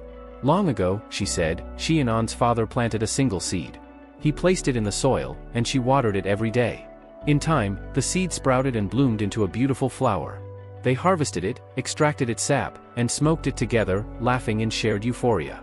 That fleeting joy, she explained, was how An came into this world. Later, An's father committed a grave mistake and was executed by her grandfather for it. As An listened, her breathing steadied slightly. The matriarch smiled gently and reminded her that life was never fair, never predictable, and endurance was often the only path forward. She urged her daughter to hold on and wait. Vikir would return. Of that, she was certain. And when he did, he would find a way to cure the infection and save her. An, lost in despair, pushed away her mother's reassurance. In a voice dulled by hopelessness, she said that Vikir would not return. To her, waiting any longer felt meaningless. At that very moment, a shout exploded from outside, tearing through the heavy silence like a blade. The cry carried startling news. Vikir had returned, and he had brought medicine with him. The matriarch's expression lit up instantly. A gentle smile curved her lips as she spoke with quiet certainty, saying that what she had foreseen had come true after all. But when she lowered her gaze to share that relief with her daughter, An was already gone. She had rushed out without a word. Watching her disappear, the matriarch frowned faintly, irritation mixing with concern, and muttered to herself whether An truly had been suffering from the Red Death at all. Driven by desperation tangled with fragile hope, An ran with everything she had. Her lungs burned, her chest ached, yet her legs refused to slow. As she ran, memories surged back, memories of the day Vikir had torn her free from the chains of slavery. She recalled the moment she saw him standing unflinchingly before Madame Eight Legs, facing terror without retreat. That image had carved itself into her heart. It was then she learned that confronting fear directly could shatter it. That was when she found the strength to rise again, clawing her way up from pain and terror she once believed would swallow her whole. She burst into the center of the gathering, surrounded by barbarians who had already formed a crowd. Her eyes searched frantically, then found him. Vikir stood there, solid and unmistakably real. He looked startled when he saw her. He said he had heard from the warriors that she had contracted the Red Death. An did not answer. Instead, all the emotion she had been holding back surged forward at once. She threw herself at him with full force, wrapping her arms around him tightly. The impact sent Vikir flying backward. He crashed onto the ground, but An refused to let go, clinging to him as if he might vanish again. Groaning, he asked what she thought she was doing, remarking that her hug could have snapped his back if he had not reinforced himself with mana. He then asked how she could have such strength when she was supposedly at death's door. An answered simply. The moment she heard that he had returned, her body suddenly felt light again. Confused yet relieved, Vikir asked if she was truly all right. She told him she was fine. He narrowed his eyes and asked if she was only pretending. An nodded without hesitation. Then she smiled, a real smile, unburdened and bright, and welcomed him back. Vikir returned the smile and replied, just as simply, that he was back. Inside a tent, another girl lay on a bed, her condition grave. Her breathing was shallow, her skin marked by the unmistakable signs of the Red Death. Vikir sat at her side while several barbarians stood nearby, their faces tight with worry. Without hesitation, Vikir reached into a pouch and opened it. Golden light spilled forth the moment he lifted the saint's tear into the air. The radiance poured down onto the sick girl like warm sunlight. As she struggled for breath, the red blotches covering her body began to fade, vanishing one by one. Gasps rippled through the tent. The barbarians cried out in disbelief as the disease visibly retreated before their eyes. The Red Death was being erased. Awe filled the air as they looked at Vikir, realizing he had brought salvation with him. He calmly asked how many patients there were. Ayan answered that including this girl, there were around 30. When he asked about other tribes, her expression darkened. She said the situation was dire. Many tribes were already on the verge of collapse. Vikir calculated quickly. He estimated that nearly 10,000 people might be infected and instructed her to inform the other tribes to gather all of the sick. Ayan hesitated, worry creeping into her voice as she asked whether they truly had enough medicine for such numbers. Vikir assured her that the supply was sufficient. More than that, he said this was an opportunity to show the other tribes what they were capable of. The barbarians erupted into excited voices, praising him openly and calling him incredible. Unmoved by the admiration, Vikir shifted to practical matters. He mentioned a swamp monster named Ka, explaining that he had slain it during his journey and instructing them to retrieve the body for food. Once again, amazement swept through the group. To them, Vikir seemed almost unreal, someone far beyond their reach. Refocusing everyone, Vikir urged the tribes to gather quickly around the river's catchment area. Time was critical. Before long, the various barbarian tribes assembled by the river, with Vikir standing at the forefront. Holding the saint's tear, he poured its contents into the water. From the point where it touched the river, a wave of golden light surged outward. The radiance spread rapidly, flowing through the entire river and bathing the surrounding forest in a resplendent glow. Vikir addressed the tribal leaders and told them that all they needed to do was drink the water. One by one, the infected stepped forward. Some were helped by others as they drank. Laughter soon replaced groans of pain. People shouted in disbelief as they felt their bodies grow lighter. Others cried out joyfully, declaring that the Red Death was gone. Turning to the matriarch, Vikir explained that the purification was spreading from the catchment area and that the bacteria would soon be completely eradicated. Deeply impressed, she suggested that he be appointed as the tribe's shaman. Vikir began to refuse, but the ground suddenly cracked as a heavy foot slammed down. All eyes turned toward the source. One of the tribe leaders stepped forward, his presence commanding silence. In a thunderous voice, he asked the people of the deep forest a single question. What was the name of the hero who purified the forest? The answer came as one. The barbarians stomped their feet in unison, chanting his name again and again, their voices shaking the land as they proclaimed Vikir's name. A warrior from the Balak tribe stepped forward and asked who it was that had saved their family from the brink of death. Without hesitation, the answer thundered back from every direction, Vikir. Soon after, the leader of the third tribe raised his voice and asked who had brought a future filled with light to the deep forest. Once again, the response came as a unified chant, Vikir's name echoing across the land. The forest trembled with voices layered in gratitude and reverence. Tribe after tribe joined the chorus, their acclaim weaving together into a single declaration of thanks for the one who had delivered healing and hope to their homeland. As the chants rang out, Vikir's mind moved calmly beneath the surface of the celebration. What the Poison clan had intended as devastation had instead become an unexpected advantage. The Baskerville clan, rulers of Larue at Lenore Mountain, were known as pioneers and conquerors, yet their history with the mountain natives was steeped in hostility. They had always treated the forest tribes as obstacles rather than people. Vikir's lips curved into a faint, dangerous smile. Gaining the loyalty of the mountain natives through this crisis was not merely convenient, it was strategic. This single incident had the potential to strike a decisive blow against the entire Baskerville clan, and most of all against Hugo. The thought pleased him far more than the cheers ever could. Just as his thoughts sharpened toward the future, the matriarch declared that a festival would be held to celebrate survival and renewal. Before the mood could fully shift, Vikir raised his hand and interrupted, stating that there was still one matter that could not be ignored. The matriarch and Ayan both turned toward him, their expressions questioning. Vikir spoke plainly, emphasizing that before celebrations began, they needed to identify and apprehend the one responsible for poisoning the forest in the first place. Far from the gathering, deep within a shadowed cave, another man indulged in his own thoughts. Time had passed, enough, he believed, for the infection to have spread everywhere. He cursed the imperial brat in his mind, convinced that none of this trouble would have happened if not for him. Still, a twisted satisfaction crept across his face. Once everyone was infected, he would reveal the cure. When that happened, he would be hailed as the savior of the tribe. He even took pride in the cruelty of it all, savoring the idea that infecting his own granddaughter, a Huel, would make his deception flawless. When a human finally emerged from the cave and returned to the village, his confidence shattered instantly. The scene before him made no sense. The villagers were moving about freely, working, laughing, alive and well. There was no sign of panic, no gasping for breath, no collapse. Confusion tightened around his chest. He distinctly remembered people choking and writhing just before he had begun the ancestral rite. His disbelief deepened when he spotted a Huel, his granddaughter, standing over a fire, cooking as if nothing had ever been wrong. The sight struck him like a blow. None of this aligned with his expectations. Driven by unease, a human hurried toward the river. If there was an answer, it had to be there. Reaching the bank, he froze. The water was so clear that he could see his own reflection staring back at him. Fish swam freely beneath the surface. The stench of decay was gone. The river was not merely clean, it was purer than it had ever been. How were the fish alive? How had the water become this clear? Had the river been purified? Despair crept into his expression as reality pressed down on him. Then, a voice spoke from behind him, calm and almost conversational, remarking on how clear the river had become. A human flinched violently and spun around, fury and shock colliding in his eyes. He spat an insult, calling Vikir an imperial bastard, while frantically wondering when he had arrived. His shock worsened when he realized Vikir was not alone. Barbarians stood behind him, their gazes sharp and unwelcoming. Vikir studied a human quietly. As expected, this was the man. The culprit behind the Red Death in the forest.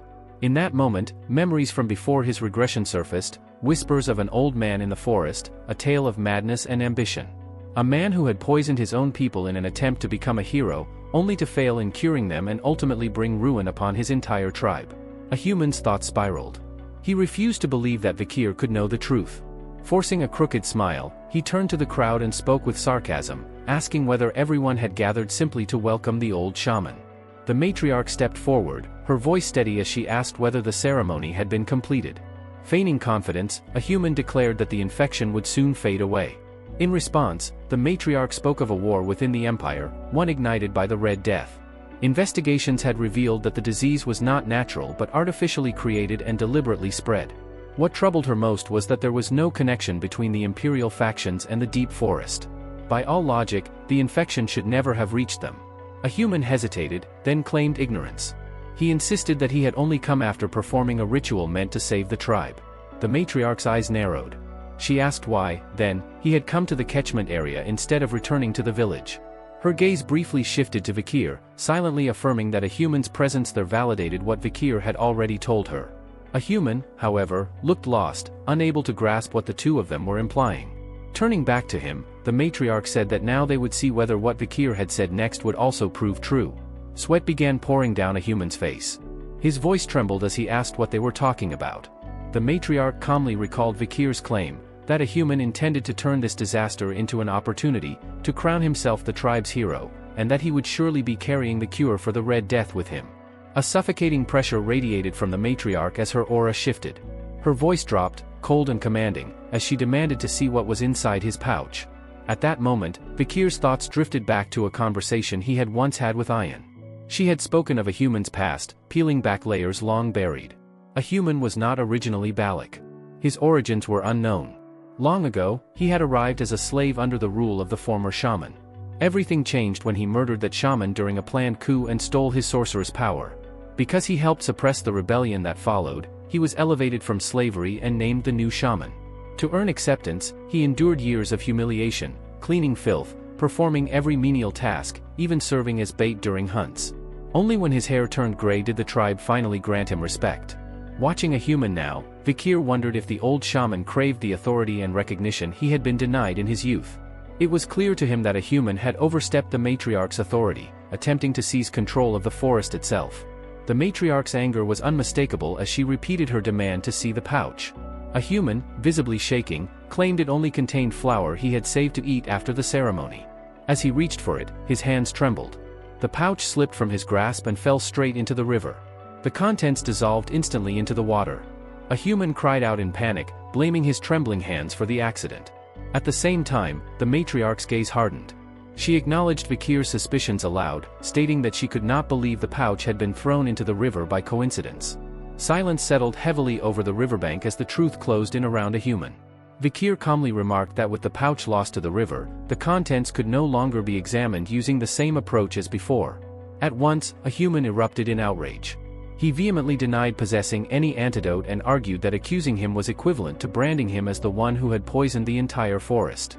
With trembling fury, he pointed at Vikir and demanded that the matriarch punish him for slandering an honorable shaman. The matriarch did not refute his words outright. Instead, she acknowledged that no one could be condemned without proof. If a human truly believed himself innocent, she declared, then his dignity and honor would be safeguarded. A human's lips curled into a smug grin. Without evidence, even the matriarch's authority had limits. In his mind, he had already escaped judgment. That confidence shattered the moment the matriarch spoke again and ordered an Iliad. A murmur rippled through the gathered tribes. The Iliad was an ancient Balic tradition, invoked only when disputes could not be resolved through words. It was a decisive trial. The one who emerged victorious would be recognized as competent and righteous, while the loser would bear the consequences of proven inadequacy. Ahan stepped forward and addressed a human directly, reminding him that he had always preached reverence for tradition. The Iliad, she said, was also a sacred Balic custom. If he truly wished to protect their ways, then he should demonstrate it through action. Inside, a human cursed bitterly, but outwardly he could not refuse. With forced composure, he agreed and proposed that the Iliad be held 4 days later, on the night of the full moon. Vikir immediately objected.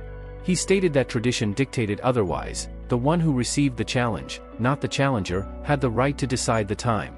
His voice remained even as he laid bare his intent.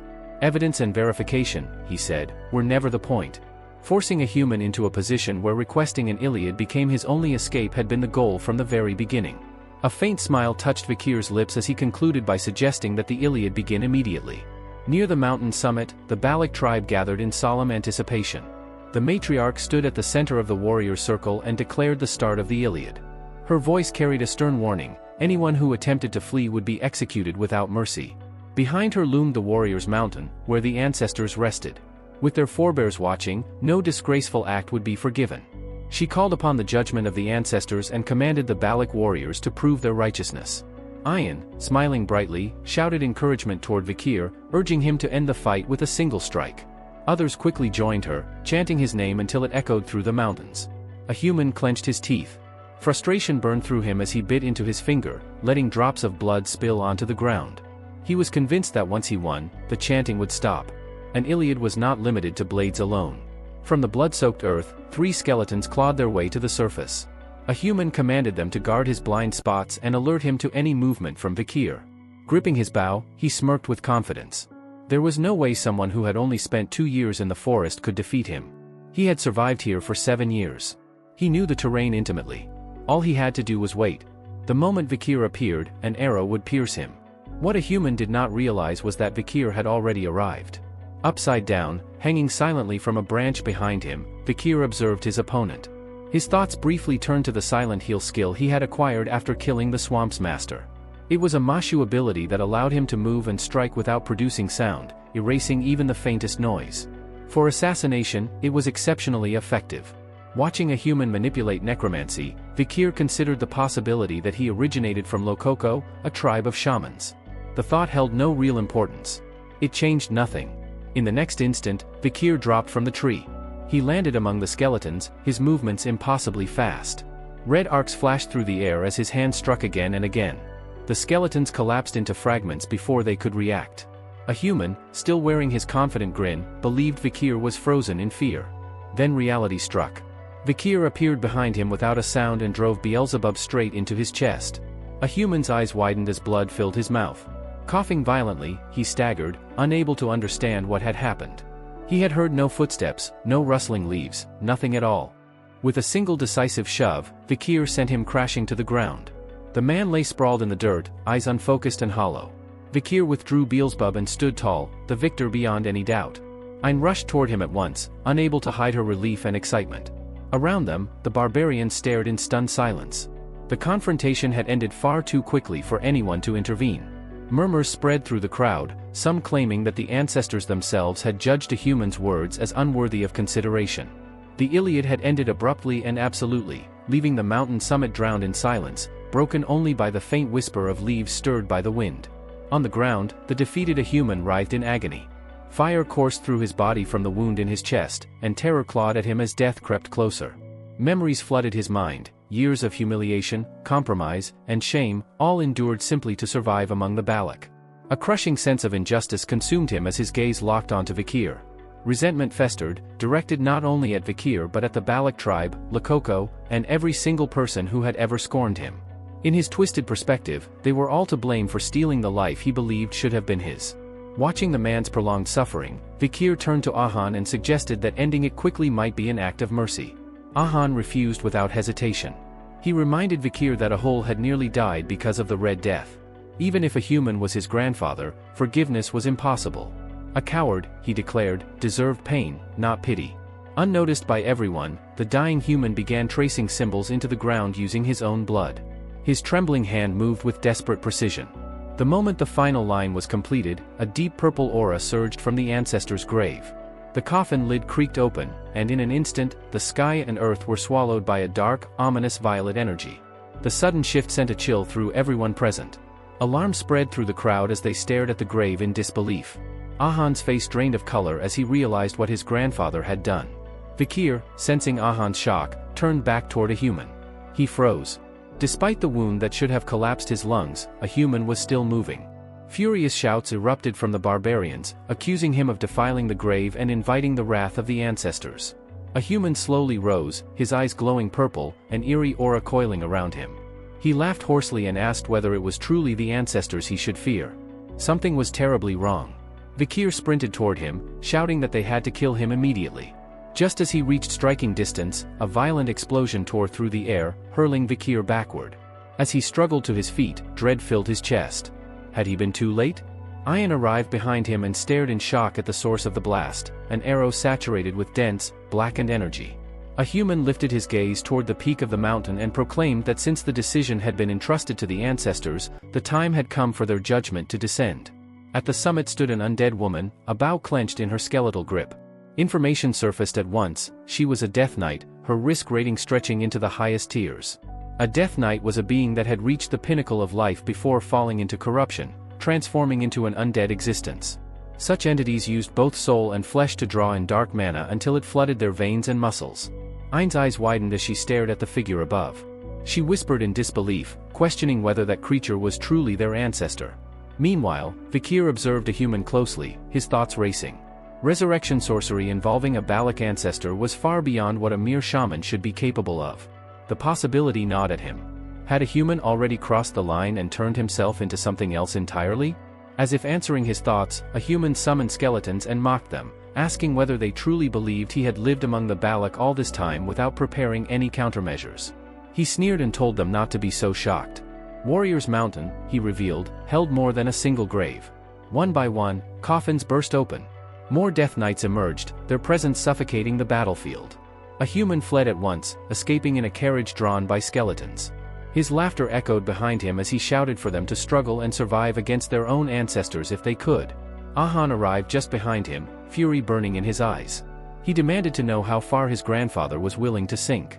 Drawing his bow, he prepared to fire, but before his arrow could fly, another shot streaked through the air and shattered his own, stopping him cold.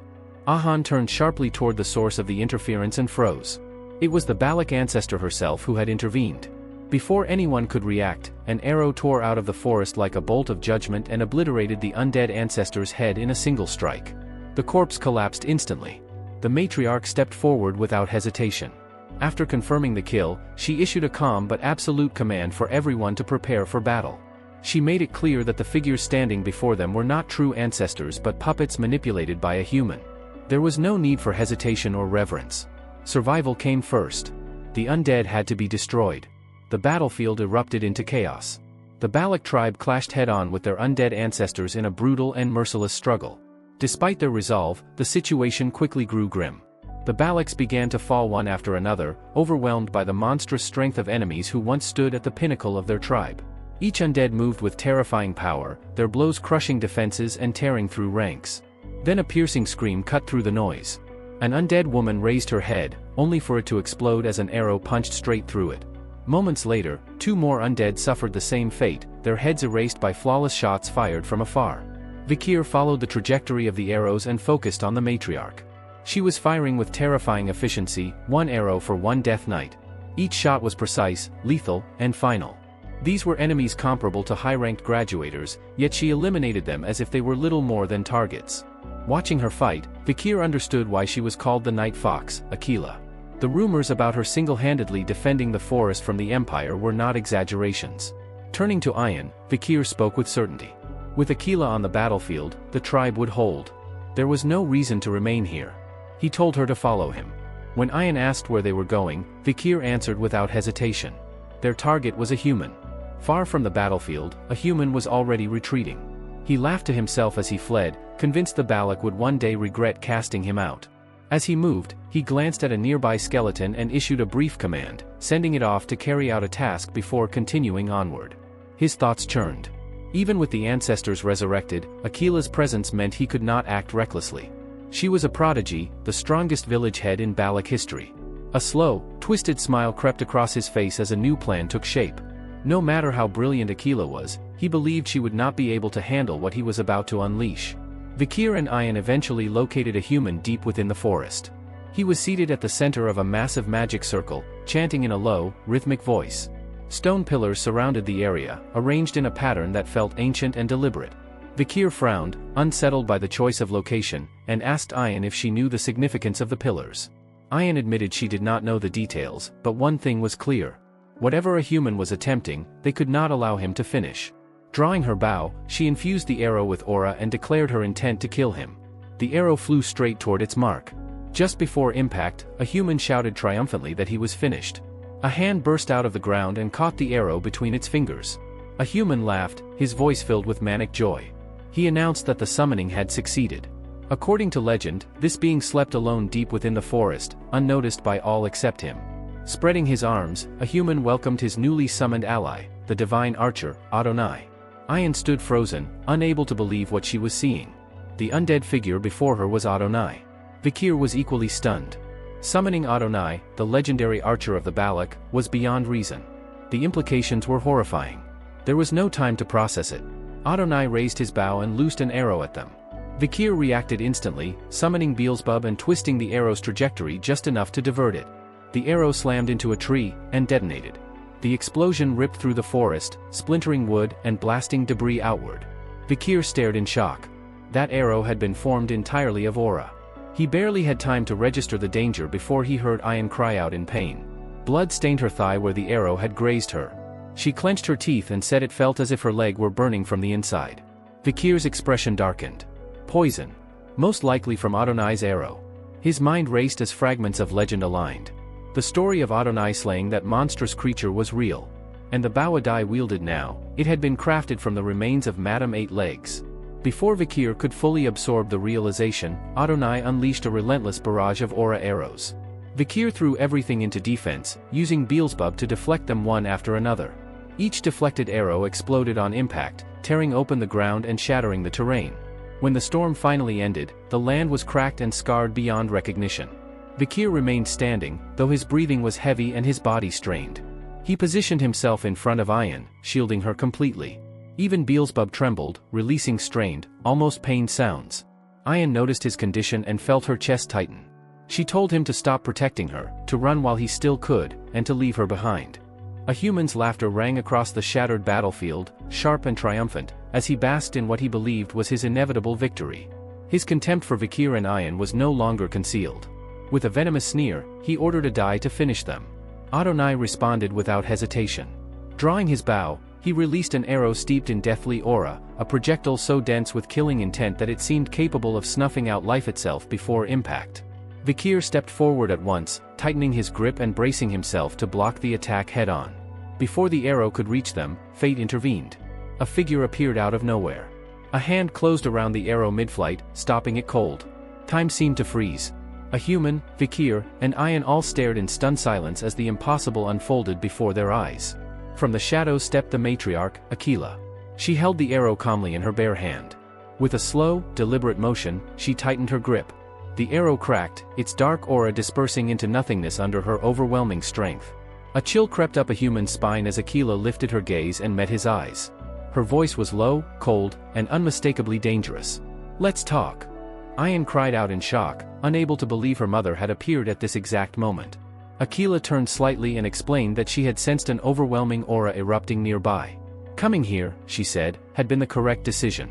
A human staggered back a step, muttering Aquila's name in disbelief. Ayan hurried to her mother's side and urgently warned her about the poisoned arrow, insisting she treat herself immediately. Aquila glanced down at her hand, acknowledging the poison that had seeped into her blood. Without hesitation, she clenched her fist. A muffled explosion echoed from within her palm. When she opened her hand again, darkened blood and traces of poison dripped onto the ground. Vikir watched in stunned silence. He realized she had forcibly expelled the contaminated blood by detonating aura inside her own body. It was a brutal and incredibly rare technique, one that required absolute control and monstrous endurance. Aquila turned her attention back to a human and called out to him. The coldness in her tone made his fear surge uncontrollably. He began ranting, accusing her of forcing him into a corner, of leaving him no other choice. Aquila paid no attention to his excuses. Instead, she asked him a single question. Her gaze shifted to the undead archer standing nearby. "Is that truly the divine archer?" she asked calmly, "Sir Adonai?" A human straightened, regaining a measure of confidence. He declared that the figure before her was indeed the legendary Adai, someone even she would not dare to challenge. Aquila smiled. "I see," she replied, acknowledging his words. She then turned briefly to Ayan and Vikir, praising them for holding out this long. She instructed them to stay back and not interfere. With that, her focus returned fully to the divine archer. Despite the circumstances, Aquila addressed Adonai with respect, stating that it was an honor to meet him. Then, without hesitation, she proposed a duel to determine who stood above the other as a warrior. The battlefield was set. Aquila moved first. She loosed 5 arrows in rapid succession, each one infused with master-grade aura. The arrows tore through the air like streaks of light. Adonai reacted instantly, his movements almost unreal. He slipped past each arrow effortlessly, his body flowing as though guided by instinct alone. In response, Adonai drew back his bow and formed an arrow of dark aura. He released it toward Aquila. She twisted her body with breathtaking agility, narrowly avoiding the shot as it exploded behind her, ripping apart trees and earth alike. The clash escalated rapidly. Arrow after arrow flew, detonating across the forest. Explosions thundered endlessly, shaking the ground and shredding the landscape. Sensing the danger, Vikir prepared himself to move Ayan to a safer location. Even from a distance, the pressure of the battle was overwhelming. As he watched the two exchange blows, a single thought echoed in his mind. This was a duel between warriors wielding master-grade aura. A sight so rare it had scarcely been witnessed since the time of the fall. From his concealed vantage point, a human watched the clash unfold and silently acknowledged Aquila's fearsome reputation as the Night Fox. Even so, he knew better than anyone that confronting Sir Adonai was no trivial matter. Suddenly, a twisted laugh escaped his lips. With open malice, he declared that Aquila could never defeat Adonai, because Adonai was already dead. As an undead existence, he could endlessly draw upon hell's dimensional aura, and an arrow born of infinite power was something no living warrior could withstand. Aquila, having already taken several injuries, quickly recognized the growing disadvantage. A prolonged ranged battle favored Adonai. As she studied him closely, she confirmed what her instincts had been telling her: his speed, power, and mobility were flawless. Yet, despite that perfection, there was something essential missing. When their arrows collided again, the resulting explosion swallowed the battlefield in dust and debris. Aquila seized the moment. Using the obscuring cloud, she closed the distance in a heartbeat and drove a kick toward Adonai's neck. He evaded with fluid precision and, in the same motion, manifested a sword of dark aura. The blade swept outward, cleaving through nearby trees as if they were paper, though Aquila narrowly escaped its edge. She countered instantly. A dagger left her hand, spinning through the air and striking Adonai's wrist. The dark sword dissipated, slipping from his grasp. Exploiting his brief loss of balance, Aquila struck his knee with a sharp kick, breaking his stance. Before he could recover, she loosed an aura-infused arrow. It tore through the forest with devastating force. As the dust settled, Adonai stood with the entire right upper half of his body obliterated. Aquila looked at him steadily. She addressed him as a great ancestor and asked whether his hesitation came from being dead, or from a lingering desire to spare his descendants. Either way, she declared her intention to release him from this cursed existence. Another arrow flew toward him. Adonai did not move. He stood still, almost welcoming the strike. Just before the arrow reached his face, a massive arm formed entirely of dark aura erupted into existence and caught it mid-flight. Adonai screamed as violent energy surged outward, rebuilding his destroyed right side as the darkness fused with his undead body. At that moment, a human's eyes widened. He realized Adonai was resisting the necromancy spell itself. Legends, he concluded, truly were different. Snarling in frustration, he berated such half-measures and ordered Adonai to fight without restraint, to annihilate every threat standing in his way. Aquila shouted at a human in fury, but her voice was drowned out by Adonai's scream. Dark aura engulfed him completely, twisting and condensing until his transformation was complete. His presence became overwhelming, oppressive, and deeply unnatural. A human laughed triumphantly and proclaimed that the being before them could no longer be called Adonai. Before the tension could settle, the forest trembled. 3 colossal monsters emerged nearby, drawn by the violent fluctuations of aura. A human recognized them instantly, A-rank monsters native to the deep forest. They barely had time to roar. In the blink of an eye, 3 arrows were released. The monsters collapsed almost simultaneously, each slain before anyone could even register the shots. Aquila froze, stunned. She had not seen the arrows at all. A human chuckled, though even he felt a flicker of shock at witnessing Adonai's full might. Recovering quickly, he ordered Adonai to kill the woman standing before them. The assault resumed immediately. Aquila dodged relentlessly as arrows rained down upon her, each one carrying murderous intent. With every near miss, venom from Madame Eight Legs seeped into her body, spreading numbness and slowing her movements. Realizing she could not afford a drawn-out fight, Aquila pivoted sharply and released 2 arrows in succession. The first veered off course, seemingly missing entirely. The second flew straight toward Adonai's face. He destroyed the frontal arrow with ease. For a brief moment, shock flickered across Aquila's face, then it transformed into a confident smile.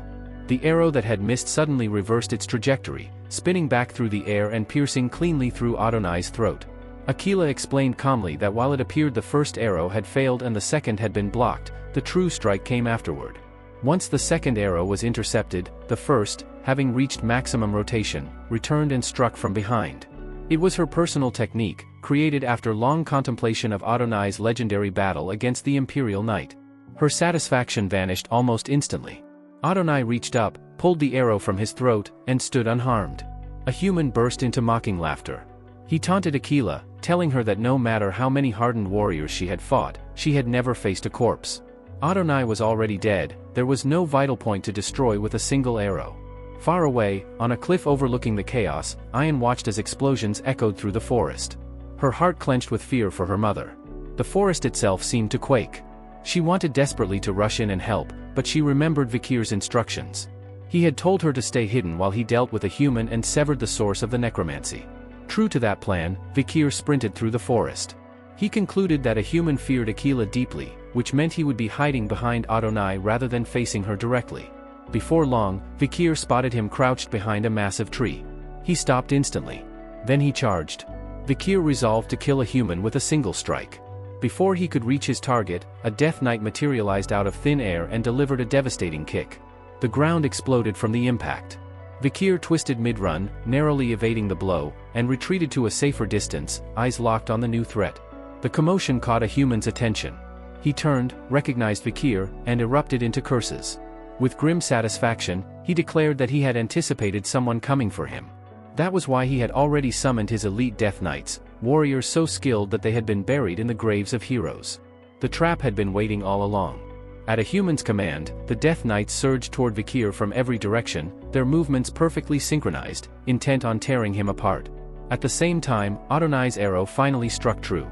The projectile slammed into Aquila's waist, and she collapsed to one knee with a sharp cry of pain, her breath torn from her lungs. Watching her fall, a human laughed in delight. In that moment, he savored what he believed to be his long-awaited victory. To him, the forest was no longer a home but a prize, compensation for every slight, every humiliation, and every year of scorn he had endured. As a dense, murderous aura swelled behind him, he began to unveil his twisted ambition. First, he would slaughter every clan member who had ever looked down on him. Only then would he ascend as the ruler of the forest and bask in the power he believed was rightfully his. Vikir moved. Activating the sixth technique of the Baskerville clan, he vanished and reappeared in a blur of motion. In the space of a single breath, the Death Knights surrounding him were erased. One after another, they shattered and dissolved into nothingness. As the last remnants faded, Vikir spoke calmly, almost casually, remarking that a human's plan would be difficult to execute. After all, the people of the forest stood firmly on his side. A human stared at him, mouth hanging open. His mind struggled to accept what his eyes had just witnessed. Death Knights stronger than high-ranked graduators had been annihilated in an instant. Terror crept into his heart as a horrifying question surfaced: was this boy even stronger than a high-ranked graduator? Vikir's gaze met his, cold and merciless. He asked quietly whether a human truly believed he could hide his desires. The words shattered what remained of a human's composure. Fear seized him so completely that his legs nearly gave out. Desperate, he screamed for Adonai to protect him. Adonai responded at once, drawing his bow and preparing to fire at Vikir. But before the arrow could be released, Aquila, despite her injury, appeared behind him and drove a powerful kick into his back. The sudden impact ruined the shot, and the arrow flew past Vikir's back by mere inches. Seeing the killing intent in Vikir's eyes, a human screamed again, begging Adonai to act.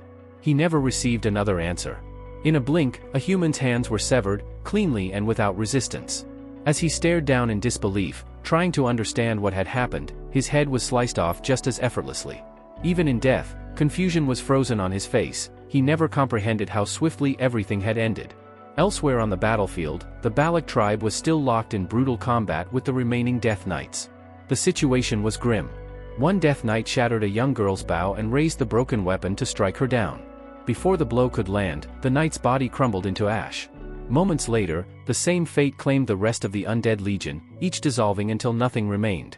On the other side of the field, Aquila stood breathing heavily as Adonai's body began to disintegrate. She placed her hand gently on his and whispered for him to finally rest in peace. A human, however, was still alive, if only barely. Sprawled on the ground, he raged at his failure, cursing the lost chance to claim the forest. His hatred turned toward Vikir, whom he blamed as an interfering child of the Empire. Vikir met his gaze without emotion, reflecting on the man's terrifying potential. A human had not only embraced undeath but had wielded extraordinary magic, controlling countless Death Knights and even Adonai himself. Vikir could not help but wonder how formidable he might have become had he truly walked the path of a shaman. A human's laughter rang out, manic and hollow. He vowed that this was not the end and swore revenge for being driven out. His threat was cut short when an arrow pierced straight through his forehead. Vikir turned to see Ahan standing behind him, bow still raised, his chest heaving from exertion. Ahan apologized, admitting that if he had listened earlier and acted sooner, things might not have escalated so far. Vikir reassured him calmly, telling him it was not his fault and that he had done well. With the true culprit finally eliminated, a wave of relief swept through everyone present. Vikir suggested they return to the village. What awaited them there was devastation. The village lay in ruins, reduced to smoldering debris and broken structures. An cried out in disbelief, demanding to know what had happened. The matriarch's face darkened as she remembered that those who had not joined the Iliad had remained behind. With tears in her eyes, Ale explained that Madame had appeared. An froze, asking in shock whether Madame Eight Legs had truly come. Ahan rushed to his sister, anxiously checking her condition. Meanwhile, Vikir frowned, troubled by the timing.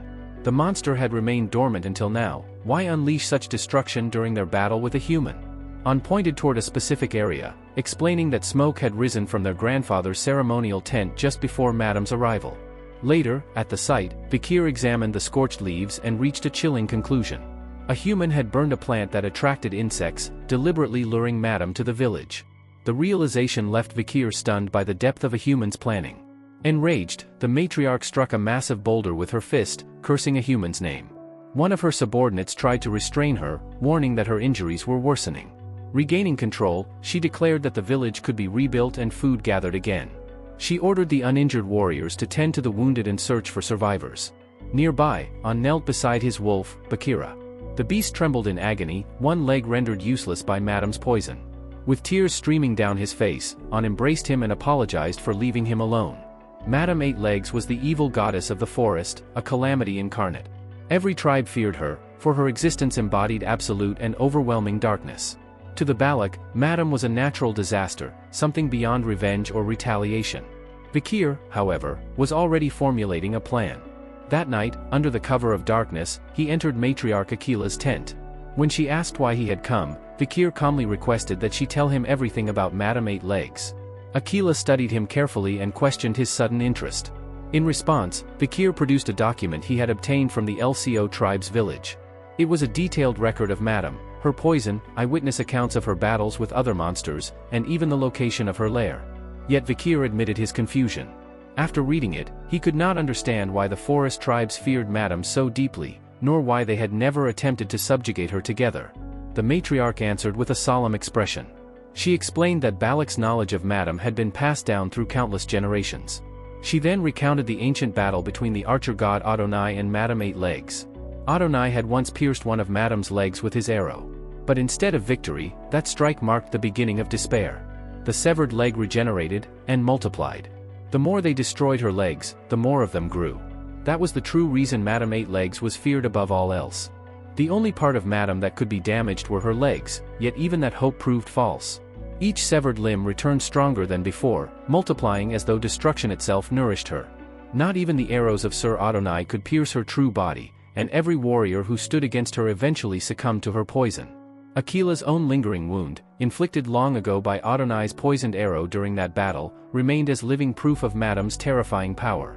With a grave expression, Akila declared Madame Eight Legs to be an evil goddess, an existence born from the accumulated blood, resentment, and sacrifices of countless forest warriors across generations. She warned Vikir not to harbor thoughts of confronting the creature. Her voice wavered as she admitted that she could not endure losing more of her people. Vikir listened in silence. He understood clearly that defeating someone like Akila or Adonai head-on would be nearly impossible for him. But Madame was different. She was not a warrior or a hero, she was a monster. And monsters, no matter how powerful, always followed instincts. They had habits. They had patterns. They had weaknesses. Vikir had faced beings comparable to Madame during the World of the Fall, when demonic creatures flooded the human realm. Compared to those horrors, Madame was terrifying, but not unknowable. No matter how strong she was, she remained a monster. And monsters could be hunted. Deep within the forest's heart, a mountain that appeared serene and lifeless suddenly convulsed.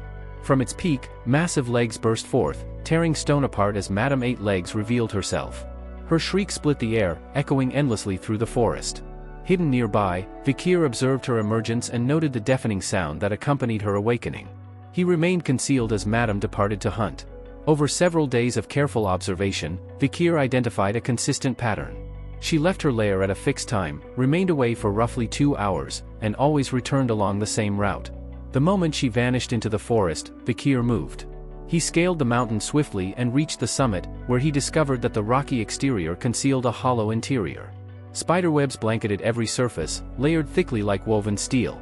Cutting a chunk of stone with Beelzebub, he extracted a section of web clinging to it. Examining the cross-section, he realized that even a high-level graduator's Mona would struggle to slice through it. Recognizing its value, Vikir repurposed the web as a descent line. Lowering himself into the cavern, he studied the structure carefully. The entrance was barely wide enough for Madame's massive body, but the deeper he descended, the wider the space became. Everything about the lair had been shaped to suit its monstrous owner. Further below, he encountered a nightmarish sight. Bodies, humans and monsters alike, were wrapped tightly in webs, suspended like grotesque trophies. Some were fresh. Others had long since decayed. Vikir could not tell whether Madame preserved them as warnings or kept them merely for amusement. Suppressing his revulsion, he pressed onward. Time was limited. Then he found them, eggs embedded into the cavern wall. He removed one carefully and confirmed it immediately. Madame's egg. In that moment, everything became clear. This was the origin of the countless spider demons that had flooded the world during the collapse. He secured the egg, intending to study it further. Suddenly, the cavern trembled. Madame returned. Her enormous legs scraped stone as she entered the lair, pausing to survey her domain. Vikir flattened himself against the webbing, holding his breath. After several tense moments, she turned and left once more. Only then did Vikir allow himself to exhale.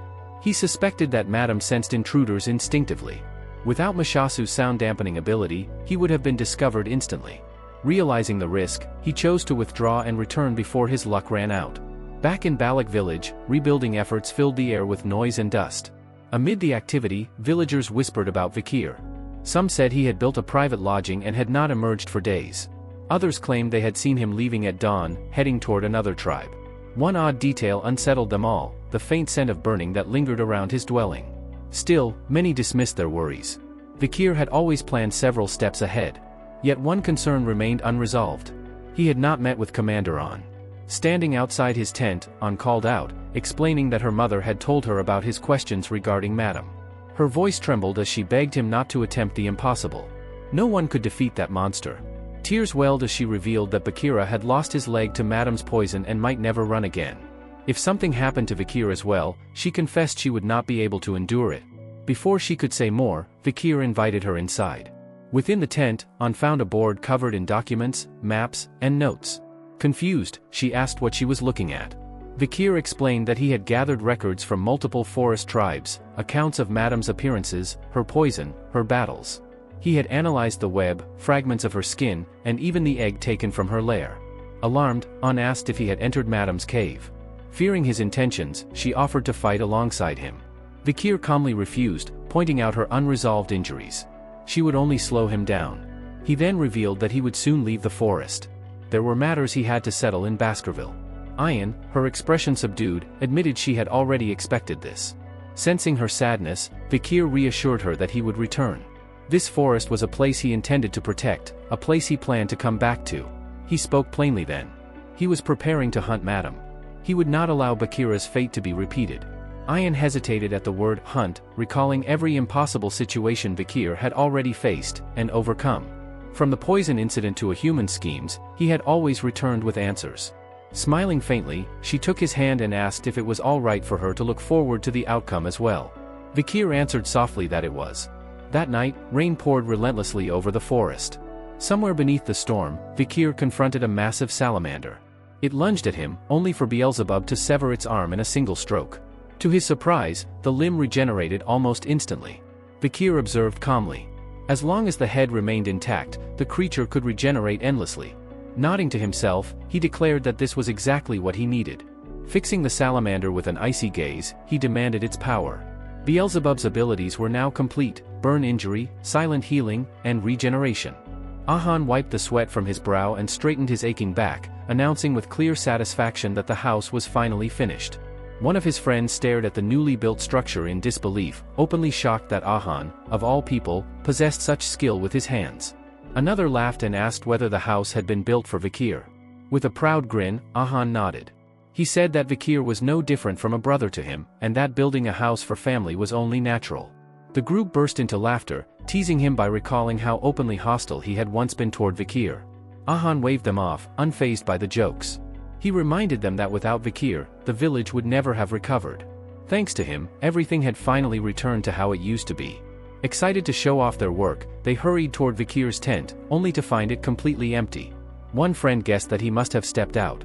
Ahan's shoulders drooped slightly in disappointment. He had hoped to see Vikir's reaction when he saw the house. The other friend scoffed, questioning whether Vikir would ever show something as obvious as being touched. From a distance, Ayan watched quietly. She already knew that this day would come. Closing her eyes, she whispered a prayer to the forest god, asking for protection and blessings for the warrior who was about to walk straight into calamity. Far away, near the heart of the forest, Vikir stood before Madame's lair. Thick clouds gathered overhead, dark and heavy. He calmly noted that rain would fall soon. Madame would be sleeping at this hour. It was the perfect moment. He had already run through countless possibilities in his mind, accounting for every variable the hunt could bring. Every danger had a response prepared. Everything was in place. Without hesitation, Vikir leapt into the depths of the lair, declaring the beginning of the hunt. Deep inside, Madame Eight Legs slept in silence, unaware that death had finally come knocking. Vikir reached her in an instant. Drawing upon Baskerville's sixth technique, he struck, severing one of her massive legs in a clean arc. The pain tore Madame from her slumber, and a shrill scream shook the cavern. Vikir landed smoothly and watched with narrowed eyes as the severed limb regenerated. Worse, it split and doubled, just as Adai's records had described. Madame lashed out in fury. Vikir decided it was time to execute his first plan. He moved like a streak of lightning, cutting through her legs one after another. Madame shrieked again, releasing torrents of poisonous fluid in retaliation. Vikir twisted and dodged, weaving through the toxic clouds with precision, but he knew avoidance had its limits. A single drop touched his arm. Pain flared instantly as the poison spread at an alarming speed. Gritting his teeth, Vikir made a ruthless decision. He sliced off his own arm. Moments later, before Madame's eyes, the limb regenerated completely. Vikir looked at her calmly and told her not to be surprised. He was now standing on the same ground as she was. The battle intensified. He charged forward again, hacking at her legs while evading her strikes and the relentless poison. Even so, perfection was impossible. One brutal blow shattered his arm and tore away a leg. He tumbled downward, barely managing to catch himself on one of Madame's limbs. The brief delay was enough. His body regenerated once more. Without pause, Vikir resumed the assault. Time lost meaning. Legs piled up across the lair floor as the fight dragged on. Vikir panted heavily, his stamina draining with every regeneration. He could no longer remember how many times his body had rebuilt itself. Each recovery exacted a greater toll. Madame, in contrast, continued duplicating her legs effortlessly. Then, despite his exhaustion, a smile crept across Vikir's face. Using the spiderwebs as footholds, he began climbing toward the top of the lair. Madame noticed and attempted to pursue him, but her body refused to follow. The countless duplicated legs tangled and weighed her down, making upward movement impossible. Vikir glanced back with a knowing grin. He admitted that he had never intended to outrun her. The entire battle had been designed to force her to multiply her legs over and over. What seemed like a divine ability was now turning into a curse. Too many limbs made movement impossible. Madame fired a web toward him in desperation. Vikir slipped aside with ease. He had expected it. Summoning Beelzebub, he spoke aloud, explaining that after studying her webs, he had discovered their flaw. Ordinary fire could not burn them, but the purple hellfire of the underworld reduced them to ash like dry wood. The cavern was filled with gas released from countless rotting corpses. Vikir's smile widened. Everything was ready. Vikir climbed onto the massive corpse of a dead bear and glanced around the lair, calmly noting that there could hardly be a better place for fire to spread. He turned his gaze toward Madame Eight Legs, a faint, chilling smile forming on his lips.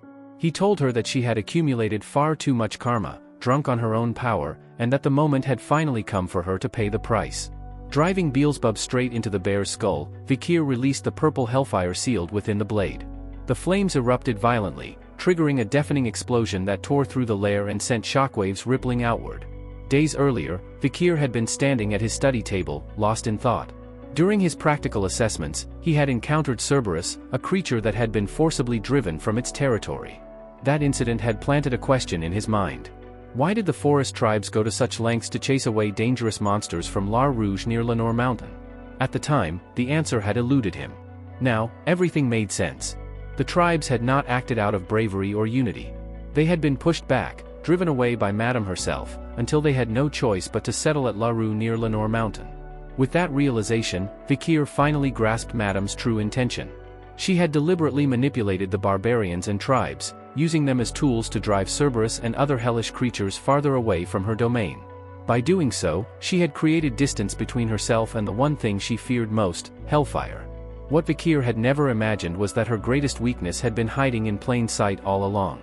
Without hesitation, he poured more hellfire into the bear's corpse. The flames spread wildly, igniting the surrounding bodies one after another. A chain reaction followed, and the inferno swallowed the lair. Madame Eight Legs was soon engulfed in roaring purple flames. Watching the firestorm, Vikir coldly declared that it was time for her to reclaim all the trophies she had hoarded. He exited the cave and turned back just in time to witness a series of violent explosions tearing through the mountain behind him. After identifying hellfire as Madame's weakness, he had constructed his plan around a single condition: she must not be allowed to escape. She could not climb upward with her endlessly duplicated legs. She could not rely on her webs, which were useless against hellfire. Trapped in that space, escape should have been impossible. No matter how powerful she was still a living being. Her lungs would scorch as she inhaled the burning air, and her flesh and hardened carapace would melt under the hellfire's heat. All that remained was to wait. Once the flames died out, he would claim her unique ability. Then the ground beneath his feet trembled. Vikir turned sharply toward the lair. The shaking ceased for a split second, then the mountain exploded. His eyes widened as Madame burst forth from the collapsing mountain, tearing through stone and earth. Realization struck him like a hammer. She had destroyed the entire mountain to force her escape. Madame hissed furiously and spewed a massive cloud of poison into the air. The toxic mass detonated midair, scattering countless droplets across the surroundings. Wherever the poison landed, the ground, trees, and rock dissolved and melted away. Standing directly beneath her, Vikir quickly realized something strange. She was not attacking him directly. She could not see him. The hellfire had burned away her eyes and the hair on her body, robbing her of her vision. The collapse of the mountain had also left a deep crack running along her shell. Seeing his chance, Vikir launched himself upward. As gravity pulled him back down, he aligned Beelzebub with absolute precision and unleashed Baskerville's sixth technique, striking directly into the cracked shell. The impact blasted him backward, and Madame screamed in agony. As he stabilized himself, Vikir examined the damage and grimly concluded that one strike would not be enough. He prepared to attack again, but froze. Before his eyes, Madame's burned skin and ruined eyes peeled away. Moments later, they regenerated completely.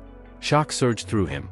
He barely had time to react before one of her massive legs struck him, hurling him violently through the forest. He crashed to the ground, bones shattered. As he lay there gasping, realization set in. He had miscalculated. Madame could molt, discarding and regenerating specific parts of her body at will. Worse still, both of his legs had been blown away, and his regeneration was noticeably slower than before. Fatigue weighed heavily on him. As Madame advanced, Vikir struggled to breathe, forcing himself to rise. Then a voice echoed within his mind, cold and familiar. It questioned why he was fighting such a monster. It reminded him that he should have already left this forest, that his only purpose was revenge against Hugo. An image of his former self from his past life appeared before him, eyes devoid of warmth. That version of himself declared that vengeance was the only desire that had ever mattered. The older Vikir mocked him, accusing him of growing dull and complacent since entering the forest. He roared at him to remember the burning hatred he held for Hugo, to remember that Vikir van Baskerville existed solely to carry out his master's missions. Mission above life. Obedience above all. That was how he had been raised. That was how he had lived. Until the day his master beheaded him. Only then had he realized how hollow and meaningless that life had been. The older Vikir spoke of his desire to inflict the same despair upon Hugo, blaming the present Vikir for ruining everything. He screamed that the only reason they existed was to kill Hugo and destroy Baskerville. Confusion flooded Vikir's mind. He questioned whether he had ever once defied Hugo in his past life. Slowly, an answer surfaced. There had been one moment. One fleeting thought of breaking away, of choosing differently. But he had not acted. He had stayed behind his comrades, followed orders, and remained chained. In the end, he had been nothing more than one of Hugo's trained bloodhounds. With a sharp breath, Vikir rejected it. He declared that he would no longer be bound, by Hugo's commands or by blind vengeance. He refused to grant either of them control over his life. He acknowledged the regret he carried, especially at the moment of his execution, and swore that he would never again live as another man's tool. Madame Eight Legs let out a shrill scream and launched herself toward him, her massive limb descending to crush him. Vikir's fingers dug into the earth as he spoke his true desire aloud. Freedom. Summoning every ounce of strength, he narrowly avoided the killing blow. Amid the chaos, his thoughts crystallized. Revenge. Protection. Home. All of it converged into a single resolve, to live by his own will. As Madame attacked again, Vikir forced himself to rise, screaming within to stand and fight, not as a weapon, not as a hound, but as himself. Before her strike could land, an arrow shattered her leg. Then another. And another. A rain of arrows poured down, drawing agonized shrieks from the monster. Vikir turned in disbelief toward a distant hill. There stood Ayan and the matriarch, bows drawn. Ayan's voice rang out as she declared that she would not allow her husband-candidate to be killed. She called out to Vikir, announcing that they would fight together. Ayan's command echoed, and the Balak warriors responded, rallying behind Vikir. The air vibrated with resolve as arrows continued to fall, forcing Madame into furious hisses. By the time Vikir's legs regenerated, he climbed onto Madame's back. Despite his frustration at her reckless interference, he thanked Ayan sincerely. Her timing had saved his life. He struck the cracked shell again with Beelzebub, but the backlash sent him flying. The shell resisted stubbornly. Still, Vikir refused to yield. He swore to keep attacking until he found a way through. Before he could act, Madame went berserk. She slammed her legs into the ground repeatedly, triggering massive explosions that tore through the battlefield. The Balak warriors retreated hastily, shouting warnings as the earth erupted beneath them, the battle plunging into even greater chaos. Ayan was the first to grasp the meaning behind Madame's violent rampage.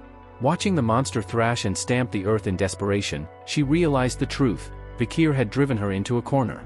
This was not a sign of dominance, but fear. Raising her voice, Ayan urged the warriors not to retreat, commanding them to press on and hold their ground. At the summit of the hill, the matriarch remained motionless, her breath uneven as she observed the chaos below. For as long as she could remember, Madame Eight Legs had been regarded not as an enemy to be slain, but as a calamity to be endured. The idea of killing her had never even crossed the matriarch's mind, it was a truth etched into her very instincts. Yet the young warrior before her was doing the impossible, challenging disaster itself, tearing down a fear that had ruled generations. Clenching her teeth, the matriarch made her decision. Even if her wounds tore open, even if blood spilled from her mouth, she would act. Aura surged through her body, aurora flooding her veins, her powerful frame tightening as she drew her bow. With unwavering resolve, she released an arrow meant to carve a path through despair itself. The aura-forged arrow vanished in an instant, striking Madame with cataclysmic force. The explosion tore through the air, and Madame's shriek echoed across the battlefield as her massive body recoiled. Vikir did not hesitate. In the heartbeat created by that opening, he crossed an impossible distance, appearing beside the cracked section of Madame's shell. Channeling everything he had, he unleashed the Baskerville first technique, Fang, driving it deep into her body. The impact detonated from within, ripping her shell apart and opening a gaping wound. Ayan gasped as realization struck her. Vikir had entered Madame's body. And that was only the beginning. From within, Vikir launched a merciless assault. The second technique, biting Fang, followed instantly, then the third, slicing Fang. He flowed seamlessly into the fourth, tearing Fang, and the fifth, shredding Fang. Each strike was precise, brutal, and unrelenting. Madame's screams grew more frenzied as dark blood poured from her mouth, proof of the devastation unfolding inside her. With every technique, Vikir felt something breaking, not just Madame's body, but the chains that had bound him for so long. He would no longer live as a bloodhound, dragged forward by obedience and hatred. At last, he released everything he had left. The Baskerville sixth technique. Crushing Fang. The final blow shattered what remained of Madame's resistance. Her scream pierced the heavens, then abruptly cut short. Her eyes bulged, and in the next instant, Vikir burst forth from one of them, bloodied and broken, yet alive. The Balak warriors stared in stunned silence.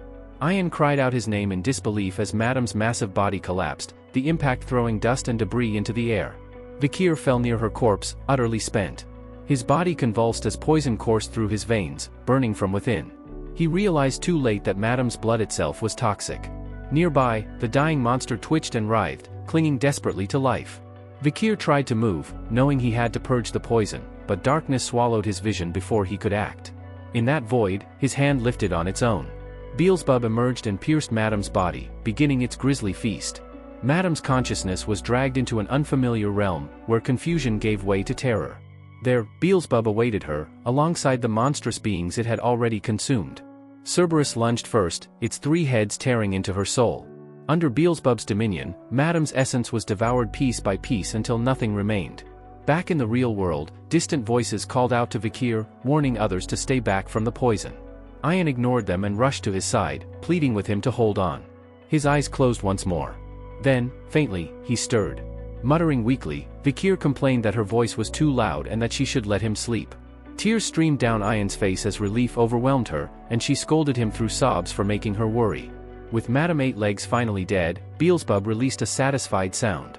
It now carried 3 abilities: deadly poison from Madame, silent healing from Mashasu, and regeneration from the swamp marsh salamander. Days later, the Balak village was alive with celebration. Warriors lay sprawled across the ground, drunk and laughing. The matriarch and another tribe's chief sat atop Madame's massive head, raising their cups in triumph. Vikir watched the revelry with a quiet sigh, wondering how long the festival had lasted. These people truly knew how to celebrate survival. He approached Bakira, who greeted him with bright eyes. Vikir praised him for overcoming another wolf and finding a mate despite losing a leg. Resting a hand on the wolf's head, he told him that his vengeance was complete and that he should rest in peace now. Reflecting on himself, Vikir considered how much he had changed. Though still imperfect, he had managed to use the 7th technique. Whether it was the result of Madame's defeat or the insight gained through battle, he could not say. Even so, he knew his strength was still far from Hugo's level. Facing Hugo head-on remained a distant challenge. Yet there was no denying it, he was far stronger than before. Breaking the garland around his neck, Vikir declared that his business here was finished. It was time to return to Baskerville. When the day of departure came, he thanked the matriarch for letting him go. She smiled and told him she had no reason to stop him. Once family, always family. Wherever he went, he would remain a Balak hunting commander. As he turned to leave, the villagers offered words of encouragement, promising support whenever he needed it. Ahan, eyes red, told him to come back anytime and that he would be waiting. Others urged him to chase greatness and not forget them. Vikir stepped into the forest with a smile, then stopped. Ayan stood ahead of him, holding something in her hands. She asked quietly if he was really leaving. He did not answer. She stepped closer and placed the item in his hands. It was Anubis, the great bow once wielded by Adonai, now adjusted for him. Realization dawned on him, that was why she had been absent these past days. Before he could speak, she placed a choker around his neck. The chain attached to it was broken. Embarrassed, she explained that she had made it after hearing him mutter about bloodhounds while unconscious. She told him firmly that he was not a bloodhound. No bloodhound would ever act as he did. He was a wolf, and a wolf should never be dragged by a chain. For the first time in a long while, Vikir felt something warm settle in his chest as he stood before her, the forest silent around them. Vikir lingered on Ayan's words, genuinely moved by the care and understanding behind them. A warmth spread through him, and his smile broadened at her quiet attempt to comfort him. He opened his mouth to thank her, but before a single word could leave his lips, Ayan suddenly reached out and caught the chain of his choker, tugging him toward her. Their distance vanished in an instant. Their lips met, soft and hesitant, yet filled with unspoken emotion. The world seemed to fall silent around them, leaving only that fleeting moment suspended in time. When Ayan finally pulled away, her composure faltered. Tears welled up in her eyes, and she turned her back to him, walking slowly toward the village. Her voice trembled as she spoke, explaining that she had heard this was how people in the Empire said goodbye. She reflected on the past, recalling how Vikir had once been weaker than her, and quietly acknowledged how much he had grown since then. With a final word, she told him to take care and wished him farewell. Vikir chuckled softly and replied that it was the first time he had ever heard of such a custom. He told her they would meet again, promising that this was not the end but merely a pause until next time. At those words, Ayan stopped mid-step. She wiped her tears, turned back, and looked at him with a gentle, relieved smile. "See you next time," she said. Leaving the forest behind, Vikir eventually reached a city. From a high vantage point, he looked down upon the familiar outline of Red All Castle. Time had passed, yet the city looked almost unchanged from his memories. His gaze settled on the Morg clan's flag fluttering atop the walls. They were still here, which meant the ruby mines were still operating and their alliance with the Baskervilles remained intact. Camus Morg's face surfaced in his thoughts, and he wondered whether she, too, was still within the city. Letting out a quiet sigh, Vikir anticipated the inevitable scolding he would likely face if he ran into her. Accepting that it was unavoidable, he leapt down from the wall, landing with effortless grace. Glancing around, he realized how late it had grown and decided to find an inn for the night. Before he could move on, however, something caught his attention. Towering above the street was an enormous statue made entirely of gold. Vikir narrowed his eyes, curiosity stirring. Constructing something of that scale would have required immense resources and approval from powerful families. He wondered whether Hugo La Baskerville himself had authorized it. A harsh voice interrupted his thoughts. A guard barked at him for getting too close, warning him not to touch the hero's statue and ordering him to admire it from a distance if he wished to look at all. Vikir turned to the guard, mildly amused, and asked whom he meant by hero. The guard stared at him in disbelief and asked whether he was a foreigner. His eyes shone with astonishment as he spoke, unable to believe there were still people in the Empire who did not know this name. As someone who had been present when it all happened, the guard found himself swept up in emotion. He spoke of a hero who could slaughter countless barbarians with a single sword, a man of unwavering courage who charged headlong into deadly situations. He told of how this hero saved the beloved daughter of the Morg family and how, in a moment of sacred sacrifice, he held off a massive monster alone, buying precious time for the Allied forces to escape. Overcome with pride and gratitude, the guard explained that the Morg family had commissioned the golden statue in return.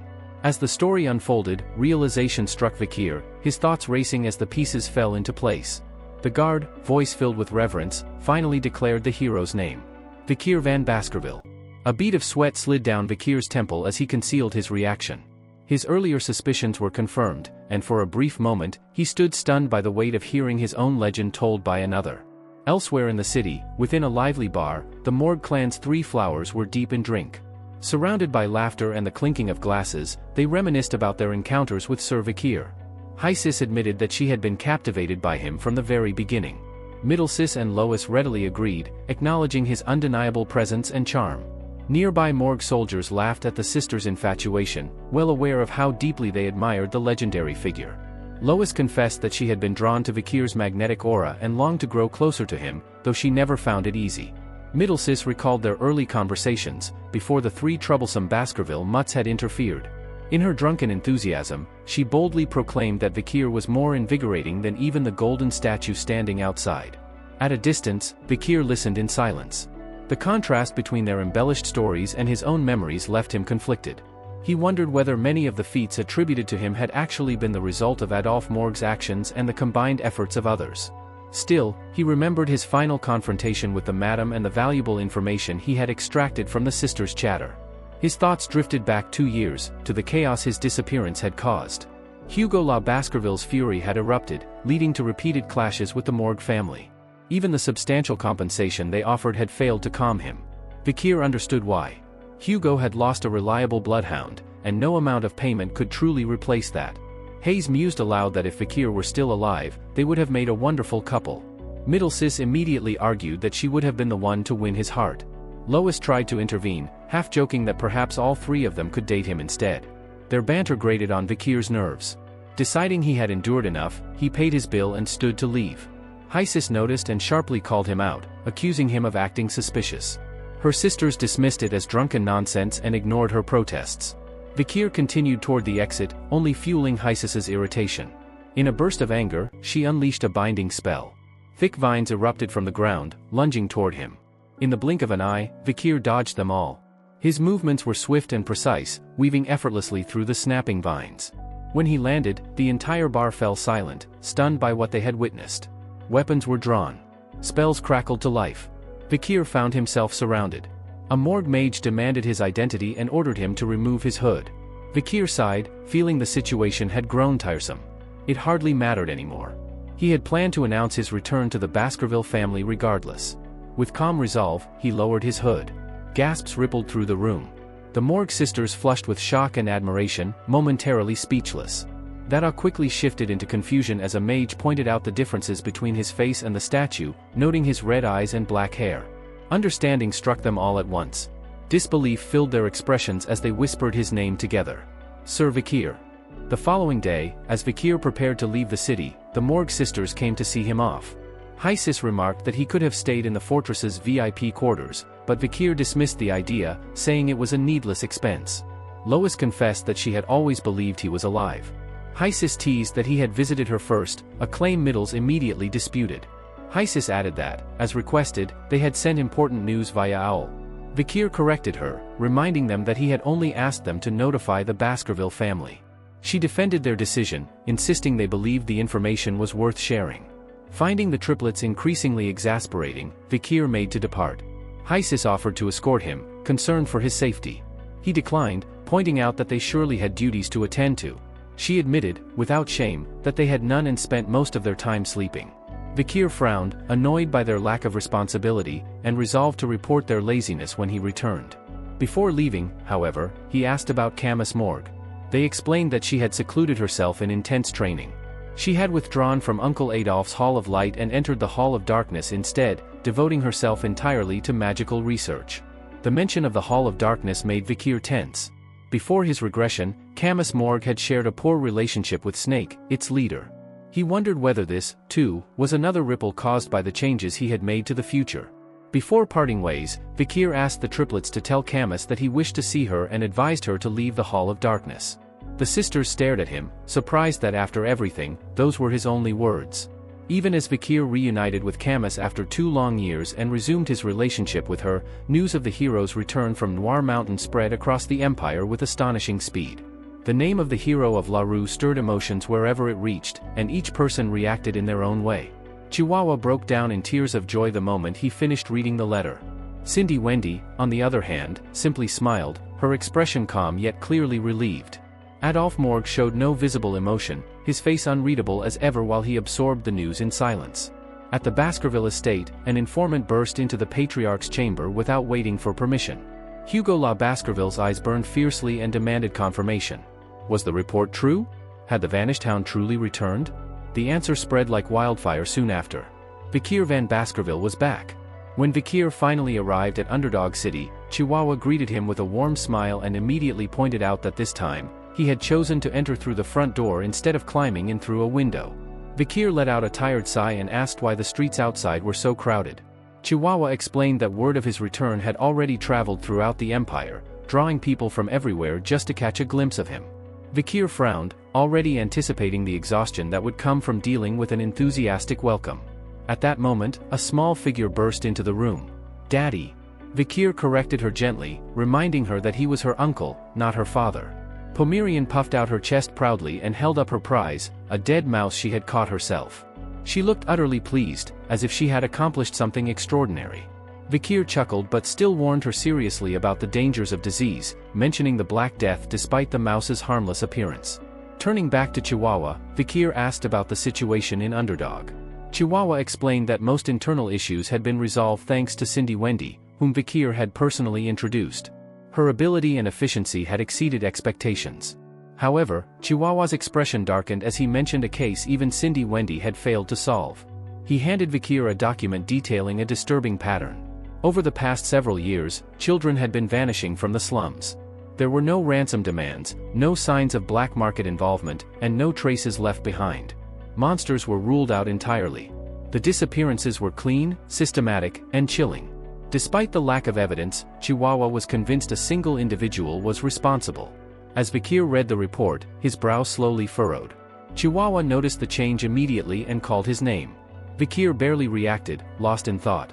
The case reminded him of something uncomfortably familiar, a similar incident from his previous life, one he had once been framed for. Yet that had occurred years later. The timing did not align. Was this coincidence, or something worse?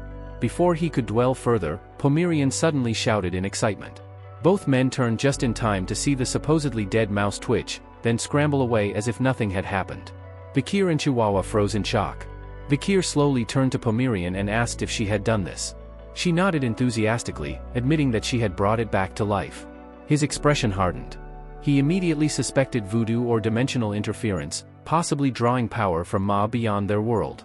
He asked when she had discovered this ability. Nervously, Pomerian counted on her fingers and said it had been a few nights ago. She had learned simply by watching the tribespeople. Vikir's thoughts raced. In both the Baskerville and Morgue families, even recognized geniuses required at least 8 years before awakening magic. Yet Pomerian, only 5 years old, was already manipulating power tied to another dimension, something incredibly difficult even to sense. She was a prodigy. A Baskerville prodigy. And worse, her talent leaned toward black magic. Vikir's blood ran cold as he imagined Hugo discovering this. He could already picture the patriarch's fury, black magic, barbarian blood, a stain on the lineage. Execution would not even be debated. He decided immediately that Pomerian must never be allowed near Hugo. At that moment, a pigeon landed at the window and dropped a letter. Chihuahua read it and went pale. He turned to Vikir, visibly shaken, and told him something was very wrong. When pressed, his words tangled in panic. Vikir placed a hand on his shoulder and told him to calm down and speak slowly. After regaining his composure, Chihuahua delivered the news. The patriarch was coming to Underdog City. In the deputy counsel's office, silence weighed heavily on the room.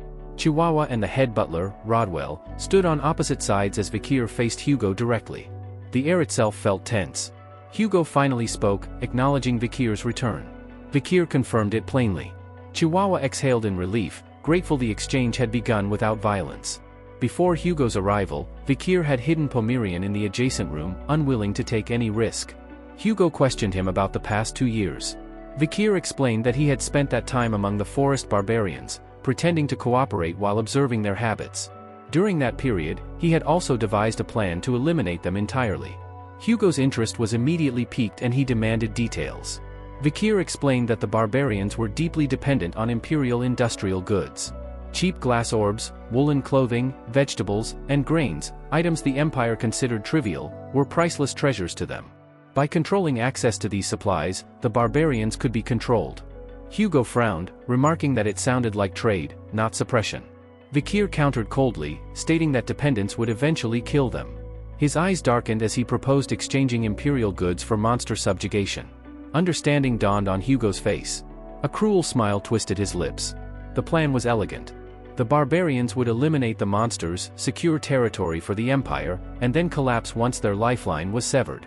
Hugo praised Vikir openly, calling him a worthy son. Vikir confirmed that he had already begun laying the groundwork. Satisfied, Hugo entrusted him with full authority. Chihuahua struggled to breathe, wondering if this was truly a reunion between father and son. Rodwell, meanwhile, stared at Hugo's rare smile with quiet unease. He had not seen the patriarch smile once during the 2 years Vikir had been missing. Vikir, however, had no intention of letting the Balak people suffer. From Hugo's perspective, it would appear that the natives were dying while clearing monsters. In truth, they were retreating to the Madam's territory, buying time to grow stronger. By preventing open conflict, the Balak could recover and expand, something Hugo would never anticipate, as he knew nothing of the Madam's existence. Suddenly, Hugo's teacup began to boil. A suffocating killing intent flooded the room as he declared that there would be no trade with the Lococo tribe. He announced that he intended to annihilate them entirely. Chihuahua nearly collapsed under the pressure, while Vikir acknowledged the order without visible reaction. Internally, Vikir wondered if Hugo still harbored resentment toward the Lococo tribe. It only strengthened his resolve to keep Pomerian hidden. Hugo eventually calmed himself and sighed, expressing regret that his first real conversation with his returned son had been filled with talk of blood and war. He warned Vikir not to overextend himself on the front lines again. After Vikir saved the Morgue family's daughter and disappeared, the Baskervilles had gained tremendous diplomatic leverage.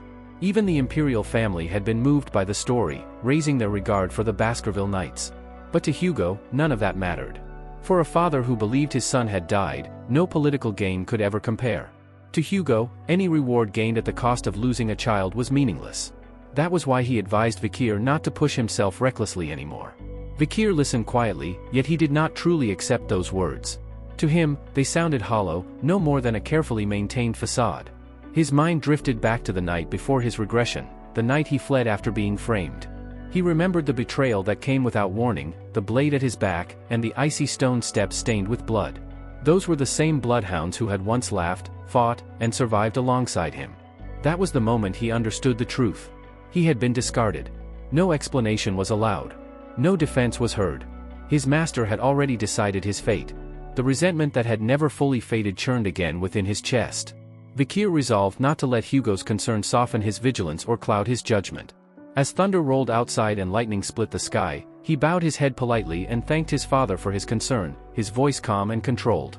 Then the door burst open. A small, panicked cry echoed through the room as a child's voice called out for her uncle. Both Chihuahua and Vikir stiffened in surprise. Pomerian, trembling from the thunder and rain, ran straight toward Vikir and buried herself against him. She clung to his clothes, sobbing uncontrollably, her small body shaking with fear. Vikir froze for a split second. This was exactly what he had tried to prevent. Before he could react, he felt something else, Hugo's gaze. When Vikir looked up, his unease deepened. Hugo was staring at Pomerian, his expression no longer cold or detached. Confusion, disbelief, and something far more fragile flickered across his face as he studied her features. Questions surged through his eyes, unspoken yet overwhelming. Hugo La Baskerville was not a man known for hesitation. As the iron-blooded master of the Baskerville family, one of the 7 great families of the Great Rock Empire, he had built his reputation on absolute resolve. He had driven barbarians beyond the Empire's borders, slain countless monsters, and reached the peak as the Empire's strongest sword saint. Once he made a decision, he never wavered. His will was iron, his heart colder still. Yet now, his composure wavered. Pomerian continued to cling to Vikir, crying about the terrifying thunder. Hugo stared at her face, his breath subtly uneven, and suddenly asked whether she was Penelope. Pomerian glanced up at him, startled, then burst into louder tears. She pointed at Hugo and wailed that his mustache was scary. Vikir immediately stepped in, placing himself slightly in front of her. He urged Hugo to calm down and explained that he had initially mistaken the child for one of their own because of her red eyes. Further investigation had revealed the truth: she was from a border tribe and had no blood connection to the Baskervilles. Hugo exhaled slowly and regained his composure. He admitted that he had been mistaken. If Penelope were still alive, she could not possibly be this young. The tension drained from his posture as fatigue crept into his expression. He announced that he was leaving. Vikir saw him off respectfully, wishing him a safe journey. Internally, however, he was shaken. For a man who possessed the soul of a sword saint to react so strongly meant one thing: there was far more buried beneath Hugo's silence than he had expected. Before exiting, Hugo stopped and turned back. He instructed Vikir to attend the grand banquet the following day. Chihuahua was stunned. That banquet was reserved only for the closest and most valued descendants. For countless members of the Baskerville family, receiving such an invitation was a lifelong dream. Vikir acknowledged the order calmly and assured his father he would attend. As Hugo finally left the room, his eyes lingered on Pomerian one last time. That night, Vikir lay on the floor beside his bed. Despite having bathed in hot water and resting on soft bedding, sleep refused to come. The comfort felt unfamiliar, almost oppressive. After living among the Balak warriors for 2 years, his body seemed unwilling to accept luxury so easily. His thoughts returned to Hugo's strange reaction earlier. He considered whether he should reveal Pomerian's existence and the pendant she carried. In the end, he decided to wait until after the banquet. He needed to see Hugo's true state of mind first. Pomerian could become a powerful leverage against Hugo if things turned ugly, but more than that, Vikir was determined to protect her at all costs. Suddenly, a cold gust swept through the room, causing the curtains to flutter. An assassin slipped inside without a sound. Even so, Vikir did not move. His senses had already detected the intruder. The assassin approached the bed, dagger raised, ready to strike, then froze. Vikir's calm voice echoed through the darkness. "It hasn't even been a full day," he said evenly. "News of my return really does travel fast." Vikir reacted instantly. He sprang up from the floor, planting a foot against the bed frame and using it as leverage to propel himself forward. His kick tore through the air with lethal force. The assassin twisted aside at the last moment, narrowly avoiding a fatal blow, but the impact still struck her wrist. Her dagger spun away and clattered across the floor. Vikir moved in without hesitation, intent on finishing the encounter before it escalated. "Wait," the intruder blurted out urgently. "It's a joke. Just a joke." He halted mere inches away, his expression cold and unyielding. One glance was enough. Recognition flickered in his eyes. His voice dropped as he warned her that if she wanted to see him again, she should request an audience properly. A moment later, and she would have been dead. The assassin clicked her tongue and casually commented on his habits, noting how he still disguised a pillow as himself and slept on the floor. According to her, even returning from the dead hadn't changed him. She reached up and removed her mask. Cindy Wendy revealed herself, smiling faintly as she addressed him by name. "It had been a long time," she remarked, "since they last met." Vikir rubbed his temples in irritation and told her to stop making a scene. She ignored him completely.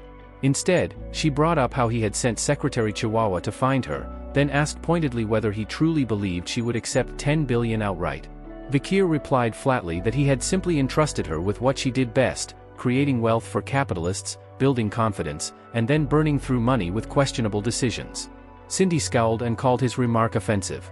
She countered that as a financial planner who worked purely on commission, she deserved full credit for preventing Judy from losing the entire 10 billion he had handed over. Vikir corrected her calmly. He explained that Judy had never been unprotected.